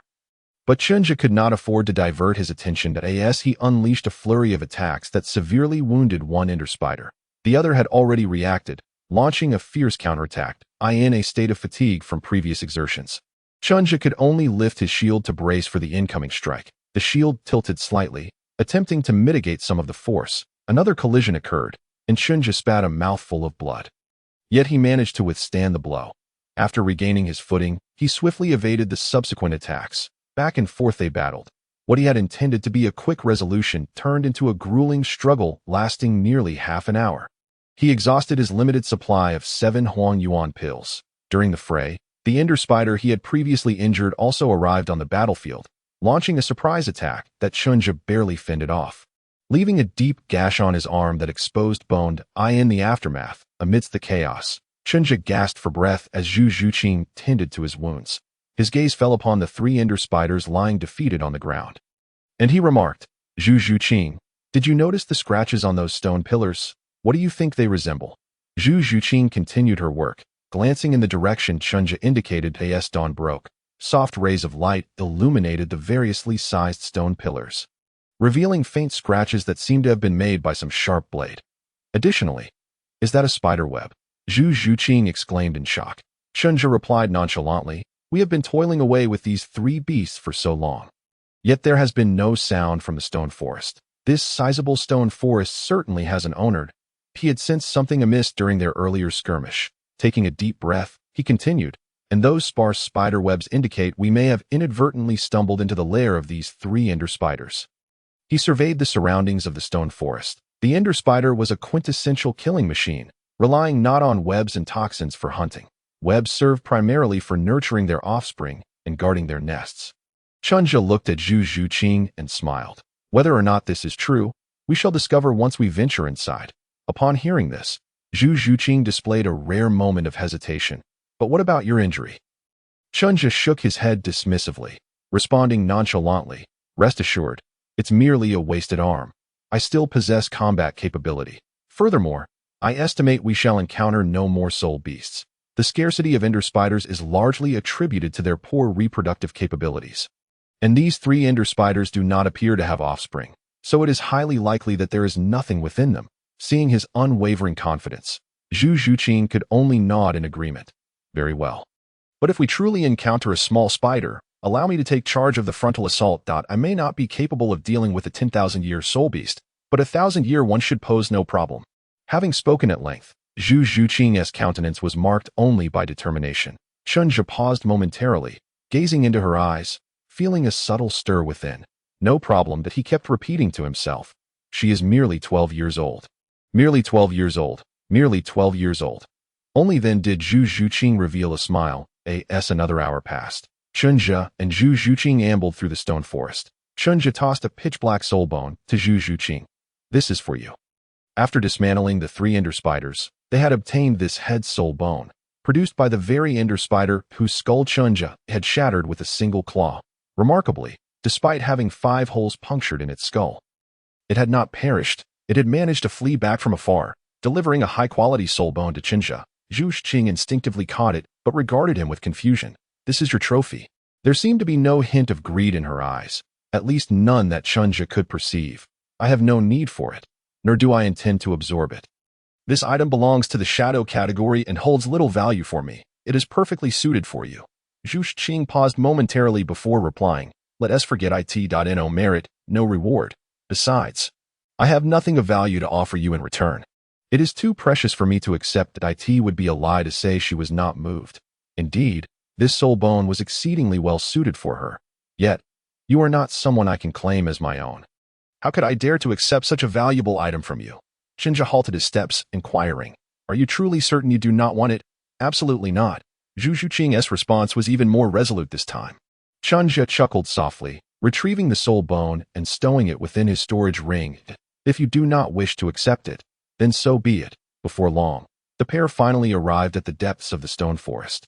Indeed, they encountered numerous spider webs, confirming that this was indeed the territory of the 3 ender spiders. They also observed many skeletal remains of soul beasts, yet not a single living soul beast was in sight. And the ender spiders were conspicuously absent, further validating Chen Zhe's conjecture that these 3 ender spiders had not inhabited this place for long as they ventured deeper. Both Chen Zhe and Zhu Xuching could distinctly feel that the further they went, the dimmer the surrounding light became, despite it being morning. Suddenly, both halted in their tracks. Before them loomed a structure, or rather, the ruins of an edifice. Chapter 69, Statues and Stone Symbols. Deep within the enigmatic stone forest, illuminated by the sparse morning light, Chen Zhe and Zhu Xuching stood in awe before the ruins of the building. It would be inaccurate to call it mere ruins. One could still discern that the main structure was relatively intact, though prolonged neglect had imparted an indescribable sense of decay to the site. Chen Zhe was the first to regain his composure. "Shall we venture inside for a closer look?" At a glance, the remnants comprised 3 buildings, with 2 slightly shorter palaces flanking a central main hall, surrounded by scattered smaller structures of indeterminate purpose and a collapsed perimeter wall. The architectural style leaned towards a dark, cool gray, exuding an aura of mystery. Most importantly, through the lens of his mental projection, Chen Zhe could clearly discern numerous spider webs adorning the buildings. This indicated that the ender spiders could traverse this ruin, and it was possible that this location served as their lair. Zhu Xuching, having spotted the webs, hesitated momentarily before nodding. Her feline curiosity was not to be underestimated. Chen Zhe smiled. "Then let us proceed." Taking the lead, he moved ahead, the golden horns on his forehead glimmering faintly, alert to every rustle in the air. Although he sensed that the danger here was minimal, Chen Zhe maintained his usual caution. Navigating around the crumbling perimeter wall, the two entered the ruins, encountering the diminutive structures and some long-abandoned civilian facilities. It appeared that many had once dwelled here. Yet this was within the Star Doe forest. Chen Zhe mused, wondering who possessed the audacity to thrive and multiply in such a place. All remained tranquil. Nothing transpired as they successfully approached the 3 palaces, observing the dense, fine scratches on the palace floor. Chen Zhe remarked, "It appears we were correct. This is indeed the lair of the Ender Spiders." His gaze turned directly toward the grandest palace. "Let us go and take a look." Zhu Xuching hurriedly followed suit, her attention briefly lingering on the palace's intricate designs as she commented. Although the architectural style here is rather cold and austere, the patterns present a sense of grandeur, likely connected to some noble lineage of a bygone era, for throughout history, only the nobility have had the privilege to pursue such aesthetics. She raised an eyebrow. "However, I feel this place is more akin to a temple." "A temple?" Chen Zhe paused, turning back, feeling a twinge of unease. After all, this world truly harbored gods. Regardless of the nature of those deities, they undeniably existed above mortals. Such beings could easily dictate their fates. In that moment, Chen Zhe sensed that this location might not be as safe as he had presumed. Zhu Xuching, taken aback by his reaction, noticed the uncertainty etched on his face. "Perhaps we should leave?" Upon hearing this, Chen Zhe's gaze shifted toward the imposing hall now within arm's reach, recalling his previous powerlessness before the Titan giant ape and the resolve that followed. Chen Zhe offered a faint smile.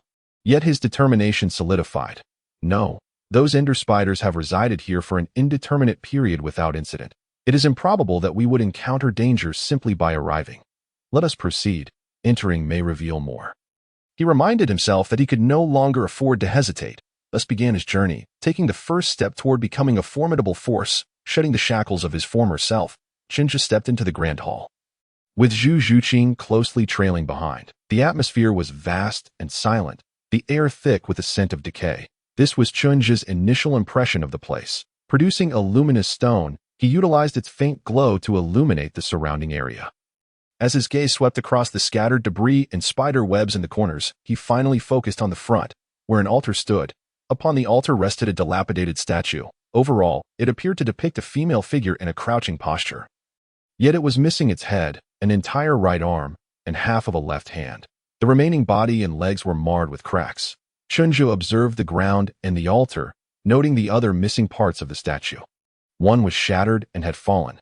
This truly was a temple. While it was unclear whom it honored, the arrangement within this hall clearly indicated it was indeed a sacred site. Exchanging a glance with Zhu Xuching, Chen Zhe cautiously stepped toward the altar, holding the luminous stone aloft. Upon closer inspection, he noticed additional items resting upon the altar. As he approached, he discerned a stone box without a lid, within which lay a stone sword. An immaculate stone sword. Chen Zhe's eyes widened in astonishment as he exchanged a glance with Zhu Xuching. Both held their breath in unison. Chen Zhe raised the luminous stone above the stone box, allowing the faint light to reveal the sword's form. A short sword, approximately 20 centimeters in blade length, and not exceeding 30 centimeters in total with the hilt. Ordinary, devoid of any distinguishing features. Even where the blade met the hilt, only a singular symbol adorned the guard, with no embellishments whatsoever.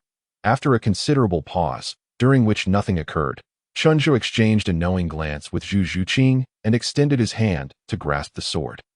It felt unremarkable, lacking any sharpness. A quick test revealed that the blade had not been honed, serving merely as a decorative piece. Yet, even the notion of it being a mere ornament was questionable. With only one symbol present, who would use such an object for decoration? Chen Zhe cast a puzzled glance at Zhu Xuching, who merely shook her head in response, indicating she too had no insight. Taking the short sword that Chen Zhe offered, Zhu Xuching examined it closely, yet failed to detect any peculiarities. That moment, she noticed a fine crack appear on the blade, before she could examine it further. The crack multiplied instantaneously, swiftly spreading across the entire blade. With a sharp crack, the stone sword shattered into a multitude of fragments. The shards cascaded down through the gaps between her fingers. Zhu Xuching was momentarily stunned. Clutching the only intact piece of the stone sword, her expression a mixture of panic and disbelief. Chen Zhe was equally astonished. The unscathed part was the sole rune located at the guard of the sword. However, before he could react, a sudden turn of events unfolded. Zhu Xuching's spectral feline martial spirit materialized and seamlessly merged with her being. That a wave of ghostly light erupted, illuminating both Zhu Xuching and the stone talisman she held. Chen Zhe, Zhu Xuching's expression turned frantic, her words uncompleted as she collapsed to the ground, unconscious. Zhu Xuching. Chen Zhe gasped in horror, hastily summoning his martial spirit, enveloping his palm with soul power, reaching for the stone talisman in her grasp, intent on discarding it. Yet, a rush of ghostly light swept over him, and Chen Zhe felt a resounding thud in his mind, causing him to stumble to the side. Chapter 70, Departure and Reunion at Noon. Under the brilliant sun, a figure ambled leisurely towards the forest's edge. On his back lay a slumbering girl clad in black. As he parted the underbrush, Chen Zhe was both discerning his direction and remaining vigilant against potential threats. This marked the second day since he and Zhu Xuching had departed from the stony forest. The previous day, he had been rendered unconscious by the ghostly light emitted by Zhu Xuching, only regaining consciousness by midday, having slept for a full day. Fortunately, nothing untoward had transpired during that time, and they had encountered no dangers. Upon awakening, Chen Zhe noticed no changes in himself. In contrast, Zhu Xuching exhibited a stark difference. Her martial spirit and soul power remained unchanged, yet a rune resembling a thorn had manifested in the center of her palm. This transformation rendered her exceedingly drowsy, leaving her awake for merely a little over an hour throughout the day. Chen Zhe had examined her and found that aside from a slight increase in her bodily vitality, there were no adverse effects. Logically, one would expect heightened vitality to induce a state of exuberance. Yet Zhu Xuching displayed the opposite. leaving Chen Zhe perplexed. That moment, the lotus vine encircling his neck stirred slightly, prompting Zhu Xuching to awaken from her stupor, struggling to lift her head, appearing utterly listless. Chen Zhe, where are we? She inquired. We've reached the outskirts. There are seldom any soul beasts over 3,000 years old here. Chen Zhe replied, stretching his stiff neck. Shall we take a moment to rest? Since yesterday, he had been carrying her onward, and they needed to return to the academy swiftly. Only with the academy stored medicines and equipment, such as the alchemy furnace, could Chen Zhe adequately prepare for any potential transformations Zhu Xuching might undergo. Yet, given her current state, it was evident she could not travel unaided. Zhu Xuching offered a faint smile, seemingly rejuvenated by her restful slumber. Her demeanor was notably softer, the icy glint in her eyes replaced by warmth. She murmured, I apologize for being a burden. They had spent less than a day entering the forest, yet their exit would take at least 3 days. Chen Zhe shook his head, noticing her lack of intent to rest, and continued onward, stating, today we should reach the region inhabited by century-old soul beasts. By tomorrow, we will emerge from the Star Doe forest. Zhu Xuching replied, resuming her position on his back, her graceful curves pressing against him. Her eyes half open as she gazed ahead, remaining silent. Chen Zhe paid little mind, as she had maintained this state for the past 2 days. However, at that moment, he suddenly sensed familiar presences within his perception. He halted, turning his gaze towards the direction ahead. What's wrong? Zhu Xuching asked. Chen Zhe remained silent, for the others had also recognized him and were approaching. Yao Yongyi, accompanied by a group of lively students from Tianshui Academy, reached Chen Zhe, observing him and the unconscious Zhu Xuching with a hint of surprise. You are that young man from the other day, from Shrek Academy. Chen Zhe smiled slightly, nodding in acknowledgement. Indeed, I am Chen Zhe from Shrek Academy. Greetings, Senior Yao from Tianshui Academy. He gestured to the sleeping Zhu Xuching. This is my companion, Zhu Xuching. I apologize, but she is unable to greet you. Hello, Senior Yao from Tianshui Academy, Zhu Xuching added softly. Yao Yongyi waved her hand dismissively, indicating that it was of no consequence, and inquired, where are your teachers? Although she was unfamiliar with Shrek Academy, she recognized the formidable strength of the 2 soul saints from that day. Chen Zhe sighed with a wry smile. We encountered some trouble and became separated from our teachers. Trouble? A predicament that even soul saints cannot resolve. Yao Yongyi paused, then seemed to recall something. Was it you all that night? Chen Zhe nodded, understanding that the commotion had been significant, and it was reasonable for Tianshui Academy's group to have been aware. He vaguely explained, we encountered a terrifying gorilla soul beast. The academy heads fought to protect us. And when we got separated, it was a reasonable explanation, and Yao Yongyi accepted it without suspicion. She exchanged glances with 2 other teachers from Tianshui Academy before asking, are you preparing to leave the Star Doe forest? Yes, Chen Zhe confirmed, glancing at the now sleeping Zhu Xuching. Given our current condition, we cannot afford to linger in the forest any longer. Would you like to join us? We are also exiting the forest.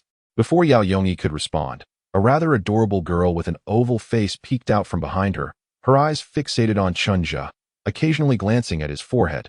Chen Zhe was momentarily taken aback, unsure of how to respond, while Yao Yongyi swiftly pulled the girl back behind her, forcing a smile. Behave yourself. She then turned her attention back to Chen Zhe. This is my disciple, Shui, but I apologize for her behavior. However, she is right. If you don't mind, you can accompany us as we exit the forest. Yes, let's go together. That way, you 2 will be safer, Shui chimed in, leaning forward again. Behind her, other Tianshui students beamed with curiosity as they regarded the duo. Chen Zhe was taken aback, realizing he had unwittingly become the object of admiration, and he nodded decisively. Thank you, Senior Yao, and Miss Shui. Shui grinned and waved her hand cheerfully. The group resumed their journey, with Chen Zhe and Zhu Xuching blending into Tianshui Academy's ranks. Without the need to forge their own path or be on guard against soul beasts, their speed increased manifold. Aside from facing Shui's playful antics and the inquisitive gazes of the Tianshui girls, everything felt remarkably pleasant. The young girl was not enamored with him at first sight. Her curiosity simply got the better of her. Since they had crossed paths previously, she did not view them as strangers, and under the watchful eyes of their teachers, her naturally vivacious spirit compelled her to tease this peer of hers. After traveling for another couple of hours, the group halted to eat and rest. Chen Zhe gently set Zhu Xuching down and retrieved provisions from his storage ring to offer her. Xuanwu sat beside Zhu Xuching, and despite their limited conversation, they appeared like close friends. With Xuanwu expressing astonishment, Xuching, did you say you are only 12? Yes, I am 12 this year, Zhu Xuching replied, savoring her food. Xuanwu compared their physiques, feeling utterly disheartened. How is that even possible? She then turned her gaze to Chen Zhe. And what about you? You must be of a similar age as Xuching, right? Chapter 71. Good fortune, friendship, and courage curiosity sparked among the others. Chen Zhe glanced at her, offering a faint smile. I am 14. Xuanwu was taken aback, pulling Chen Zhe up so they could compare heights. I am 18, yet you are half a head taller than me. Chen Zhe exhaled in exasperation, pulling his hand away from her grasp. What is the point of comparing? He had already begun to grow taller significantly, so it was hardly surprising to be taller than a petite girl like Xuanwu, with a playful grin. Xuanwu remarked, Chen Zhe, little brother, are you a soul master? To survive in the great forest with a girl completely devoid of combat prowess, one must at least be a soul master. It is quite absurd. She, a prodigy from the Tian Shui Academy, is already 18 years old yet has only reached level 32. A glimmer sparkled in her eyes. Chen Zhe paused for a moment before candidly stating, Soul Master. A formidable aura began to emanate from him. What? Xin exclaimed upon hearing Chen Zhe's words, feeling the intensity of his presence. Even the perpetually cheerful Yao Yangyi and her companions became unsettled. Chen Zhe had anticipated their reaction and humbly explained, I possess innate full soul power and have diligently practiced, leading me to become a soul master without even realizing it.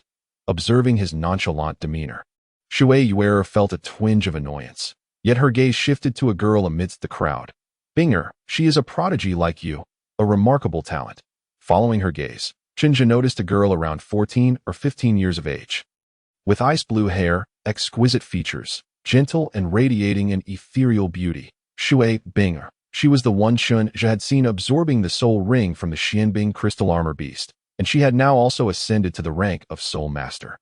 Xuanming maintained a calm demeanor, but her eyes reflected curiosity as she regarded Chen Zhe. Hello, I am Xuanming. Bingo is my younger sister, and she too possesses innate full soul power. She has recently become a soul master. Xuanwu interjected, playfully kicking the shameless fellow who had been staring at her sister. What are you looking at? Zhu Xuching is right here. How dare you be so brazen, you big oaf? Chen Zhe awkwardly averted his gaze, opting to change the subject. Miss Binger is truly gifted, achieving the rank of soul master at such a young age. Laughter erupted among the girls as they covered their mouths. Casting teasing glances at Chen Zhe, after the banter, the camaraderie among them deepened significantly. Xuanwu settled back beside Zhu Xuching, watching as Chen Zhe helped her sit up, allowing her to lean against him for rest. A hint of envy flickered in Xuanwu's eyes as she softly remarked, You two seem to share a close bond. But you, young man, are not exactly innocent, are you?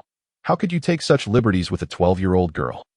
Chen Zhe gave her a speechless glance, retorting, Do not speak nonsense. We are merely classmates. Xuanwu looked at Chen Zhe with disdain, as if regarding a scoundrel.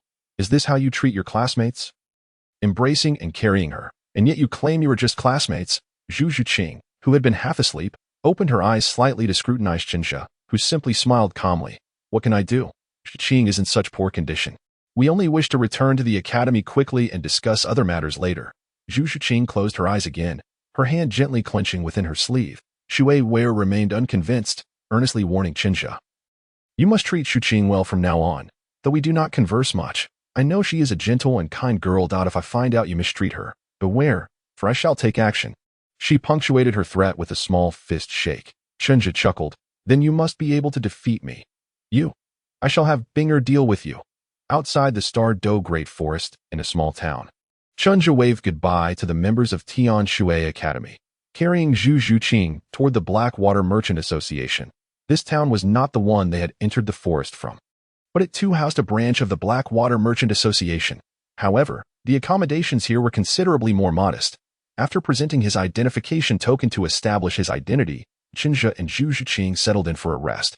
He dismissed the resident officer who had come to check on them, instructing him to relay messages to other outposts and inquire about the whereabouts of Shrek's group before returning to Zhu Xuching's quarters.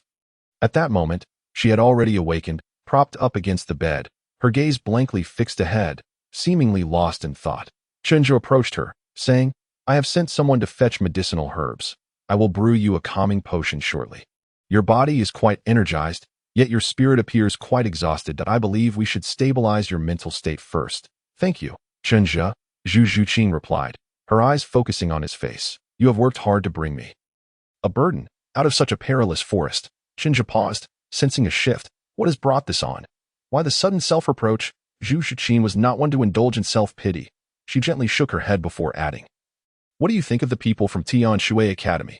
They are quite good, not fierce individuals. They are worth befriending, Chen Zhe replied honestly, smiling. They even took the trouble to lead us here. This encounter with the members of Tian Shui Academy had indeed forged a benevolent connection and a favor owed. Zhu Xuching fell silent momentarily. You seem to have taken a liking to that girl named Shui Binger? Chen Zhe laughed, finally grasping her underlying thoughts, and retorted, who wouldn't like a beautiful girl? Initially, he had been taken aback by Shui Binger's exquisite appearance, but he quickly regained his composure and had not continued to stare. Zhu Xuching raised her face slightly, straining to keep her tired eyes wide open as she looked at him, unexpectedly saying, what about me? Am I not beautiful? Why have I not seen you gaze at me in such a manner? Chen Zhe was taken aback, becoming serious as he replied, you are too young. You have yet to fully mature, so it is difficult for me to feel any interest. Zhu Xuching straightened up, mimicking a gesture often made by Ning Rongrong. I am not small. Chen Zhe chuckled, reaching out to steady her, ensuring she wouldn't fall. Age, my dear, age is what matters. When you grow up, I will certainly notice you. Zhu Xuching was momentarily stunned, clearly not expecting such a response. Her emotions swirling within her, a mixture of feelings, she opened her mouth but found herself at a loss for words. Chen Zhe smiled gently. Is that not acceptable? Having sensed her affections, Chen Zhe no longer hesitated, deciding to break the metaphorical window paper. After all, he was not one to shy away from responsibility. Embracing responsibility is a testament to courage. As for Dai Mubai, regrettably, he found no place in Chen Zhe's future plans. Chapter 72. Return to the academy as night descended. Chen Zhe held a bowl of freshly brewed medicine, scooping a spoonful and gently blowing on it before offering it to Zhu Xuching. The little cat nestled against him, her eyes half closed in a silly smile. Chen Zhe couldn't help but chuckle at her demeanor. What are you grinning about? Zhu Xuching softly murmured. I was thinking. How wonderful it would be if time could forever pause at this moment. No worries, free from anyone's opinions, just carefree, together with you. Chen Zhe chuckled lightly. Do you not wish to recover? I only wish for you to always be by my side like this. Zhu Xuching buried her head into his embrace, too shy to look at him. Will you always treat me gently like this? Chen Zhe, unable to suppress a laugh, set the porcelain bowl on the bedside table as she tugged at his clothes. Where did you learn such corny love lines? Hurry, we need to take the medicine. No, you must answer me first. Zhu Xuching wriggled, refusing to relent. Chen Zhe mused internally, no matter the world, girls in love seem to possess such whims. Yet, he solemnly replied, of course. I will always treat you gently, forever. Really? Zhu Xuching lifted her head. Really? Now, be a good girl and take your medicine. Chen Zhe picked up the bowl of medicine once more. Zhu Xuching sipped slowly, her gaze unwaveringly fixed on Chen Zhe's face. Once the bowl was emptied, she suddenly added, after we return, let us not reveal our relationship just yet.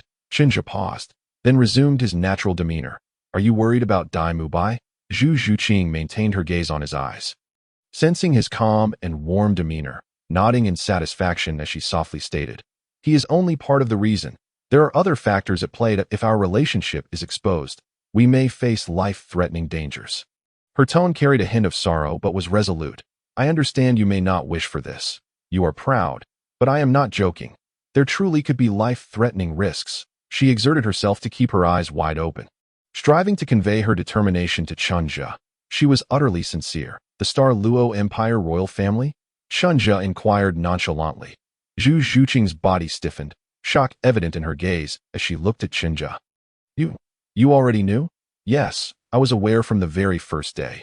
Your martial souls are simply too distinctive. Chen Zhe nodded, setting down the empty bowl and lifting her into his arms, despite her curvaceous figure resembling that of a small cat. She felt surprisingly light. Chen Zhe's hand encircled her waist, and through the fabric, Zhu Xuching sensed the warmth radiating from him. Her previously rigid body softened, and she wrapped her arms around his neck. Locking eyes with Chen Zhe, I did not intend to conceal this from you. It's just that, I have been at a loss for how to articulate it. The hint of panic laced her tone. Her vulnerable demeanor elicited a chuckle from Chen Zhe, who feigned seriousness. Is that so? Yes. Yes. Yes. Zhu Xuching fervently nodded as he stroked her hair. Chen Zhe smiled. I promise. Zhu Xuching's status as the prince's fiancé indeed posed a significant dilemma. His relationship with Dai Mubai was rather tenuous. If Dai Mubai discovered that Chen Zhe had encroached upon his territory, he would likely explode in fury and seek vengeance, should word reach the Star Luo Empire. The situation would become even more precarious, compelling him to flee with his family under the cover of night. Thus, although he had grown closer to Zhu Xuching, he was not inclined to broadcast it. And even if she had not broached the topic, he intended to find an opportunity to discuss it with her before they returned to the academy. All of this was merely temporary. Chen Zhe inhaled deeply, realizing he had one more reason to strive. At most 2 years, just 2 years, and by then, we shall possess the ability to protect ourselves. I believe in you. Zhu Xuching, though uncertain of his meaning, did not wish to ponder too deeply at that moment. With Chen Zhe by her side, she needed only to lean on him, resting her head against his shoulder. She closed her eyes and murmured, I have always believed in you. The following morning, the two set off in a carriage back to Shrek Academy. As they departed, Chen Zhe still had not received any word from the others at the academy and could only remind the Merchant Association steward to relay the news of their safe exit from the Stardow Forest to the other merchant outposts. This was to ensure that the remaining members of Shrek would be informed immediately if they had not yet emerged. Their journey back to Shrek Academy was uneventful. However, upon arrival, Chen Zhe was greeted by a scene of fervent training. Ma Hongjun and Oscar rushed over to him with exuberant embraces, prompting Chen Zhe to wave his hands in protest. Where's the dean? Has everyone returned safely? Calculating the timeline, they had spent a day hunting souls. Chen Zhe and Zhu Xuching had been unconscious for a day, and their journey had taken 2 days. Today marked the 5th day since they had entered the Stardow Forest for soul hunting. Everyone's back, and we're all safe, Ma Hongjun and Oscar chimed in excitedly. Aside from you and Zhu Xuching, everyone else is fine. After bringing us back, the dean and the others immediately went to search for you too, accompanied by Lin Yinyong and Dai Mubai. Currently, only the 5 of us students and teacher Lu Bin are here to tend to the academy. The events were indeed similar to those in the original story. Xuanwu had been captured by the Titan Great Ape, and Tang San had gone berserk. However, this time, Oscar had not provided him with flying mushroom sausages. Fortunately, he had dashed out on his own 2 legs. Flender, the fragile leader, had been knocked unconscious by the Titan Great Ape, leaving the others in disarray. Eventually, under Zhao Waoqi's leadership, everyone had pursued the creature. The forest had been chaotic at that moment, and Zhao Waoqi had hesitated to split their forces to search for the two, opting first to locate the mentally unstable Tang San, before returning to find them, reasoning that with Chen Zhe's strength, he would likely encounter no significant issues, as we missed each other by a narrow margin. Chen Zhe recounted how he had healed his injuries before searching for them, concluding with a sigh, those 3 10,000-year soul-eater spiders were incredibly formidable. Both Xuching and I sustained some injuries and were delayed for 3 days in the forest. Xuching is still resting in the carriage. What? Xuching is injured. Ning Rongrong and Xuanwu, who had also gathered around, exclaimed in alarm, immediately abandoning Chen Zhe to rush towards the carriage. Chen Zhe looked at the two in exasperation. Don't worry, she's merely asleep. It's not an injury, but rather a temporary condition. However, I have a lead now. After returning to the academy and meeting with teacher Lu Bin, Chen Zhe wasted no time in heading to Soto City. Requesting the Merchant Association to wait outside the Stardow Forest for Flender and the others' return, to relay the news of his safe arrival point 2 days later, Flender returned with those sent out to find them. Chen Zhe once again explained their experiences, and after nearly a week of commotion, Shrek Academy finally settled back into a semblance of normalcy. That it was only then that Chen Zhe could calm himself and devise a treatment plan for Zhu Xuching. However, unexpectedly, after just 3 days of taking calming medicine, her inexplicable ailment was resolved. Perhaps the transformation within her body had concluded. Chapter 73, Graduation Application and Early Graduation Request. Another 4 days passed, and it had been 7 days since their return to Shrek Academy. In the woods behind the mountain, on a specially designated training ground, Zhu Xuching practiced the Spiral 9 Shadows technique, moving gracefully around the wooden posts. Chen Zhe observed intently from below, constantly monitoring her breath and providing guidance and correction. After half an hour, Zhu Xuching, panting, descended from the wooden post. She accepted the towel Chen Zhe offered, gently wiping the sweat from her cheeks. While asking, "So, did you notice anything?" Chen Zhe nodded, then shook his head. "Let us wait until tonight. You should perform another concealment training session, then. I believe your changes are primarily reflected in your breath concealment and the utilization of shadows. Of course, your stamina and reflexes have also seen slight improvements. But that is to be expected considering Zhu Xuching's previous level of physical activity. It would be strange if those attributes hadn't improved." "All right, I'll wait for you here tonight." Zhu Xuching nodded, her cool eyes blinking gently. "My vitality is no longer as vibrant as before. It should stabilize and return to normal in a couple of days." "Yes, make the most of these next few days. Your current state is optimal for training," he said, pulling out a small vial from his pocket. "Perfect. I have one last bottle of Yuhua powder here. Its effects are similar to those of body refining pills, but milder, and rather than ingestion, it is meant to be dissolved in water for bathing. You could say it's a substitute for body refining pills. I still haven't gathered all the materials for the body refining pills, so I've made do with this." Zhu Xuching had been using this in conjunction with her pure Yuan Gong, which had significantly smoothed her martial arts cultivation journey compared to Chen Zhe's initial experience. "Thank you." Zhu Xuching's complexion flushed, seemingly lost in thought. Chen Zhe had become accustomed to her periodic bouts of emotional turmoil, merely sighing in resignation. "It's quite challenging for me when you can't seem to control your emotions." It won't be long before Dai Mubai notices something amiss. Zhu Xuching shot him a glare, huffed, and turned to leave. "You're insufferable." Clearly, she only relaxed around him during their private moments. Chen Zhe chuckled helplessly, concluding their daily training session and making his way to Flander's office at this point. It had become increasingly difficult for him to enhance his strength merely through this training. He continued only to maintain his physical condition. In contrast, he had significantly increased the time devoted to meditative cultivation, honing his soul power. "What did you say?" Flander flung his teacup across the room. "I wish to apply for graduation." Chen Zhe's expression remained calm, his tone steady and unhurried. "Why? Give me a reason." Flander stood up, his face a tempest of emotions. "Why the sudden desire to graduate? Haven't you been quite content at the academy?" Chen Zhe maintained his composure. "ISNT, the graduation requirement level 40. I have already met that requirement, so I am eligible to apply for graduation." Observing Flander's anxious demeanor, Chen Zhe felt a twinge of gratitude and reassured him, "Don't worry, I'm not leaving immediately. I just wanted to inform you in advance that I still intend to stay at the academy for quite a while." Flander took a deep breath, forcing himself to calm down. "Then what is your reason?" "You must provide me with a valid one. I wish to seek my own path," Chen Zhe declared earnestly.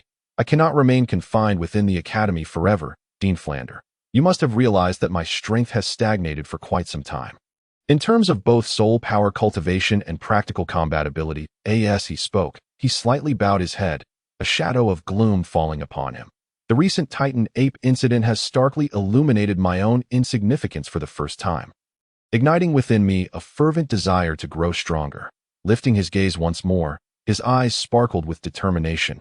"At the very least, should I encounter such a situation again, I shall not merely be brushed aside and lose my capacity to fight." Flander was taken aback, gazing intently at the spirited youth before him, truly sensing the deep-rooted pride that permeated his being. With a resigned sigh, Flander sank back into his chair. "When do you plan to depart?" He refrained from uttering any discouraging words to Chen Zhe, nor did he attempt further persuasion, for he understood that such efforts would be in vain. Once Chen Zhe had set his mind on something, it was rare for them to sway him. It had always been this way, and even more so now. Noticing that Flander's mood had stabilized, Chen Zhe felt a sense of relief. The reason he had delayed seeking Flander for so many days was his fear of provoking an emotional reaction that could lead to unnecessary discord between them. Chen Zhe spoke softly. "There is no rush. We should at least wait until the Academy's qualification certificate is in hand. The Blackwater Merchant Guild has been operational for quite some time now, and the usefulness of its endeavors will soon become apparent." Although this matter had little impact on Chen Zhe at this point, it was paramount to see it through to its conclusion. Regardless of success or failure, he felt compelled to await the outcome before making his exit. Moreover, he intended to wait in Soto City for a certain individual, Dugu Yan. Flander studied him for a long while, ultimately letting out a deep sigh. "I never imagined you would choose to leave the academy in the end. I always thought you would remain here and eventually become a teacher. I have always believed you would make an excellent teacher." After I grow old, I envision you succeeding me as the next dean of Shrek Academy, the monstrous dean of the Monster Academy. Chen Zhe chuckled. Oscar and the others could do quite well too. They? Flender snorted derisively. If they possessed even a fraction of your understanding, I wouldn't have to fret so much. Chen Zhe smiled. After going through so much, children will inevitably grow up. Aren't they already maturing rapidly? Flander's expression soured further, muttering, grow up, and they might just fly away like you did, leaving this old man behind. Chunha offered a faint smile, momentarily at a loss for words. Flender ceased his complaints, and a brief silence enveloped them. Finally, he waved his hand dismissively. Go on, your application is approved. Chunha took a deep breath, standing up with a smile, bowing deeply to Flender, refraining from further words as he turned and exited through the door, watching his figure disappear around the corner. Flender removed his spectacles, rubbing his tired eyes, and muttered with a chuckle. That little rascal, always finding trouble for me. I'm worn out from cleaning up after him all day long. With a flick of his sleeve, he closed the office door decisively. That evening, Flender discreetly informed several teachers about Chunha's graduation application, causing an immediate uproar among the faculty. Zhao Wujia, with his notorious temper, was eager to confront Chen Zhe to express his sentiments, but was swiftly quelled by Flander's imposing demeanor. Yet, the news swiftly spread throughout the entire academy, igniting a frenzy. Some rejoiced while others lamented, but this uproar would not alter Chunha's decision, and Flender was well aware of this, he thought perhaps. After a few days of acceptance, everything would revert to its previous course, especially since Chen Zhe had not yet left. However, he could never have anticipated that by the following evening, his own composure would shatter first. What did you say? You wish to apply for graduation. Flander's face darkened, rage igniting in his eyes. Do you even understand what you're saying? Lin Yinyong. Chapter 74. Dugu Yan and Yi Lingling strolling through the streets of Soto City. Chen Zhe nibbled on a baked pastry, his gaze fixed on Lin Yinyong beside him. Aren't you afraid Flender will reprimand you? Chen Zhe said with a playful smile, having only learned that morning of Lin Yinyong's reckless actions the night before. Lin Yinyong, however, remained unfazed.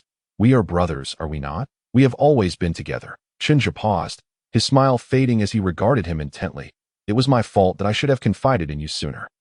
Lin Yinyong then revealed a hint of a smile. Well, I want to hold it against you this time, but do not let it happen again. He quickened his pace, turning to face Chen Zhe. Although I may not be able to help you much, please do not leave me behind. You are my only brother. All right, I will remember that. Chen Zhe's earnest words resonated from behind, prompting Lin Yinyong to add, besides, I want to see the outside world too. Staying cooped up in Soto City is hardly living. Turning back to Chen Zhe, he asked, have you decided where to go? Aja. Chen Zhe nodded, of course, but it is a special place, and it may be challenging to bring you along. Before any change could register on Lin Yinyong's face, Chen Zhe continued, I learned of it by chance, and I cannot disclose too much. However, I assure you, as long as I return safely, we will conquer the world together. Is it dangerous? Lin Yinyong's brow furrowed deeper. Chen Zhe nodded, his tone flat. The world outside is far from the safety of home. Where is there no danger? Disposing of the remaining oil paper in the trash, Chen Zhe's expression turned serious. Only by enduring profound solitude can one truly become powerful. Suddenly, a burst of laughter interrupted them. He. Lingling, did you hear that? Ha! Chen Zhe's expression darkened. Was it not evident that he was trying to maintain an air of sophistication? Could they not sense the atmosphere? Slowly turning his head, he cast a disapproving glance at the girl who was giggling incessantly. With her short, deep purple hair, green pupils, and nails painted a vibrant green, she exuded an oddly enchanting aura. At that moment, she was playfully resting a hand on the shoulder of a masked girl clad in black. Laughing heartily, noticing Chen Zhe's gaze, she was undeterred, greeting him with a cheerful smile. Hello there, intriguing little brother. May I ask your name? Her attire gave Chen Zhe a peculiar sense of déjà vu, and as he scrutinized her vivid green eyes, he replied, should one not introduce themselves before inquiring about another's name? That is basic courtesy. He. Dugu Yan remained unfazed by his tone, waving her hand dismissively. Her interest piqued. My name is Dugu Yan. Can you share your name with me now? Intriguing little brother? Dugu Yan. So it is her. Chen Zhe mused silently, though he displayed no outward sign of surprise. I am Chen Zhe. And this is my elder brother. Lin Yinyong extended his hand, mimicking the gesture of wanting to shake hers. Miss Dugu, you are not from Soto City, are you? We have never seen you here before. We are indeed not from Soto City, Dugu Yan candidly affirmed, somewhat astonished by Chen Zhe's reaction. Just moments ago, he had appeared quite indignant, yet now he was attempting to be amicable. Could he possibly be just another shameless lecher? Dugu Yan's eyes sparkled, and she reached out to lightly grasp Chen Zhe's hand, feeling nothing amiss. She then pulled the masked girl forward, saying, "This is Yu Xiaogang, my good sister, I must tell you. She is quite the beauty." The girl in black, hidden beneath her veil, displayed a look of exasperation, nodding to Chen Zhe and Lin Yinyong as a form of greeting. "Hello, Miss Yu Xiaogang." Chen Zhe and Lin Yinyong also nodded in acknowledgement. Dugu Yan observed them closely, and upon noticing no signs of discomfort on their faces, she was even more intrigued, her eyes glinting. "Little brother Chen Zhe, little brother Lin Yinyong, we have just arrived in Soto City and are unfamiliar with the area. Might we request your assistance as guides?" Chen Zhe was unaware that his instinctive withdrawal had piqued Dugu Yan's suspicion. Hearing her request, he exchanged glances with Lin Yinyong, who shrugged, indicating his indifference, allowing Chen Zhe to decide. Given this, and wishing to get to know her better, Chen Zhe nodded without hesitation. "Certainly. We happen to have some free time today. What would you like to eat or do in Soto City?" "There is no place we do not know." Dugu Yan's eyes lit up, bold and unafraid. She welcomed Chen Zhe's offer to be their guide with great delight. "You said it. Then this hefty £100+ is all yours to handle today." As she spoke, she playfully winked at Chen Zhe and the other two, as if hinting at something. However, this flirtation was akin to casting pearls before swine. Her appearance and attire were far from appealing to Chen Zhe, while Lin Yinyong was a quintessentially straightforward man who felt nothing at all. Chen Zhe promptly inquired whether the two had any particular places they wished to visit, and then took the lead, guiding the two ladies around Soto City for an entire day. Throughout their excursion, it was primarily Dugu Yan who chattered incessantly with Chen Zhe, while Lin Yinyong and Yu Xiaogang, both rather taciturn, trailed behind. As evening approached, Chen Zhe and Lin Yinyong escorted the two ladies back to the Soto City Grand Soul Arena Hotel, where they were staying for their soul battles, just before parting. Dugu Yan shot a sly glance at the smiling Chen Zhe and teased, "Speak up, young man. What are you trying to achieve by charming my sister? Given that she had such a delightful day, I wouldn't mind lending you a small favor. It was an unspoken understanding between the two. After all, if Chen Zhe and his companion had no ulterior motives, why would they have spent an entire day entertaining the two girls? Yet she couldn't quite fathom how this young man managed to keep his intentions under wraps all day. Now that they were about to part ways, Dugu Yan decided to ask outright. "You better think carefully before you answer. Once this opportunity passes, it may never return. And if you choose not to speak up now, come tomorrow, I might just forget our agreement," Dugu Yan said with a charming smile. Chen Zhe, however, shook his head with a laugh. "I merely wished for Miss Dugu to get acquainted today. There's nothing I require your assistance with." Noticing a slight change in her expression, he added with a grin, "Rest assured, we shall meet again, and at that time, I will reveal my true intentions." Dugu Yan regarded him with keen eyes. Having spent an entire day together, she certainly sensed that Chen Zhe was no ordinary individual, though she hadn't anticipated the extent of his ambitions. Humph! With a swift turn, Dugu Yan took Yu Xiaogang by the hand and strode into the hotel, leaving behind a parting remark. "When the time comes, it won't be so easy for you to seek my sister's help." Chapter 75. The soul battles about to unfold. Upon returning to Shrek Academy, Lin Yinyong observed Chen Zhe, who still bore a smile, and found himself puzzled by his apparent joy. So, what was so special about that girl? Chen Zhe merely shook his head, chuckling. Cannot say. Lin Yinyong, at a loss for words, gazed at him with exasperation. "Fine. If you want to say, I'll go practice." After a day filled with activities, he had yet to complete his assignments, and now that he had reached level 39, he needed to hasten his breakthrough to level 40. Otherwise, Flender might not let him off easily. At that moment, a voice from nearby interrupted. "What girl?" Turning to look, they saw the little witch, Zhu Xuching, and Xuanwu, all three girls regarding them with suspicion. Ning Rongrong furrowed her brows and placed her hands on her hips. "Chen Zhe, did you go out to chase girls?" After a few days of peace, her princess syndrome had resurfaced. Chen Zhe rolled his eyes. "What does it matter to you?" However, after glancing at the calm Zhu Xuching, he added, "I encountered a woman in Soto City today. She is a high-ranking soul master. She and her companions are here for training and are staying at the Soto City Grand Hotel. After a brief explanation, Chen Zhe turned the conversation. By the way, how have your soul battles been lately? I've achieved 17 consecutive victories, Zhu Xuching replied, her expression unchanged and her tone icy. Ning Rongrong and Xuanwu proudly raised their heads. We VE won every match. You all are quite full of yourselves, Chen Zhe thought to himself, but merely smiled and said, that makes things easier. Perhaps you'll encounter their team. Their strength is formidable, and they should prove to be worthy opponents for you. This statement was not merely a jest. It was a certainty that Shrek Academy, if they continued winning, would eventually face the Royal Combat Team. Yet, he never imagined that day would arrive so swiftly. The following day marked yet another occasion for the Shrek Academy team to venture to the Soto City Grand Soul Arena for their battles. As they entered the room, they were approached by a familiar figure, Supervisor AO. Without waiting for the Shrek members to inquire, Supervisor AO recounted the situation that in short, a formidable team from outside had arrived.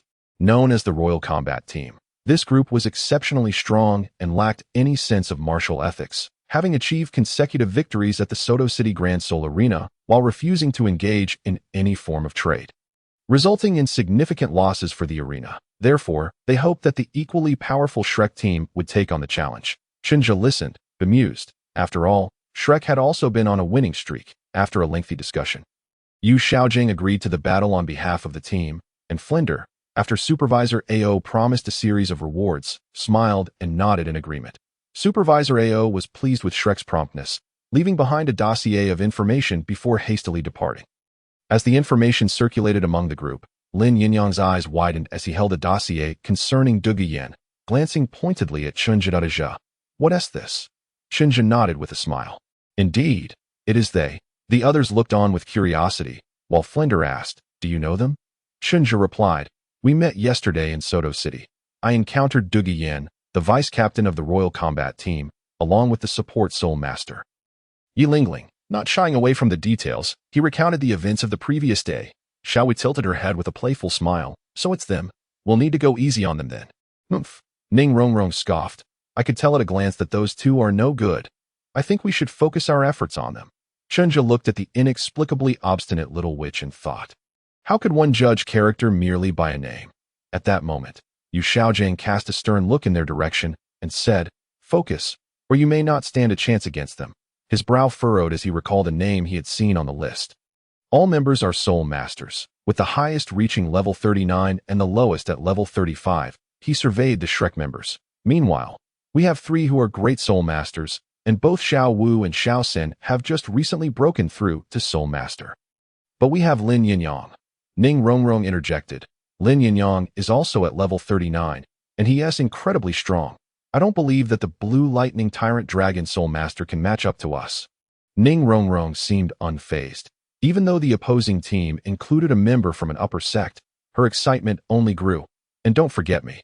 With my 7 treasures glazed tile, Lin Yinyong will surely be able to take them down. Yu Xiaogan's expression darkened, and he spoke in a grave tone. Do you understand what you're saying? That is the continent's premier beast martial soul. This martial soul not only boasted the highest physical strength in the entire continent, but also wielded the power of lightning, making it exceedingly rare to find anyone comparable. Yu Tianheng is a direct disciple of the Blue Lightning Tyrant Dragon sect, which stands alongside your 7 treasures glazed tile sect and the Haotian sect as the top 3 sects.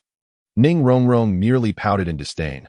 One of the continent's premier beast martial soul, Lin Yinyong, is no slouch either. We all know his strength. Plus, with my 7 treasures glazed tile as support, what could that Blue Lightning Tyrant Dragon possibly use to counter us? His head? There was no hint of respect for Yu Xiaogang in her words. We'll just go head to head. Yu Xiaogang's frustration mounted as he faced the defiant little witch, but he found himself at a loss for a rebuttal. In his quest to study the invincible Chen Zhe, he had kept a close watch on Lin Yinyong as well. Knowing full well how formidable he had become, taking a deep breath, he chose to drop the subject and redirected the conversation. What about the others? The control-type Soul Master from the Emerald Scale Snake faction has a terrifying poison. You all must be cautious. Finally, he elaborated on the Royal Combat Team members' martial souls, showcasing his extensive knowledge before concluding with satisfaction. The information has been provided. Now, what are your thoughts on how to respond? Or rather, how confident are you in securing victory? 10 out of 10. Tangen declared with unwavering determination. The others nodded in agreement. Exuding absolute confidence in themselves. In truth, there was little tactical arrangement needed. With Lin Yinyong and Dai Mubai serving as formidable human shields, Shrek did not require the convoluted strategies depicted in the original narrative. As their opponents would not fall for such tricks, everything would be determined by sheer strength. Lin Yinyong and Dai Mubai would confront the formidable Yu Tianheng and the two defensive soul masters head-on. Zhu Xuching aimed to compete with the two agile attackers across from her, seeking to penetrate their rear lines, while Tangen would assist with his second soul skill as necessary. The remaining members either lacked the strength to significantly impact the battle or served as support soul masters, with the primary objective being to avoid elimination and provide assistance during the contest. Chapter 76. Master Yu Xiaogang breaks through the defense. Ultimately, the conclusion drawn was to substitute Xuanwu with Oscar, who was also a soul master of the same rank, thus leveraging Oscar's third soul skill, Blood Red Sausage, to match the opposing team's explosive power. Once all discussions were finalized, Supervisor AO arrived once more to inform them that they were about to take the stage. Just before they left, Yu Xiaogang unexpectedly turned to Tangen and said, "If necessary, I permit you to use that item." Tangen's body trembled, staring at Yu Xiaogang in disbelief, seemingly puzzled by his decision. His right leg instinctively shifted slightly while Yu Xiaogang shook his head. "Go ahead, unleash your full strength and defeat your opponents." "Yes, I will, teacher." Tangen nodded solemnly, offering a reassuring glance to the visibly displeased Xuanwu before joining the others as they made their way to the soul fighting arena. The battle commenced swiftly. The combination of Lin Yinyong and Dai Mubai unleashed a fierce assault, immediately overpowering the transformed Yu Tianheng. However, the opposition had two defensive soul masters on standby to absorb damage. And with the royal fighting team's formidable endurance, the outcome was momentarily indecisive. Under the immense pressure of the front line, the two agile attackers were forced to provide support, while Zhu Xuching remained resolute in her pursuit of Yu Lingling. Her increasingly impressive infiltration skills unnerving both Dugu Yan and Yu Lingling. Yet, being merely a great soul master, she dared not engage directly with the higher-ranked Dugu Yan, ultimately resorting to interference while waiting for an opportunity to arise on the main battlefield. That opportunity soon presented itself. Having initially dealt with Zhu Xuching's disruptions, Dugu Yan decisively unleashed a series of toxic explosions into the main fray. Dai Mubai, Lin Yinyong, and the stealthily damaging Tangen were caught off guard. The toxins rapidly spreading through their systems, causing their conditions to deteriorate sharply. Yu Tianheng swiftly seized the chance to apply pressure, advancing the front line significantly, threatening the rear support. At that moment, however, Tangen activated his second soul skill, Parasite, and with its unique effects obscuring him, a radiant light emanated from his right leg. Instantly, the poison dissipated from Tangen, who promptly stood firm, absorbing the damage and preventing Yu Tianheng and his allies from advancing any further. Chen Zhe furrowed his brow. While others might be oblivious, he was intimately familiar with Tangen. He observed as Tangen wielded the Tang sect's ultimate techniques with formidable prowess, confronting Yu Tianheng, a 32-rank soul master, in a head-on clash with the 39-rank opponent, Soulbone. He glanced at Flender. Flender offered an awkward smile and nodded, casting a sidelong glance at the focused Yu Xiaogang. "Indeed. It is the product of the Silkwood spirit. I stumbled upon it while guarding Tangen and immediately recognized its value, providing it to him upon our return to the academy." Chen Zhe scoffed, crossing his arms in silence, while Flender sighed. "It is not that I intended to keep this from you. Rather, it simply did not warrant widespread disclosure." Chen Zhe waved a hand dismissively. "Rest assured, I understand and can appreciate that.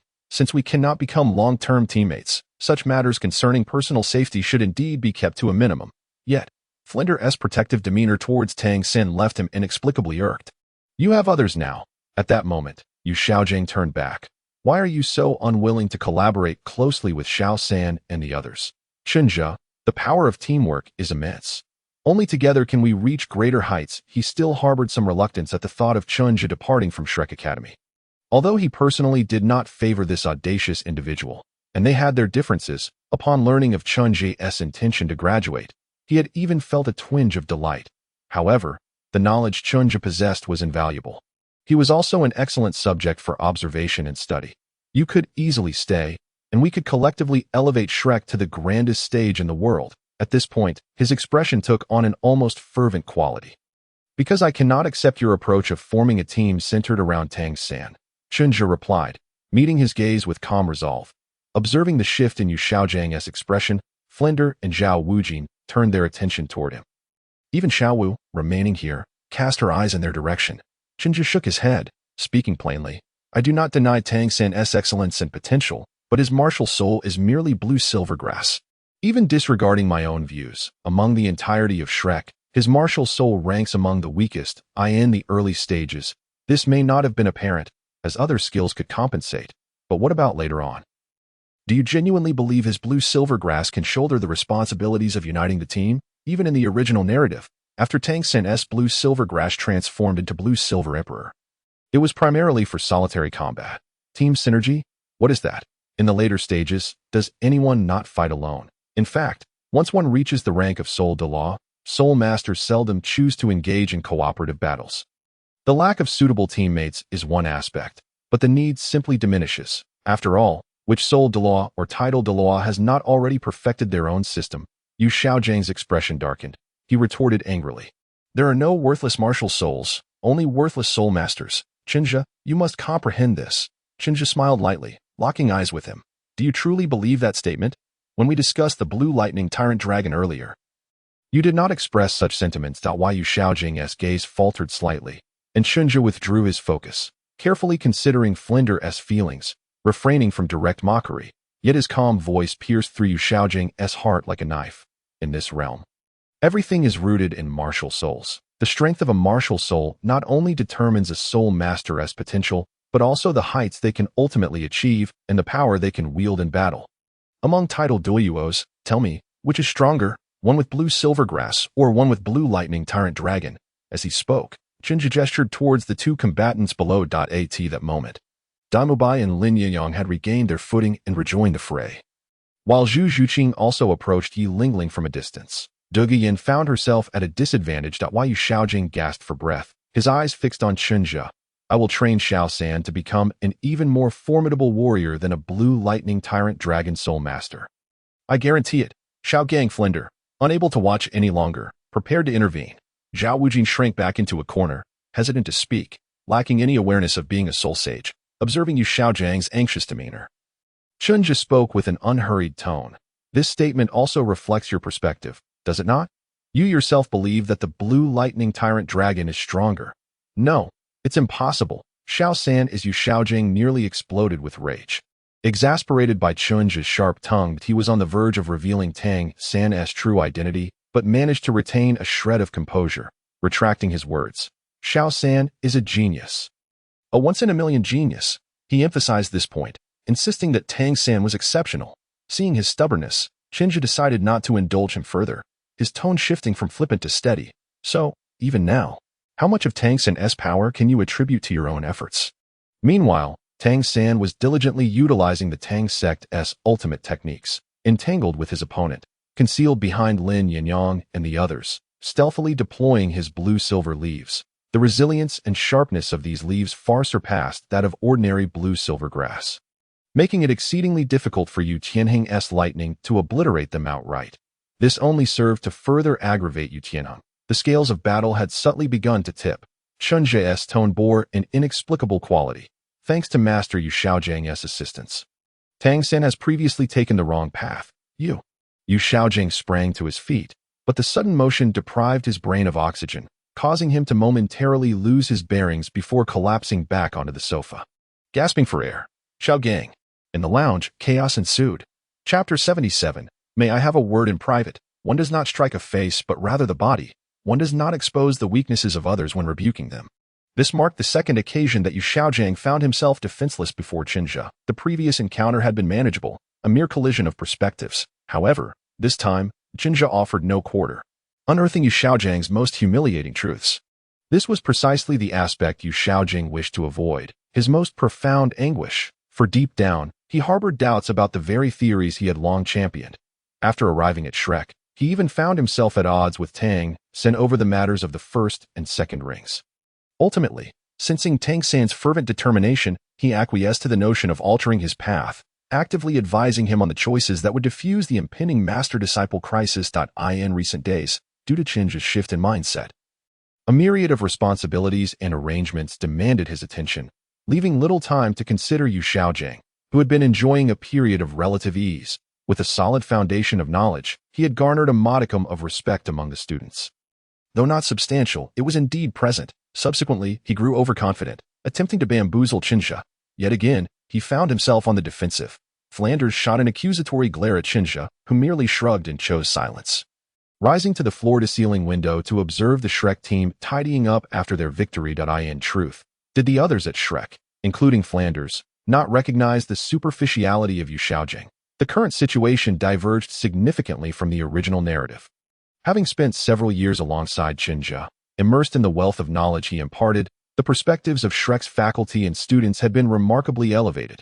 With Chen Zhe's exemplary presence, it was evident that many could discern the hollowness of Yu Xiaogang, though various reasons rendered them hesitant to voice their thoughts. Otherwise, Yu Xiaogang would not have struggled for so long to establish his authority, nor would Tangen have insisted on changing his course. Furthermore, Xuanwu would not remain silent in the shadows. Even Flanders had diminished his praise for Yu Xiaogang's esteemed title, primarily maintaining their long-standing friendship. The battle in the arena was nearing its conclusion. Having reaped significant benefits from the Grand Soul Arena, Flanders was in high spirits and, eager to dispel the earlier tension in the lounge, generously treated the entire school to a grand feast. The celebration took place at the Grand Hotel of Soto City.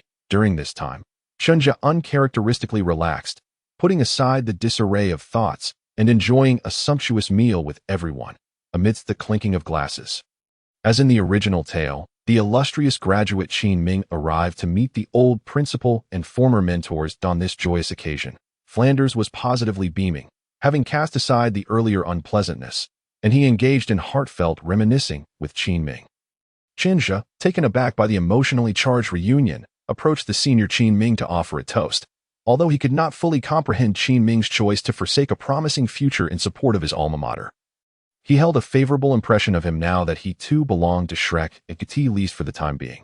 He was a part of Shrek, at one point. Xuanming excused himself, claiming he wished to introduce Flanders and the others to his students.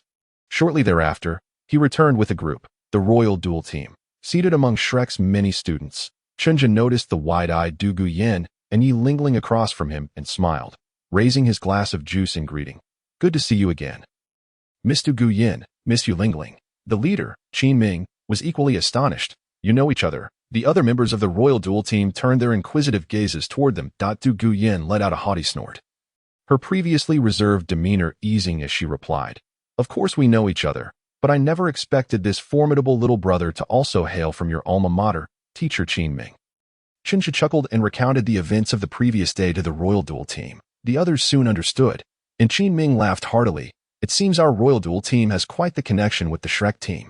Flanders playfully tapped his shoulder, saying, "What do you mean by you're an hour? Sit down, everyone here is family." As the group quickly warmed to one another, the atmosphere grew lively once more, gathered together to eat, drink, and converse. The moment was filled with joy. Time flowed gently, and after everyone had their fill, Yu Xiaogang led the captain of the Royal Duel Team, Yu Qianheng, away for a private discussion. At this juncture, Dugu Yan approached Chen Zhe, holding a glass of red wine and gently swirling it. "Little brother Chen Zhe, do you recall what you said yesterday? I remain quite curious about the matter you mentioned." Chen Zhe glanced at her, rising to his feet with a smile. "May I have a word in private?" Dugu Yan regarded him for a moment, tilting her head. Chen Zhe exchanged greetings with the curious Oscar and others before leading Dugu Yan outside. Upon reaching a windowsill, he paused and turned to meet her gaze. "Miss Dugu, you have been practicing poison techniques since childhood, haven't you?" Dugu Yan looked at him in confusion, not understanding why he brought this up. "Isn't that obvious? Otherwise, how could I possibly master such fearsome toxins at the soul master level with just my emerald-scaled serpent martial spirit? I am not a poisonous scaled serpent king." Chen Zhe's smile faded, his words taking a startling turn. "Then it stands to reason that Miss Dugu has a profound understanding of poisons. However, are you aware that you are already gravely ill?" Dugu Yan's previously cheerful expression froze, her voice turning cold. "Do you know what you are saying?" Chen Zhe maintained his composure, his gaze steady as he met her sharp eyes. "Indeed, From our very first encounter, I had already foreseen this moment. Hearing this, Dugu Yan felt a chill run down her spine. That he had anticipated this moment from their first meeting. Her expression grew frigid, and her soul power began to mobilize, ready to strike. You know me. Besides that, Dugu Yan refrained from providing further rationale for Chen Zhe to play these games with her. But if he recognized her, he should also know who stood behind her, noticing her alert and defensive stance. A subtle wave of soul power emanated from Chen Zhe, intercepting her released aura. An invisible barrier of soul power enveloped the two. Dugu Yan's face shifted slightly. Soul sect? How could that be? How old is he? Alarm bells rang in her mind. Chapter 78. If you wish to help me, what must I give in return? Observing her poised for an outburst, Chen Zhe said calmly, there is no need for alarm. I harbor no ill intentions, or I would not have chosen this moment to speak with you. As he spoke, he gestured toward the direction of the others. This barrier of soul power merely ensured that outsiders could not overhear our conversation. Regarding your earlier question, my answer is, I do not know you, but I have heard of you. Dugu Yan's expression shifted slightly, her tension easing. Though still wary, she adopted a more receptive demeanor. Chen Zhe smiled gently, his tone soothing. Upon seeing you, I had my suspicions, especially when you mentioned your surname, Dugu. It was not difficult to recognize. After all, in the entire continent, you are the only one in the Soul Master realm who possesses such mastery over toxins. While this sounded like a compliment, when combined with Chen Zhe's earlier statements, Dugu Yan's expression soured. So, little brother Chen Zhe, having recognized me, you choose to engage with me in this manner. What are your intentions? Do you not fear for your life? Chen Zhe chuckled, as the conversation finally found its rhythm. Whether I fear death is inconsequential.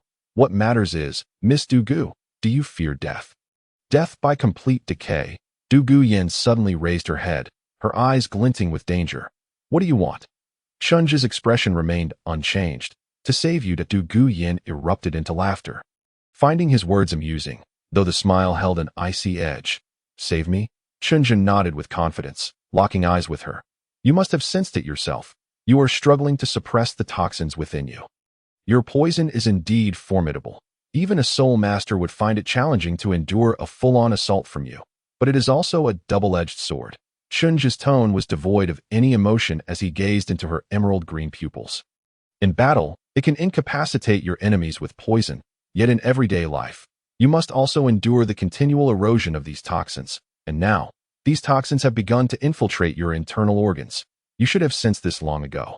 Indeed, as Chen Zhe remarked, Dugu Yan had developed a rudimentary awareness of her own condition. For nearly every night, she could perceive an inexplicable chill emanating from her body. Moreover, during the initial and final days of each month, when the yin energy was at its peak, she experienced a debilitating weakness, characterized by a sense of lethargy and sluggishness in her soul power. Dugu Yan's expression fluctuated between light and dark.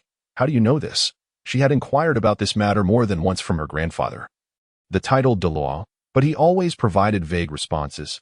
Unwilling to elaborate, he merely reassured her that he would find a solution before departing with a grim visage.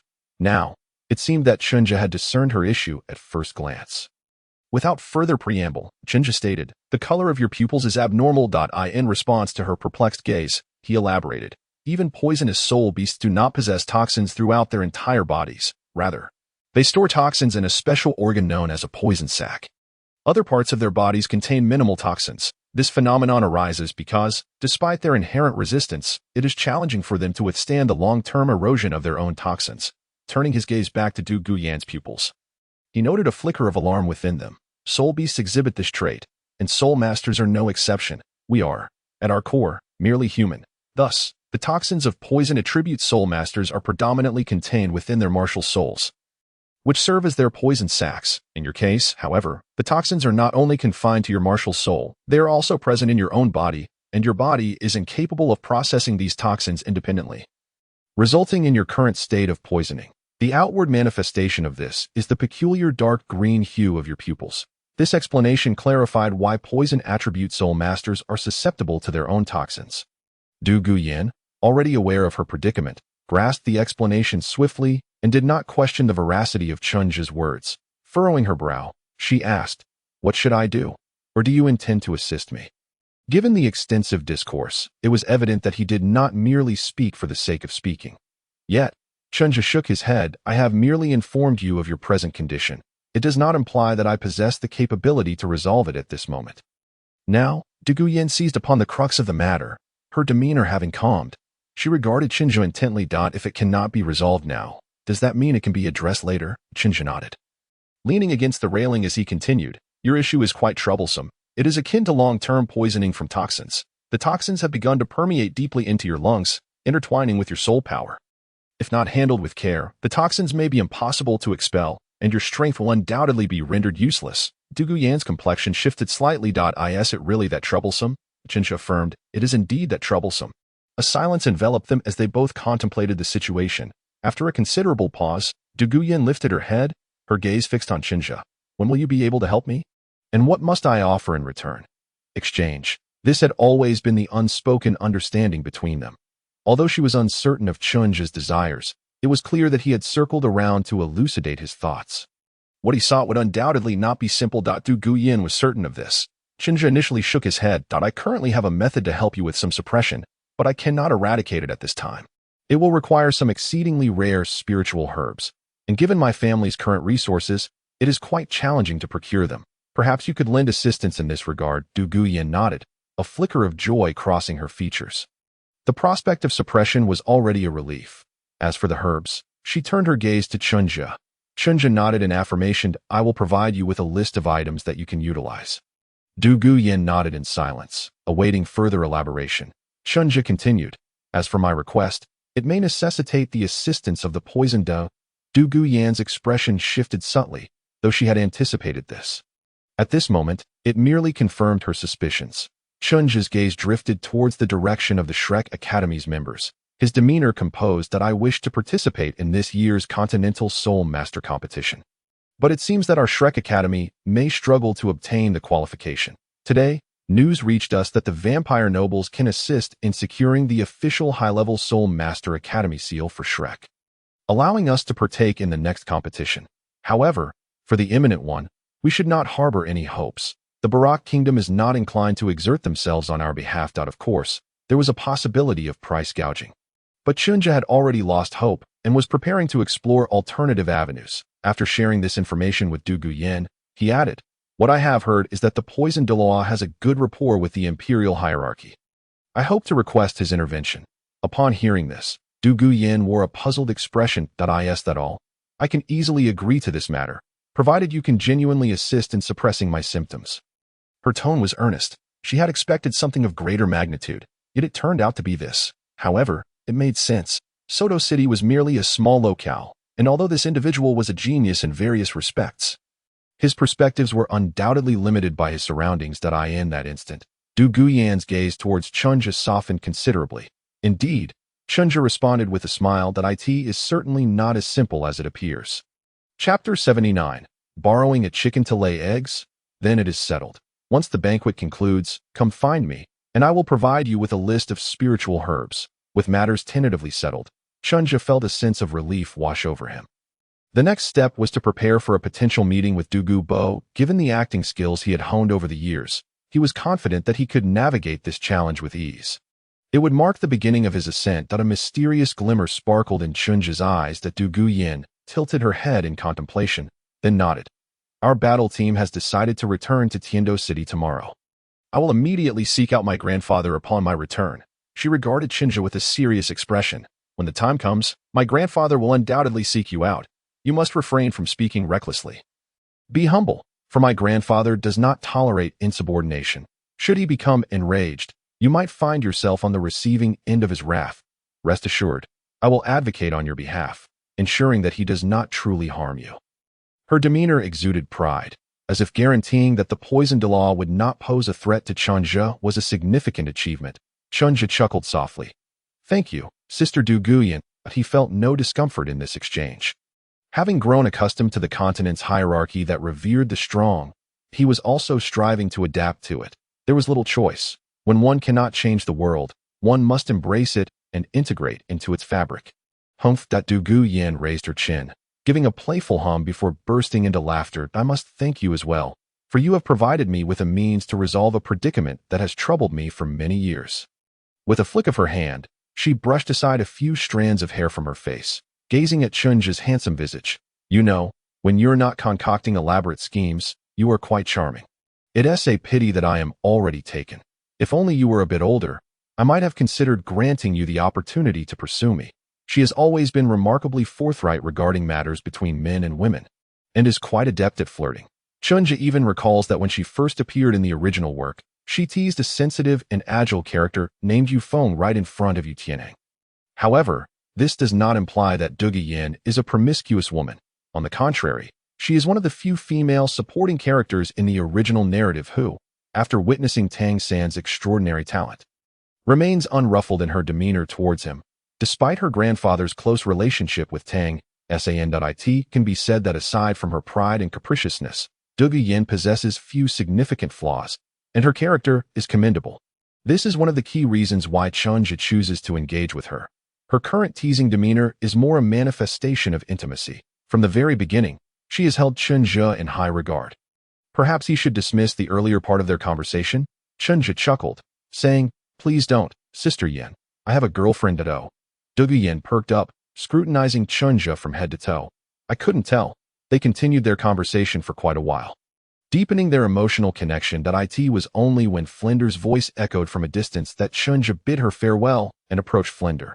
Observing Flender's hesitant expression, Chen Zhe inquired, "What's the matter, Director Flender?" A sense of foreboding suddenly washed over him. Could it be about that particular matter? Chen Zhe surveyed the hall, but did not spot Yu Xiaogang. Flender then seized Chen Zhe, guiding him to a secluded spot. After a moment of hesitation, Flender finally spoke. "Chen Zhe, what if an opportunity arises for us to participate in the upcoming Soul Master competition, but we must forego the name of Shrek Academy? Should we accept it?" As expected, Chen Zhe inhaled deeply and exhaled slowly, leaning against the window sill, his expression calm and unruffled as he answered evasively, "Director, I just spoke with Ms. Dugu Yan about this matter. Her grandfather is the poisoned Douluo." Flender was momentarily taken aback, his gaze fixed on Chen Zhe in disbelief. "This is implausible." Just then, a voice emerged from behind, and Yu Xiaogang stepped around the corner. Chen Zhe was not surprised. Yu Xiaogang lacked the skill to elude his senses. He regarded him with a neutral expression, devoid of any emotion. Why Yu Xiaogang, who was about to speak confidently, suddenly found himself at a loss for words. Chen Zhe's mere gaze seemed to paralyze him, as if he were being scrutinized by some primal beast. Flender, regaining his composure, turned to Yu Xiaogang with a furrowed brow. "Xiaogang, why are you out here?" Chen Zhe shifted his gaze back to Flender. Why Yu Xiaogang let out a breath he had been holding, feeling a surge of anger as he silently cursed Chen Zhe for being inconsiderate. After being verbally assaulted earlier, he now found Chen Zhe adopting such a demeanor utterly disrespectful. He was equally frustrated with Flender for being so easily swayed. Does he not understand the notorious reputation of the poisoned Douluo? Yu Xiaogan's face darkened as he asserted, "The favors from the poisoned Douluo are not to be taken lightly. If we owe such a significant debt, how shall we repay it in the future?" Flender appeared taken aback by Yu Xiaogang's words, looking at him with confusion. Seeing Flender's unusual expression, Yu Xiaogang's demeanor shifted slightly, and he attempted to say something more, but Chen Zhe interrupted their farce. "Director, could you please explain the situation in detail?" His tone was flat, revealing no sign of emotion. However, Flender, familiar with him, recognized that he was displeased. With a sigh, Flender found himself once again caught between the two. He proceeded to explain the circumstances to Chen Zhe as expected. The situation was similar to what he had anticipated, and not far from the original narrative. Why Yu Xiaogang had conceived a plan without any communication with Flender, then approached Xuanming to propose his scheme. Was this merely a case of leveraging someone else's resources? No, it was more akin to presenting a meal on a platter.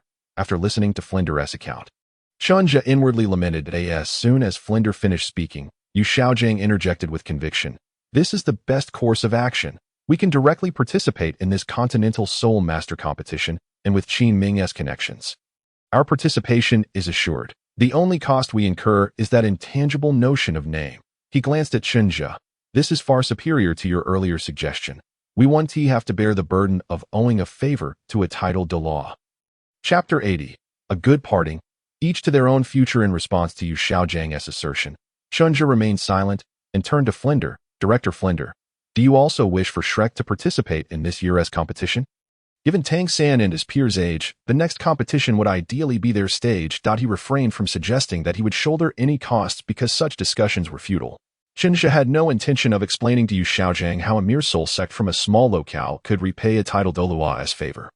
What mattered most was confirming whether Flender, like Yu Xiaogang, was equally eager for Shrek's students to seize the opportunity to shine on the world stage. Flender's expression reflected hesitation, as if contemplating how to articulate his thoughts. Yu Xiaogang, however, wore a grim expression and urged, "Of course we should participate this year.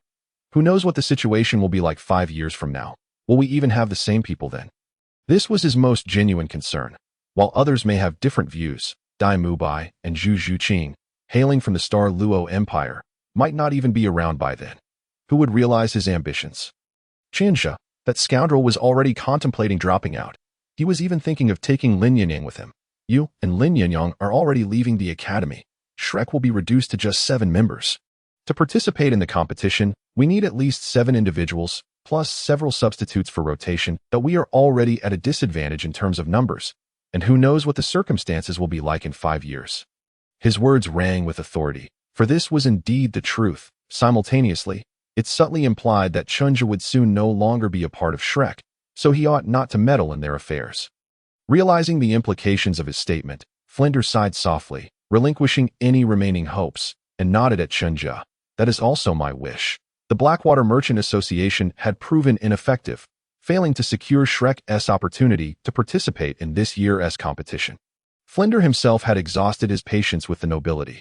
After a moment of silence, Chen Zhe finally stated, "Dugu Bo's favor need not be repaid by Shrek." He could not provide a more detailed explanation, for Flender would surely not permit him to take such risks. Flender, who had prepared to relinquish his burdens, shook his head. "No need. Aja, you have already done enough for Shrek. The path ahead is one we must tread ourselves." As he spoke these words, Flender felt a sense of bewilderment. He had intended merely to seek counsel, yet the conversation had escalated to this point. Hearing this, Chen Zhe was taken aback, realizing for the first time that Flender perhaps did not care as little as he had pretended regarding his potential departure. In Flender's heart, the balance between Yu Xiaogang and himself might be tilting. However, there was no room for resentment, as Chen Zhe himself had been the one to declare his intention to seek his own path. Leaning back against the railing, Chen Zhe chuckled softly, "Then I have no objections. However, I must caution you, Director, that the nobles of the imperial capital are still nobles. Indeed, those individuals are the truly insufferable lot. We must prepare ourselves mentally for the challenges they present." Over the past month, not only Flender and the others, but Chen Zhe himself had experienced the exasperating nature of those nobles, who were more inclined to squabble and seek benefits than to engage in meaningful dialogue. He had even resolved to avoid interacting with such individuals until he possessed decisive power, fearing he might become tainted by their corrupting influence. Flender then allowed a smile to break through. "Rest assured, I, Flender, am a spirit saint. Unless I am in need, I will ensure that those scoundrels know why the flowers bloom so red." Yu Xiaogang scoffed derisively. "They wouldn't dare. Flender and his companions are indeed soul masters. High-ranking soul masters. Therefore, I can only extend my best wishes to Shrek Academy for an outstanding performance in this competition." Chen Zhe refrained from making any gloomy remarks and smiled as he spoke. He cast a glance at Yu Xiaogang, whose face was alight with joy, and silently wished, "May all of you enjoy great fortune in your future endeavors." Yu Xiaogang nodded in satisfaction. "I appreciate your kind words." With that, in order to avoid any prolonged discussions, he directly pulled Flender away. "Come on, Flender, we need to discuss the specifics further." The expression on Chen Zhe's face gradually became complex. Alas, there is much to reflect upon. Yet he harbored no regrets, nor would he. At that moment, Lin Yinyong approached, wearing a faint wry smile. "I never expected it would come to this. You heard everything, didn't you?" Chen Zhe forced a smile. "Your commotion was so loud that the entire private room was aware of it." Lin Yinyong shook his head slightly, glancing towards the others, subtly indicating the figure that lingered nearby but did not approach. With a teasing smile, he leaned in and whispered to Chen Zhe, "Be honest. Is there really something going on between you and Zhu Xuching?"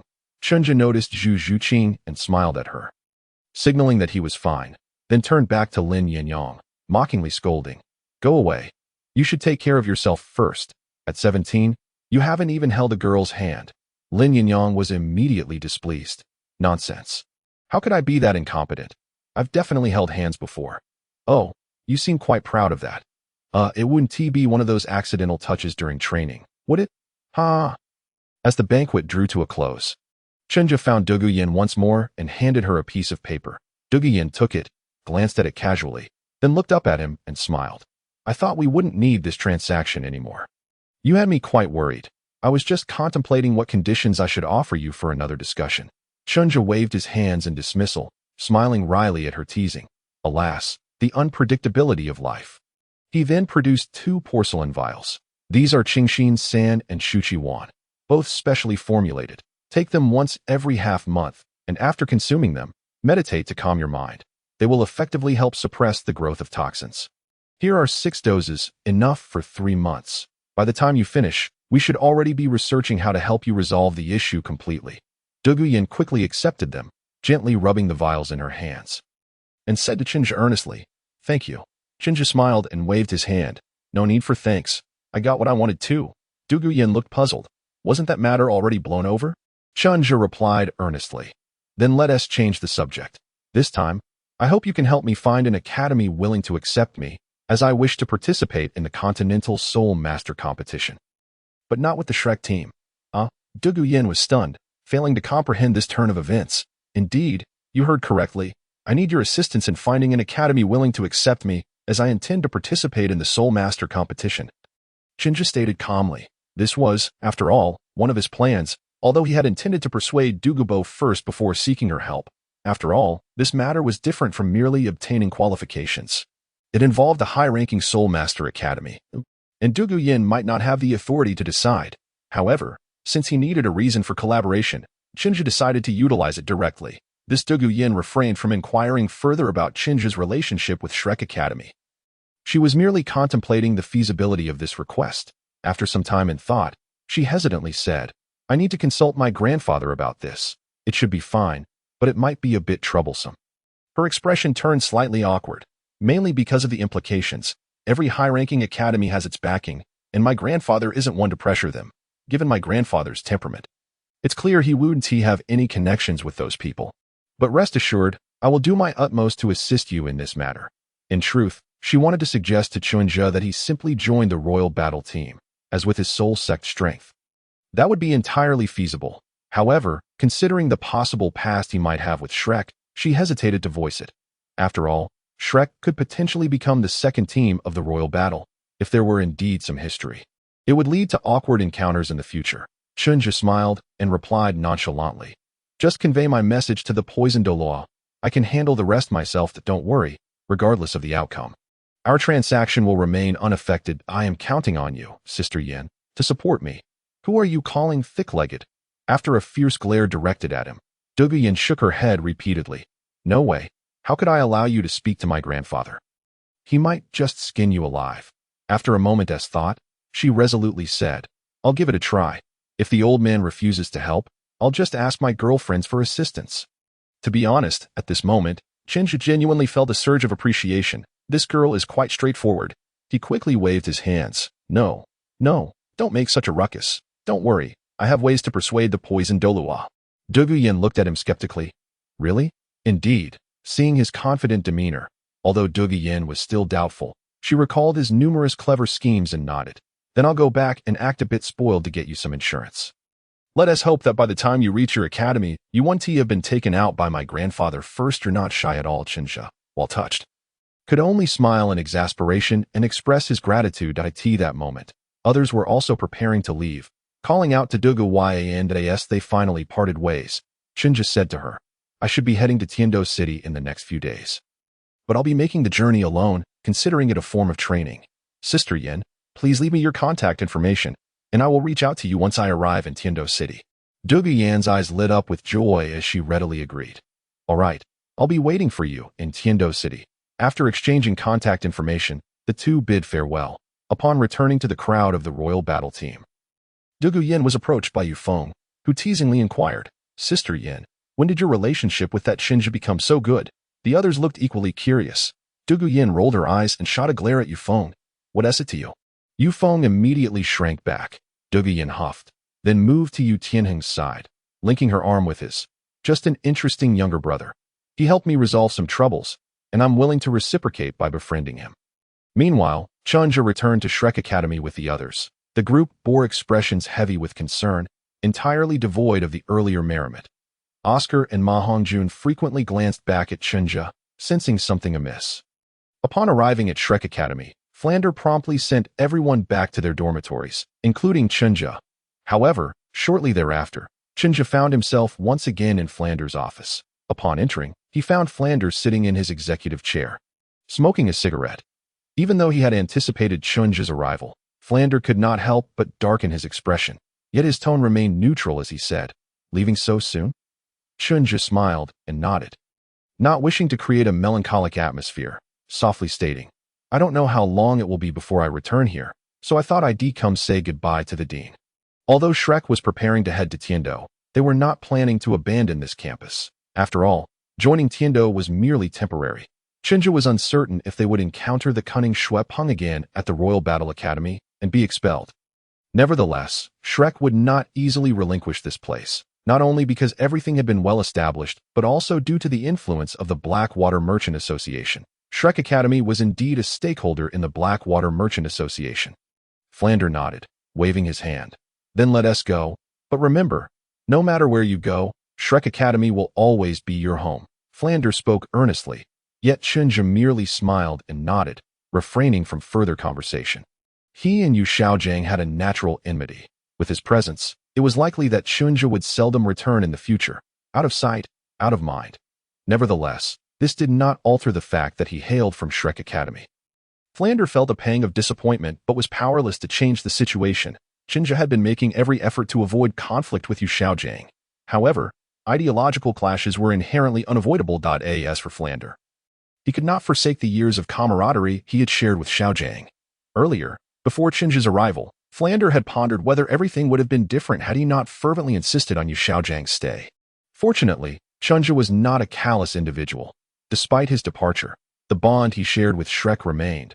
With a multitude of thoughts swirling in his mind, Flander lost interest in further discourse, waving his hand dismissively. Saying, "Let us go and bid them farewell." Chen Zhe smiled, nodded in agreement, bowed to him, and turned to exit through the door. Outside, a group of individuals had gathered, seemingly waiting for him. Zhao Wujia, Lu Bin, Li Yusong, and Xiao Xian, 4 esteemed instructors. Alongside them were 5 students, Ma Hongjun, Oscar, Ning Rongrong, Zhu Xuching, and even Dai Mubai. Of course, there was also Lin Yinyong, who awaited him to leave together. As Chen Zhe stepped out, Zhao Wujia promptly approached, delivering a hearty punch to his shoulder. "You rascal!" His tone conveyed not only anger and sorrow, but also a hint of expectation and blessing. Chen Zhe laughed, opening his arms for an embrace, saying, "Old Zhao, this isn't like you." Zhao Wujia then gave a few hearty pats on his back, exclaiming, "What do you mean? Old Zhao is not a sentimental man." "Huh?" Chen Zhe chuckled heartily, releasing him and embracing the other 3 instructors in turn. Exchanging farewells. Chapter 82. To live towards death, seeking monthly votes, recommendation tickets, investment. Oscar and Ma Hongjun stepped forward, typically boisterous. Ma Hongjun was now weeping uncontrollably, trailing behind Oscar. Oscar was the first to reach Chen Zhe, enveloping him in a bear hug before stating, "Chen Zhe, take care on your journey." A hint of guilt flickered in his eyes. Chen Zhe patted his shoulder, advising, "Be sure to show filial piety to Dean Flander and teacher Xiao Xian." He then turned to Ma Hongjun, adding, "And do take care of Ma Hongjun. Keep an eye on him. Don't let him wander off again." "Yes, I will. You can count on me," Oscar affirmed. At that moment, Ma Hongjun interjected, "I don't need him to look after me. I can manage on my own." He then lunged forward, hugging Chen Zhe tightly, tears and snot splattering onto him. Chen Zhe immediately recoiled in distaste, exclaiming, "Get off. Don't make it seem like I've died. I've merely graduated. Who knows, it might not be long before we meet again. I don't care. Without you, brother Zhe, there would be no me today. Once I graduate, I'll find you at the first opportunity, and you must take me in." Ma Hongjun declared earnestly. "Why then? Flander might just skin me alive." Chen Zhe thought to himself, yet smiled as he replied, "No problem. I'll make you a senior elder of a sect, and we'll brave the world together as brothers." At that moment, Ning Rongrong approached, pulling Zhu Xuching along, casting a disdainful glance at the tears and mucus on Chen Zhe's attire. So, you two are headed to Tiando City. Chen Zhe met her gaze, nodding at Zhu Xuching, before confirming, indeed, for the foreseeable future, I shall be in Tiando City. The little witch beamed.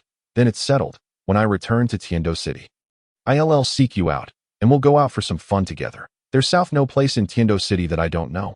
I'll show you the sights. Chen Zhe waved his hand, saying, we can discuss that later.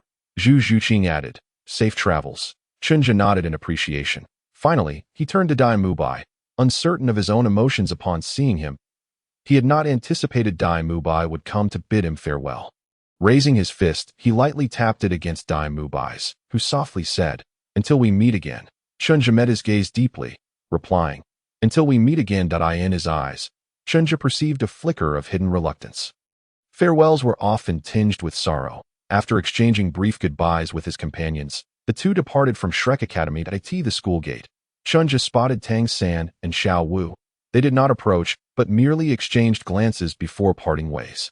Following the recent open conflict with Yu Xiaogang, his relationship with Tang San, which had already been tenuous, grew even more distant. The next time they met, they would undoubtedly be enemies rather than friends. Chen Zhe harbored no particular thoughts on this matter. As long as his own strength continued to rise rapidly, such concerns became trivial. Should Tang San come charging at him in the future, he would not hesitate to crush him as well. As the two departed, the once vibrant academy fell into a serene silence. Night gradually deepened. Flender, who had been seated in his office, drinking away his sorrows, felt a stir of emotion. Rising, he opened the door, only to find Zhu Xuching, who was placing a letter on the ground. Flender's expression darkened. What do you intend to do, Zhu Xuching? Zhu Xuching calmly set the envelope down at the foot of the steps. Stepping back to regard Flender with a resolute gaze, her eyes shimmering with indomitable will to live towards death.